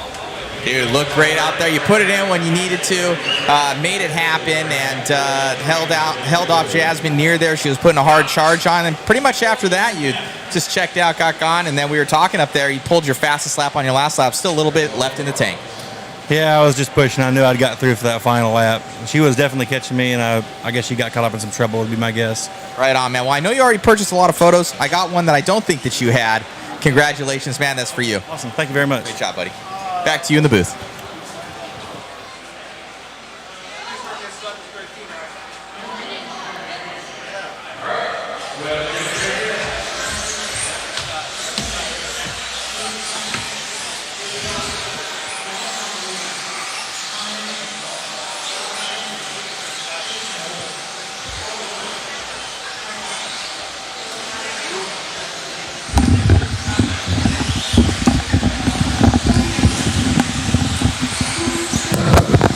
Hello guys, hello. Our Shane is out of the office and I'm back in the office. Trying to make sure we get those photos. I'm having to track down out of like 1,500 photos. I'm gonna have to pick one or two that I can see out of there with the paint scheme. Get those things printed in their sleeve and to that winner. So we're trying to make that happen for every single winner at least. We print a couple, compliments of Mod and Mod Life Media, and just a nice little souvenir for winning. So it's pretty sweet. Lovely. So about to get this one going. Thank you so much to Shane. Been on the mic, killing it. Probably going to lose his voice after this one. I'm surprised I still have a voice, but I think that's why I'm coughing quite a lot, right? That might be it. That might be it. The vocal cords have been stretched. All right, we're about to get this one going already. I do believe that Dakota Fenn has gotten this first one. Now we're going in to number 2. Spencer Rivkin leading us off in the Team Associated B74.2. You can win one of those, by the way. Gonna pin the raffle up in the waffle. Oh no, Rivkin rolls over and Dakota Fenn not able to avoid that. The two of them losing out, and Bardenau to the point. Bardenau from Coyote Hobbies. He is in that green buggy with the checkered rear and yellow wheels. Chasing now will be Aiden Horn. Aiden Horn in the multicolored body, the yellow and pink behind with the white wheels. Just continue to follow that, the 1 and 2. As we pan out a little bit to try to catch some of the other races as well. As we go through this section of the track, you'll see how tight they are behind now. As Tollard also able to capitalize and come to the... Oh, that was Tollard actually, not Horn, excuse me. That is Tollard, not Horn. Looks like Davey Botta right there into the lead of this one. He's been pretty lights out in that new B7 as he leads this one. Davey just been on fire lately. This kid, man, he's gotten a truck win. He's been deadly in 4-wheel, deadly in 2-wheel, all around awesome racer here from Mr. Davey Botta. Absolutely, Davey Botta doing a killer job right now. Cole Tollard right there in the yellow and pink buggy. Oh, Davey they get it mistake, wrong. but able to get in the help there from Tollard. Tollard looking for a way through there right now. His TLR buggy with Hobby Wing power and ProTech battery. A main Hobbies driver in the 2 right now. Davey gonna have to thank his lucky stars on that one. Maybe give Tollard a Coke after that as he slammed into his car right at him. Back on his way once again here. Happy to see them both come away from that unbroken as we still have 3 minutes here on the clock. Brock Champlin again coming up in the 3, Mr. Consistent. Now we get into qual points here. So qual points matter here, guys. So already Dakota Fenn has 1-1, but he's down in the 8th position right now, so not looking healthy for him. So these guys looking to make up valuable points on... Tollard goes for the big jump over the top, doesn't make it over the top, but makes it stick through the Hobby Wing triple as Barter decides to double and single in. As I've said before, the risk is high and the reward is low, but Tollard deciding that time, I'm going to go for all the marbles. He now takes the lead. T-Lar buggy out front, Hobby Wing Power, Protec battery, A-Main Hobbies driver out front now. Man, oh man, we're getting through this one. Tollard up and over that double, down the straight. Barter now on the last lap, electing to go for the triple as well. He knows he can't leave a 10th on the table now after Tollard jumped over the top of him just a second ago. They're both going to start going for those triples. Here we go again, let's see what they do. Tollard that time with a, difficulty, and Barter there with the triple, struggling with the triple there. The triple costing Barter that time. As I said, it is high risk, high risk, low reward. Tollard getting it right and getting the 10th each time that he's gone through on that triple, and Barter that time losing out to Champlin now, who's up to the 2. Champlin now with Rivkin all over his rear bumper in just a minute. That's Rivkin, excuse me, on Barter. Rivkin on Barter. Alrighty. And getting a little bit scrambled up here. Still Tollard in the lead right now. Cole, the T-Lar driver, came from the 4 spot, and Brock Champlin, the Schumacher driver, came from the 7 spot. Spencer Rivkin now having been in the 1 and having that early mishap with a little bit of a pipe, and Dakota Fenn started in the 1, now up to the 2, having just passed Brock Champlin. So that battle between the similar paint schemes right now. This is for the lead. Spencer now coming to apply pressure on the T-Lar driver. Here comes the B7. What is that? Okay. The 12 points is in the center of us. Okay, there we go. You're modifying. Thank you. Okay, perfect.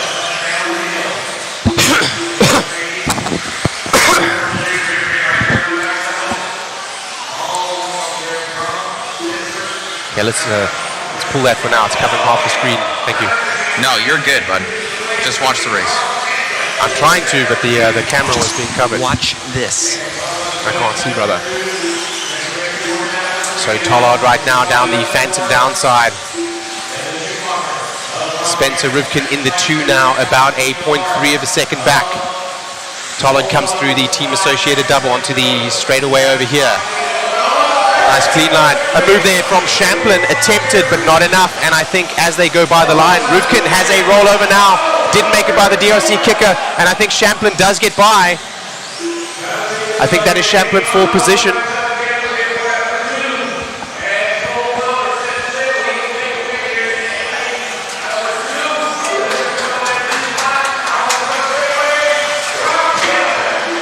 Brock Champlin ends up taking that one from the 2.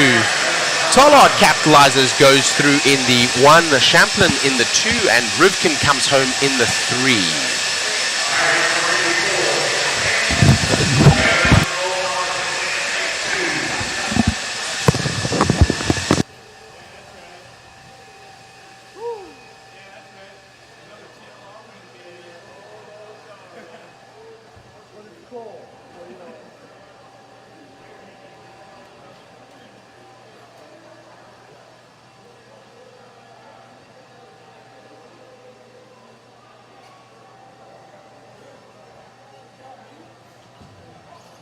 Joe, grab your remote.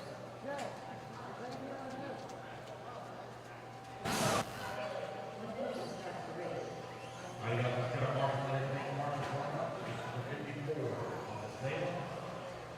This one. Yeah. But I got another one for you. Congratulations, man, on that win. Thanks. Put in a lot of time this December with the car, and Frank Root's been going back and forth with me, so I think we're making progress.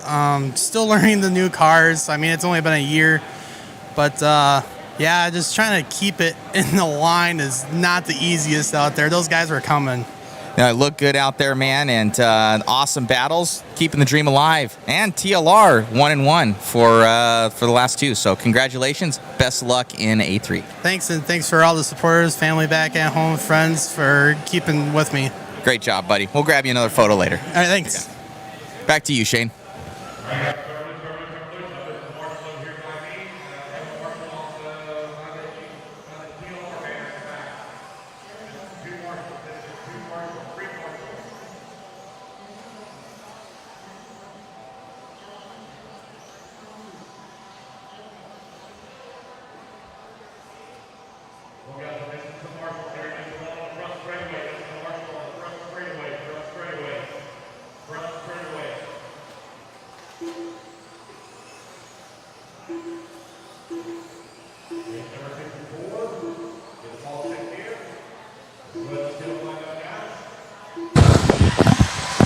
Sorry about that, guys. Shane can only see one screen, and I was blocking him on some of it, so that was my fault. I'm trying to do that on-the-fly adjustment for you guys, so you're able to see what the qual points are going to be. So you'll see that for those AAA mains. It won't matter in the single A's. So yeah, no worries, no worries. Just the difficulty that I was having there is that these 10-scale buggies being about 50 to 80 feet away from me, depending on where I'm looking, with Champlin and Rivkin with the identical colors, and they're about to swap paint and positions. So I wanted to be accurate for the announcing. Sorry about that, guys. Just trying to make sure you guys are armed with all the information and can enjoy the broadcast with us. So thank you. So somebody's saying replay Avalanche on the Fen debacle. Where was that there, Shane? Do you remember seeing that? That was lap 1. Lap 1. Lap 1. Let me see if I can find that here, guys. Lap 1, Spencer Rivkin comes around the just before the Hobby Wing triple down the Exalt soapbox. He gets sideways, and that allows Fen essentially to collect him. Got it. I got it right here for you guys. I don't want to take away from this race. I will get it on a split screen. Cool. As we go racing here with Anthony Russell right out the front, gets on 2 as he gets out of the gate right now, and it looks like Miranda in that white buggy with white wheels has ceded 1 position to Calvin Bruce. Calvin Bruce in the orange with yellow and yellow wheels. Orange with white and yellow wheels. So the battle here for 1, 2, and 3 in 17.5 independent 2-wheel drive buggy. A main sponsored by Team Associated. A little bit of a rollover there from Anthony, as now that is going to bring Jared Miranda to the front. Shout out to our chat there. Somebody was saying yesterday Miranda will be one to watch, and here he is now in the lead. Let's see if he can hang on. Right now in that pink car with the white wheels, I think that is Ryan Thurfielder. We'll go to that instant replay from the race before. Give me a second. We'll go black for a second here, guys. Okay, you're going to see it on the... I'm sorry. Let me go back here. That is not correct. Live race is going to continue to be on the left side, as the replay will be on the right. So those of us following the independent buggy will be able to continue following Jared Miranda. And it is Ryan Thurfelder now from Anthony Russell. Anthony Russell having started in that number 1. We got that instant replay on the right here for you guys. Live screen is on the left. Check this out. So Spencer gets a little bit sideways, pipes it, bounces right in front of Fen, which pulls Fen into the pipe. That pole there, oh my word, he's lucky not to have broken. Through goes Barter. But both of them roll. Unfortunately, I think Spencer rolls back onto his all fours, and he's able to escape, comes from that 1 down to the 5 in that particular battle. So that was your instant replay. So right now, Miranda from Thurfelder from Russell. Russell looking to make the move, as he does have the pace, being the TQ in this one. Currently still sitting with some hardware in third, but looking at his back door right now with Jeremy Kramer. Jeremy Kramer in that green buggy with the yellow wheels.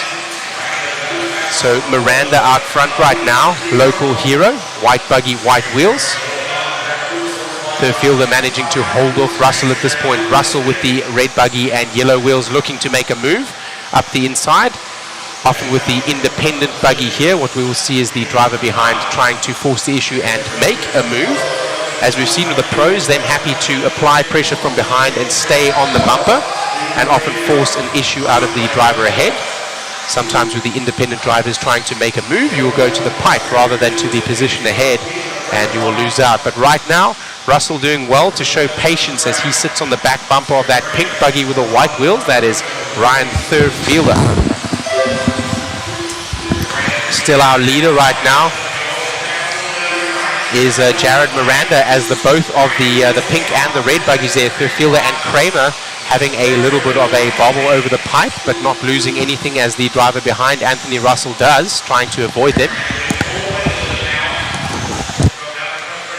So looking very stable is Jeremy Kramer. He started in the 1 and he is your TQ.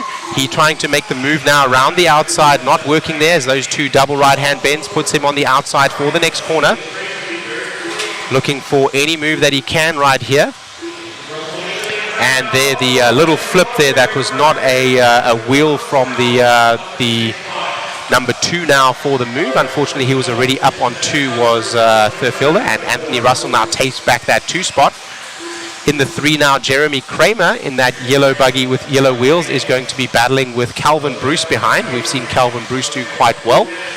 Calvin Bruce in the orange buggy with the white rear and yellow wheels.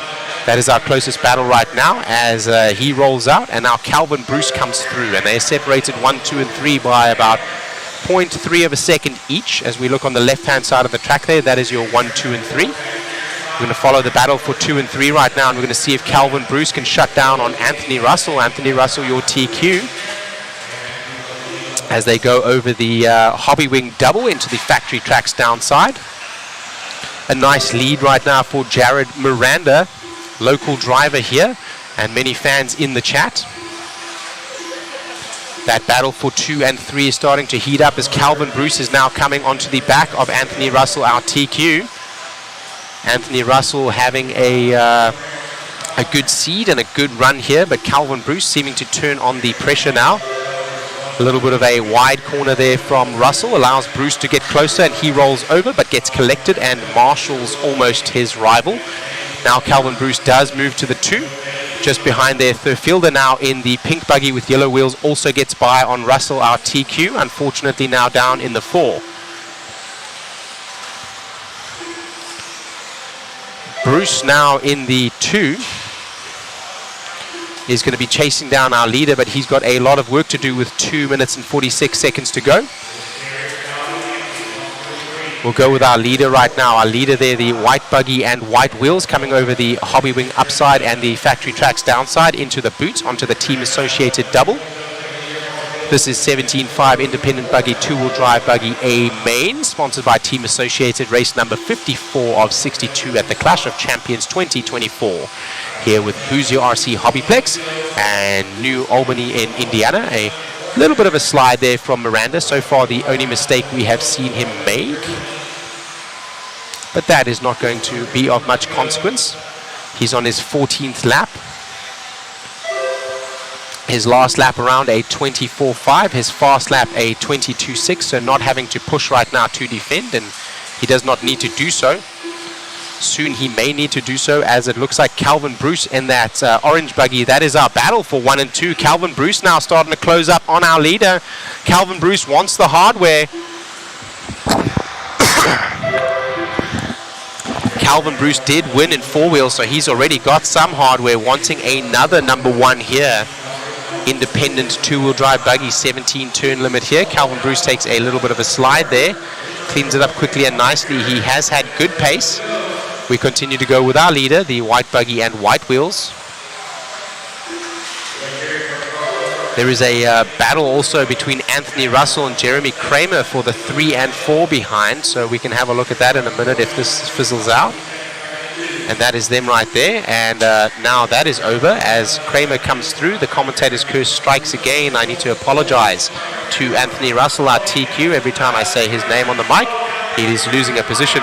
Let's go back to the pointers. That is Calvin Bruce now on the move, looking like he is going to force the issue pretty soon. He just had a little bit of a bobble, but is able to close up again for a 3rd time now on our leader, Jared Miranda. Can Jared hang on here as he's going to get by for this lap and probably 2 more? Here comes Calvin Bruce, his buggy looking dialed, and he makes the move. A little bit of a slide there from Miranda. And I think there 2 more laps, barring a failure or a breakage now from Calvin Bruce. He's going to get another win.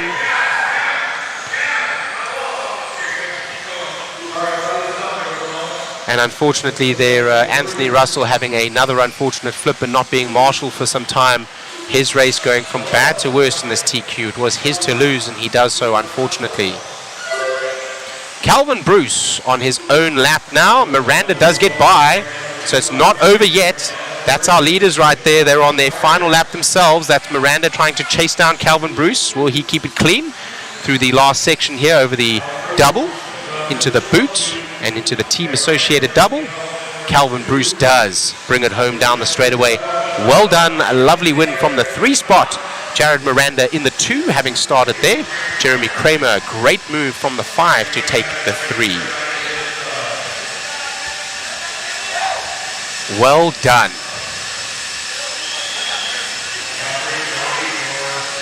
Camera.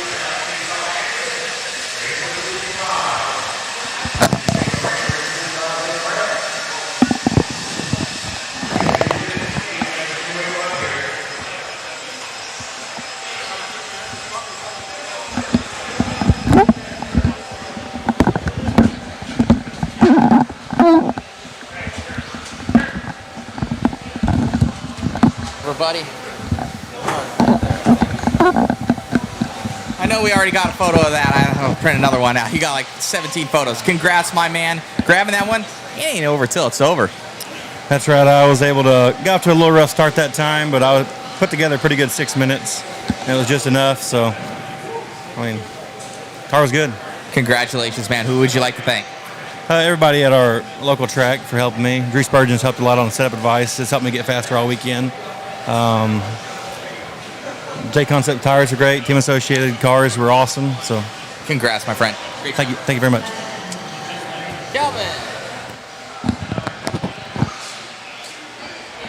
All the way up until the end. Heartbreaker there, but still grabbing that P2. Yeah, I felt pretty good. Felt pretty good the whole main. Just tried to keep it clean. I felt like the front end was a little stiff on that, but it is what it is. I'm glad to come out here and really my first year driving, come out and be one of the top guys independent. Dude, look good out there, man. You almost had it. We got a photo of your rig here. Took me a little while to find it, but hey, little souvenir for you. Congratulations. Hey, I appreciate that. Thank you. Great job, buddy. Thank you. Well Back to you, done, Shane, guys. in the booth. Thank you so much, Mr. Matt. As we get ready here for TDK 13.5 Expert 4-wheel drive buggy A2 main, sponsored by TDK, safe, biodegradable, non-toxic tire sources. With your live feed here from Mod Live Media, that was Matthew Olson, owner and operator of Mod Live Media, sponsored by JConcepts with live timing coming from RCGT, rcgarage.info. Claim your profile today.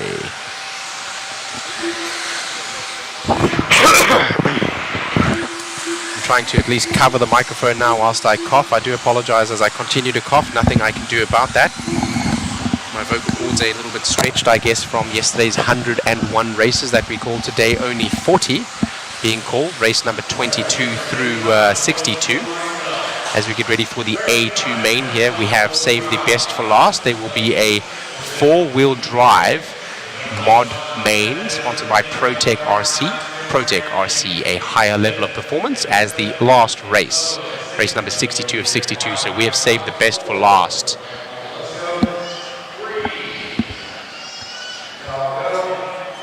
All right, so Talon Henley from Jeff Stakovich here. They're going to have a battle again. Those two very similar color schemes. Stakovich with the black in the rear and Talon with the blue in the rear. So Talon with white wheels and Stakovich with yellow. So that will be the tell. Here we go racing. 5 minutes on the clock, A2 main.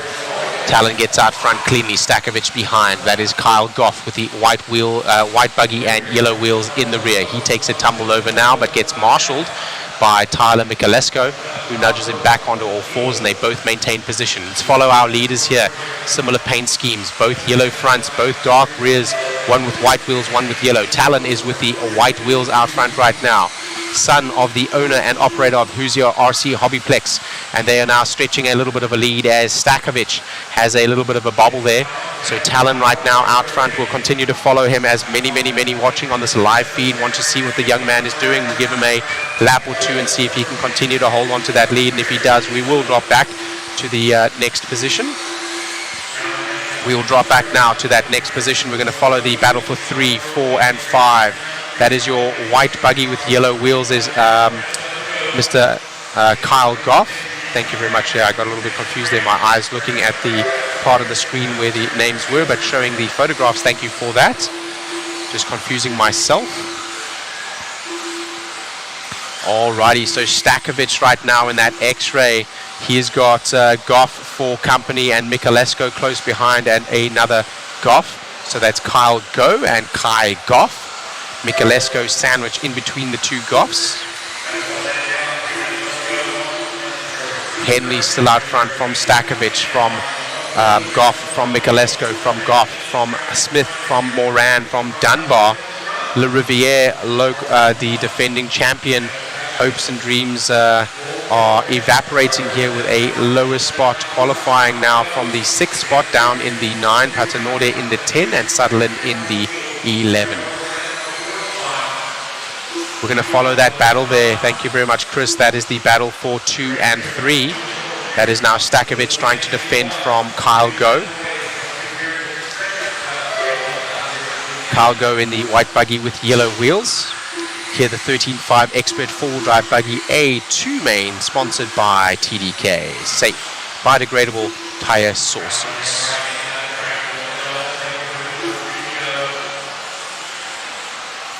So Stakovich having the measure now, and is he starting to make inroads on Talon Henley? Henley with a good gap there. The three of them each separated by about 0.5 of a second. Right now they are starting to stretch away from the rest of the field, 1, 2, and 3. So let's see if we can follow that battle over the right-hand side of the track there, going over the Hobby Wing double now as we come into the boot over the team associated double. That is our closest battle for position on track. Talon Henley looking nice and comfortable there on the driver's stand. That is him in the top left-hand side there. Watch his inputs, very smooth. This battle here, I believe, is for the 5 and 6 position. Looking to the inside there and coming together on the wing and now transposing positions. So that is in fact Kai Goff on Damon Smith. Kai Goff getting by that time there. Damon Smith now losing out a little bit further down the road, and I think Moran is through now as well. That's Dunbar in the red and in the orange and yellow buggy. The Yokomo, I believe. Dunbar making a move. Yes, so Sammy Moran and Dunbar there making that move up to the 5 and 6, and that is the battle that we are following right now. Dunbar is behind Sammy Moran right now. Back up to the point over there. Let's have a look. Oh, that's okay. That's fine, that's fine. So that's Dunbar right now. He's on the back of Sammy Moran. I'm a little bit confused as Sammy Moran's color scheme is a little bit different for this one. I asked him why he had done that. He painted another body and he wanted a little bit more downforce. He's running a different body there than he normally does. So the paint scheme, not his normal red, white and blue.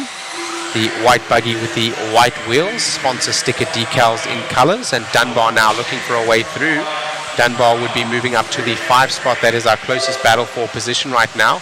Still out front, Henley from Stakovich, from Go, from Goff, from Moran, and then Dunbar. That is the battle that we are watching now that is for 5 and 6.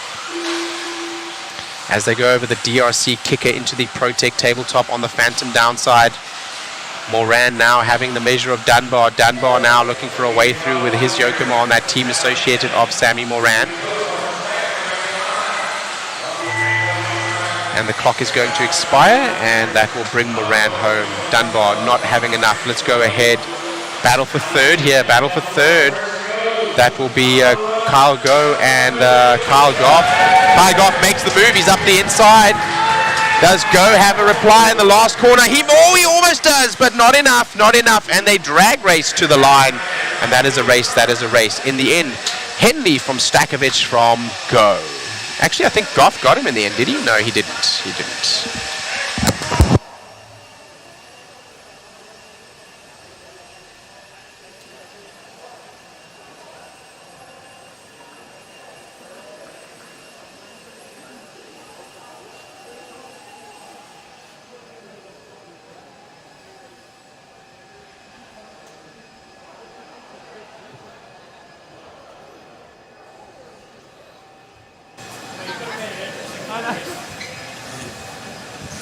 You didn't leave anything on the table right there, man. You, tone to tone, you made it happen. You've been working on these cars, putting in that work. A1, A2, in both, I can see the emotions. Yeah, A1s were definitely rocky ones. I was still able to pull them away. This A2 round definitely showed a little bit more dominant pace. Didn't let them see anything of it. And really happy, able to pull away from them. Man, if anything else, you've gotten those two. The weekend's been made. You're going to be going into the Clash with some very, very good points for the pole position. You need to work on that truck. Dude, amazing run. You've grabbed 2-wheel and 4-wheel. Mod Puck systems in both. Thank you so much for choosing that. And, dude, your entire package right now is on rails. Thank you very much, man. You got it, buddy. And here's a little memento. You and your little brother, he might be a snot sometimes, but he's an amazing little guy. Congratulations. Thanks. All right, guys. Back to you in the booth.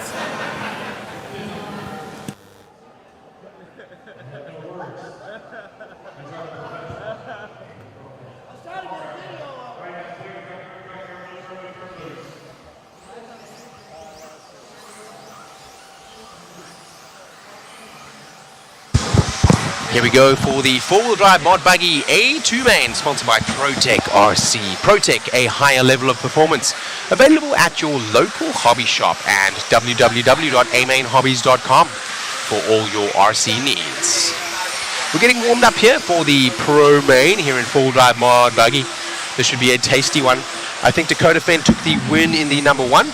Champlin is starting in the 2, Rivkin is in the 3, Lemieux is in the 4, Evans in the 5, Barta in the 6, Rindernecht, saying it correctly there, in the 7, Bornhorst in the SWX in the 8, Tollard in the 9, Sontag in the 10, Mechanic in the 11. TLR, Schumacher, Team Associated, X-Ray, 4 different manufacturers in the top 4, Dustin Evans for Team Associated, then Team Associated, X-Ray, Joe Bornhorst in the S-Works, TLR, and then X-Ray again. So, star-studded lineup. The manufacturers here also very well represented. 1, 2, 3, and 4, each different manufacturers. TLR, Schumacher, Associated, and X-Ray in that 1, 2, 3, and 4. As Lance McDonald calls out where the starting lineup is, Lance the Machine McDonald. Here we go, getting racing in less than 5.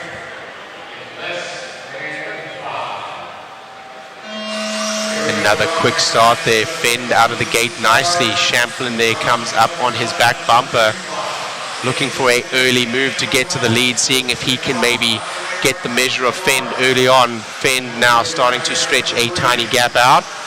Rivkin makes the move up the inside there. Their paint scheme's very similar, difficult to tell apart, but on camera, easy to see here. Now Rivkin comes to the 2.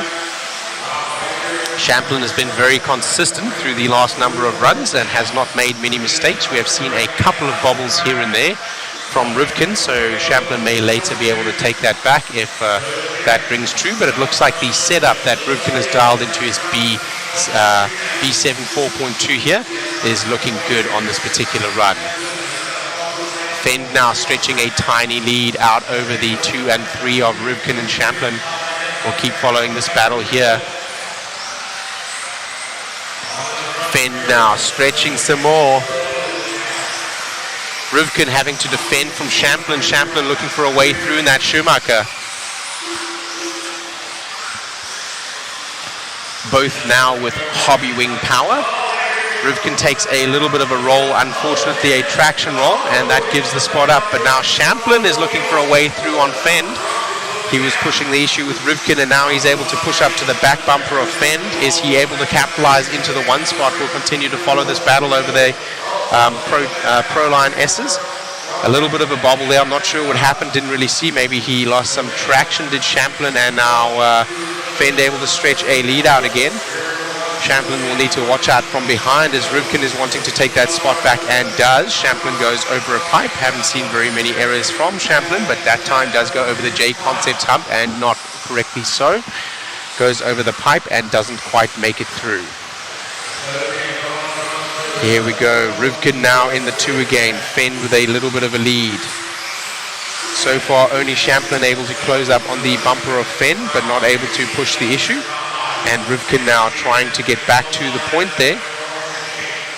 That's Davey Barter right behind Champlin in the 4 right now, coming up from the 6th position. So the young driver there with the yellow buggy and checkered rear and yellow wheels is starting to put pressure on Brock Champlin. Champlin looking fast early on, but right now looking like he is having to slow down just a little bit for whatever reason. Champlin in the Schumacher. Barter in the Associated. This is the closest battle on track right now, as Fenn has a small lead over Rivkin, and they have a small lead also over Champlin and Davey Barter here. Barter in that B7 Team Associated, the new buggy, has been coming out swinging and doing very well. The young gun representing Coyote Hobbies. Also, if you guys look on that bottom right hand of the screen, that's their estimated position overall. So you can see the points as they flip-flop positions. You'll see how far people are going up and down in the overall best 2 out of 3. Perfect. So for those of you watching there, if you score a 1, you will get a 0 point. So that is how all 3 of those drivers are on a 0. They each have a win in their respective classes. No. Look at the right-hand side. A 1 and a 1, 2. That's just where they're moving up. So Spencer's moved up 5 positions. I see. Thank you very much. So we're with Fend now out front. Fend with that orange and purple buggy with the yellow wheels. It looks pink in the front on the camera just because of the lighting we have here internal. That battle still for Rivkin and Champlin now, as we were when we started, just transposed with the 2 and 3. So Fend from Rivkin from Champlin. Champlin now looking to get his spot back, to bring them back to qualifying positions, but right now Rivkin has a little bit of a lead again. They're starting to separate, and Rivkin is able to start pushing the envelope here with Fend. He's making a inroad, having to push quite hard to get back up to the point. He is making inroads there. Let's have a look at their last lap around. It was 1.8 seconds as they went over, taking 0.2 seconds out of him that time. Not a lot, but every little bit is going to count. Rivkin now trying to push the subject. Rivkin, the big mover here in the points in terms of the overall qualifying, overall standings there. He's moved up 4 positions now, and Barter has moved 5. So those 2 drivers doing well in this heat to lock up better results than what they did in the first heat. This is the 4-wheel drive mod buggy A-main. And Champlin is all over the back again, and he tries to make the jump over Rivkin. It was all or nothing as he knew the time was about to expire. Fenn brings home the win from Rivkin from Champlin. That's TLR from Associated from Schumacher. Lemieux brings home the 4 in the end, ahead of Barter by very, very, very little. Lemieux in the X-Ray, Barter in the Team Associated, and Joe Bornhorst is in the 6 with the S-Works. We will go back to an instant replay with that one. Check it out. Brock trying to make that pass. Brock trying to do everything he can to possibly block past there, getting to the pipe instead of the clay, and unfortunately rolling out. He knew it was all or nothing there as the clock was about to expire, and the drag race would have been a stalemate. Nice try from Brock, great move, but didn't pay off this time. Amazing run out there, man. Must feel good. Just get that one out of the way. Yeah, for sure. It's pretty crazy out there. It's tough. I think he said he was going to kind of touch up some spots for A3. So, yeah, 4-wheel drive is sketchy out there. It's hard not to make mistakes. Had a couple 2-wheel action out there, but I kept it clean for the most part. Brock was going really fast. Then he had some mistakes there and was kind of behind Spencer, and they were battling out, so it gave me a little bit of room to breathe. Right on, man. Congratulations. You got to battle out in the other 2. Yep. Put this one away, and congratulations. Anybody you want to thank? Yeah, man. Thanks to everyone, the whole team, for all the support. Team Losi Racing, Trinity, JConcepts, Jason's here. Bella Tires, making sure we have everything we need. Nitro Pro servos. Really just everyone for all the support. I appreciate it. Pro Performers for the Speedos. It's a really big team effort. Great job, my friend. Cool. Thank you. All right, guys, back to Shane now. I think we might have a little intermission here going into the A3 main events. So a short little break there and have a look on the camera. That's what we're referring to there. Look at Eddie Henley with his Ghostbusters pack. That is the glue that he's misting all over the track there. So he's trying to get the grip up for what will be our A3 to ensure that the grip is consistent for the rest of our races. As Fend there takes the win in that last one, we will have a short break as that Elmer's glue is misted over the track by the owner and operator of Hoosier RC HobbyPlex, Mr. Eddie Henley. Back very shortly. Let's take a moment to thank our sponsors before we go to a quick break. Our sponsors: Team Associated, ProTech RC, SXT, DRC, TDK, Exalt, TLR, Phantom Racing, Hobbywing, Motif, One Up Racing, DBR, R1 Works, Vision Racing, Factory Tracks Racing, KNK, Hobbies, Mod Live Media, Boom Graphics, and Proline. All right, so looks like Shane gonna sign off here for a second. I'll jump up with you guys if he's got to get out of here for a hot second. Got to give away some ProTech stuff. I'll jump in the booth real quick. Give me a second.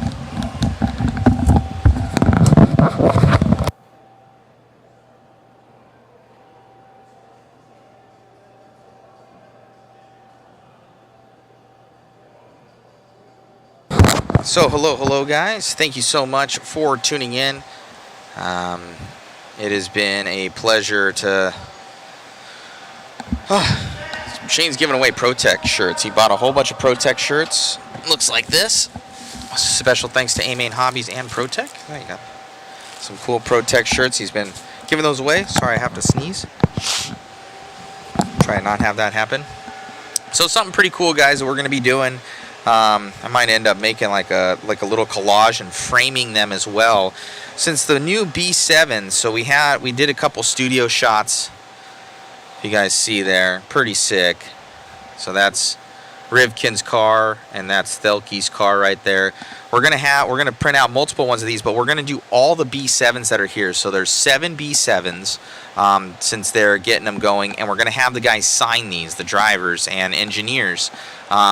Each one would sign obviously their own car. So we've got 7 that are here. So it'd be Thelke, Rivkin, Bada, Wenger. We do have my man over here giving me. Is that all for me? Woohoo! Thank you, Antoine, hooking it up. Let me know if you need a photo. I'll hook you up. We also got Aiden Horn here. I think I said Wenger already. And Dustin Evans. And yeah, so a whole bunch of them. So I think that was only 6. And then the other engineer's name. It's escaping me right now. It's escaping me. But there's 7 of them here, so all those guys are going to be doing that. So we're going to put that in here. I think I'm going to get like a cool little frame, and I'll put them all in. They're signed. So that'll be one of the waffle goodies. So I think it's a cool memento. We just thought about that. So Jason's going to be getting the rest of the photos. We have these 2 right now. So he has to get the other 5. And make that happen. So I posted up the link, so just go to that link, guys. Help support the live stream. We just kind of cool stuff. Also, Hobbywing, shout out to them, one of our sponsors. Maddie G and Charlie Schwenka hooked us up. It's 17.5. This is the one that the Raymonds use. We got Team Glitch right there, so that's Maddie G's company. So shout out to him. So they brought him on to help with modifying these motors. So shout out to Hobbywing. So brand new there, 17.5. These things are of the quickness. So very cool, all tuned up by Team Glitch with Hobbywing there. So that's also on there. So we have a total of 16 prizes, guys. There'll be 16 draws for the stuff. And then we also have that, if I can move. We've got the B7, so we're giving away a B7 once they released. So we're working with Team Associated on that, A-Main Hobbies. We also have a B7 4.2 here that somebody's going to grab. And how it works, guys, is there'll be like 16 winners, but it goes by the number that you're drawn. So like, let's say, Joe Schmo is picked first.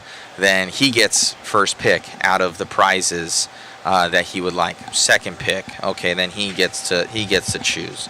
And then we've got here a YZ2, DTM3, and then also a Nano Sport. So we got the Nano Sport there, play with some friends. from Team Associate. Thank you to Hoosier RC Hobbies for supporting all that. Got those done. So yeah, it's a lot of goodies, guys. So how do I get one? Let me. Think I already sent it over, but let me copy the link again, and I will post it up.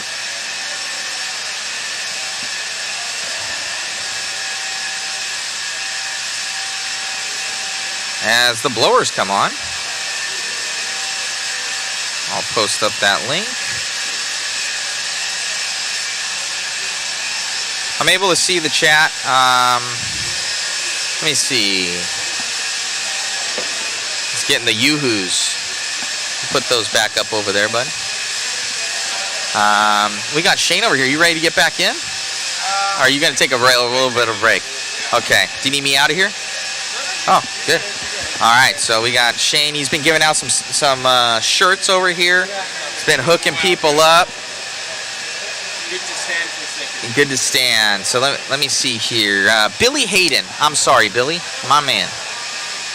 Trying to think of everybody's name. And then Kyle Klingford. He's not here, but he was one of the designers on there. Billy Hayden. Yes, Ray Fallon. Thank you, sir.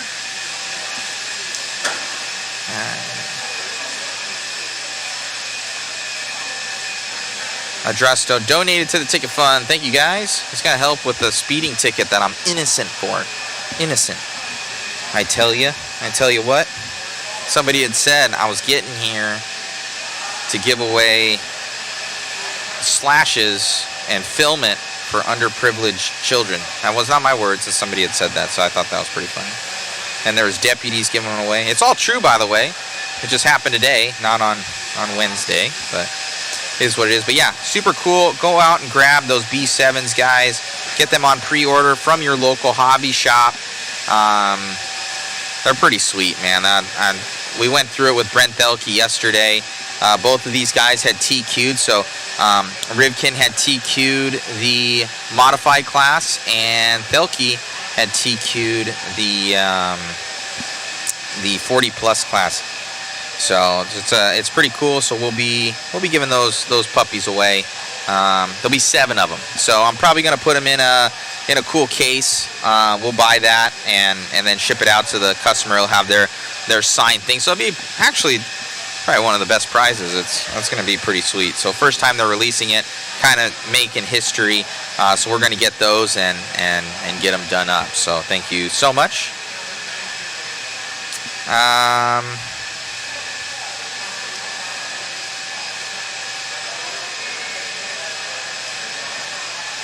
Nick Reppin. Oh, my man. So Nick, he's like, just bought a waffle ticket. Can't wait. Is Shane okay? He has lost a lung yet. Debatable. Poor guy. He's been announcing the entire time. Oh, or he's gonna go get the headsets right there. You can talk on that one. Yeah. Shane's gonna come on. I'm back with you guys here, just taking a quick little break there, so we can go and make sure that we will be seated for all of the A3 Main's exciting coverage here from Mod Live Media. Oh man! So Shane, he's been a big help. Hey, A-Main Hobbies, I'm talking to you guys. Let this guy come back out. Shane was actually supposed to be part of our Worlds coverage back in September. So I met him. And I'm like, this guy's got a voice, man.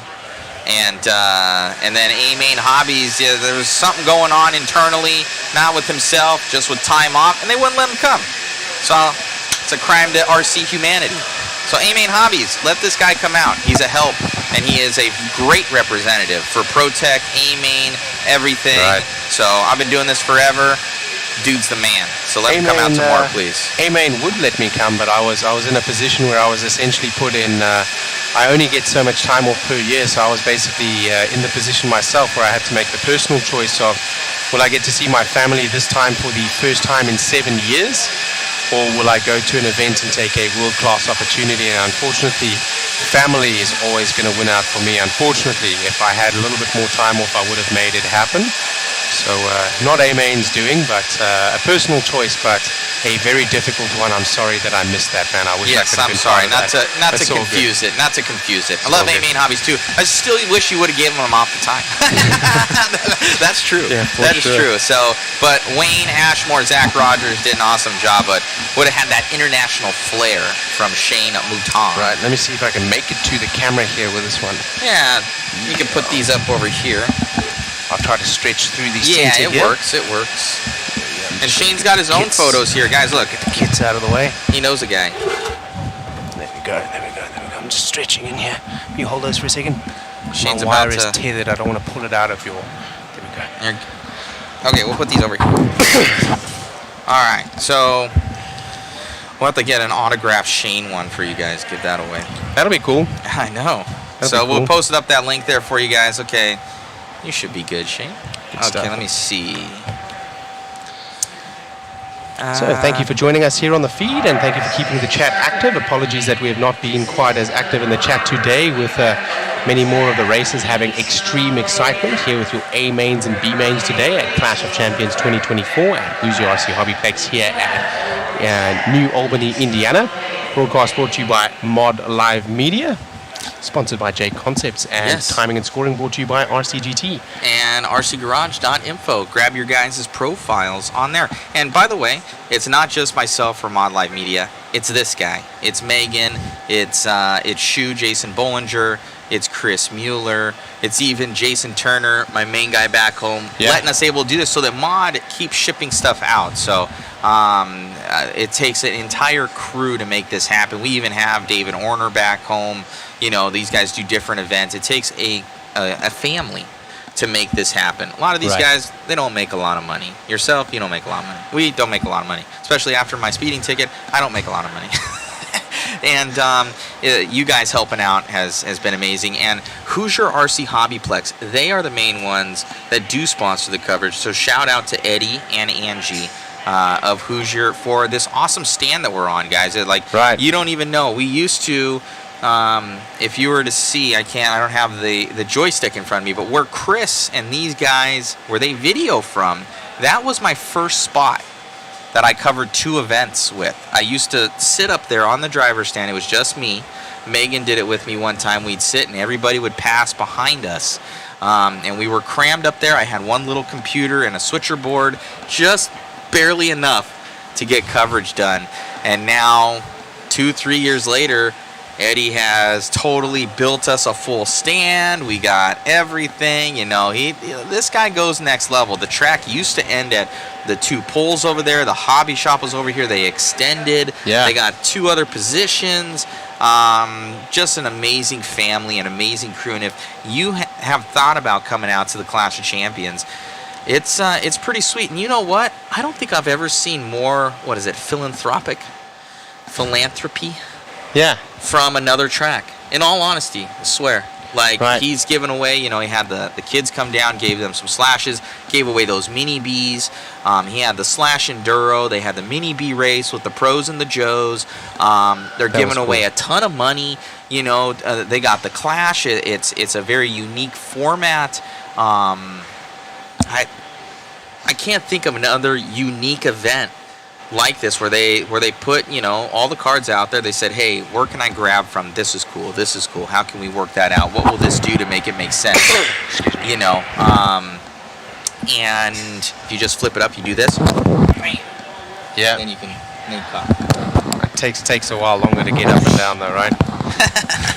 And it's and shout out to our announcer Lance as well. Lance has been absolutely killing it, keeping this program running so smooth. Like clockwork. Lance the Machine McDonald, he has just opened his series as well, the Southern Florida Carpet Championships, and that's sold out in 90 2 minutes. seconds. 90 seconds? 90 seconds, he said. And now he has to manually enter some more. He is a very well sought after race director with a great series down in Southern Florida. If you see Lance McDonald is on any of the event sheets that you are going to be a part of, you're going to have a event running like clockwork.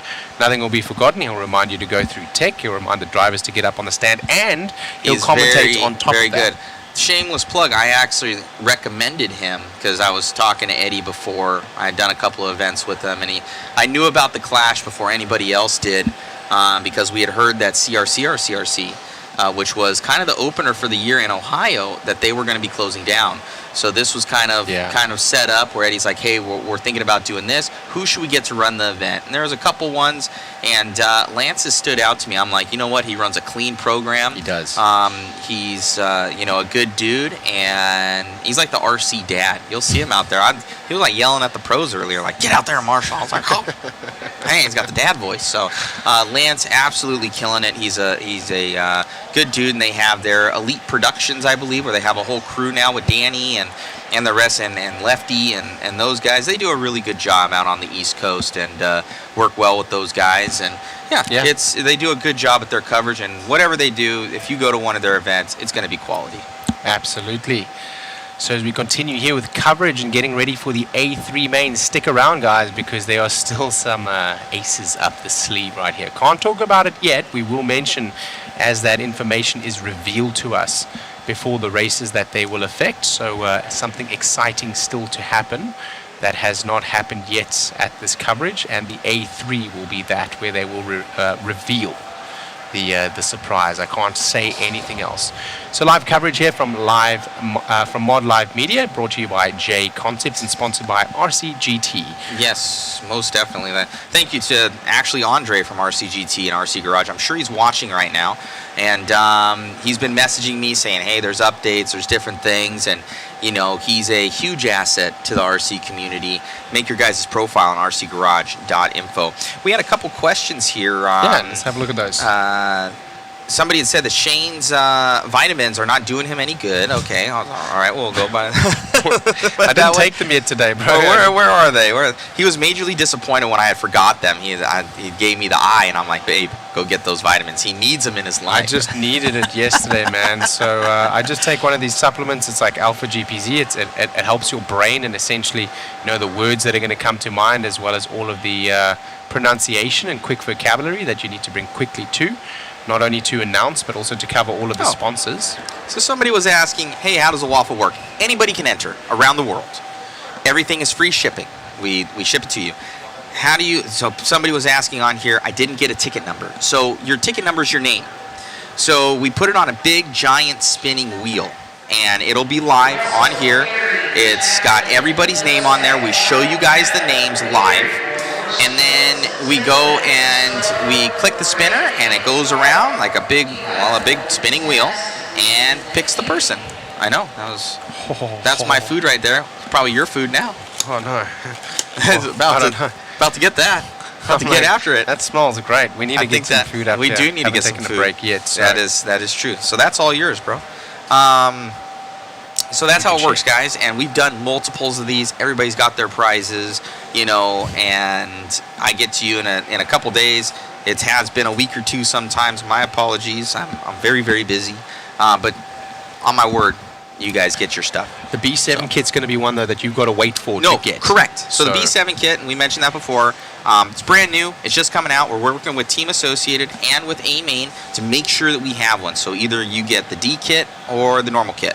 So carpet or dirt, whatever you guys want. But when it releases, it will be on this first batch. Correct. So there will be a little bit of wait for that. The other prizes we actually have in hand. So those as soon as Matthew gets back to his local facility in Arizona, right? No, California. Excuse me, California. California. Yes. I do have an Arizona license though, and I do have a property there. So we're there 50% of the time. I travel in between, but California is my main home base. Got you. Pucks coming for X-Ray and Schumacher. We're working on stuff. We're going to be working on stuff for Schumacher. X-Ray, it's a possibility. I do know that one of them out there in second place actually is running the puck system. So let me see here. Having a look through our chat there so we can answer some of the questions. Thanks for engaging with us. 140, you need to add a pic of the whole team on your website. Yes, I do, 140. I do have each individual person. But we do, as it gets further along, we have to. Rick Weibel, Mother Matt. That's what they called me at Worlds. Mother Matt. Your co-host that was supposed to be Zach Rogers, you two would be lethal together. I swear. You guys would be lethal together as a commentating team. And he named me Mother Matt because I'm more serious. So it was like 9 to 12 people managing all of them. We didn't know how the Worlds was going to go. It was our first Worlds coverage of that caliber, and I was like, this has to go well. So, and then Megan heard that. She's over there. She heard Mother Match, and she loved it. So Mother Matt ended up just sticking around because I think I was hopping on them for something, for like making sure that they were, that we were hitting on all cylinders. Sometimes you have to be the RC dad. Well, I guess I was the RC mom for coverage is what it was. So, well, cool. So there we go. Zach and Shane plus Wayne.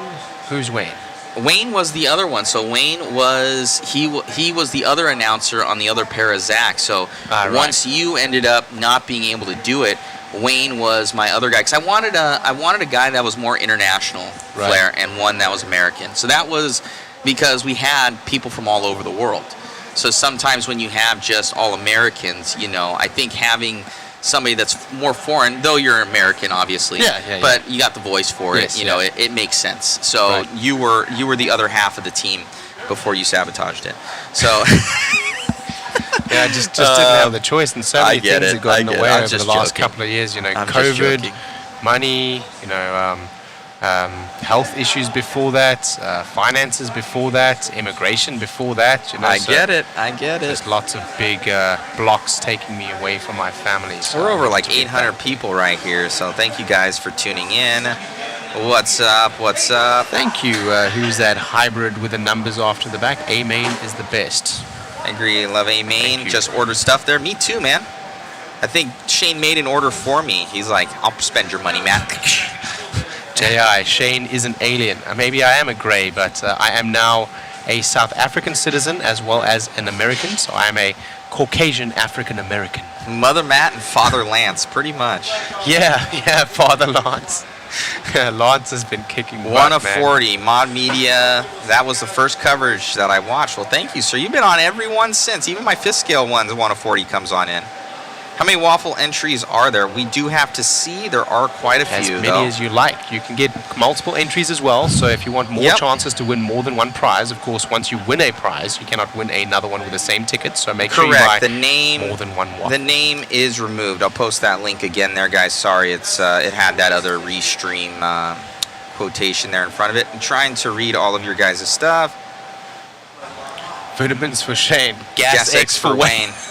Wayne's a good guy, though. Wayne is a very good announcer. So Wayne's... then I have like the father-son right there, because Wayne and Zach grew up in Bakersfield together. Well, Wayne's much older, but they raced together and grew up in the community. And so I knew that they would be a dynamo combo, and they're both really good dudes. So you had like the father-son kind of combo, where Wayne's more of the serious, Zach is more of the jokester. And then you two would have been absolutely lethal. So I need to try and get you guys together at one point in time.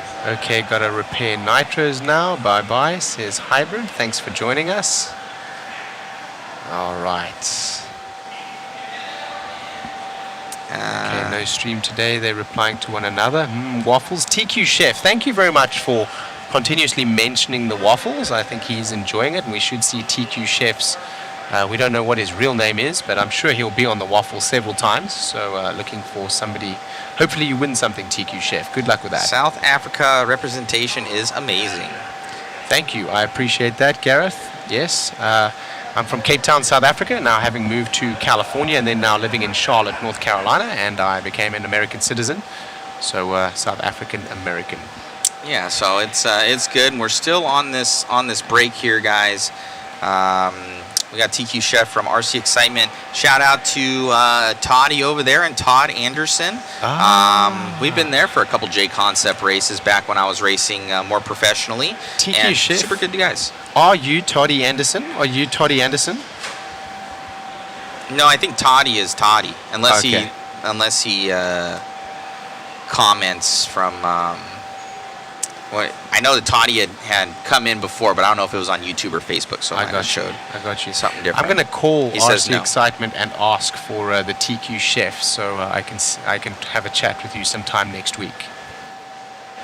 Kids over 40, I got my body knocked off in the B main today. Cost me a chance at the 21.5 main.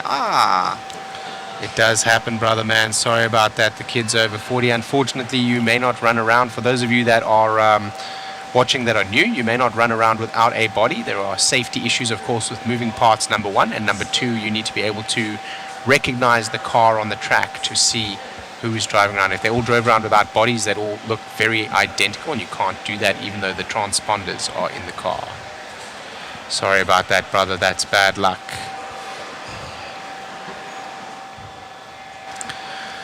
Great stuff. So thanks again for joining us out here. We are at the Clash of Champions 2024 here. Coverage brought to you by JConcepts, streamed live by Mod Live Media. And also Hoosier Hobbies. And Hoosier Hobbies. Hoosier RC HobbyPlex bringing us in for the coverage. Thank you very much. Yes. Watching from Grimsey, UK. Hello, hello. I found Matt's broadcast through YouTube recommendations and been watching ever since. BJ Williams. This guy's actually really cool. He's always comes in and comments. I think BJ, you mentioned the B7, sir. Yes. He's like, will B7 be up? And I didn't even think it was a possibility. And then the more I thought about it, I'm like, it's a good idea, BJ. So in all honesty, I think BJ Williams, he came up with that. And he said, I didn't think it was possible. I'm like, I know they're not out. How am I going to get one? Yeah. And I was like, well, talking to a couple people, networking, I think we can make one happen. Right. So we're gonna make that happen. So and a shout out to, I think it was somebody, Sherman, who helped me to identify who those 7 drivers were that were driving the B7. Shouting out that the post was up on Team Associated's Facebook, and then also helping me to find those names. So thank you, brother. I appreciate you guys, and all the rest of you that have been weighing in. James Kissinger, he got us some food yesterday. He's been in the chat. TQ Chefs. Yes. Mike Hess is a local racer here. Wesley Napier, also local here. Thank you very much. He's been asking this question the entire time. He's saying, what happened to that one guy that ended up going down the side and then cut over? He was second place, and then he was with Wenger, and then he got a bump position. I do believe, because Lance called me off screen, said, hey, what happened? I rechecked that replay. It's what you guys saw. He said, okay, just wanted to confirm. So I believe that the other guy got the bump. That's what happened. Okay. Yeah. Okay. So they made it right. Right, and that right there, under the heat of adrenaline, maybe that driver not looking at where he was, and the marshal was looking actually at a back marker, then dropped him out from where was the Protec tabletop and straight into where would be the boot, essentially, missing the Phantom downside, the Proline S's, the Exalt soapbox, and the Hobby Wing double onto the factory traps top. So quite a big amount was gained there by the gentleman, Aaron, I think was his name. But anyway, in the end, the bump going to the other gentleman, so it was made right by Lance McDonald, who has a keen eye and did the right thing there. Yes, sir. So somebody asking, how do the A-main works? There's more than one A-main. So basically for that, guys, some classes, like the truck classes, the fringe classes, like 40 plus, other than the classes of expert 2-wheel, 4-wheel, and truck, in modified and expert stock, those are all AAA mains. Every other fringe class like 40 plus, short course, independent, those are all longer A mains at 8 minutes. The premier classes, I would call them, the 2-wheel, 4-wheel, and truck of the expert and mod divisions, those are 3 A mains, and it's best 2 out of 3, and it takes your points. You'll see that in the bottom right-hand screen, and that will give you the points that will show where they are. So if you get it in 2, so if you win 2, it's impossible for anybody else. If you win 2 races, basically, it's impossible for anybody in the third one to beat your point total. Right. So hopefully that makes sense for you. Right. Let's also answer noting the, yes. As you look for another question there, also noting that the other mains are 8 minutes and that your AAA mains are 5 minutes. Correct. What time is the waffle? It is at the end of streaming after the podium shot. So we don't want to take away from podium. We're getting those all set up. Megan's got it. But it will be at the end of the stream today. Henny van Niekerk says there from Johannesburg, South Africa. Hello, Khanat, my friend. I'm talking a little bit of Afrikaans there to one of the gentlemen, Henny van Niekerk, in the chat there, just saying hello to him in Afrikaans. He's from South Africa. Thank you for shouting out there, and thank you for watching. Hope load shedding doesn't get the better of you soon. Did Dakota Fenn wrap up 4-wheel drive mod? He did. He did. He wanted in 2. Let me see.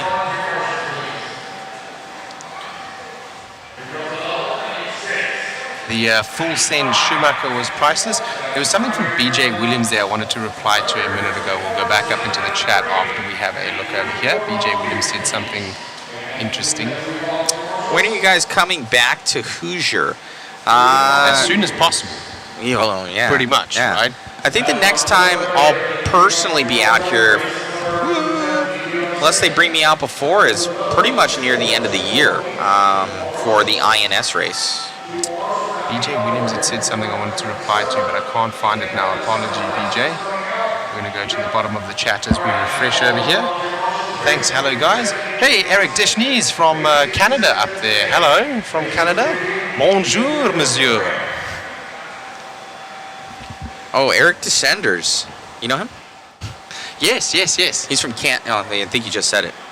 So that's the boy up there. He owns. There was a hobby shop that he used to own up there. Bego Racing. Is that? Yes, it is. That's I think the man. that is. Yeah, that's Bego Racing. I love Eric. Si, bonjour. You know all sorts of languages, man. Actually, I mixed that up there. I should have said oui, bonjour. My French is terrible, although my last name is actually French, but Eric's English is a lot better than my French is. It looks like we're about to get some racing going here, guys. The trucks are pulling out. They're loading them off the trailers right now. And little RC trailers. They pull them in on crawlers. So someone just did a backflip. That was pretty sweet. So lots of traction out there. And even Eddie was out there with his wand of glue, gluing the track. So again, look for more traction. I'm going to get over there. Let's get some racing going, Shane. Thank you so much, my man. Thank you. Tune in, guys. Thank you so much. And hey, buy a waffle ticket. Helps us out. I'm going to move this down here for Matt, and I'll take over that headset. Number 2.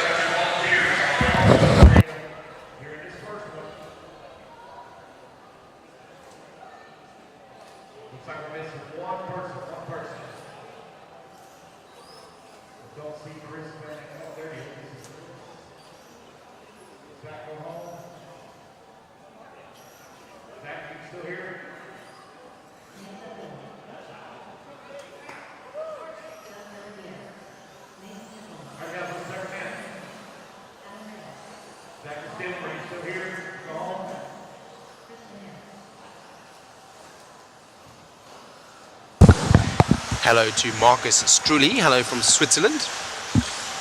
Go the fame. ProTech batteries are the real deal. Help me to a TQ in Indy RC. Indy RC. Shout out to William Pizzafero. He's over there at Indy RC. Wesley Napier, thank you for all the great coverage all weekend. Has been great seeing you guys, and again Friday we'll be watching the coverage. Thank you so much. DG Spec, hi from UK. Fantastic coverage. Thank you for joining us. How do you enter the waffle? We have posted the link, and we'll do so again very shortly. That link is to Mod Live Media, and you'll be able to buy a waffle ticket for $20. We will get that. Hey, could you share the waffle link again? Share the waffle link, please, Matt. Mr. Matt, could you share the waffle link again, please? We have some people asking. We will share that in the chat now for you. Here it comes. Do you need a ticket number for the Waffle House? No, you don't. Your name is your ticket number. So when you enter, your $20 will get your name on the spin. We'll have that going in just a second as we get going here. Time and scoring will appear in just a second. We'll show you guys an example of that a little bit later. Alrighty. Less than 5. Here we go racing now. Timing and scoring will pop up in just a second.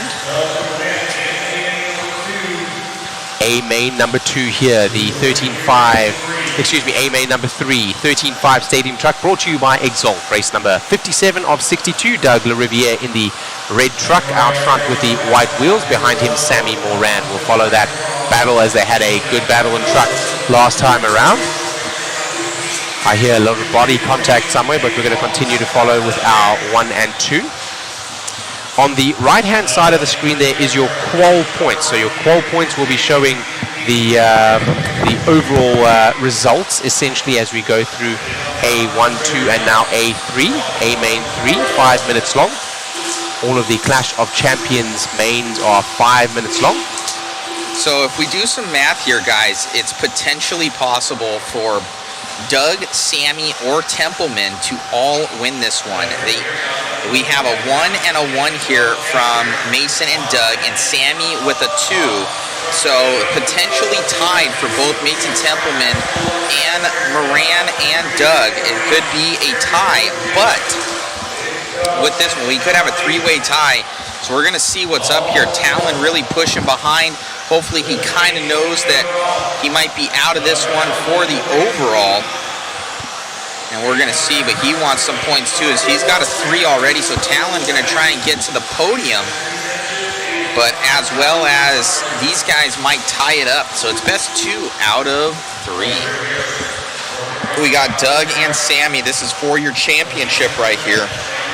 So you guys might ask, what are the tiebreakers? So I do believe that the tiebreaker for Roar is going to either be your best finish, best time, or best combined time.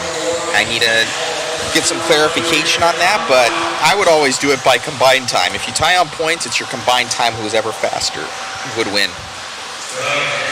Matt involved with some races as well. He runs races, 5th scale series as well, the mod 5th scale series, so knows a lot about running a race direction. Let's go to the leaders now. Still right now, Sammy Moran, Sammy the Killer, Soft 7 Moran pushing the issue there on Doug LaRiviere, local NorCal Hobbies hero. That is Eric Vesutin down at the Hobby Town in San Jose. Sammy this year transferring over to 1UP Racing backed. He's also mod backed, so he's got some mod puck systems in there. Oh man, making a mistake there for Moran. Talon right up on the back of him. Talon pushing the issue, but not able to make it stick. Right now, if Sammy stays where he's at, he's got second locked up. Only 2 minutes left to go here. Doug gonna be very, very happy with this run. He's able to keep it, but it's all up to him. Sam Moran, I think he's got the speed for Doug to pass him, but this track, man, you have to push the issue. You have to. I mean, we also see the pros are quite smart to come up on the back of the other driver and look for them to make an error rather than the independent drivers like myself. We try to force the issue and then go to a pipe, and instead of gaining a position, you lose one. So very smart there to put the pressure on the other driver and see if you can force an error out of them without going to the pipe yourself. Looks like Talon now going to try and push the issue here. If Talon potentially gets by Sammy, that would give him a 3 and a 2. That would tie him with 5 points. Sammy would go to the 3. He would be tied for 5 points. And Templeman would also have 5 points. So that'd be, Doug LaRiviere is out. Goes to the lead. That is a big change there, Doug LaRiviere. Oh, he had it.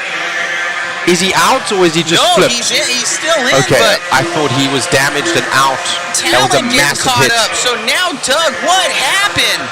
Sammy Moran now, that would put him to the overall here. He will take the overall. He takes this for Moran. This was all Doug LaRiviere.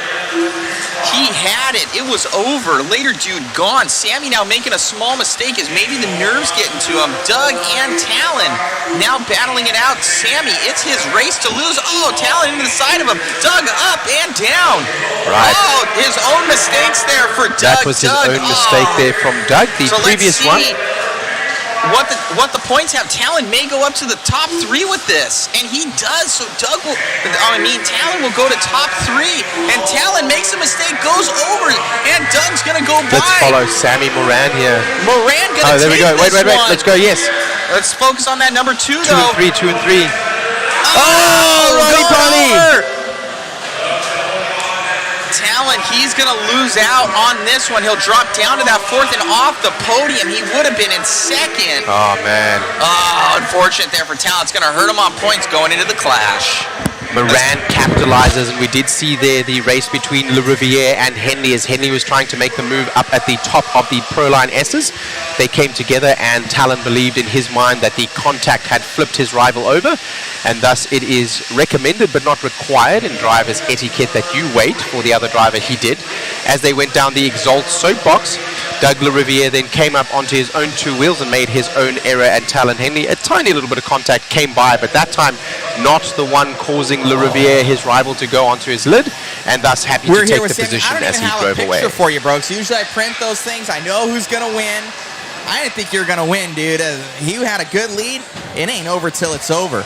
Yeah, definitely. Me and Doug had a great battle. We've been battling in truck all weekend, and my 1UP equipped AE with mod puck systems T6.2 is dialed.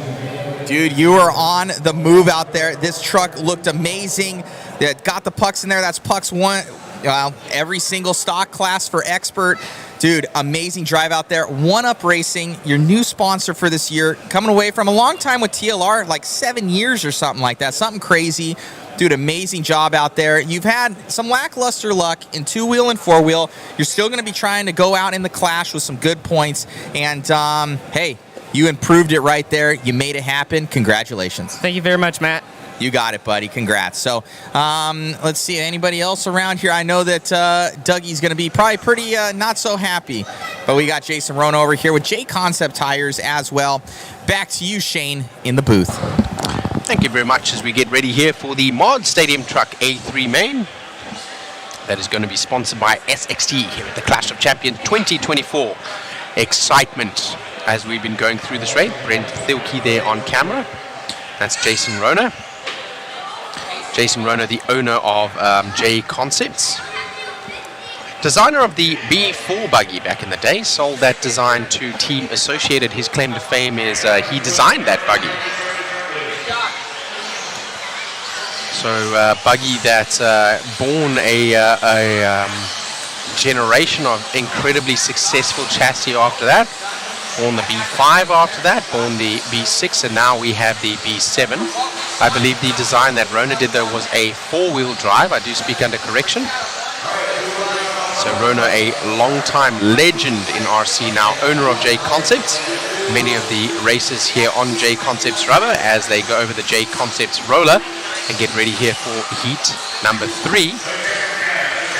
JConcepts also sponsoring this particular broadcast by Mod Live Media, brought to you by Hoosier RC HobbyPlex. And I want to thank Hoosier RC HobbyPlex and Eddie Henley and Angie Henley, not only for bringing us in terms of the broadcast, but also for giving us a place to stay in our Airbnb, as well as for feeding me. Thank you very much, Hoosier, for the food up here, as well as Antoine Morris.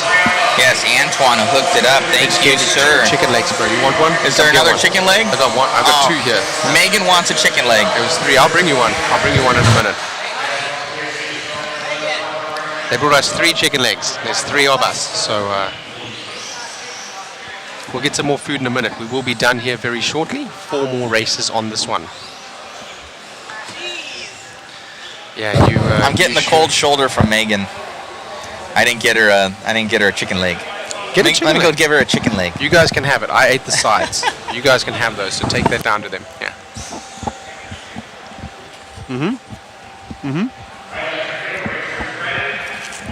Okay. You guys can have the chicken eggs. There you go, brother.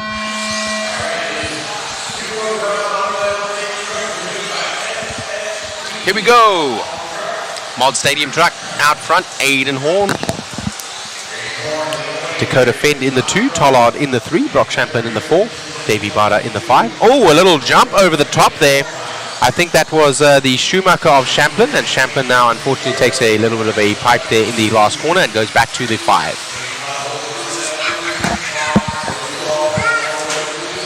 All right, so on the right-hand side of the screen there, Dakota Fend right now as it sits would lock this one up. Davey Bada would be in the 2.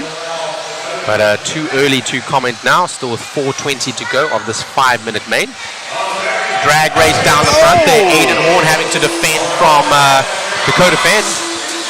Guys going over the top of each other. These guys getting a little bit dicey. You kind of saw it going on the right-hand side. The positions that they were at, Davey Bada was leading this one going into the main. Aiden Horn just signed with A-Main Hobbies as one of our drivers, so wishing him well in this one, but he's going to have his work cut out as TLR driver Dakota Fend now all over the back, and Barta in that yellow truck with the checkered rear from Coyote Hobbies in the 3. Close behind Champlin looking to capitalize if anyone contacts, and he has had lots of motor and traction, so look for a big triple to make a move, as he does right there up the inside of Barta, that time not over the top, but up the inside after the triple. So now Champlin to the 3 with 3 minutes 30 to go in this SXT-sponsored race. Still Aiden Horn out front right now. So it's associated from TLR, from Schumacher, 1, 2, and 3, and close behind there, another team associated, Bada, not far behind Tollard, also in the TLR. So freight train of 1, 2, 3, 4, and 5. Joining the party now, Rinderdick in his X-Ray. Look at this freight train right now. I know, right?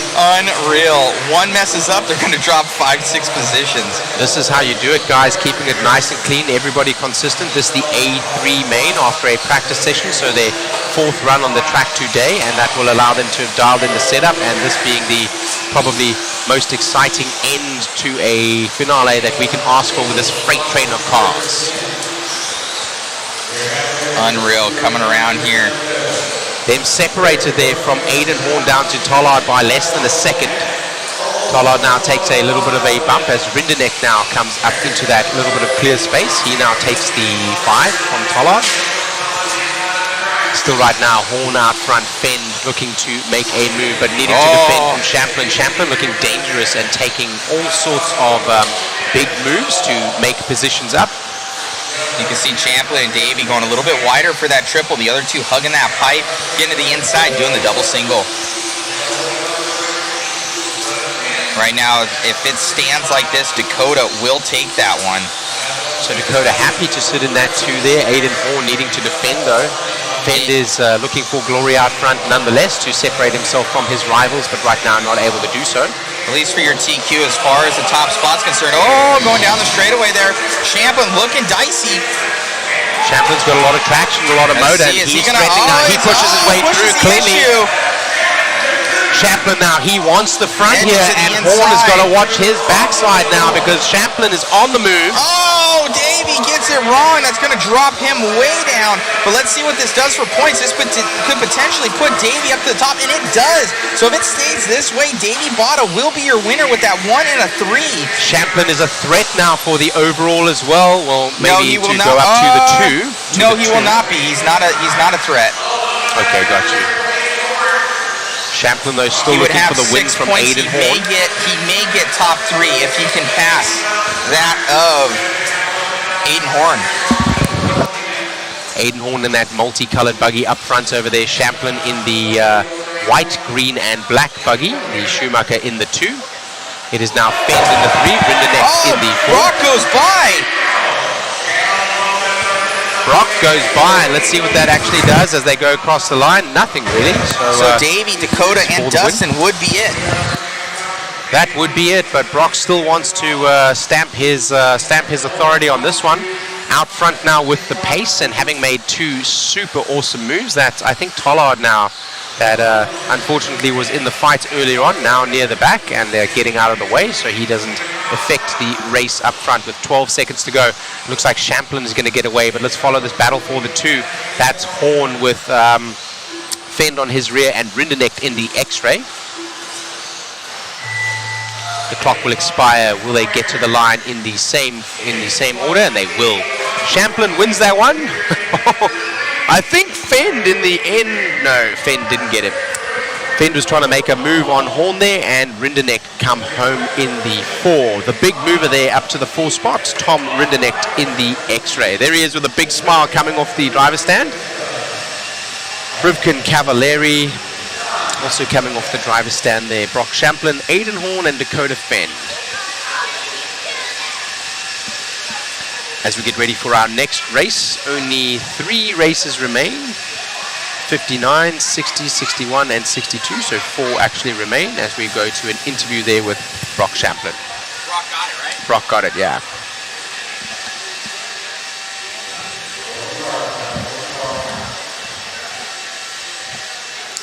Davey got the overall on that, did he?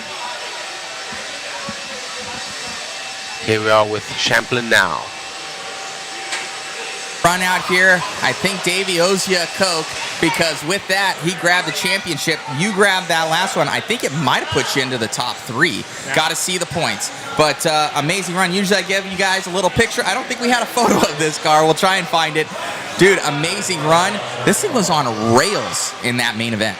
Yeah, my car has been really good all weekend. I just made a lot of dumb mistakes. So, oh well. I mean, that's kind of just the way racing goes sometimes. And yeah, obviously it was really good. I was able to battle it out there, and it was, I guess, going forward, I got a good truck. So, yeah. It looked good out there, man. Anybody you want to thank? Yeah, all my sponsors new, and then Schumacher, I can't mess this one up. Schumacher, Wits, JConcepts, Hobby Wing, Gen Zace, and Power HT, and everyone else that backs me. And yeah, not too bad. Congrats, my friend. Thanks. All right, we got Davey over here. Davey Bada, I think, with the overall. If my math is correct, Champlin helped you out a little bit there. When Dakota was in that second spot, the points were his, but you have to beat best 2 out of 3. Your first 2, you got a 1 and a 3, and with that lackluster one there, it didn't really matter. You won on points for the overall. Yeah, thank you. Car was awesome. I was battling with those guys, and I clipped the side of Dakota and flipped, but it all worked out for me at the end, thanks to Aiden and Brock. Well, it looked like you guys were having a good battle out there. It was very, very clean, just racy out there. Doesn't look like you were trying to push the issue, just, hey, trying to get those couple of inches somewhere here and there. Congratulations on the win. A very big win here, 2024 Clash of Champions. Thank you. Great job, buddy. Back to you, Shane, in the booth. Thank you very much as we get ready here for the A3 main DRC 17.5 Expert 2-wheel drive buggy A3 main Clash of Champions here at the Hoosier RC HobbyPlex in New Albany, Indiana, United States of America. Thank you very much to all of our international viewers all over the world joining us. Some of you wrenching, some of you just watching, some of you looking for load shedding, and some of you hoping that we can see some more exciting racing, and we will as we come here into the last couple of races. Race number 59 here out of 62, 17.5 Expert 2-wheel drive buggy, sponsored by DRC. Timing and scoring brought to you by RCGT Broadcast, brought to you by JConcepts and Hoosier RC HobbyPlex. Hoosier RC HobbyPlex local hero and TLR driver Talon Hanley right now in the 1.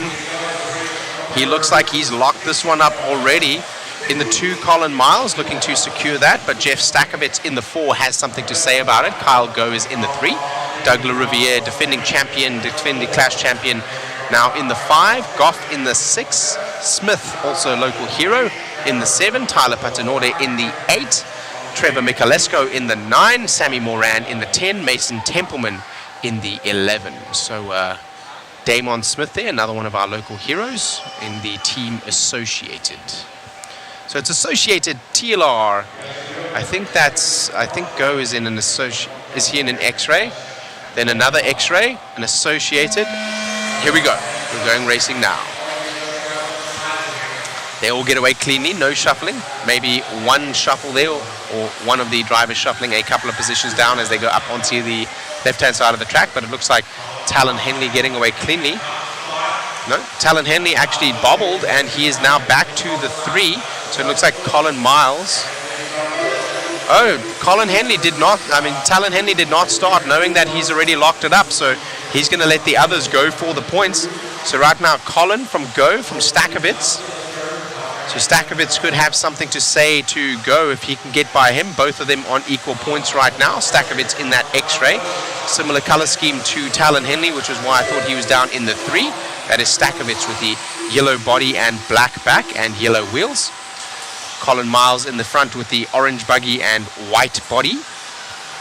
The orange and white body with the white wheels. And in the 2, Kyle Go with the white body and the yellow wheels. Thank you for joining us here today from Hoosier RC HobbyPlex. It has been a pleasure and an honor to announce for you. You're listening to Shane Maton from A-Main Hobbies. www.amainhobbies.com for all your RC needs. A little flip there from Kyle Go. Stakovitz now is through, and as it sits right there, that'll bring him up onto the podium spot. So Go is going to want to get that spot back, because that is going to matter for the overall. That is a battle right there and matters a lot in terms of points here. Those two drivers are battling out for the last podium spot. Stakovitz or Go could get that one, depending on who finishes ahead of the other one if they stay in these positions here.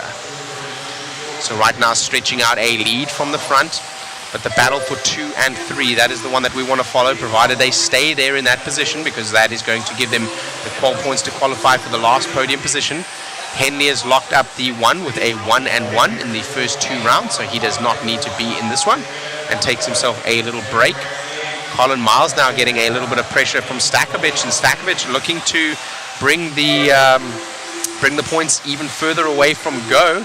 but he will not be able to do anything about Colin Miles ahead in terms of the points. If you can see there, Stakovic as it sits now is on a 5 overall pole point, and Colin Miles would be on a 3.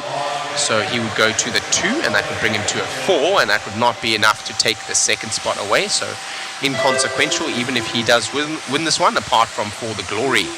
It would separate him substantially, though, from Go, and right now he doesn't want to give Go a chance to come back at him and take that third spot. So right now, Colin Miles having to watch his back bumper over the X-ray from Stakovic, who has been looking good all weekend.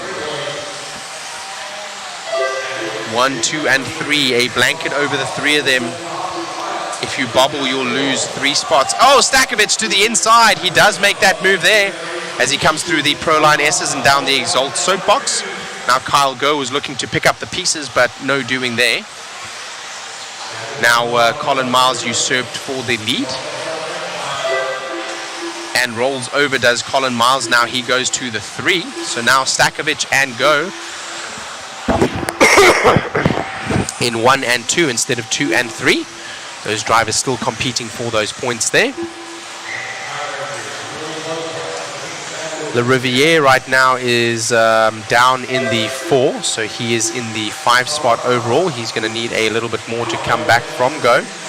He would need one of these drivers to, or actually 2 or 3 of these drivers to go away in order to get enough pole points to step up from the currently the 5 spot to what would be the 4, 3, or 2 spot. He will not have enough to be able to take the win. Only Talon can do that in this particular class, having won the first 2. Stakovic right now is the one out front and the one to catch. Go is in the 2.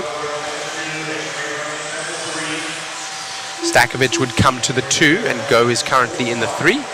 Somebody rolling out there, I think that is Colin Miles. Colin Miles now going behind Doug Le Riviere. Doug Le Riviere in that red buggy with the white back and the white wheels.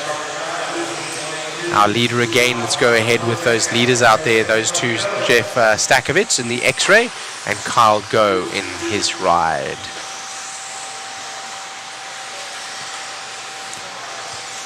That will bring Stakovic to the 2 overall and Go to the 4, unless if these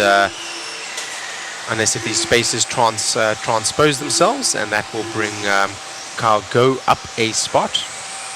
Confusing, so let's just watch the clock expire here, and they're going to race to the line. It looks like Stakovic is going to take this one. Go has no doing there. He tries with a move up the inside and a drag race to the line, but not enough. So Stakovic usurps Miles for the 2 spot overall, and he takes that one there in this race. Well done, Jeff Stakovic from X-Ray. Kyle Go in the 2, Doug Le Riviere comes to the 3, Colin Miles ends in the 4, Kai Goff in the 5, Trevor Michalesco in the 6, Damon Smith in the 7, where he started, Mason Templeman in the 8, Tyler Patanorde in the 9, Sammy Moran in the 10, where he started, and Talon Henley did not start this race. Didn't need to. 3 more races remain as we go to an interview with Jeff Stakovic. That's him there on camera now in the X-Ray shirt. Great drive, Jeff.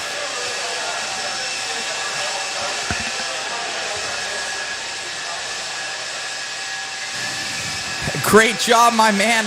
Car looked amazing. Hard battle. Very hard. It's been a tough week, and glad we could come out with a second. So. Man, it was a good run out there. Dude, you've been like right there with it. Couple points off of that number 1. Made it happen, man. Grabbing that. I think it was 2nd overall. Yeah, I got 2nd. Who do you want to thank? Thank all my sponsors. Scott back in the pits. Special shout out. Unfortunately, this week, Herman Olberding passed away.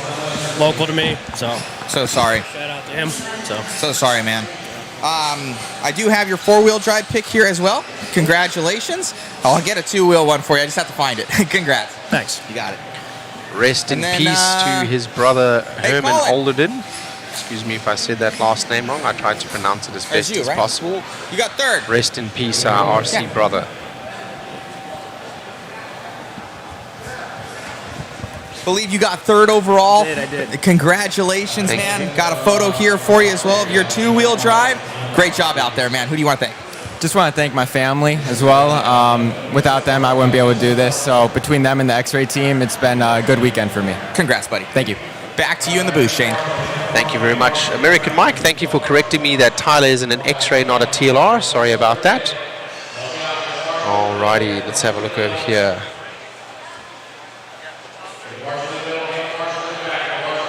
Not sure what the bulldozer move was. I don't think there was any bulldozer move. There was a tight spot for Brock Champlin in one of the mains as he came over the DRC kicker into turn number 5. There was a little bit of space there and both drivers getting through cleanly, making the move. A little bit of a tap is one thing, but taking a driver off the track or flipping them over is another. It is recommended but not required then that you wait. But I saw that as a clean move in my opinion in that particular case. So if you're referring to the move from Champlin on another driver, I think that was pretty clean. There was not a lot of space there. Driver tried to shut the door in his face and did not have enough as they went slightly wheel to wheel. Both came away on all fours. And Champlin was able to make the move and come to the point and win that truck race. Yes, Kev Myers, I agree. A little bit of a tap. It's okay, you know, if you come up into a braking zone and you tap the guy a little bit wide of the apex just to make the move, that's a little bit of rubbing. Like they say, rubbing is racing. But to wing another driver and take them out, or to go wheel to wheel and punt them off the track, that is another scenario completely. And these guys here are astute sportsmen. We saw many of the pros waiting, even losing several positions as they waited for their rival to be flipped. We saw Talon Henley come together with one of the drivers, and I think that was Doug LaRiviere. And that was up in the Pro Line S's, waiting for his rival. And then in the next little section over there, Doug LaRiviere on his own getting on two wheels, a little bit of contact, and LaRiviere rolling out. But thus, a mistake from LaRiviere allowing Henley by in that one. And he didn't wait because he did not cause the crash. It is recommended, not required, and the sportsmanship here, that is how you do it, ladies and gentlemen, as we get ready for the A3 main two-wheel drive mod buggy. It's the big boys here, sponsored by SXT. Lesson 5. Rivkin out the gate from the start. He has Dakota Fend behind him, and behind him Davey Barter. I don't know if it's been mentioned, this is the only class I don't believe that has been decided for the modified guys. All right, so the only class that hasn't been decided yet for the modified guys. So this one is for all the marbles and is going to be of massive consequence. The last of 3 races we have remaining, and it will be this one, race number 61 and race number 62. Race number 62 will be the 4-wheel drive mod buggy, brought to you by ProTech RC, a higher level of performance. Available at your local hobby shop and www.amainhobbies.com for all your RC needs. Rivkin right now a half-second lead over Dakota Fend. Fend looking to push the issue here. As we said, this one is the only one that is not decided yet of the classes in terms of the mains and the overall qual points. So Rivkin right now needing to work out front in order to make it happen for him. We don't have the qual points up on the right hand side right now, but we will have afterwards. We can have a look. Apologies for that. So right now Tollard makes it by on Bada. So Tollard is up to the 3 there. Tollard's been on a charge, man. He's been amazing. The TLR driver, very aggressive, but at the same time very smooth, and certainly having some very I was going to say something that I can't say on mic essentially, but a very courageous driver, let's put it that way. Tight up front right now for the 1 and 2, so we're going to follow them around. Maybe Tollard will join them in just a minute, but right now that is Rivkin and Fend on the back bumper. Fend popping a wheelie, trying to get as much traction as he can down the straightaway to get that drive down the straightaway, and Rivkin not needing to do so and able to stay out front right now. Not separated by much. These drivers earlier came together after a little bit of a slide from Spencer Rivkin, and Fend was not able to react in time, even with the lightning quick reflexes he has, and they came together. That was in another heat. So if you look at the points right now, these 2 guys would tie exactly where they're at. Spencer actually has to go faster than Dakota Fend right now in total, because if you look at that time on the right hand side, 30:10:29.3 to a 30:10:32.3. Right. So I don't know if there's any team orders. I doubt it, but right now if Tollard were to stick a wheel up the inside of Fend, he would help there with the team associated driver going to the top of this one. So I expect he will not dethrone his TLR compatriot, although in order to do so, first he must catch them. And he is a little bit further back than what he needs to be right now to make that move. Still Revkin in the front. And obviously, if Dakota wins this one, he'll win the thing outright. And yes, Tollard also, if he can, potentially, if he would go ahead of Dakota Fenn right now. There we go. Let's see if Tollard makes the move. Oh, right there. It could be, I don't know, yeah, like you said, team orders, because if Dakota, now he's pulling behind, so possibly on time he could get it. I believe that is the tiebreaker, or it's your best throw out. It's one of those two. We will see. And Fenn rolls. Tollard does take the lead. No team orders here. So Tollard now to the 2. Fender's got some work to do, because that is going to bring, as they go over timing and scoring, a new result to the right-hand side of the screen there. We're going to have to wait a little bit for that to update. Tollard now running away, the A-Main and ProTech driver, driving that TLR. As it sits right there, I'm not sure if it's updating just yet, but as it sits right there, the timing scoring, there we go. There we go. That would actually bring Tollard to the 2 in this particular class. Tollard would take the points from Fenn. Spencer would win. But there, oh no, we've lost the camera there. Fenn has made a move up the inside, I think, of Tollard, or Tollard had a bobble, so he manages to keep it right there. I lost my screen for just a quarter second. Tollard does go to the pipe, and he loses out on that one now, so we're going back to that tiebreaker, but Rivkin going faster now. Nobody on his back bumper. He's working on that left-hand side of the track right now. Rivkin broke. Oh, no. So that'll wrap it up then. Cole Tollard and Dakota Fenn here, the TLR drivers, are going to run away with this one. The gap now from Fenn back to Tollard is 1.4 seconds. Tollard with some work to do and wanting to chase his teammate down. No team orders. And Tollard pushing now. You can see him whipping that car with the time expiring. He knows there's nothing left on the clock, so he's going to have to push. Fenn now under pressure. They both try to triple in, and Tollard goes for a little bit of a case jump there, and that'll give space to Fenn to take the win. In the end, Fenn takes it from Tollard, and that'll be the same order for the overall points, and Tom Rinderknecht comes home in the 3, Spencer Rivkin overall in the 3, Rinderknecht overall in the 4, Barta overall in the 5. Another interview with Dakota Fenn.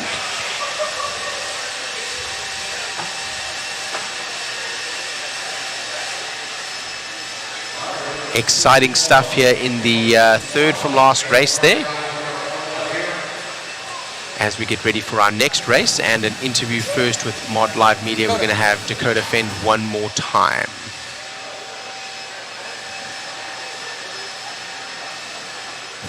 Grabbing that overall, man. The points were shifting all over the place when Spencer went up, Cole went up, you were up, but 5 minutes is 5 minutes, and you were there at the end making that one happen. Congratulations on the 2-wheel drive and the 4-wheel drive wins. Cool, yeah, thank you. Yeah, Spencer got off to a good start. I had a couple little bobbles there, and Cole was charging hard the whole time. He was going really fast. I knew it was kind of down between us for the overall. I knew time was going to be tight, and then Cole got by, so that kind of put him in the tie with Spencer. I didn't even realize that Spencer broke there until the end. I heard the tone change, but I thought maybe he missed a lap or something. So obviously pretty unfortunate for him. He had a pretty big lead, but yeah, I'll take it. Cool for TLR to finish 1-2, man. Congratulations, man. Great job. And, well, now up to the clash. Yeah, for sure. You got it. Well, thank you, guys. Back to you, Shane. Thank you. Very unfortunate there for Spencer Rivkin, the team-associated driver powered by Hobbywing with batteries from ProTech RC.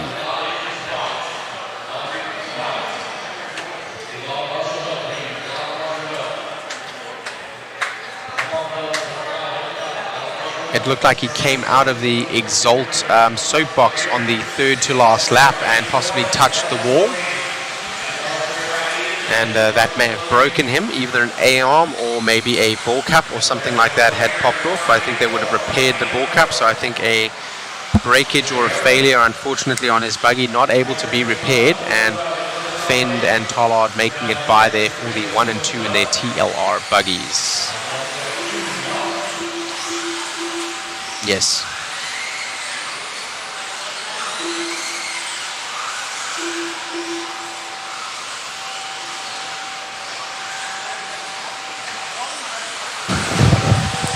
Alrighty, guys, last chance for the waffle. Last chance for the waffle, guys. We have to be making sure to shut it down at some point. Big Buckarama watching from Arizona said Spencer Rivkin had to make it faster because they were tied on points and he needed a faster time. So Rivkin was out front and he was trying to push as hard as possible to make that time up so that he could take that overall. And in the end, he breaks on the downside of that Exalt soapbox, and that costs him dearly. Condolences to our racer there, Spencer Rivkin. Sorry, we were rooting for you. Well, I was rooting for you. So sorry about that. Great racing from all the others. Tollard as well as Fend alike, as well as all of the other pros. Thank you for a spectacle and a show. Henley has this one locked up as well, and he will not start this race, electing to step out of the way. So Stakovich will immediately go to the point. Stakovich in that yellow buggy with the black rear and yellow wheels. So that brings Kyle Go in the white buggy and the yellow wheels up. We had a battle in the two-wheel drive a little bit earlier from these two drivers, and now they are here also in the four-wheel drive. So let's see what Stakovich can do about this. Stakovich came home with a win in the last one. Go could have stopped him and taken the points from him and taken a podium spot, but in the end, Go not able to do so in the two-wheel drive race. So let's see how this one pans out as they go around for their first lap. 4 minutes 30 still on the clock, a long way to go. Stakovich from Go, from Michalesco, from Goff, from Le Riviere, from Sutherland, from Moran, from Smith, from Dunbar, from Patanore, from Talon. Henley not starting the race, does not need to do so. He already had a win and a win. So he has already locked up the win there.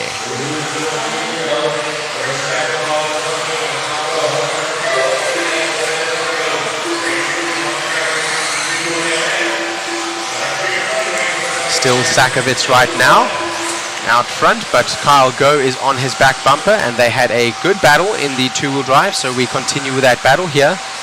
Both drivers have a very well set up two-wheel drive and four-wheel drive car, and looking forward to the battle that we are seeing here over the JConcepts roller, over the SXT Motif bump, over the DRC bump on the ProTech tabletop down, the Phantom downside, the Proline S's, the Exalt soapbox, and the Hobbywing double into the factory tracks downside, into the boot, over the team associated double, and onto the start finish straight away. Stakovich from Go, from Michalesco, from Goff, from Le Riviere, from Sutherland, from Dunbar. Dunbar making a move, and the rest from 1 through 6 sitting as they started. Just a couple of races still left, this one and another one. The last one will be the four-wheel drive mod race, sponsored by ProTech RC, and that will be our last race with the pros. In the end, the surprise that we had and the hardware that had been installed not being used, I will wait to see if they use it in the last race before I say anything, but if they don't mention by the start of the race, I will mention what the surprise would have been. We haven't used it.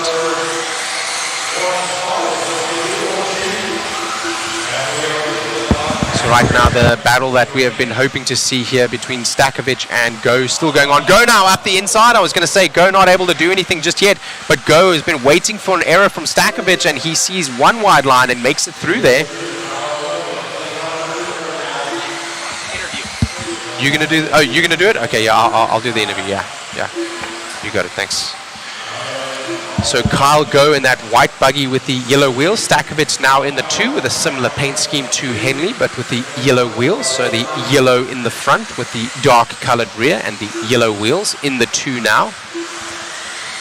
Still a battle here for the lead, and as it sits, Kyle Go would come up to the 3. They would be equal on points, but he would need to go faster in order to dethrone Stakovich for the 2. So Stakovich happy to sit in the 3 spot right now, provided they don't start going substantially faster, about 2 seconds faster. Go needs to press. Go now realizes that with 1 minute 20 to go, is he able to steal this Carl Go. Here comes Carl Go. He needs to make up around 2 seconds. Look at that overall lap pace time there. It is a 10 lap pace on a 30 lap pace on a 10:35 for Stakovitz and a 30 lap pace on a 10:37 for Kyle Go. So if Kyle Go is able to stretch a big lead out here and shave his time down by more than 2 seconds, he can take that 2 for overall, as they're equal on points as they sit right now. Go is pulling the pin and he is out of here. He will take the honors in this one, bar a breakage or failure or a move from Stakovitz. But Stakovitz right now not looking to have the measure of the driver out front, Kyle Go. Kyle Go is pushing hard as he can, trying to make up that time. He is shaving it down, but Stakovitz is coming with him as Kyle Go is taking time out of Stakovitz. Stakovitz is putting that time back on Go. They each changing their own clock now to the 34-second and 36 seconds respectively. So Go needs to pull away, and Stakovitz needs to be dropped more in order for this to matter. As the clock expires, and I think it will not be enough. Kyle Go making a heroic run there at the end. Will Stakovitz get him back? Oh, it's a drag race! He tries to cover him and he gets it in the end. Not enough as they go to the line though on timing. Talon Henley takes the overall, Stakovitz with the 2, Go with the 3 overall. And inverted as such in the race, Go takes the win, Stakovitz in the 2. Interview time, I'll be right down there. See you in just a second.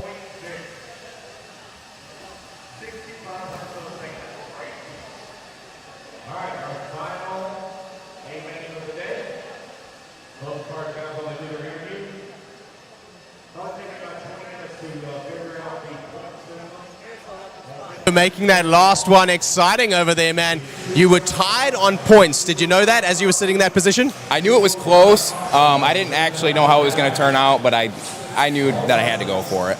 So we were sitting there with the timing and scoring. You obviously don't have a little heads-up display, but you were tied on points, and as you were pulling away from him, had you made 2 extra seconds, you would have taken that 2 overall. You finish in the 3 now, as he was able to keep the gap back to you. Brilliant battle there with Stakovitz. Yeah, it was an awesome battle. Starting off the new year with some new equipment, it definitely feels good to be on the podium this weekend. So. Absolutely. It's been great to watch you. Anyone that you'd like to thank? Kevin at Team Exalt, Ed back home who runs a hobby shop. Everyone that supports me, really helping out. So. Thank you very much. Which hobby shop are you calling out there? Dirt Burner Hobbies and Raceway. Dirt Burner Hobbies and Raceway in Michigan. Shout out to you over there, Ed. Thank you very much for a brilliant spectacle in the end there. Congratulations, Kyle Go, taking the 3rd overall and the win in this one. Not enough time, unfortunately, to take that from Stakovitz for the 2 overall. Talon Henley with the overall win in this class. Back to our last race. Here we go.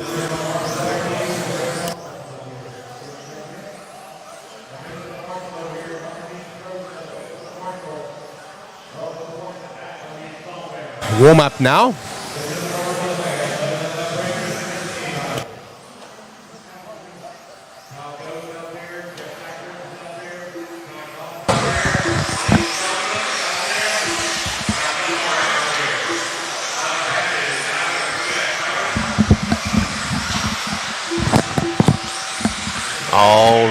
Righty.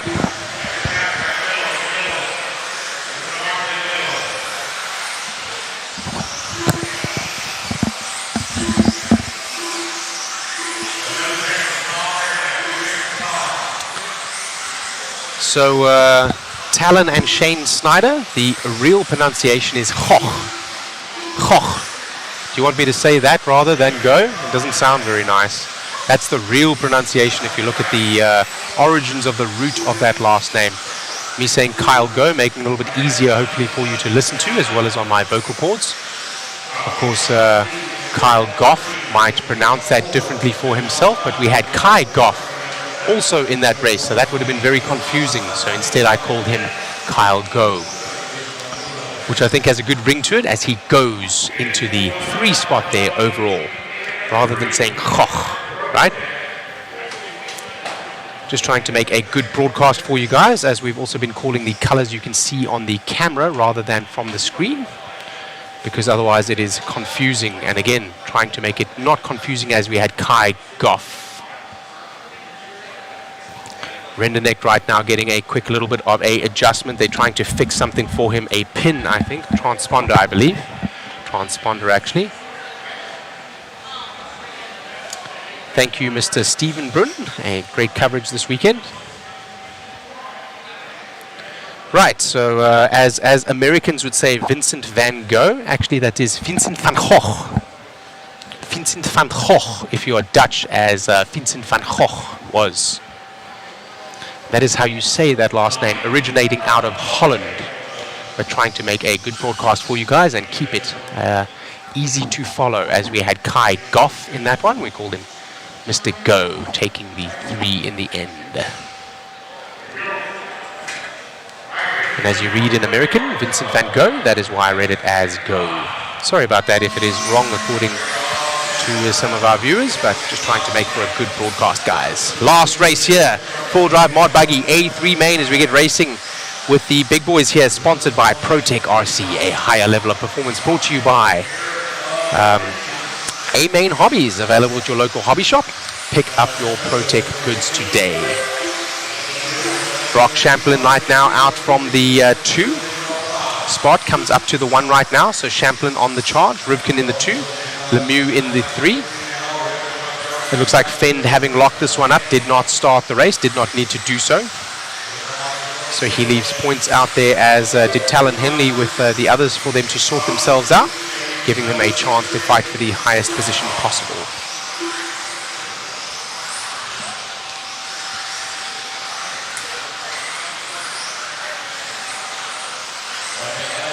Brock Champlin in the Schumacher, Spencer Rivkin in the Associated, Trace Lemieux in the X-Ray, Dustin Evans in the Team Associated, Davey Barter in the Associated, Joe Bornhorst in the S-Works. A little bit of a shuffle there as we go through the lower positions, but we're following here the leaders. That's Brock Champlin and Spencer Rivkin in the similar paint schemes as they look on color in terms of the camera position. You compare them, their colors really are different. Spencer has got purple and blue as well as white, and Brock has got green in his paint scheme, but from up here they do look very similar, both with white wheels. Brock right now the leader as they both triple in with his full drive mod buggy. A3 main, sponsored by ProTech RC, a higher level of performance. Thank you for joining us here for the coverage from Mod Live Media. Oh, looking to the inside there, Chase Lemieux looking to make a move on Spencer Rivkin.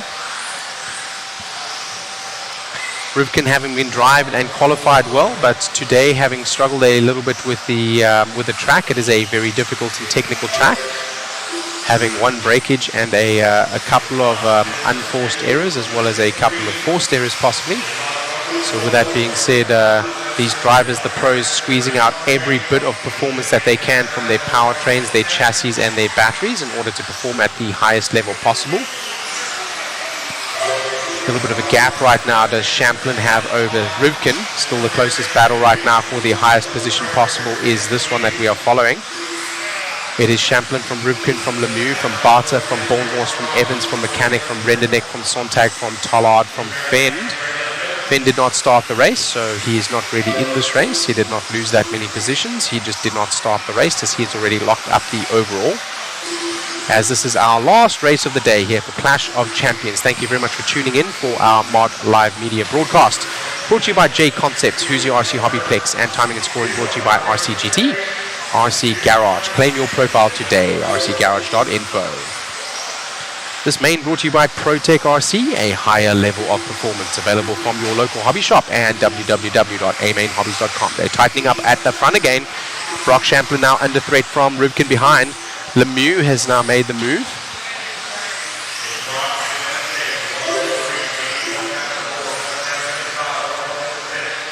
Thank you. There will in fact be 2 following races. The Clash of Champions races will be after these,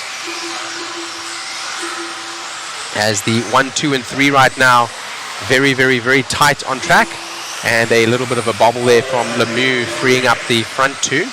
That is going to be Rivkin and Brock Champlin out front. Champlin in the Schumacher, Rivkin in the Associated.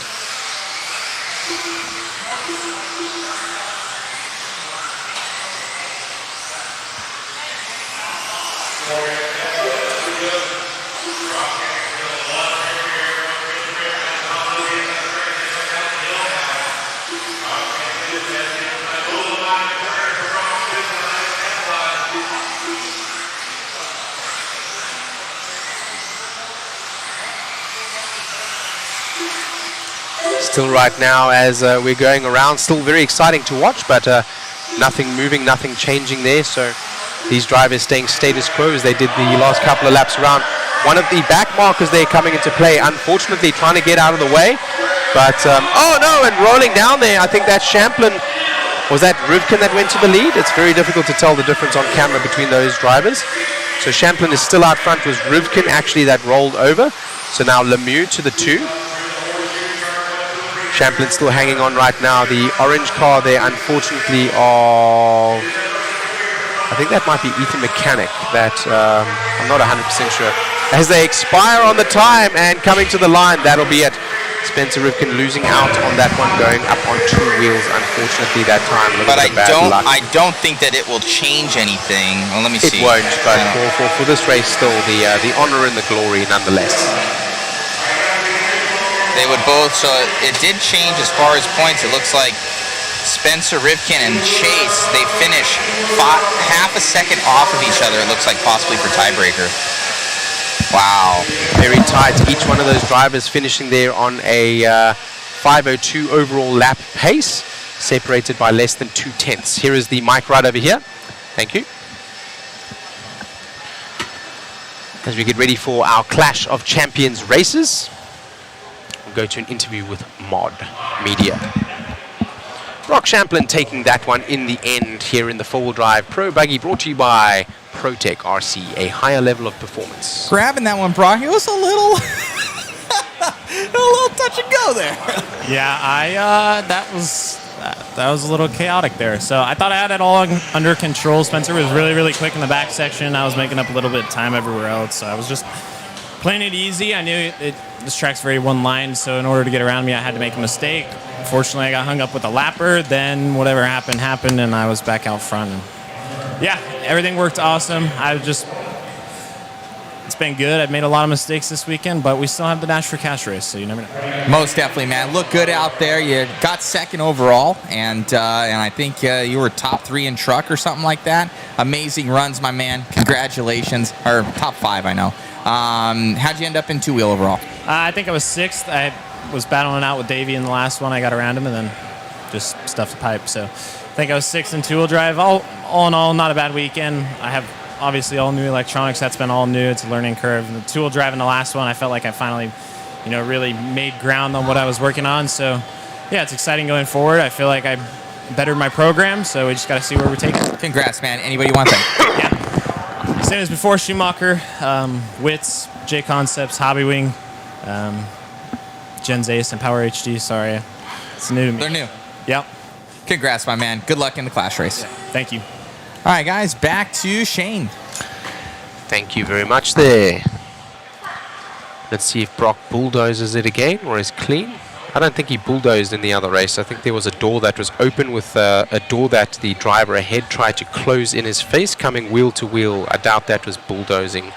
There was some bulldozing in one of the races yesterday where the leader got plowed by a back marker, and you'll hear us call that, but that one clean. A little bit of wheel-to-wheel contact is rubbing. Rubbing is racing. Taking a driver out is something completely different. Clean to the front that time. Hopefully satisfactory to our viewers, as it is to myself and the rest watching here live. Thank you for joining us. We still have the Dash for Cash race coming up.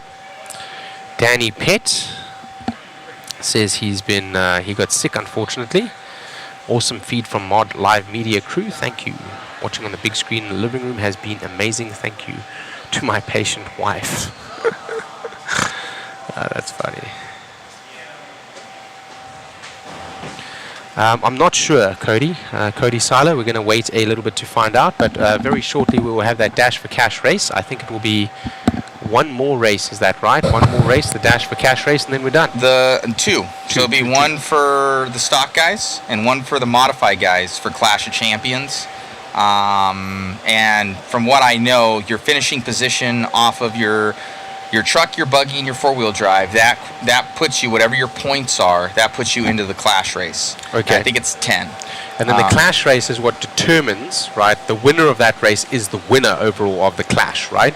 Yes, that'd be the champion of the Clash, and I believe they win money. And then also they have championships for each, obviously top 3 for each individual. I know This is one of the most advanced races I've ever seen, with the pretty seeding gnarly. being done on top 3, the qualifying being done on FMAR, then the eighth, the AAA main being sorted on qual points, and then coming to essentially a dash for cash race to get the overall. So Exactly. You are on camera as well. Thank you. I'm going to try and go and get those signatures for the B7s.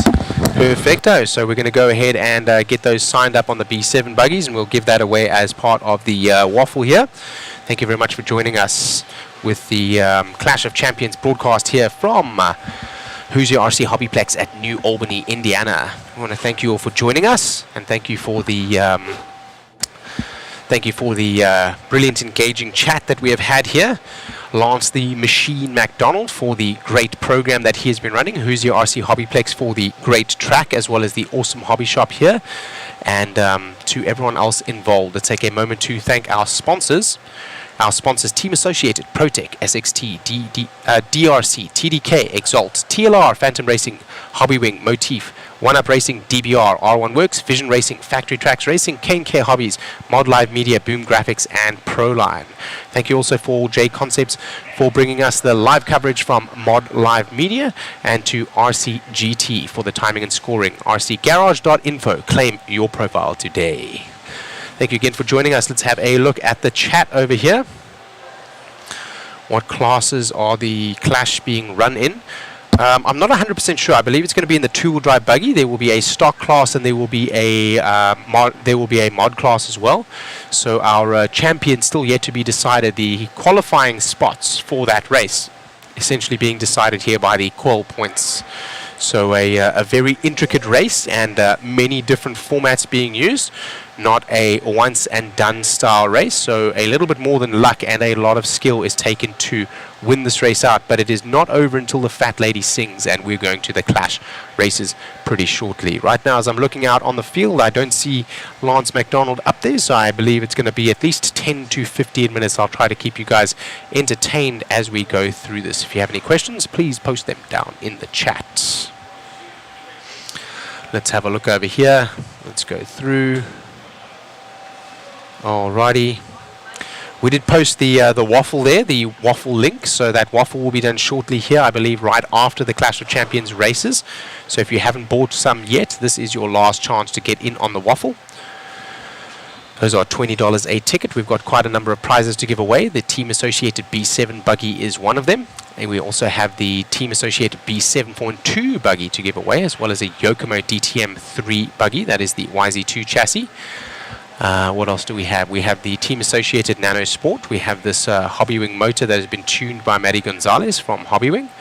And yeah, it's been a great round of coverage here, a great round of racing, an exceptional facility, and a great time hosting here with you guys. You're listening to Shane Mouton. That's myself here from A Main Hobbies. Happy to be with you from Hoosier RC HobbyPlex live in New Albany, Indiana, United States of America.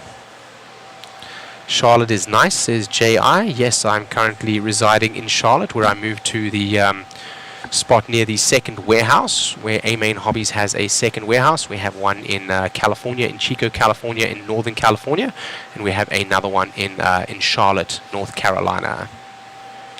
When is the waffle being announced? Ironworks, I believe that is going to be right after the Clash of Champions race. That is going to be done by Matthew Olson from Mod Live Media, and he is not here for me to give you an exact answer right now, so apologies for that. Do we have an ETA for timing? Not right now. We are able to check the qual points and see where everybody qualified. So with that being said, I think that spot is still going to... the qualifying points have been decided, and now the race needs to be run for us to crown the champion. Mike Models is asking me what is my favorite biltong. For those of you that are not from South Africa or not aware, biltong is a South African style of jerky. My favorite biltong, I guess I like the normal biltong, but peri peri is pretty good too, depending on how spicy it is. Peri peri is a style of spice, a spicy spice that we put on the biltong. Biltong is a dried style of South African beef jerky. Kudu, I would say, or ostrich, actually. And biltong here in the USA, we don't get those two kinds of meat very commonly being made from biltong. We get the beef. There's actually a shop online from Amazon called Bloody Lekker Biltong, which is BLEDDIE, if you want to spell that on A Main Hobby, on Amazon. We don't have it on A Main Hobbies. I wish we had biltong on A Main Hobbies. Post your questions up. Let me see over here. Did A Main Hobbies bring you to the Carolinas from California? I chose to move there as I had the opportunity to move. I'd been staying in California for some time. The facility at which we have our warehouse is in Chico. Chico is a smaller town, and I was looking for more things to do and more attractions. A lovely little town, but a lot more to offer in Charlotte, and a lot more things that excite me, including motorcycle races, drag strips, the car culture out here. There are a lot of racetracks as well in terms of radio-controlled racetracks. I also like White River Rafting. There's a White River Rafting Center right near us in Charlotte as well. So lots of attractions bringing me over to Charlotte, and I'm loving it here in North Carolina. So that might change though. We will see. J.I. says Charlotte is nicer, and J.I. says Chico is a party town. It used to be a party town. Chico was known for its party culture. And about 5 or 10 years ago, that university there had a much larger party culture. And also a lot of people out of Paradise that used to reside and go down to Chico to engage in that kind of activity. Unfortunately, the town burned down some time ago. So not to put a bummer on the broadcast, but that changed a lot what Chico is today. And for me, a lot more exciting to be out in Charlotte. J.I. says he moved to San Francisco from Athens, Georgia. So San Francisco is a lovely place as well. Lots of attractions there. Nice big city over there in California. Bigger roller coasters, says Sean Harvey. Yes, I did manage to go on the biggest roller coaster before they had that failure. If you look in the news, I don't think I'll be going on any of those roller coasters again. The pylon, the actual support pylon failing. So yeah, that was on like the Fury 325. I think they call it the Fury 325. I think that's what it's called. 325 feet is like a free fall, the closest thing you can do to skydiving without a parachute. Next up, after a short break, we will be back for the Clash of Champions races. That is correct, BJ Williams. How do I get one of those Mod Black sweatshirts? I'm not sure. We need to ask Mod. Maybe they sell them on Mod Live Media. So with that being said, I'm not 100% sure. Sean Helvey, I rode that as well. Oh, yes, the Fury 325. Great stuff. So I guess we will take a short little break here. I myself will step down for a minute as well. I will be back in just a second. I'm going to go and get a little bit of information on how long it will be before we run the Clash races, and I will be right back.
All right, they're getting it going here soon. Two-wheel drive stock. It looks like we're at 7 hours and 34 minutes right now. So that means that Facebook is most likely going to time out on us before the end of it. YouTube, you guys are good. So if you guys want to go to Mod Media on YouTube, that will have everything on there. The Facebook ones, I might toggle those off and start up a new one for Facebook, so you guys are able to get the waffle, able to get the Clash of Champions, as well as get the podiums. So for Facebook, I'll probably segregate it. For YouTube, you guys are good. Stay where you're at. So that waffle, we limited it. There's only a certain amount of tickets left. I just kind of wanted to show you guys, we do have the B7s here. So we've got Dustin Evans's rig right there with the full studio shot. Pretty sweet, actually. That is Brent Thelke signed. So these will come in a, basically we're going to put it in a frame. So each of them will be lined up in there. So these are the B7s. There's Aiden Horn. I have to have Aiden Horn. I'll have him date these and have him do that yet. So that's Aiden Horn. Then that is Spencer Rivkin.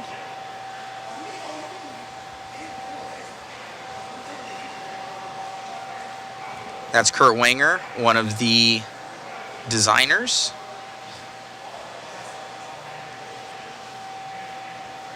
And that is, why he didn't put it on there. That's Billy Hayden right there. Yeah, signature versus autograph. So Billy Hayden right there. So we got Hayden. We got the coach, Mr. Kurt Wanger.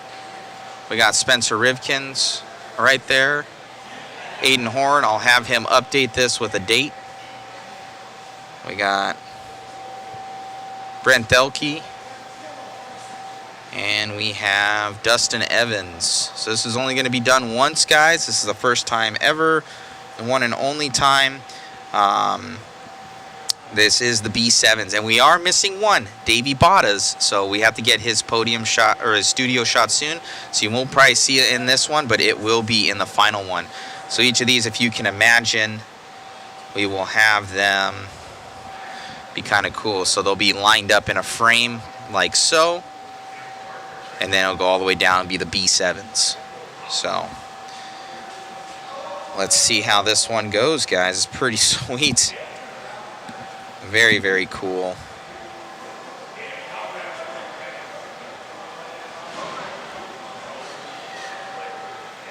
So Davies, we have not had time to shoot his. He has been super busy. I'm going to put that waffle link in here for you guys. Don't have many tickets left, and then once it's done, it's done. So we need to have time to get everybody in and set that all up.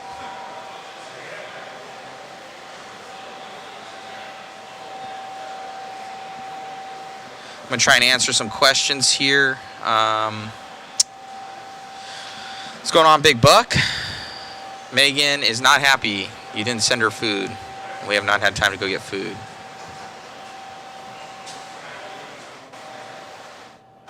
I need to order some up.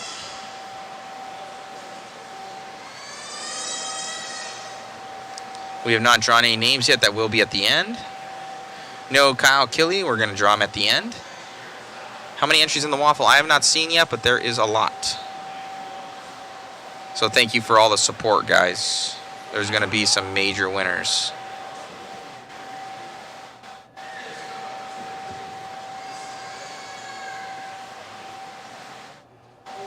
No food truck. I did not see a food truck today. So yeah, so these are the B7s. So pretty cool. Very, very unique. The B7s. Very awesome.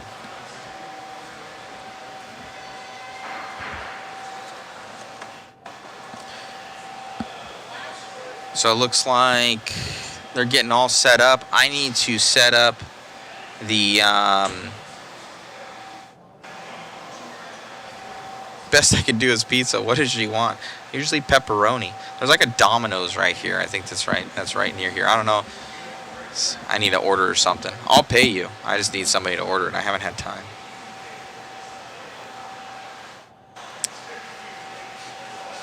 Thank you all for tuning in, by the way. Yeah, it means a lot, guys. So 2024 going off with a bang. Thank you to the Hoosier RC family, Eddie and Angie. They're absolutely amazing. They put a ton of time into this, and you know, it's awesome. So also, if you guys want any prints, we do have them online that you can get them. So some of those cool, you could actually, once we put them out there, you could actually do a B7, the B7s. You have to get them all signed though. Let me see if I could show you guys check out these awesome photos by Jason Bollinger.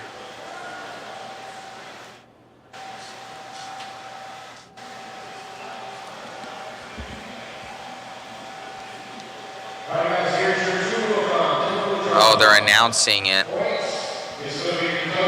Dakota. Spencer, Champlin, Cavallari, Horn, Sontag.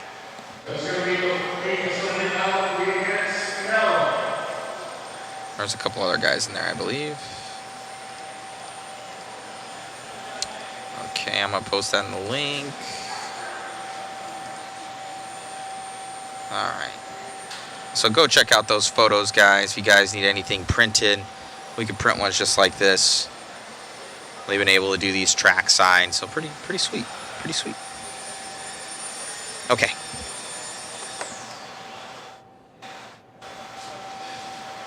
She hates McDonald's.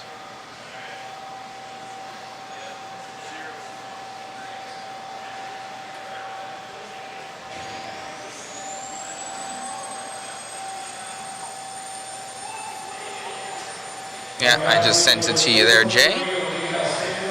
Go and check those out, and then we also have an option here. If you guys want us to print those photos, you simply go to that one link, and it's in there. Then you send us the name of the file. We can print them out. Free shipping, by the way, free shipping. So that is to the printable area. Matt, what part of the track do you think everyone is equally struggling with? The triple. The triple is huge for a lot of these guys. They have to come into it at a certain angle. I've seen a lot of mistakes happen there. Whether it be the launch or the landing, it's been difficult for them. At the end of the straightaway, you're coming into basically a 180. So that the end of the straight's very difficult. And also coming off the end of the straight when you do the JConcepts hip jump, when you come into the ProTech pole there, they end up snagging that coming up over the double, and it can hook them. Those would be the most difficult sections of the track. The triple, the end of the straight, and where they shoot up this back section. Need more large and XL hats. I can back order them. I should have them within about a week and a half. Yes, I do. The top of that box right there.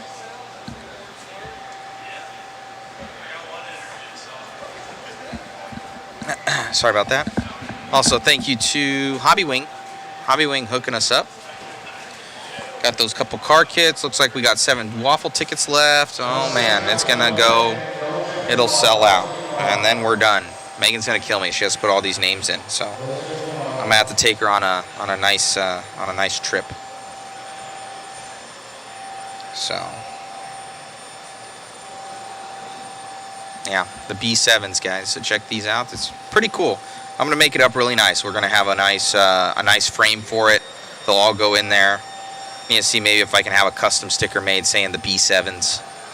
But yeah, thank you so much to these guys, all the pros, you know, hooking us up, and we're getting all these guys pictures. Like you'll see, we are printing some out. You know, here's one without a signature, as well as this. So we're going to give to those guys. They like the, you know, a nice studio shot of their car. So pretty sweet, pretty sweet. Okay.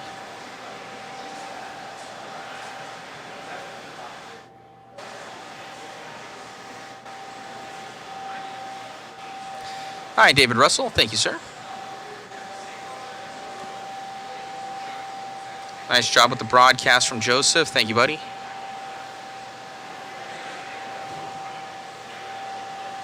All right, let me go to the other side here, guys. I'm going to start working on that, so I can't do anything up here. There's no connection to all my stuff that I need. So I'll pop off and I'll get on my other microphone. Thank you.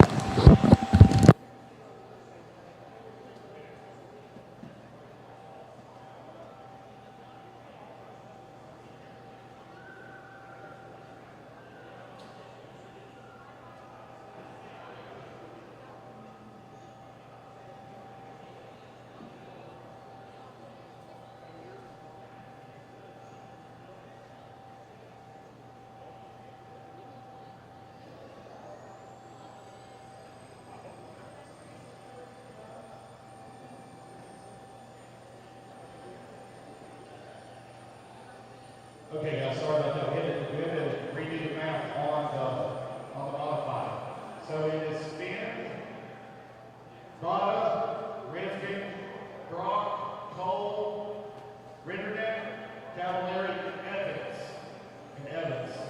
All right, guys, we start at 8 minutes. Start at 8 minutes.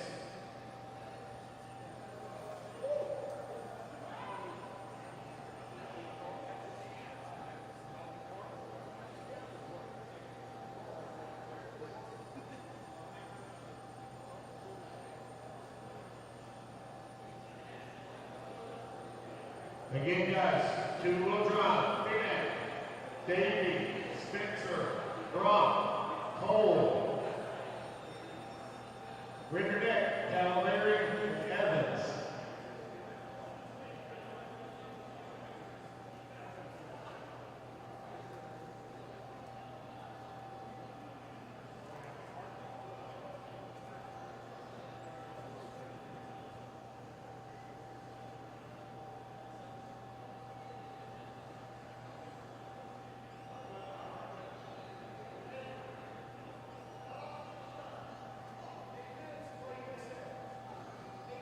All right, good luck, guys. Good luck.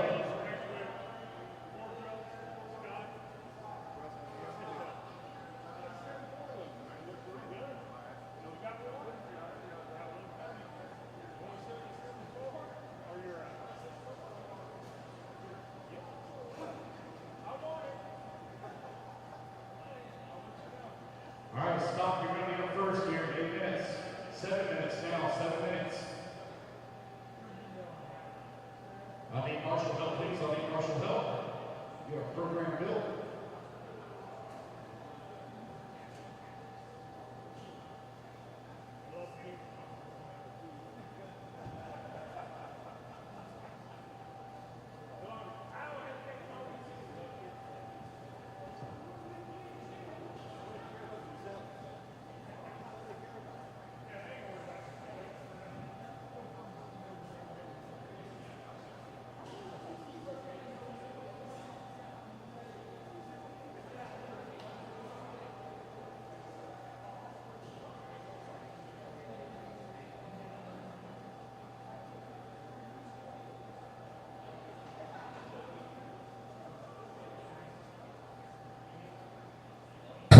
Alrighty, guys. Hello, hello. Alright, waffle is out of stock. Out of stock.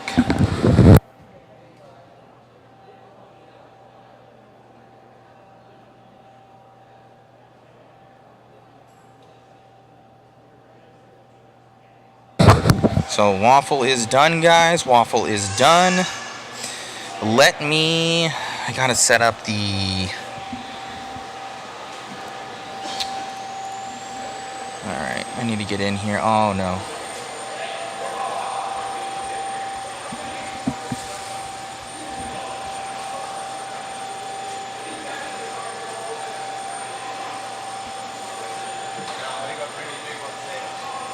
Hey, when they give you that little recaptcha where you have to like click bicycles and it's like half a square and you're like, son of a gun.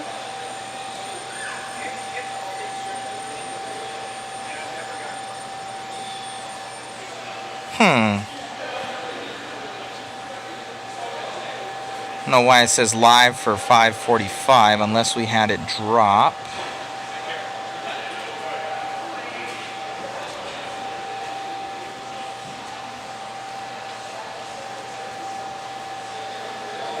Do we have this thing restart on us is a good question. Let me see.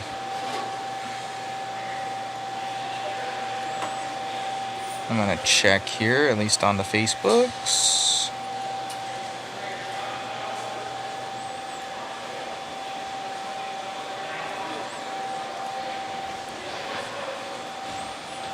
Alright, let me see here.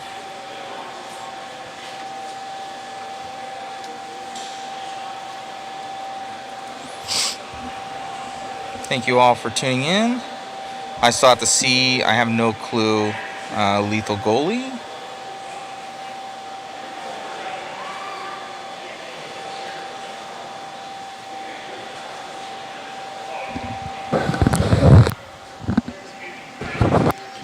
So back here with you as Matt is just taking care of something downstairs. J.I. was asking, do you have pics of all the races? I mean, we took pics of as many races as possible.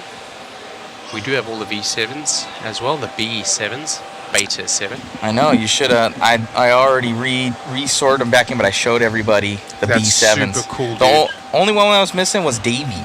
Oh, really? But we'll have it. No, we got Davies. Well, you had to get his photo of his car. Oh, the photograph of his car. Okay, but Davey's actually staying with us, guys. Yes, so he's cool. He's cool. Yeah, he's cool. Sammy soft 7 Moran and Davey hard 4 Barter. Oh my God! Now you're gonna get us canceled, man. I don't know what you're talking about. You're gonna get us canceled, bro. Soft 7 is the very soft tires, the compound he's using. Lord have mercy. Thank you so much for tuning in today, guys. And have we done the waffle? Did you do the waffle? No. Okay, good. It's at the very end. We're going to do it at the very end. Right so after we'll save the best for last. Yes, exactly. All right, guys. So we're going to time out here. We're already at 7:52 for time frame. So everybody on Facebook, I'm going to shut it down and restart it for everybody on Facebook. YouTube, you guys are good. So Facebook, brothers, we're going to see you guys soon. So Facebook, just give me about 2 to 5 minutes because I have to update the titles. So we will be back, and everybody else, stay where you're at.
Sorry guys, we got our guys on here. I'm starting up. JConcepts is coming back.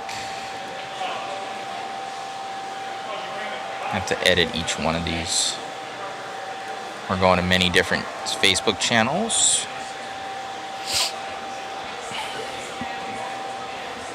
Cool. We got a ProTech RC 160 TBL, $130, brushless, going into the waffle. My man. Thank you to A-Main Hobbies and ProTech RC. We'll be showing that puppy off. Thank you. All right, Hoosier RC coming back online. So we got another Another one to sweeten the pot, guys.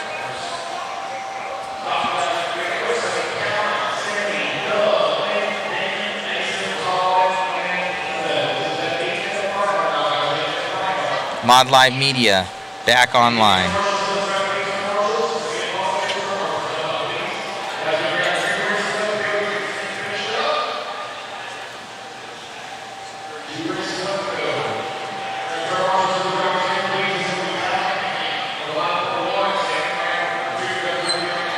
Mod, back online.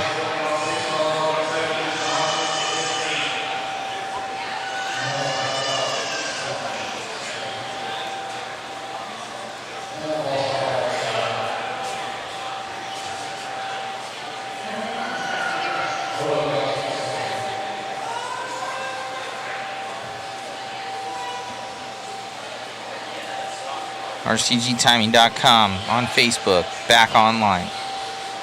We got our lone guy in Twitch right now. I think that's Big Buckarama. We got one person on there. All right, everybody, you are back online and good to go here for the Clash of Champions. Let me jump up here with my co-host, Mr. Shane. What was that? Mouton.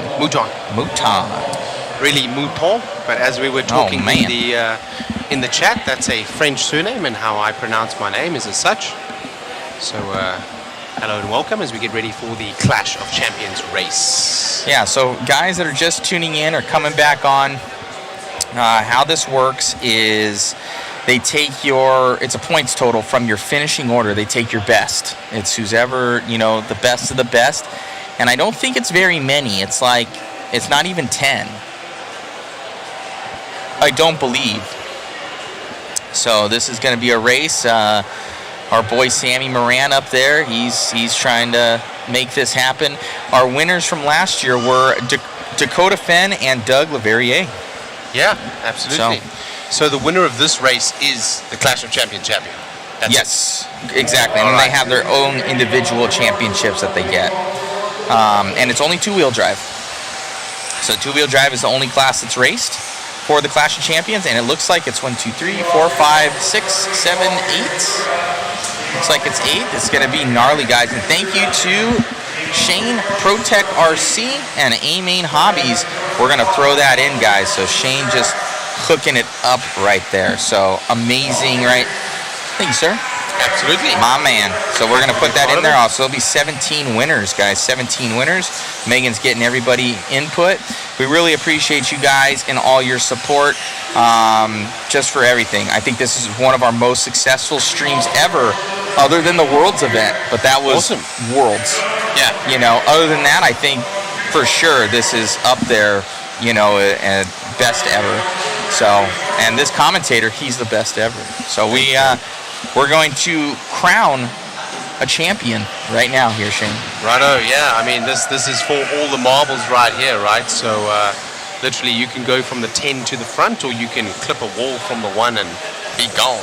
You got it. Yeah. So thank you so much, buddy. We're going to get this going. Thank you to Protech RC and letting this guy come out and talk with us. All right, we're going to line him up. I'm going to jump down there to the command station. Thank you very much. Have a good one. As we get ready here for the first race, I think we're going to go with the No, this is going to be the stock race first. Let's get ready. I think Talon Henley will start in the 1, Sammy Moran in the 2, Doug LeRiviere in the 3, Nate Sutherland in the 4. It's going to resort there. Damon Smith in the 5, Templeman in the 6, Colin Clark in the 7, and Ethan Hoskins in the 8.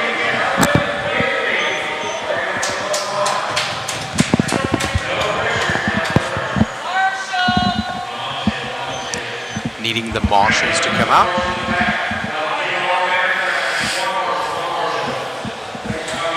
Shameless plug, my two boys right there, Talon Henley, Sammy Moran with the puck systems. All right. Lining up 1 and 2. Let's see if they can be champion of the Clash today. Last year in 3rd would be Doug trying to defend his championship. So it's this one working out. Be pretty sweet. Yeah, if he could get it while it matters from the third place there, that would be for all the marbles. Here we go, less than 5.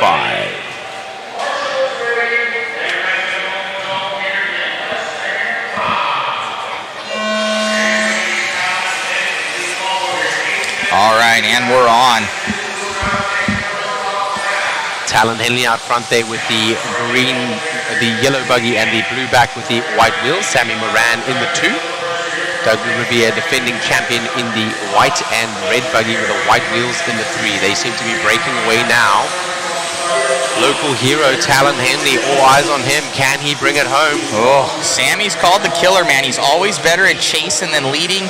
And I would say the same thing about Talon. Talon's always a better chaser than a leader. So let's see if he's able to shake that off in the first little bit here and try and stretch his lead. But Sammy gonna be right on his rear end.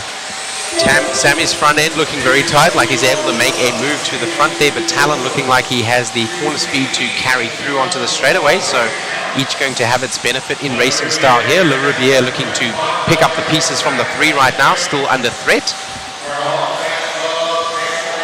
Yeah, these 3 buddies in the pits race with each other all the time. Elbows out now, brother. This is for all the marbles. For a lot of money's on the line right now. That is true. That is true. We got Talon Henley in that P1, Sammy in the 2, and then Doug trailing that 3. But your top 2 starting to stretch out their lead a little bit right here. Both those drivers using the mod puck systems there. Yep, and AE and TLR. TLR wants to release here very soon. Coming around, looks like Sammy losing a little bit here to Talon as Talon starts to turn up that wick, turn up the burner. Oh, Sammy hitting it wrong. Le Riviere now to the 2. Le Riviere now looking to defend his title. He's got a little bit of time to make up as Talon starts to run away. I do believe Sammy is faster though than Doug, but Sammy has to eliminate those mistakes. They got 6 minutes. We'll keep going here with the number 1 as we go around to Talon Henley. All eyes on him to see if he can hang on here right now. This is for all the marbles, so this is the spot that matters. This would top it off for him right here. The he rolls. Doesn't marshal it. himself. Through goes Doug Le Riviere, looking to maintain now with a good lead. Whoa. Moran now in the 2. He rolls over. Who's going to take it? Who wants it? Who wants it? And we got Nate Sutherland. Oh, no! See it. Getting unfortunate there, one of the drivers, as he got a little bit squirrely getting sideways. Not for a pass, the driver making contact there. So, I don't know. I don't think that was... I think that was clean. I mean, the driver behind put himself in that position. It ended up where I could show the instant replay. Yeah, let's see it. We'll see the instant replay here. I think it was basically a racing incident between Sammy as he came loose and the other guy trying to thread the needle. Let's see if I can get that on instant replay here for you guys. Give me a second. Threading the needle as a racer around the outside, trying to make the position, and that not a intentional move from either driver. Sammy now into the pipe as Talon now stretching the lead with Doug Le Riviere in the 2. Damon Smith now up to the 3. So this for the overall kudos. Only 4:30 remaining. We should be able to show you guys this. Oh, great. Split screen. Okay, on that right-hand side, the race is still live on the left. So you're going to see Sammy come down. He's going to wash out a little bit right in that corner. Looks like Sutherland comes on the outside, threads it. Sammy trying to get straight. There was no space. He had nowhere to go. Getting pinched into a wedge and Sutherland losing out there, unfortunately. So it looks like a racing incident there. So Talon Henley now in the lead. It's on a 22.804. He is later due gone right now. Oh, it looks like Sammy going back to the 2 ahead of Damon Smith. Hometown hero as well. Talon is out of here. Sammy on the move. He has a commanding lead. Talon Henley right now. Let's drop back to that battle for the 2 right now. Let's see that. As right now Damon Smith has been usurped by Sammy, and Damon Smith rolls up onto the concrete on the side there, gets caught by the fan. So looks like Sammy Moran now getting out. We'll drop back to that 3rd and 4th place battle. 3rd and 4th place battle. So there they come now across the stripe. That'll be Damon Smith battling now with Doug LaRiviere. Doug LaRiviere now taking that spot back. Doug in the Damon red goes down body. to the 8, so it's going to be Doug and Mason Templeman. Mason Templeman, excuse me. Thank you very much. It is Doug LaRiviere in the red and white body with the white wheels, sponsored by NorCal Hobbies. Shout out to Eric Basuti. And now I thought it was Sammy Moran, but very similar paint scheme as we've seen with Templeman there.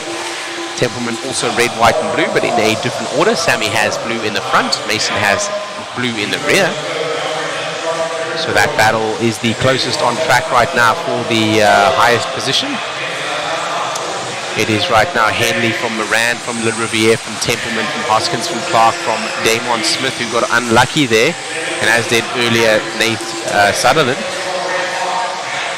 So Talon out and gone in this one with only 2 minutes left to go. Sammy looking good as well. Doug and Mason Templeman looking hot going down that straightaway. Pretty much 1, 2, and 3, not changing positions from where they qualified. And Templeman on the binders there. So issue for him. So we're back on with Talon heading down the straightaway. 1:45 to go in between him and Ultimate Victory. He's won 2-wheel. He's won 4-wheel. He's about to take it here at the Clash of Champions. This place will erupt. Absolutely. We're about 1:30 away from a very popular victory here for the TLR driver.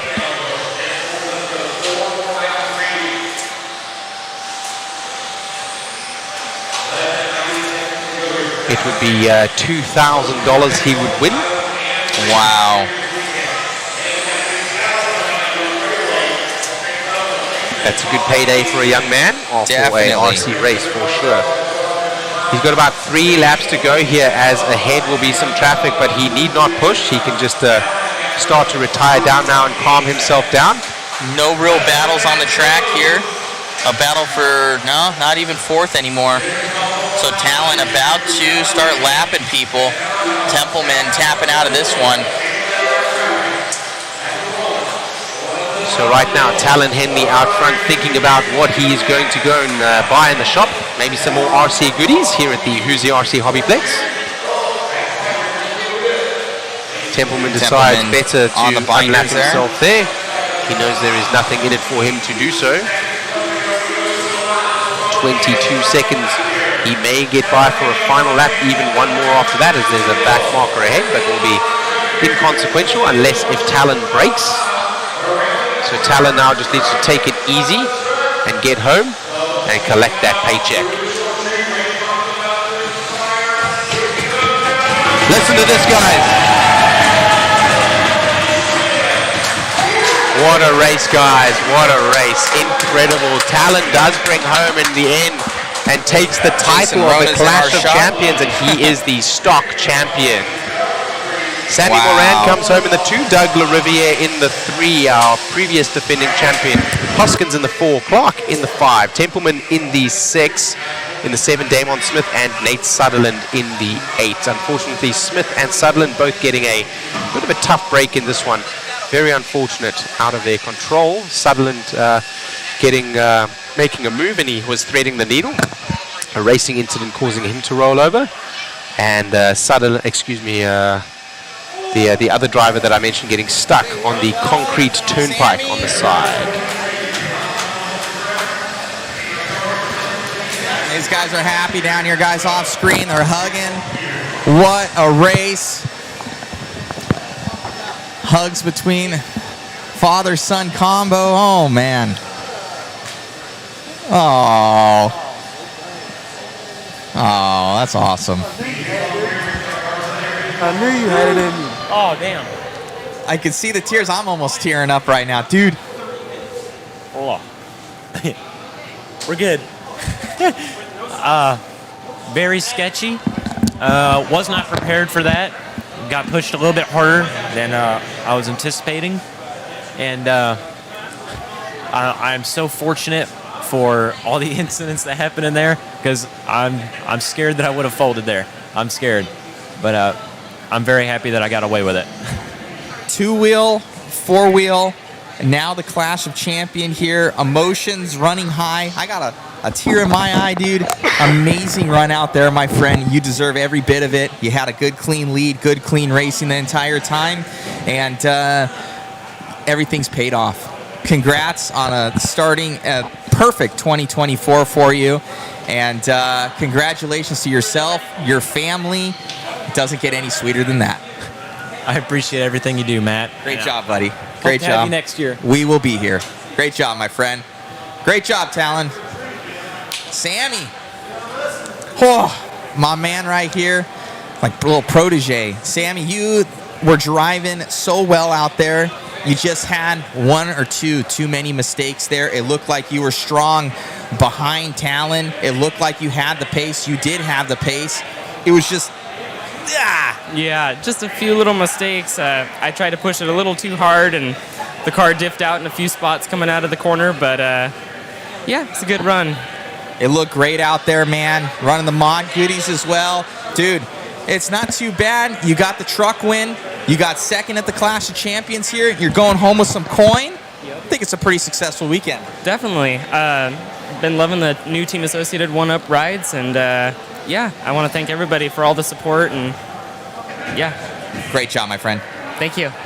Doug, our last year's champion here, you were looking to do it again. Lead us through what happened up in that right-hand corner. It's just so hard to see that from the driver's stand perspective, honestly. It's a blind pipe, and it's one of those things where you just can't really see and judge it, and I misjudged it and turned in early, and my mistake. Hey, man, well, it looked good out there. You were hungry. The car was working awesome.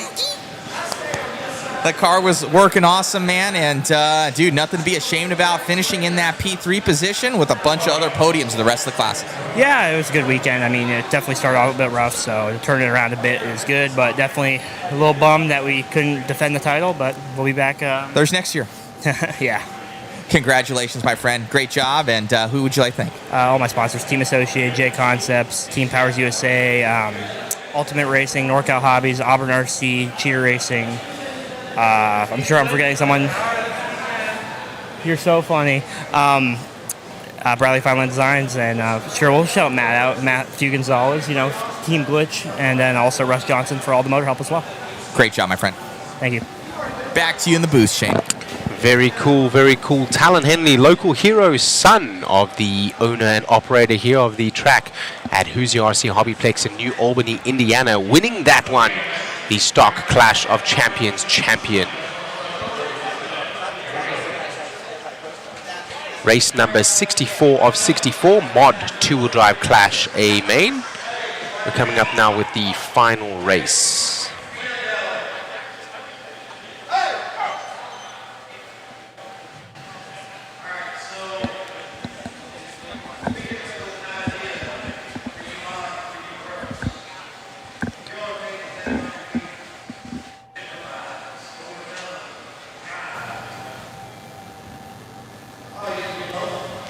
This one doesn't connect in now. So now I look really silly. So, for you guys, I've been trying to hide that down there and say it was a pipe change and this and that. Guess what you all get? Joker lane. One use, Joker lane. That's See that yellow jump? Believe me, it's got traction. Get it on camera, The loop Chris. is already in. Tell Chris to get it on camera. Chris, look down the left-hand side. Show us the Joker Joker lane. lane's coming, boys. That is the Joker lane right there, opening up right now where the drivers This are is why standing. we wanted you to hold your cars. You all are getting 4 laps. 4 laps to run and check it out. Hit it different ways, whatever. Dustin loves I that. can Look tell at you Dustin's this, face. my beat up mod Spencer doesn't wheeler, look when super we were happy. beaten, it would fly up to the uphill. I don't think a 2-wheel will, but Lance is going to announce Dakota's that like, you I don't cannot know. hit it I don't know for the what's first going on. 2 laps. 2 Pollard laps looking at will it not be open. Cavalari's 2 complete not laps, sure. and then he Cavalari's will eyes. announce that it's open. It is on the loop, so it will count, and Brock he had will know a if you do it smile more on than his once. face. Spencer's uncertain. Dustin's loving it. Dustin digging it. 8-minute race. He's I'm gonna like, let Lance say all that again. He's like, yeah, Rinderknecht's up there as well. That is the big surprise, the big reveal that we've been talking about, and we did actually Elmer's glue that a little bit earlier, so I think there is traction on it as well. That Joker lap will be something that is now going to be on the left-hand side of the track, and there is a timing and scoring loop there. They're allowed to use that once. It should be about 3 to 4 seconds faster than going around over the JConcepts hump. So those bits there where those 3 gentlemen are standing, that would be the Joker lap there.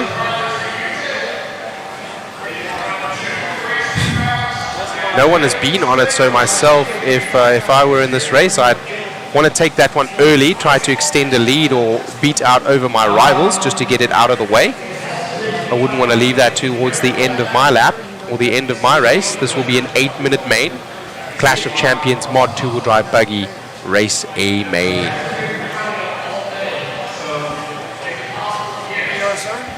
Thank you. I promise next year I'm going to do work to the speaker system so that you can hook in. Thank you. So far we have had one of the most intricate races here. The seeding was done by top 3. The qualifying was done by FMAR. The A main 1, 2, and 3 was done by Reedy Qual Points. The clash is done here now by the overall race, and then also adding a Joker lap. Cavalier, he kind of looks hungry for it. I mean, this is essentially a big race for these guys, right? And they've attended this, and each one of these races are going to have a contingency from their sponsors as well as from their teams. It's also pretty cool too. There's X-Ray, 2 Associateds, 2 Schumachers, and 2 TLRs. Champlin looks pretty stoked about it. We'll see. Cav now starting to laugh. Dakota doesn't look sure, although Dakota is not a very expressive gentleman normally up on the driver's stand. Oh, and I'm sorry, Davey. Why? How could I forget? Davey Bada. He was over here on the side. So 3 Associated B7s. They're going to get a couple laps as well. So Rinderknecht and Evans look like they're laughing about it, having a good time about it. Some others, I'm not sure if they're just not showing emotion or. I mean, it's scary, right? We haven't even been on that part of the track. No rubber has gone down. There is no groove. There is quite a lot of dust out there. They did Elmer's glue it. We haven't run this line not once through the event, so we don't know what's going to happen. But throwing a wrench in the works and making for extremely exciting RC viewing. So we go to the clash now. All the marbles are on the line. So lead people through. What's a Joker lane? A Joker lane will be that left-hand side there as you see that yellow hump. Instead of having to go through on this line that they're on now. There we go. Somebody just took the Joker lane.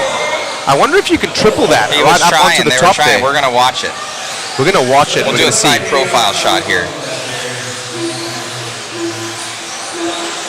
I don't know if anyone will have the power to be able to triple that to the top. You'd have to have a lot of motor to get up there. I think it's going to be a single. Also remember, if you get that skew, you get a little bit squirrely there, you're going to jump into that net. There is like a bucket on the wall there. There is a fan there too. There are drivers standing there, but they're before the jump. Okay, so it is very close. Brock's trying to triple that. He's had traction and a lot of motor. So somebody might break doing that too. He did it almost perfect and it wasn't good. I don't think they have enough motor.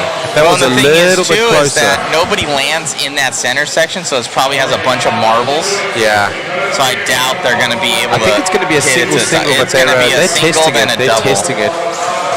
I think it's going to be a single double. Yeah, single double. Yeah. That is going to be about 3 to 4 seconds faster than is the normal line as we get ready here for our race. Let's see who takes it right off the bat. Yeah, I mean, $2,000 up for grabs. I think I would.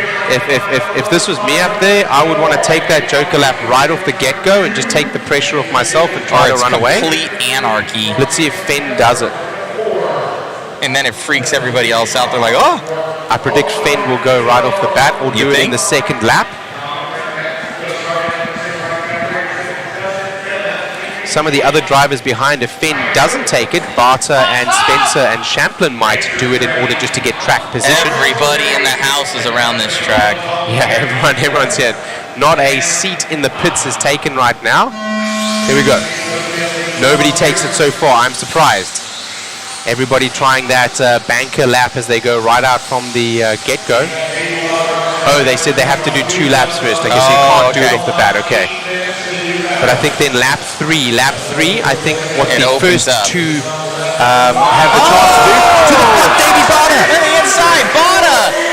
Barter and the team associated, that yellow buggy with the checkered rear. He's now in the lead. This is the second lap. They still can't take it. I think as they go on to the third now, they may be able to take it. That B7 if I was in the lead, I would want to extend that lead and get the other driver, Dakota Fend, off my bumper. I think what the first 2 don't do, the number 3 and 4 will. That's going to be second lap, so I guess the Joker lane is open now. Spencer dropping it all the way to last. Yeah, Dakota went up on 2 wheels. Bada right now on the move. Would this be crazy here for Davey Bada? He's 1 truck. He's lined up second, looking to win $2,000 out here for Davey Bada. And that would be a trifecta for him. He had his INS win. He had a truck win. Looking at a 2-wheel drive modified win for 8 minutes at Clash of Champions. Davey Bada. Davey Bada having to double it there, getting a little bit loose, and Fenn now closing out. Down there straightaway. Is Fenn going to take it? Not yet. Fenn can possibly make the move on track. He has the skill to do so. So I think he's going to try and chase Barter down and do whatever Barter does in order to stay with him now. These guys are starting a freight train. Don't crash because it's going to be... Oh, Barter cases that triple. He's in trouble now. Fenn all over the back bumper. Champlin in the 3 looking to pick up the pieces. Nobody yet taken the Joker. Oh, man. Isn't this crazy? Bated breath. This is an 8-minute main. We have 6 minutes to go. Barter is going to triple again. The risk is high and the reward is low, but in this class, if you don't take that reward, you will be leaving time on the table and your rivals will capitalize. We're going to go to an instant replay on that Barter one, on that right-hand side. Check it out. Barter got a little bit squirrely and he comes down on a case on the jump there. Lucky to stay on all 4s, and Dakota closes up. Not enough to get by. Bada still in the lead of this one. Ooh, man, 4-8 train around track. Who's going to take that Joker? Oh, somebody does. Takes it. Goes to the lead. Paul Tollard to the lead. That was absolutely perfect. Class dismissed there. That's how you do the Joker. Oh, someone tapping out of this one. I think it might have been, was that Brock? No, Brock's in the 3 right now. Oh, man. That's going to be, Dakota. Dakota having issues. Brock takes it. That's Brock Champlin now to the point. Both your 2 leaders have it. So our number 3 there, Davey Barter, he can come back to the lead now as he's still sitting in the 3. The drivers ahead of him have taken the Joker. Take it right now. He's got 5 minutes though. He needs to take it now. Oh no, he gets into the wing behind and he loses out and he stays in the 3rd now. He wouldn't have had to take it though if he didn't do that. He could have just went back around, but he might have just hurt him that much more. I don't know. So Davey Bada absolutely losing his Joker lane. It was not worth it for him. So the 1, 2, and 3 right now. Champlin from Tollard from Bada. Champlin out front in that Schumacher. He has been looking good. He called himself in the interviews making a couple of errors. I haven't seen those. So Still right now, Tollard. Taller with the TLR. He's been super fast, but he hasn't had that nice big win underneath his belt. This would satisfy that. Oh, someone taking the Joker lane right there, but not able to get ahead of Bada. We're going to continue to follow the battle here with Brock Champlin and Tollard. Tollard is in the 2. Oh, we make the move to the inside, but unfortunately rolls out. And that may be it. That may be it for Tollard. Champlin right now out front with a commanding lead. Most of those drivers, I'm not sure if Rindenecht has taken his Joker lap yet, but let's watch that instant replay coming your way. Right hand screen. Tollard trying to make the move, coming up the inside and making contact with Champlin. That is through no harm or fault of anyone except for trying to squeeze a position there on Champlin. 3:15 to go. It's hard to think that Bada right now, he would probably be in the lead right now if he was able to get that Joker lane. Rennerneck now putting the pressure on. Bada needs to just focus on getting to the front. There's still 3 minutes to go here, so still some time to work. Has Rennerneck taken his Joker? I'm not sure. Yes, Rennerneck did. He did it on 2-3 laps ago. So 1, 2, and 3 have taken their Jokers. I think almost all of the drivers have taken them now.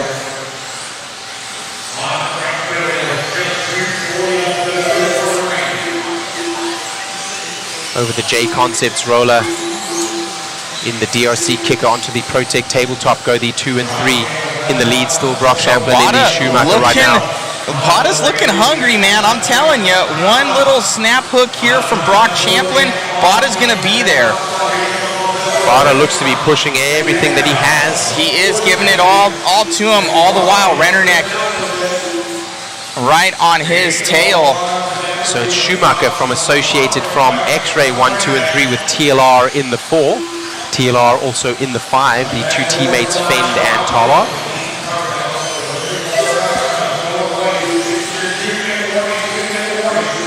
So 2 minutes to go here. Bart's are still under pressure right now, and Renderdeck now relieves that pressure as he takes the pipe a little bit, and they separate now. Champlin there with a tiny little bump on that triple, so it's not over yet. Goes up and over. He's going to lose not one, but two positions. So Bada, unfortunate for him. What happened to Fend? What happened to Fend? Tollard by and Fend. Fend is way down. He crashed a while ago. That was Fend, okay. So we're on with Brock Champlin right now. Brand new package from him. So Dakota Fend, Mr. Defend, looking to defend his title here, but not looking like with 1 minute to go that he's going to be able to do that. Brock Champlin here with the green and blue and black buggy with the white wheels coming through the team associated double onto the straightaway. Leading right now with 1 minute to go. Barring a breakage or failure, Rindernecht might be able to do something about that, but right now he would have to take about 2.3 seconds out in the next 3 laps. That is a big ask, although not impossible. The track was re-Elmwood glue, and as was that little hump there, the Joker lap. So the surprise that we said that we would have for you, I thought it was going to be used in the A1, 2, and 3 mains. Didn't want to steal the thunder and didn't say anything, kept my mouth sealed. And here it comes for the surprise there in the end. Tom Rindernecht is out. Oh, something happened to Tom. Rindernecht is out. He is broken. Like I said, Bada it is goes not to the over 2? yet. Bada in the 2, Wow. Rivkin back to the 3.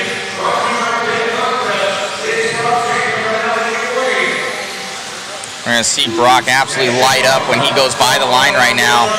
Brock's going to take it. Brock's going to take it. Schumacher for the win. Brock Champlin, the Clash of Champions champion. Spencer Rivkin comes home in the 3. Davey Barton. Actually, Spencer Rivkin does not come home in the 3. He had something happen on that last lap. Tollard comes home in the 3. So it's Champlin, Barter, Tollard, Finn, Cavalieri. I think Evans is going to come across the line also, or maybe he got caught before, and that will put Rivkin in the 6 with Rindernecht braking and coming home in the 6. Excuse me, the 8, the 8, the 8. Wow, what a race, guys. I didn't even know where to look there for a minute.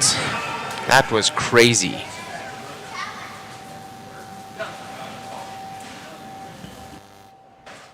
What a race, what a race. We're going to get an interview with Brock Champlin, the Clash of Champions champion, here taking the win overall.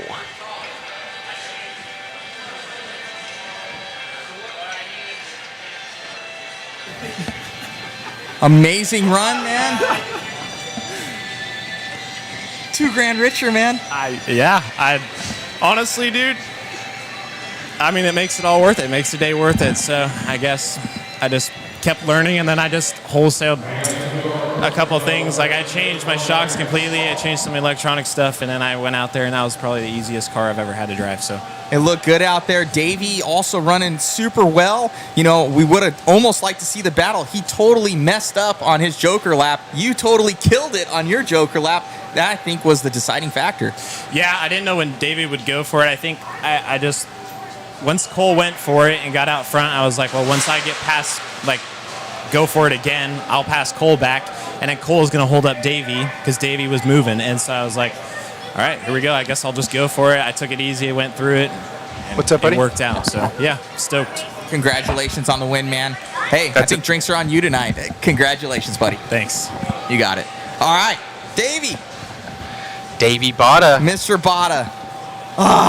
Gut punch right there, dude. You did amazing run all weekend long. And what happened over here, man? Yeah, you've been Mr. AI this entire time with not making a lot of mistakes, and kind of the matrix changed a little bit. You didn't know how to go through the end of the straightaway. Yeah, I thought Cole was a little bit farther ahead than he actually was, and I actually clipped the back of his tire and then flew into the wall. So that was all my fault, which I kind of ruined myself there. I think I had quite a good advantage on everybody, but we'll see. I'm still happy with second place. You still did amazing, man. Absolute stellar run out there. And I was saying you almost didn't need to take the Joker right there because you slid into the wall. You could have taken the turn and done the Joker later. But in the moment, you're like, I need to go through it. I need to be gone. Dude, amazing run out there. And I don't even know what happened to Rennerneck. You were down there in 4th or 5th, and you got back up there to 2nd, my man. Yep, thank you. Congratulations. Anybody you want to thank? All my sponsors, mom, dad, all locals at home, you, Brent, Billy, Kurt, all my teammates helped me. Congrats. I see that glass is fogging up a little bit right here. Amazing job, my friend. You grabbed truck. You got 2nd in this one. Potentially could have won it. And it looks like a bright 2024 for Davey Bada. Thank you. Great job, my friend.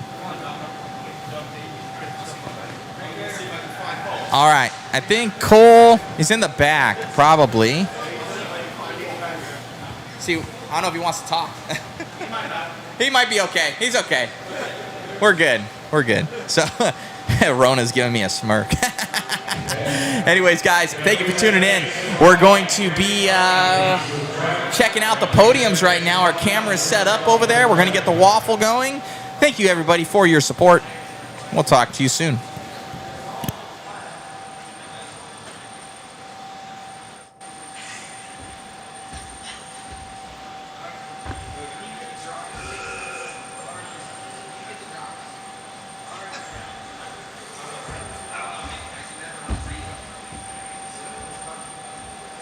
All right. What a absolute run. Wow.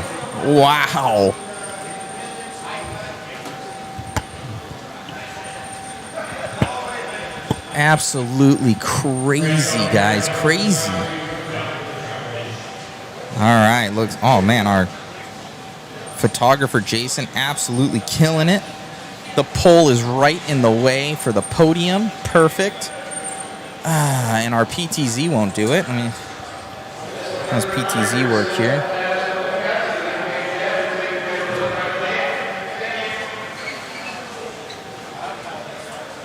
Let me see if I can have that moved a little bit, if we can move it to the side. Let me check that out, guys. It's right in the way of the camera. Oh, we do have Cole. Okay, I'll be back.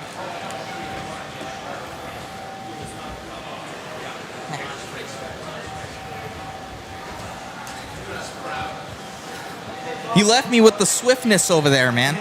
Dude, amazing run.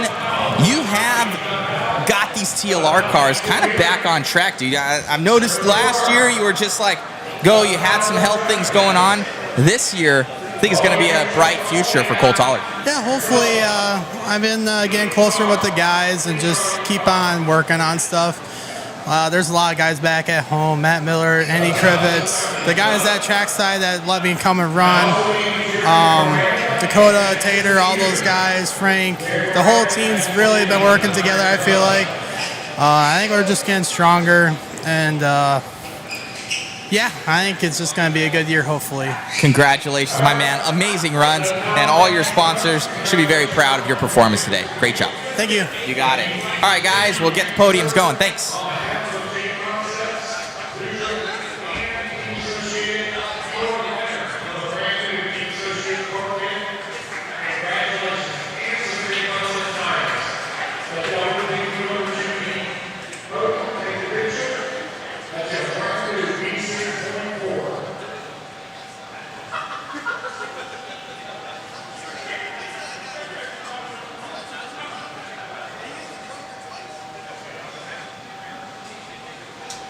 Honestly, it was like 4 positions changed in the last minute. I didn't know what to pick.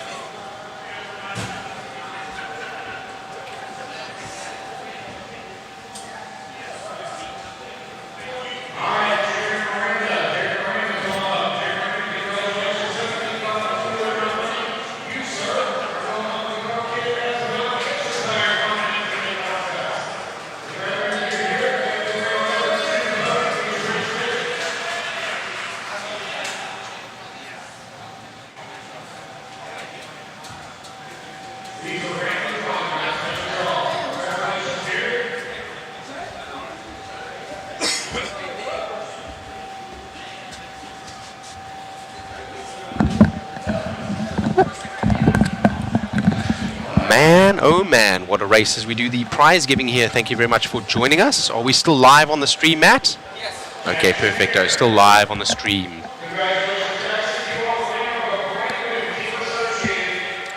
We're going to leave the camera up there rather than on my ugly mug so we can see our prize giving here. Brent Thielke giving away one of those, I think that's a team associated B7 buggy. So that is one of the TLR drivers actually that wins the associated.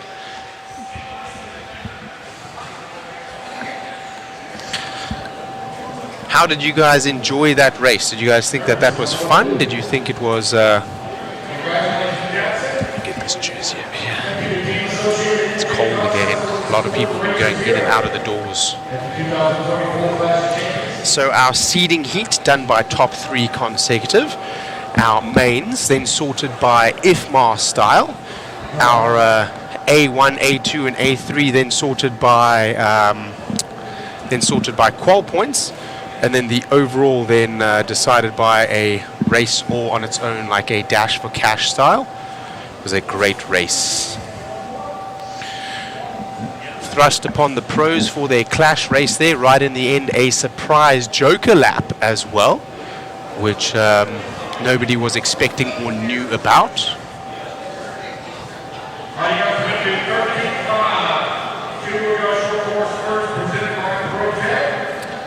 Tool Drive Short Course presented by ProTech. We're going to let you guys watch the prize giving. I'm going to change the camera so we can get onto the podium there so you can see your winners.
zoomed in view so you can see a little bit more of what's going on there.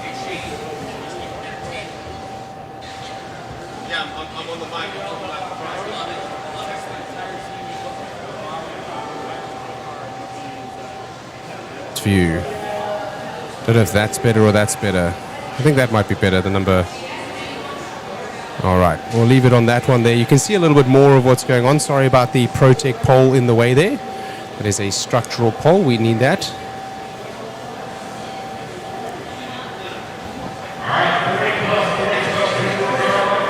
That one might be better for the podium. I'll let you guys watch that.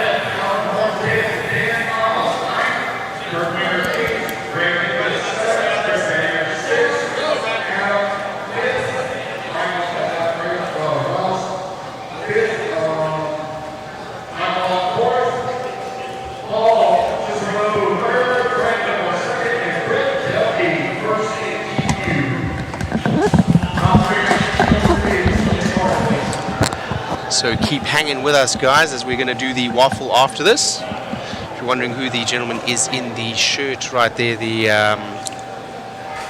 what do you call that? That checker pattern, I can't remember now. Wow, my brain is fried. What a long weekend. That's Jason Rona of JConcepts.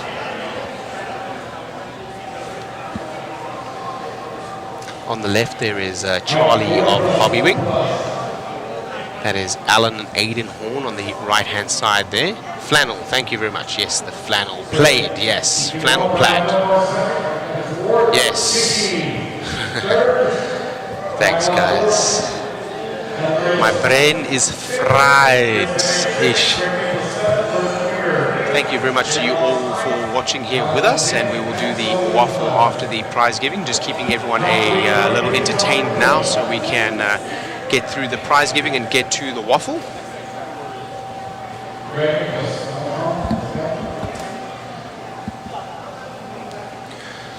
So comment down below. I'd like to know what you guys thought of that last race. Do you think it's a good way to finish a race off? Would you have liked to have seen something different? Do you think the Joker lap being thrust on the pros? I mean, the pros should be able to take pretty much anything as it comes, but at the same time, do you think it's makes it very difficult for them in terms of just thrusting a Joker lap on them? No one had run that line the entire weekend, right? So I think it can be very fun, can be seen as very difficult as well, but we want to see the highest level of RC in order to come away as the champion as well. We don't want a stagnant race.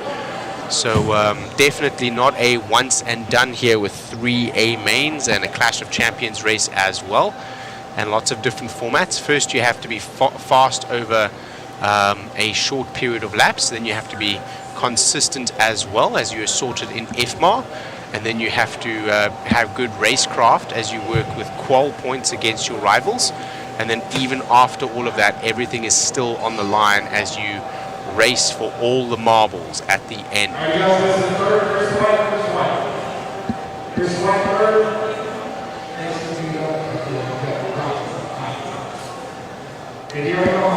I think as we saw them up on the driver's stand, I think there's two things happening there. Those drivers do not show a lot of emotion themselves, as we saw many of them in the lead or battling very tightly, and they're just sort of standing there like, so what, right? I think they don't show their emotion on their face. Some didn't look happy about it, although a lot were laughing about it as well. So I think it just really comes down to the preparation many of the pros like to have for their laps, and no preparation having been done on a Joker lap.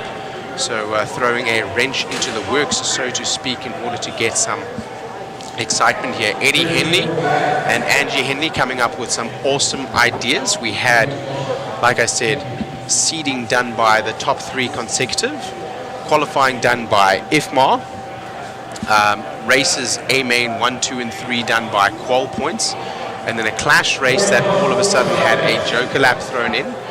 We had a concourse for the best painted body. We had a mini B race. We had a lot of fun here and a lot of good racing.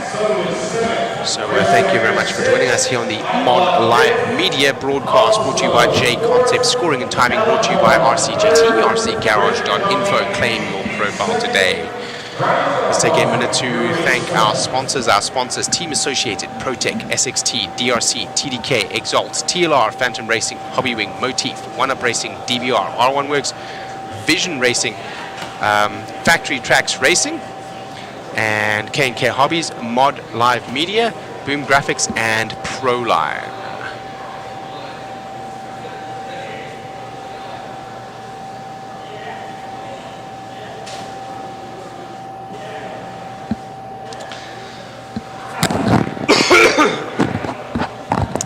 In the end, your stock champion, local hometown hero and son of the owner, Mr. Talon Henley, comes away with the win in the overall clash. And the overall winner for the overall clash for the pros in the mod class was Brock Champlin.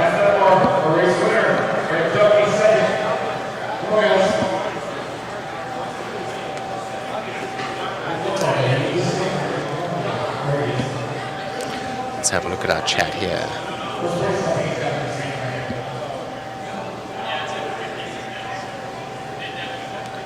Pole being in the way probably wouldn't have been better than the people getting in the way. Can't see anything. Unfortunately, the podium ceremony, we don't have a special camera set up, and our other camera is actually behind the. So this done on the track unexpectedly. We had expected it to be a little bit closer here to the front where Lance McDonald is standing on the right-hand side. Right now, this is the best camera position that I have. I'll see if I can get this gentleman here in the black jersey to move, and then we will have a better view.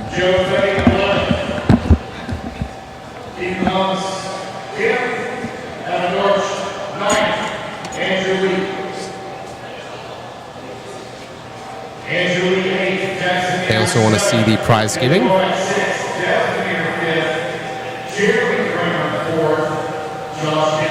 I'll see if I can get that camera zoomed in maybe.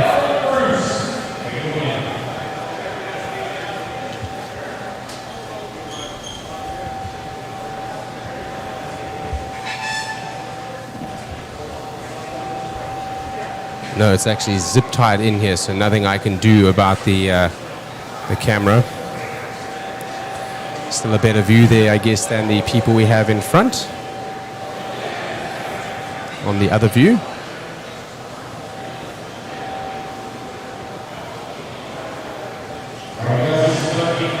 That's the best I can do right now, guys, with the pole that is there.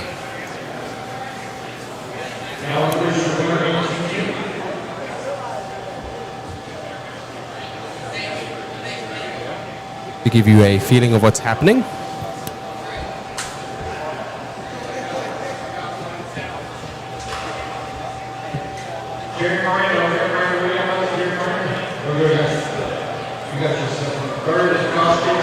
It's Mr. Lance McDonald, Angie Henley, owner and operator of the hobby shop there, right next to them. Charlie from Hobbywing, that is Gregory Tennies there from Trackside Hobbies, son of owner Jamie Tennies. We have Thilke there with Rails and Jason Rona. Jason Rona, the owner of JConcepts. And that's the best view I can give you right now.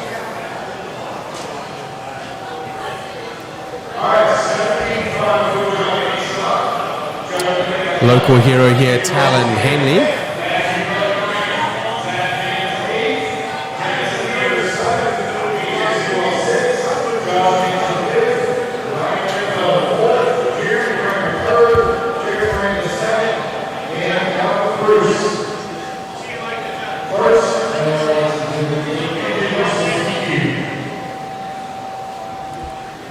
Of course, all of the photographs we will post, so you'll be able to see those podium pictures. And excuse me for my jerky camera work, I'm not a cameraman.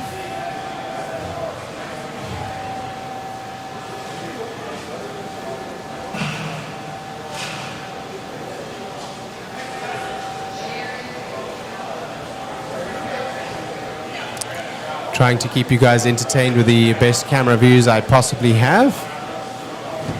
There is all the checks we'll be giving away. That is Alton Henley, youngest son of Eddie Henley here at the racetrack.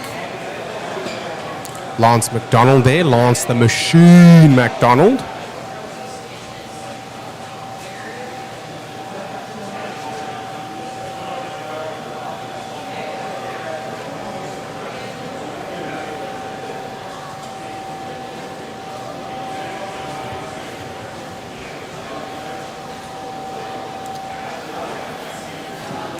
Prize giving here, and soon to do the waffle. That will be Mod from Mod Media. Matt Olsen is going to come up in just a couple of minutes. They're going to go through with the prize giving, so I'll let him come up and do that.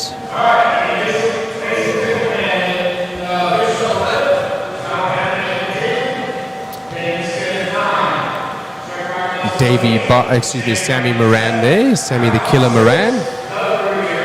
New one-up racing signing supported by Team Associated. There is Matt up in the booth. That's where we've been sitting all weekend. Davey Barter down here with our cameraman. Normally he is the one there, the gentleman with the mod hoodie on is the cameraman that is normally going ahead with the broadcast and operating the camera, but right now I'm just trying to entertain you guys a little bit. Davey Barter there in the back, son of Dave Barter of Coyote Hobbies. Hey guys, I'm gonna start setting up the waffle here, guys, to get going. It's gonna be right after the podiums, guys. Everybody's in and we'll show you all the names. Thank you. All the prizes they'll be giving out. Some of our pros down here. Aidan Horn, Tom Rinderknecht. That is Barry Sobel, the one that bumped from the C to the B to the A in that two-wheel drive buggy independent.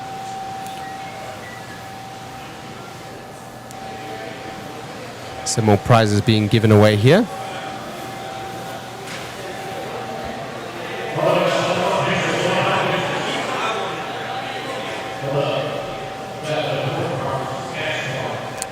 And we need to get the cash cards out.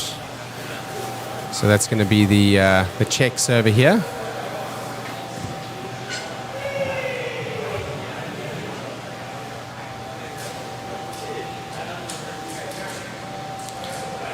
That is Angie Henley there on the right-hand side, giving them the actual physical checks, and there are the display checks. They're like, wait, how are we supposed to hold this? Talon's like, hey, I got the TQ, I got the first, let me put that down. I'm going to hold the check.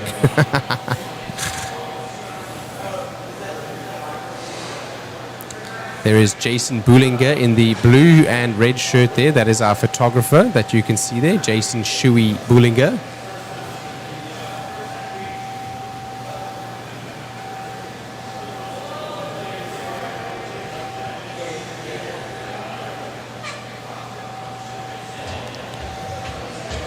Let's see if we can see the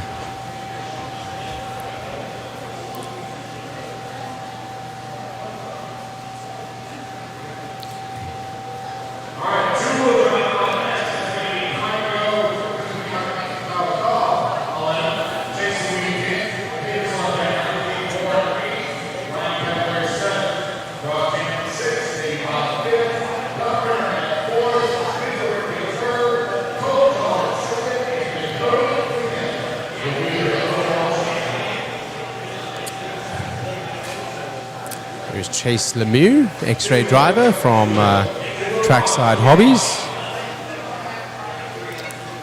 There is Mr. Kyle Hoff, as you guys wanted me to pronounce that earlier. Hoch, not go. I just wanted to make it easier to pronounce on my throat as well. There is Ryan Cavalieri, Brock Champlin. Brock Champlin, our overall Clash winner.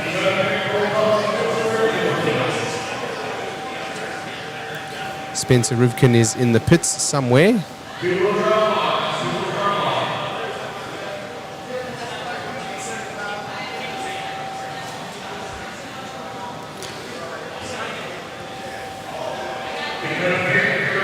Dakota Fend over there for TLR.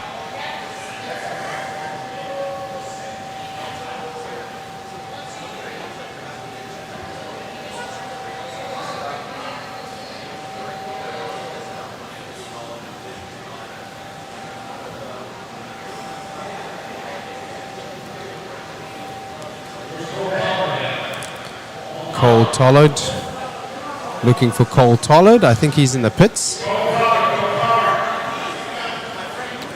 Waiting for Cole to come.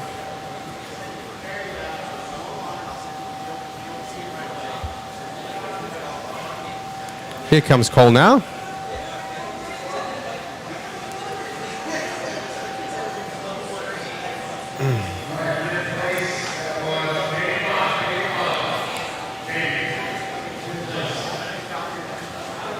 Prizes for 1 through 5th here. Davey Bada taking 5th in this one. There's Bada down here.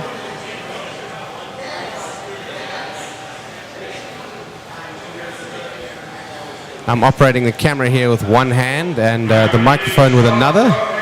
So excuse me as it is a little bit jerky, doing the best that I can.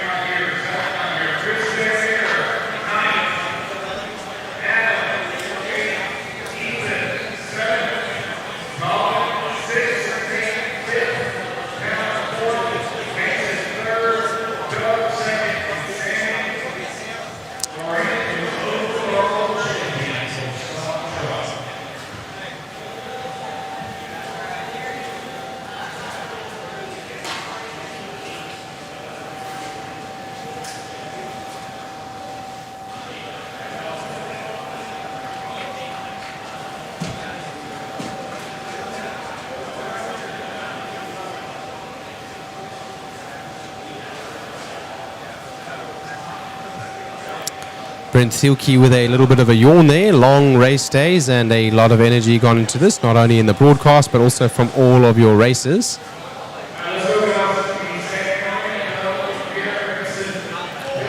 A two-wheel drive world champion down here. Tater Sontag there. Aidan Horn, Chase Lemieux, Tom Rinderknecht.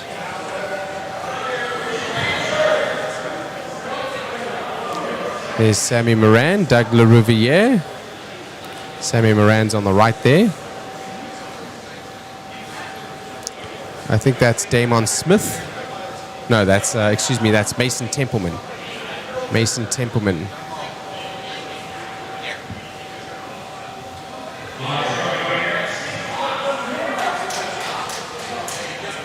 Sorry for the poll, guys. Nothing I can do about that.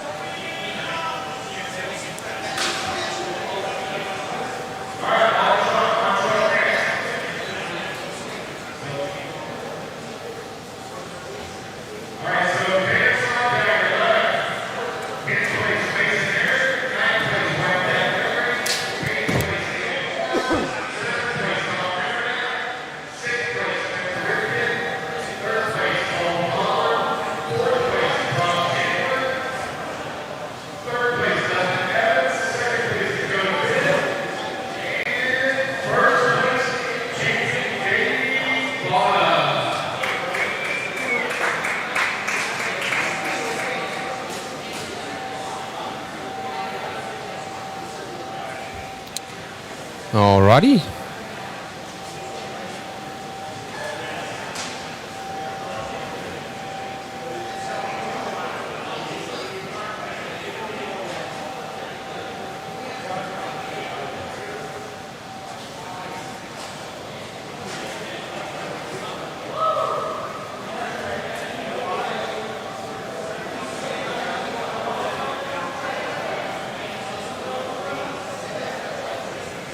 Rocket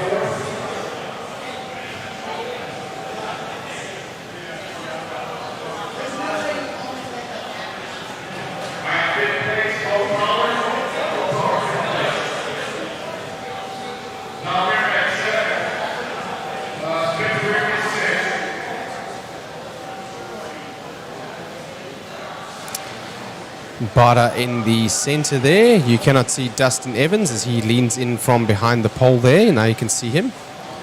And Fend on the left there.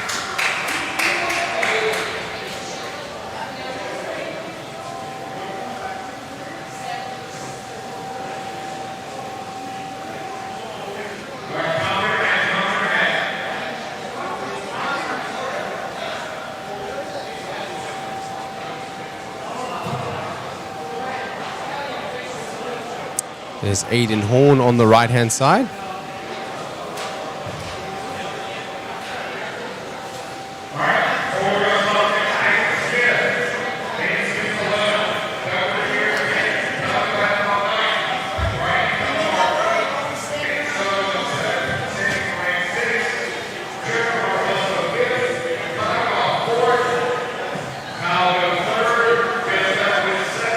Oh.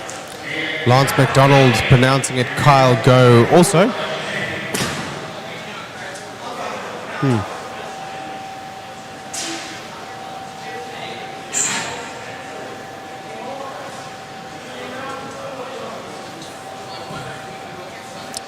There's Kyle Go on the right-hand side there. X-ray driver Jeff Stakovitz there on the left.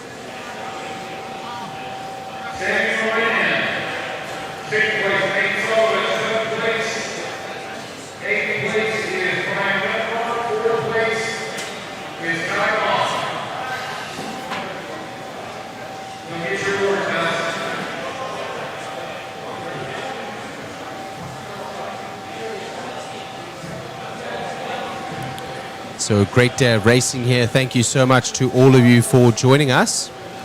Some record number streams, except for the Worlds coverage we had before, which I think is the only stream we've had as many viewers on. So this for a local race, quite a large number of races. Thank you for joining us.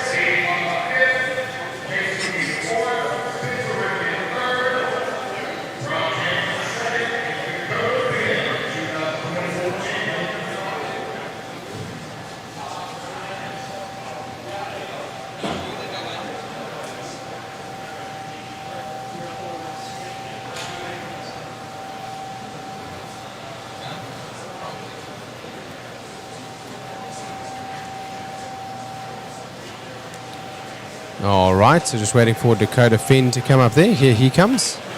Rivkin behind the pole and Champlin on the left. That's Angie Henley divvying out the cash prizes there. We're mid B's, B30. No, but were you able to I checked you too. Oh, okay. You're good. I did both. So we're not, so the plane must be pretty light. Usually from here, it's always light. Yeah. Well, we're like 30 for both. Yeah. Because I did get a text so that we could be affected by weather. All righty.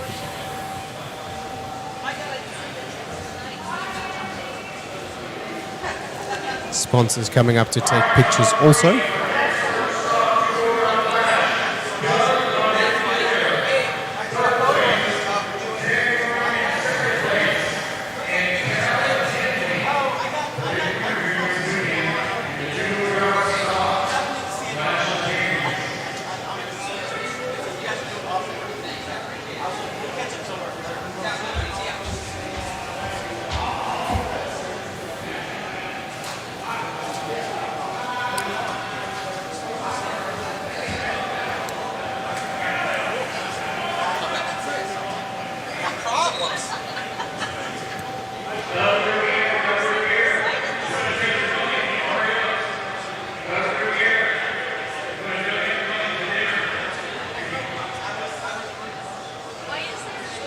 NorCal hero Doug LaRiviere, sponsored by NorCal Hobbies.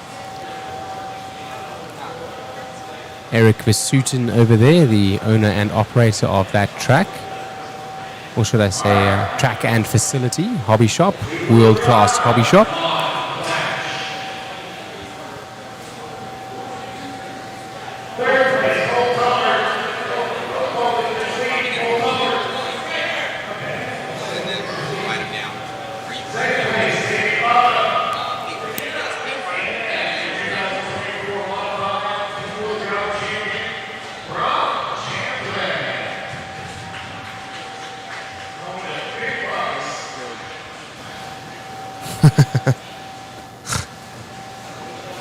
There is some of the JConcepts spread.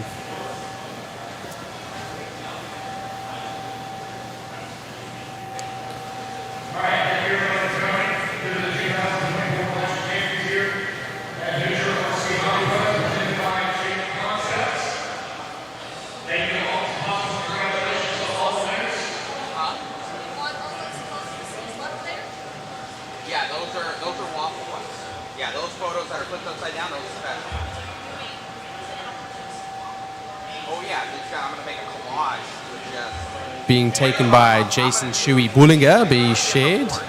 So that's Jason over there taking some photographs, so you'll be able to see all of the podium shots. Unfortunately not live right now, as this is the best view that I have. But you will see them on the Facebook group a little bit later today. Check Mod Live Media for that Facebook page.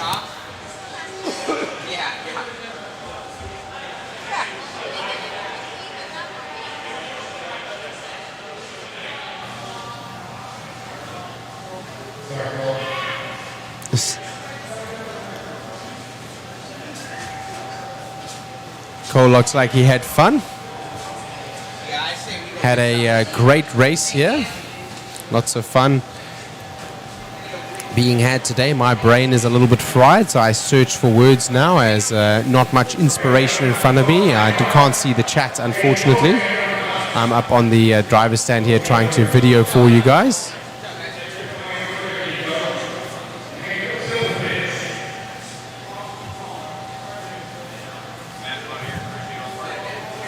Spencer Rivkin on the right behind the pole, Davey Barter on the left, and Brock Champlin in the center.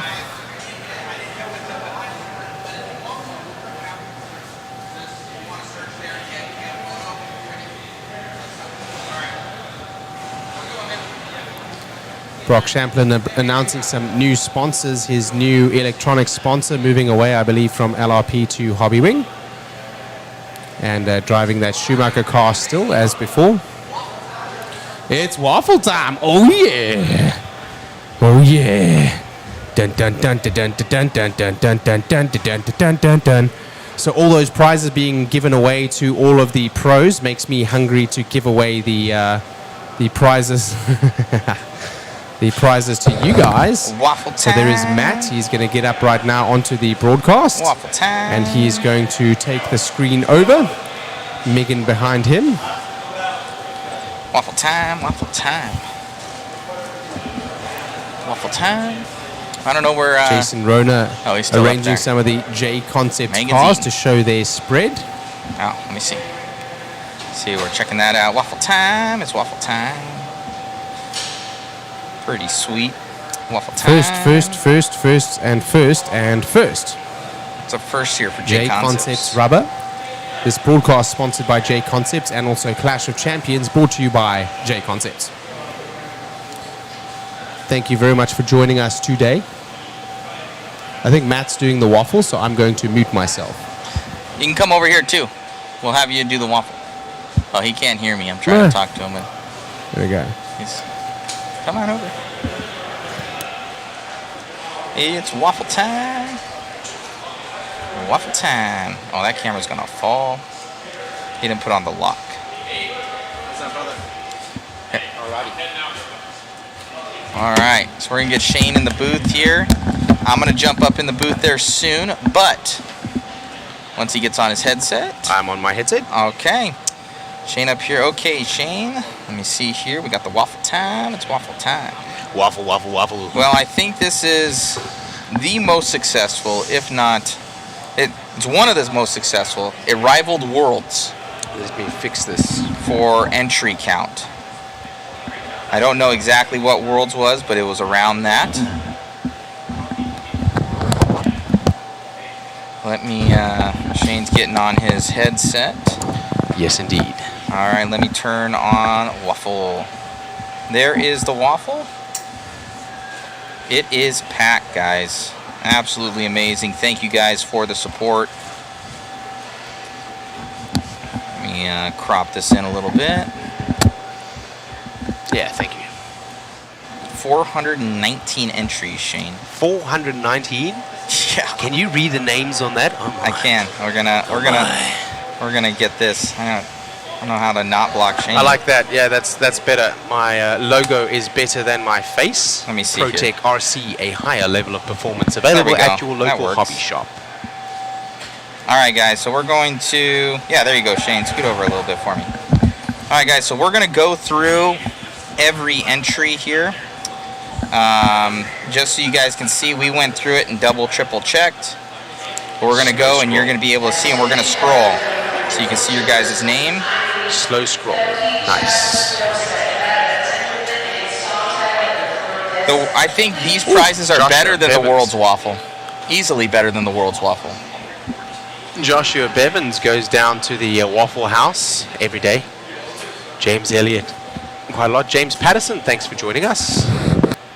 I hope you win a prize. Todd Bennett. I hope everyone wins a prize, but I know James Patterson personally, a good friend of mine. Of course, this is a totally random spinning done by a machine. Absolutely nothing we could possibly do. Chris Ward there as well. Absolutely nothing we could do to influence the draw whatsoever. Chris Ward buying quite a lot of tickets.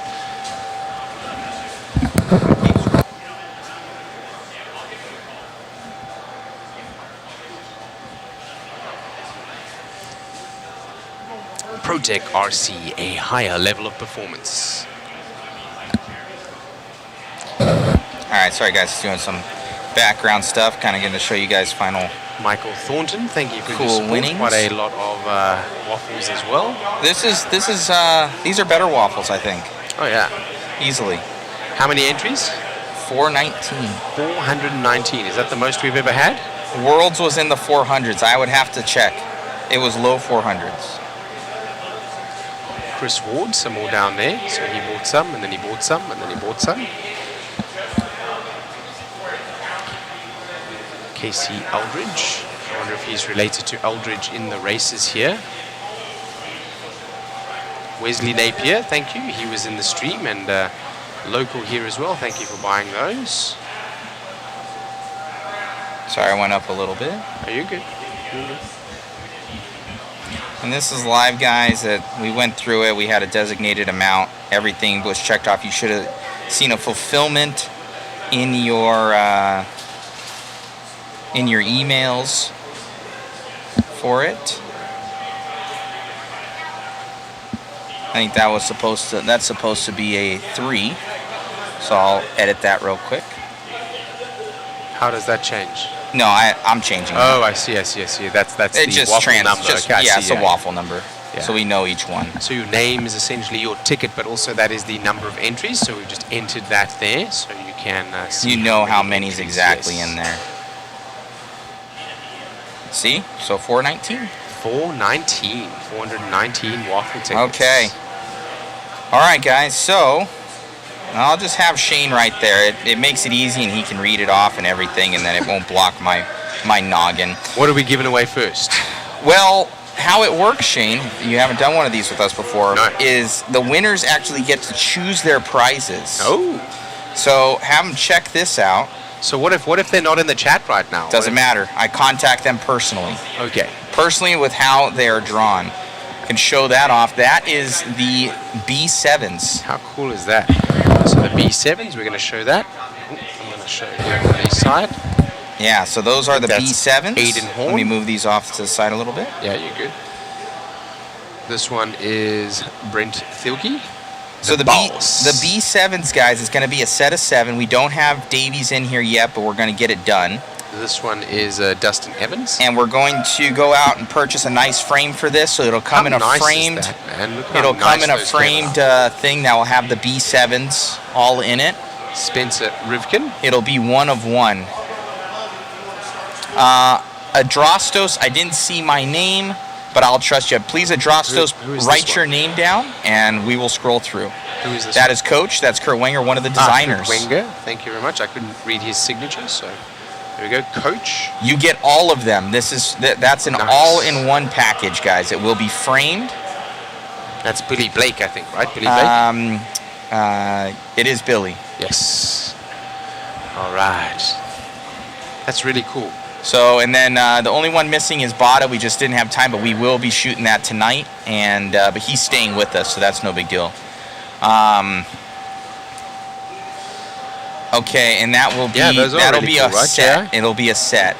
Adrastos, please comment in because I do not want to. Kevin Starr, don't believe I saw my name either from Kevin Starr. Okay, so we're gonna go over this, guys, because we're here now.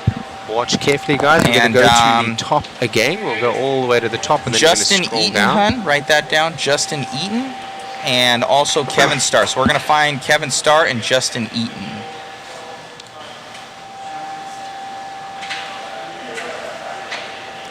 There's Justin Carey.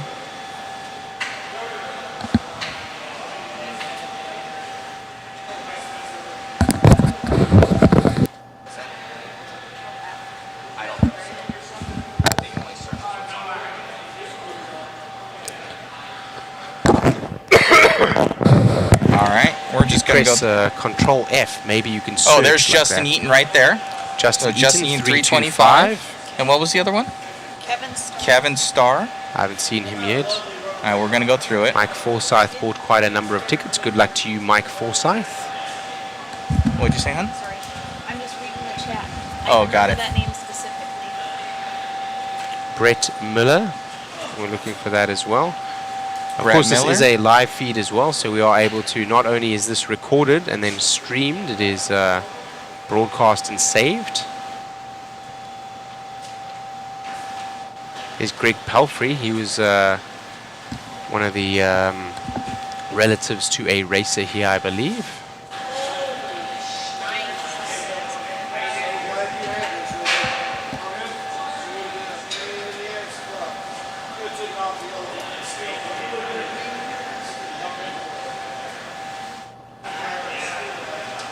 They said there's Gareth. Kevin Starr. There's Kevin Starr. Gareth. There's Kevin Starr there, 168. Okay. And then we got Brett Miller. Pretty sure I saw Brett Miller, but we'll do? find Okay. it again. We'll try find it. We might have to scroll back down. We want to see it. Yeah, we want to see it for sure. The numbers don't mean anything, guys, that are next to it. Remember that. That's just for us to count the number of entries that we have, so we can ensure everyone was entered as we did that. Michael Marullo.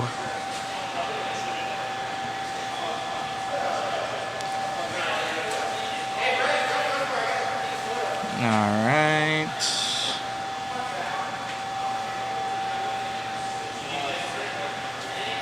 This is towards the top. We're looking for Brett Miller. Brett Miller, but he could have been. See if you can press Control F. I don't know if it can. No, not coming up, eh? No, because okay. Maybe we it go. will. There we Okay, go. hold on. Brett Miller. B-R-E-T-T.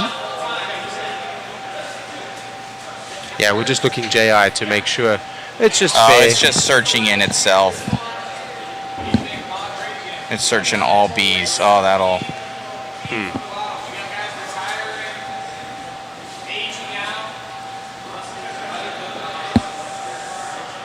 Uh-oh. Yeah, it's searching all sorts of okay, weird sorry stuff. about Hold that. on a second, guys. Okay, let's. We're inside the app, and we just want to make sure it is fair for everybody and that everyone's entry is in there. Let me go through this crowd. Brett Miller. Looking for Brett Miller. I'm looking as well. As we scroll down for a third time, we scroll down and then up and then down now again. Oh, God, this is getting crazy. Just the want to make kid's sure over everyone's 40. in there. Helby. He says, bought 2 tickets, saw my name once.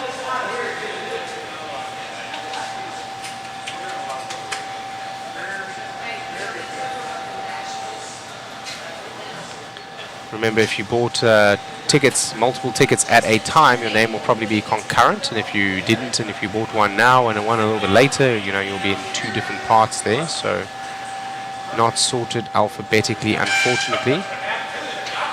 Are you able to highlight that and copy and paste it like into an Excel maybe? I'm not sure. We could search like that. But we want to make sure that we are equal and fair to everyone and that we have everyone in the waffle. So everyone has a chance, equal chance according to the number of waffle tickets that they have bought.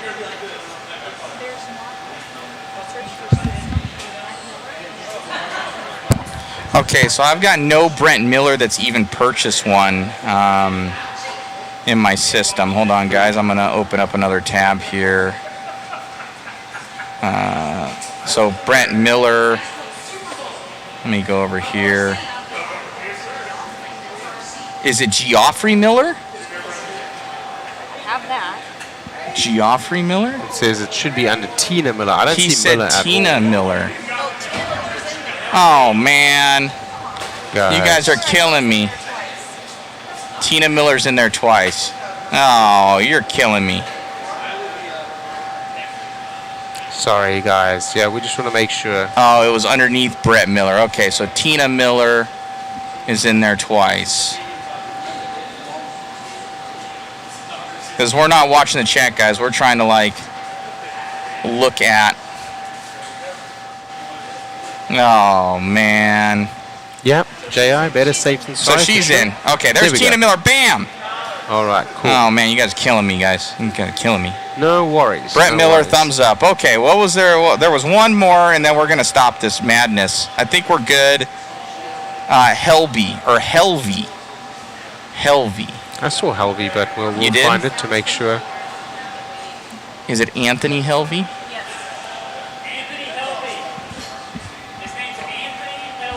Okay. He only purchased one, I think. Okay, so he says he had 2, but I only see 1 purchased.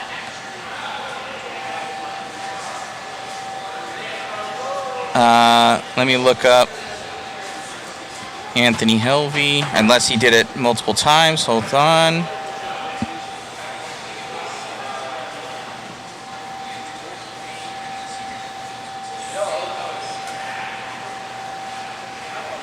Okay, Anthony Helvey, I only have 1 order from you. So it was only one ticket. You said you saw yourself once. So I will show you guys this. This is in my personal account here. Hold on. Okay, Anthony Helvey. Let me make sure nobody... He said, saw 2, all good. Okay, well, I only saw 1 order for 1, so if we're good. Okay, in Mod We Trust. Just send it. Okay, we're going, guys. This is it. So we're locked and ready to rock. Okay, let me undo this real quick. I'll shrink this a little bit. Thank you. Yes, there we go. I don't have Thank to you, hide guys. on the Thank you. side like Thank you. that. Thank you, Just gonna guys. sit on the side there. Clash of Champions here. All right, let me extendo this. In Mod We Trust. All right, we're about to get this thing going, guys. All right, so what we're gonna do is there's a little shuffle right here. So we're gonna shuffle this thing up, and how it's gonna go is once yours is drawn, we end up. Once it's drawn, we remove that. It gets removed from the overall. So because you can't win. Can't win with the several same prizes ticket. with No. 1 ticket. It's like tickets drawn out of like the barrel. Right. If Okay. you- if you Look, bought you'll more see than all the one, though. names. Watch the names. They all shift. There we go. And this is a third-party program we are using to enter all of this data. There is no way that we can influence or affect this draw whatsoever. So this is the most fair way to do a draw online, and thus how a waffle is normally done when you're not there in person with a actual raffle tickets. All right. So this is this could be for the B7 or whatever else they want. Let's draw. We're going to do 17 draws, at least. Oh, yeah. Michael Cook. All right, so you'll click hide choice, I think, after that. Michael Cook. Okay, so we'll do hide choice, guys. And boom. Hide choice, okay. And shuffle again. We'll do 2 shuffles. Boom, boom, shuffle, shuffle. Here we go. Who is winner number 2? On the mod waffles, you guys get multiple prizes. It's not just one. Corey Castleberry. That was recent. He's winning a car kit or something. Yep. Okay, gonna hide choice. That's 2, guys. All right, we're gonna shuffle it again. We'll do 2 shuffles. Shuffle, shuffle. All righty.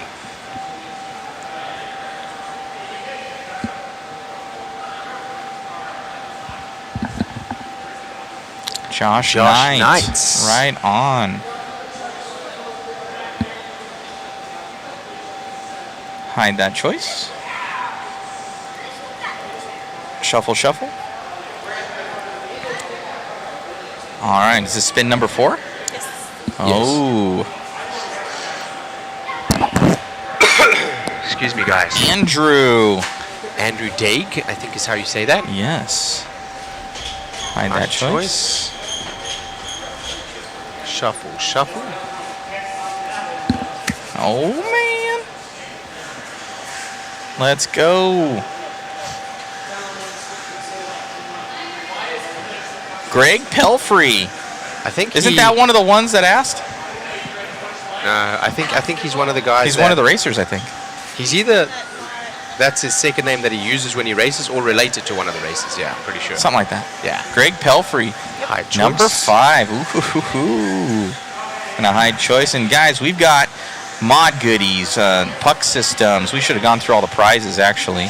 We'll go through them after this, guys. We'll go through them after this. And support to all of our sponsors. Double shuffle. And a lot of this we do buy as well, guys. We will be purchasing that B7. Purchase a lot of goodies. Jonathan Orcutt.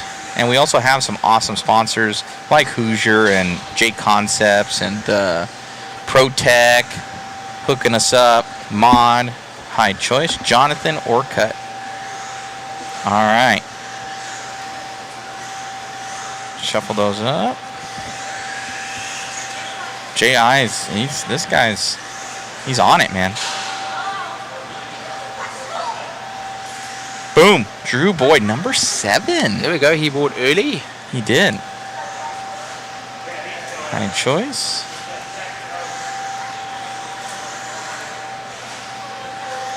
Spin, spin, spin. Jonathan Orcutt, could I do a B7? How far is he down? 6. Oh, you're number 6. I don't think so. Depends on who chooses Justin what Hayes. ahead of you. It depends on what they choose, actually. But I think number 1 or number 2 or number 3 is probably going to choose that new B7 kid. Okay, I'm going to hide choice. Justin Hayes. Get that one? Yep. All right. Oh, no, I'm trying to click the thing on the screen. That's not going to work. Spin.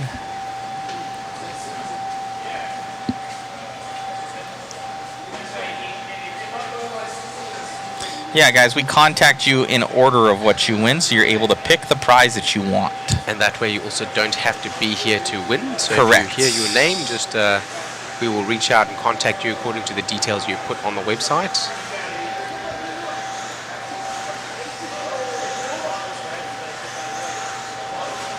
How many have we done?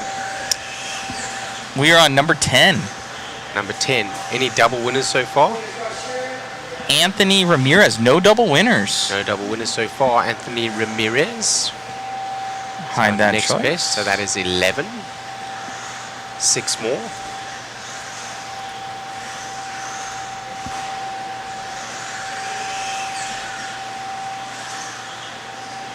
Ooh, baby. Barry. So, how do you say that last name? Soppit. Soppit? Barry Soppit. Hide choice. Hide choice for that. So that is number 12, I think. Looking for number 13 now. He goes, ARC Racing. Yes, that's me. Chris Jenkins. Chris Jenkins going to get that one. All right, hide choice. Shuffle it again.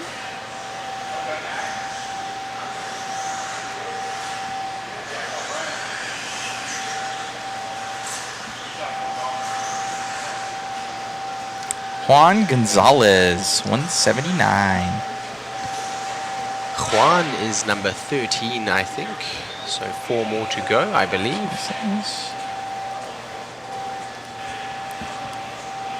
Here we go, here we go.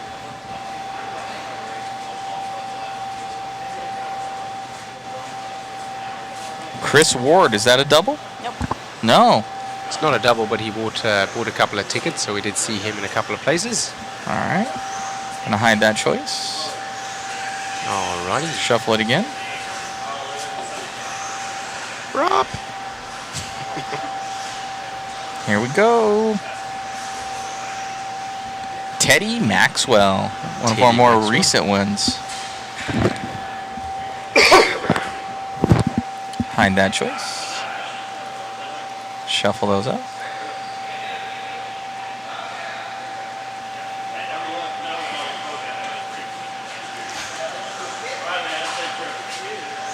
Patrick Boyd. Patrick Boyd. Early buyer, thank you. Yes, he was. Somebody taking pictures of us? It's probably Shu over there. I guess and so. hide choice. There's a lot of flashes. Or he's doing other stuff and he still has it connected. It just flashes on its own. Maybe. Yeah, he's down here. He's down there? No, the flash. Oh, the flash. So he's around. He's over. He's doing work somewhere. That thing's just flashing about. Kevin LaChapelle. Ooh, Early buyer look, as well. 16. Early buyer. Hide choice. That's 17. This was so successful. We're going to be throwing more mod goodies in there and other stuff. So we're going to go up to 20. We're going to go up to 20? 20. So 3 more extra prizes. 20, guys. So we're going to throw more stuff in there. Shuffle those again. You guys are awesome. We usually do that. We'll throw more prizes in. Rick Andring. Is this number 19 now? That was 18. 18. Okay, hide that choice. I need a new sweatshirt here from Dave. All right.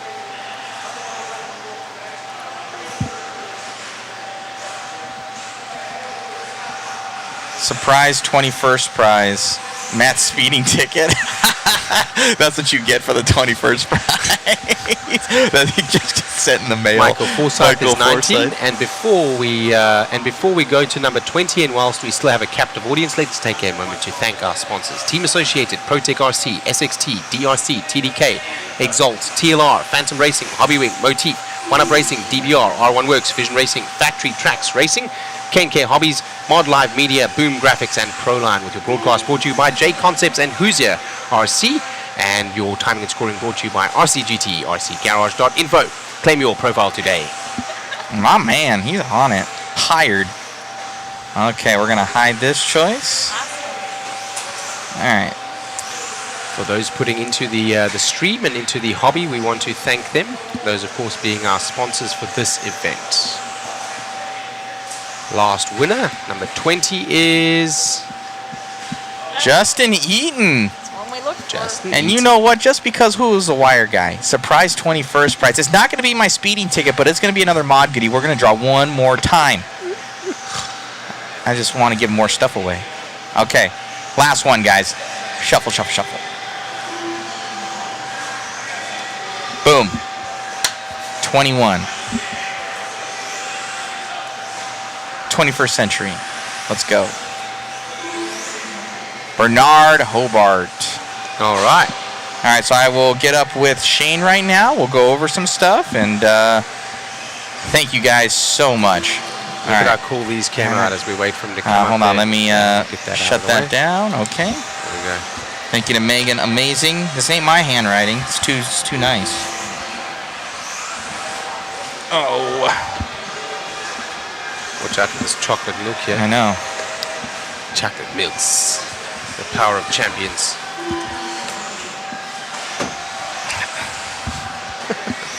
So here are the winners, guys, that you can see them. They're all written, there we go, as it focuses. There we go. You can actually read that handwriting. If I wrote that, it'd be like a scribble, like a spider ran across the screen. And those were 3 we were writing down at the bottom left there that we made sure to get them. Justin Eaton, one of those that didn't see his name, and he won number 20. Cool. So that is the Clash Waffle. That's the first breath I've been able to take for the last 5 days. This was an amazing experience out here at the Clash. It was an awesome event last year. I think they topped it this year. And having you on, Shane, was integral in making this happen. Thank you so much. And some of the monies, guys, I'm going to give to this guy right here for all the hard work. He came out here and just absolutely killed it, guys. We do it on a shoestring budget as it is. And I know he took his own time, energy, and money, so we're going to hook him up with some of that waffle money, too. So thank you, Shane. Thank you. I did not expect for everything. That. And, when it does well, guys, we help out the entire crew. Shoe gets a little bit more money. These guys come in here, and they do it knowing that, hey, this is what it could be.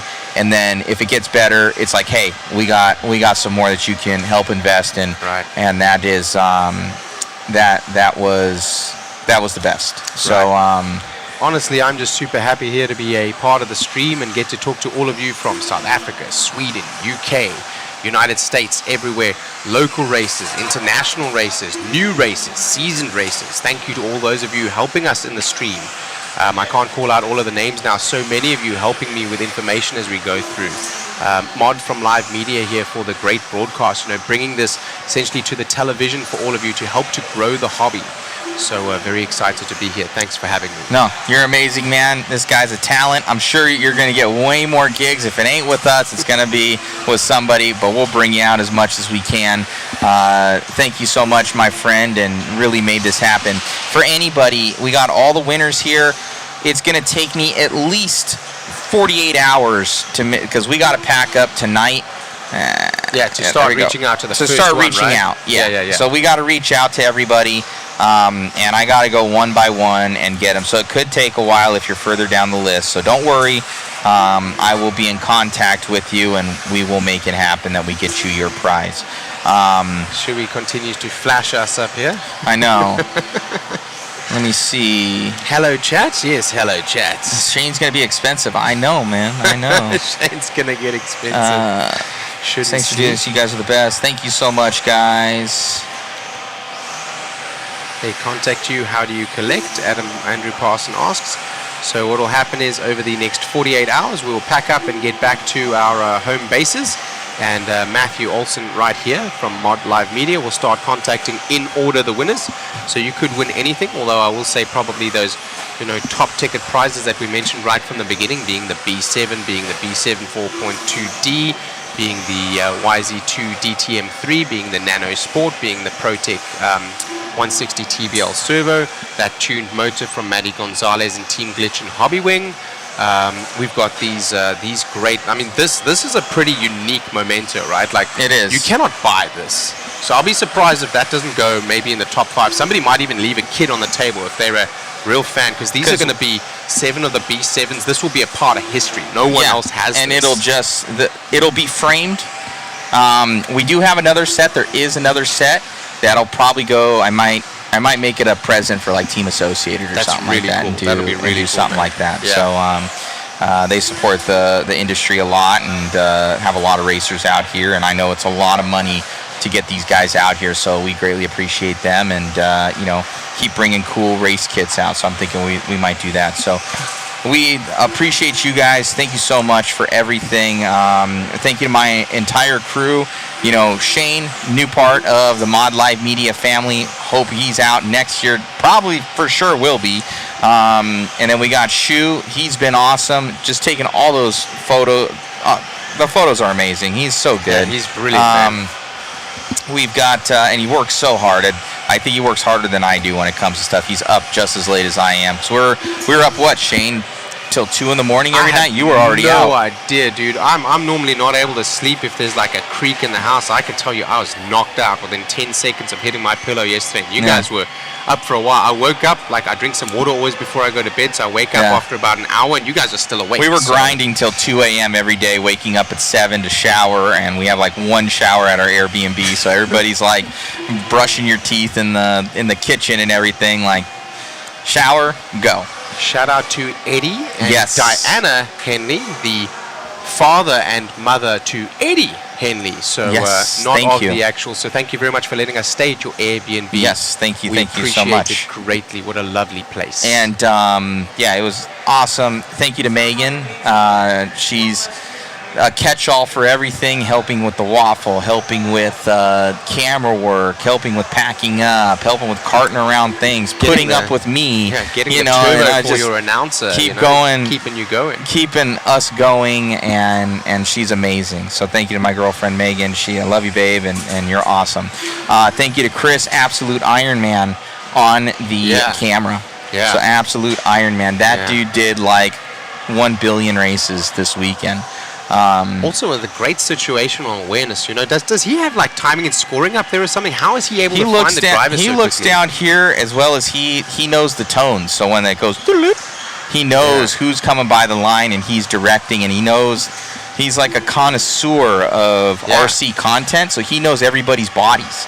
So Chris was on it. Thank you so much to him. Absolutely killing it.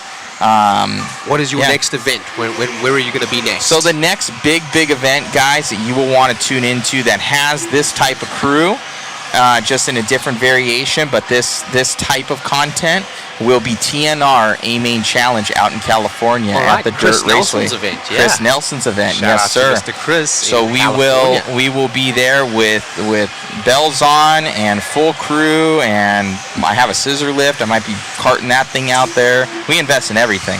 Wow, that's incredible. So there's that'll be, but another coverage event. We'll have a fifth scale one before that. So tune in, say hello. But for this type of thing, guys, you guys are going to want to check out TNR. And then after that, Walla Walla will be a good one too. But this type of crew at Chris Nelson's event at TNR A-Main Challenge. Thank you to Eddie and Angie of Hoosier. Shout out to them. They make this possible. They get us out here. They are amazing. So thank you to Eddie and Angie. This is one of the most unique and probably one of the best run events I've ever been to, and I've been to a lot of them. And the most philanthropic that I've seen, where they give a lot away to the people. They give a lot away. And they did a lot of the main waffle goods other than the B6, a lot of the kits. I went in, I said, hey, what do we want to waffle off? And Angie's like, what do you want? And she hooked it up. So awesome. One of our biggest yet. So thank you to Jason Turner, my shop guy back home. Thank you to the extended family. I know Zach was tuning in, David. There's a lot of crew out there, Robbie, Rob, Wayne. So love all you guys. Thank you so much to all of our viewers. Be sure to share, like, and subscribe when we go live. Come in, chime in, say hi, and it's much appreciated, guys. And once again, I'll turn it over to Shane to kind of lead us out of this one. Righto, happy to be here with a absolutely amazing broadcast. 101 heats yesterday. We saw all sorts of racing. The coverage started with a 2-hour slash enduro. Then we went to your seeding round, which was done in your top 3 consecutive. Then we went over to qualifying, done in FMAR. Then we went over to qual points. And then we went to the Clash of Champions. So if you're new to RC, you got exposed to a little bit of everything. And I just want to take time to thank you, all our stream, for joining us and for interacting as much as what you did. One last time, we're going to thank our sponsors: Team Associated, ProTech RC, SXT, DRC, TDK, Exalt, TLR, Phantom Racing, Hobbywing, Motif, One Up Racing, DVR, R1 Works, Vision Racing, Factory Tracks Racing, K&K Hobbies, Mod Live Media, Boom Graphics, and Proline. And Mod. There we go. And and RCGT and RCGarage.info. Claim your guys' profile. How'd you say that the other day? There was a saying that you had with it. RCGarage.info. Claim your profile today. I'm gonna copy that one down. So Shane Mouton here from A-Main Hobbies, representing ProTech RC, a higher level of performance. Very proud to be with you guys for this particular broadcast. Signing out, sayonara, and thank you for joining us. Over to Matthew. Matt Olson here. You guys know me, hopefully, from Mod and Mod Live Media, guys. Thank you to our entire crew this weekend of Shane, Megan, Chris, and Jason. If you guys want to see more content like this, just be sure to share, like, and subscribe. If you guys have an event that you would like us to cover, just hit us up on one of those Facebook pages, Mod or Mod Live Media, and then my personal phone number is on modspeedshop.com. And hey, grab yourself a puck system, tools, or something like that. Really helps us out, because that is actually what funds everything, as well as you guys make it possible. I've got some money to spend to make it even better, because I was not happy with like these headsets. These things are about $250. I'm gonna be getting one of those. It's much nicer for doing the multitasking. Right. So thank you so much, guys. We'll see the chat. Amazing job here by all. Thanks from Sweden. Interesting event. Talk with the live host. Thank you. So it looks good. Nothing crazy, and this is a good one, guys. So thank you so much. We appreciate it. Class of Champions 2024. We're done for 365 days. Thank you, guys. We will see you at another one. Until next time, goodbye.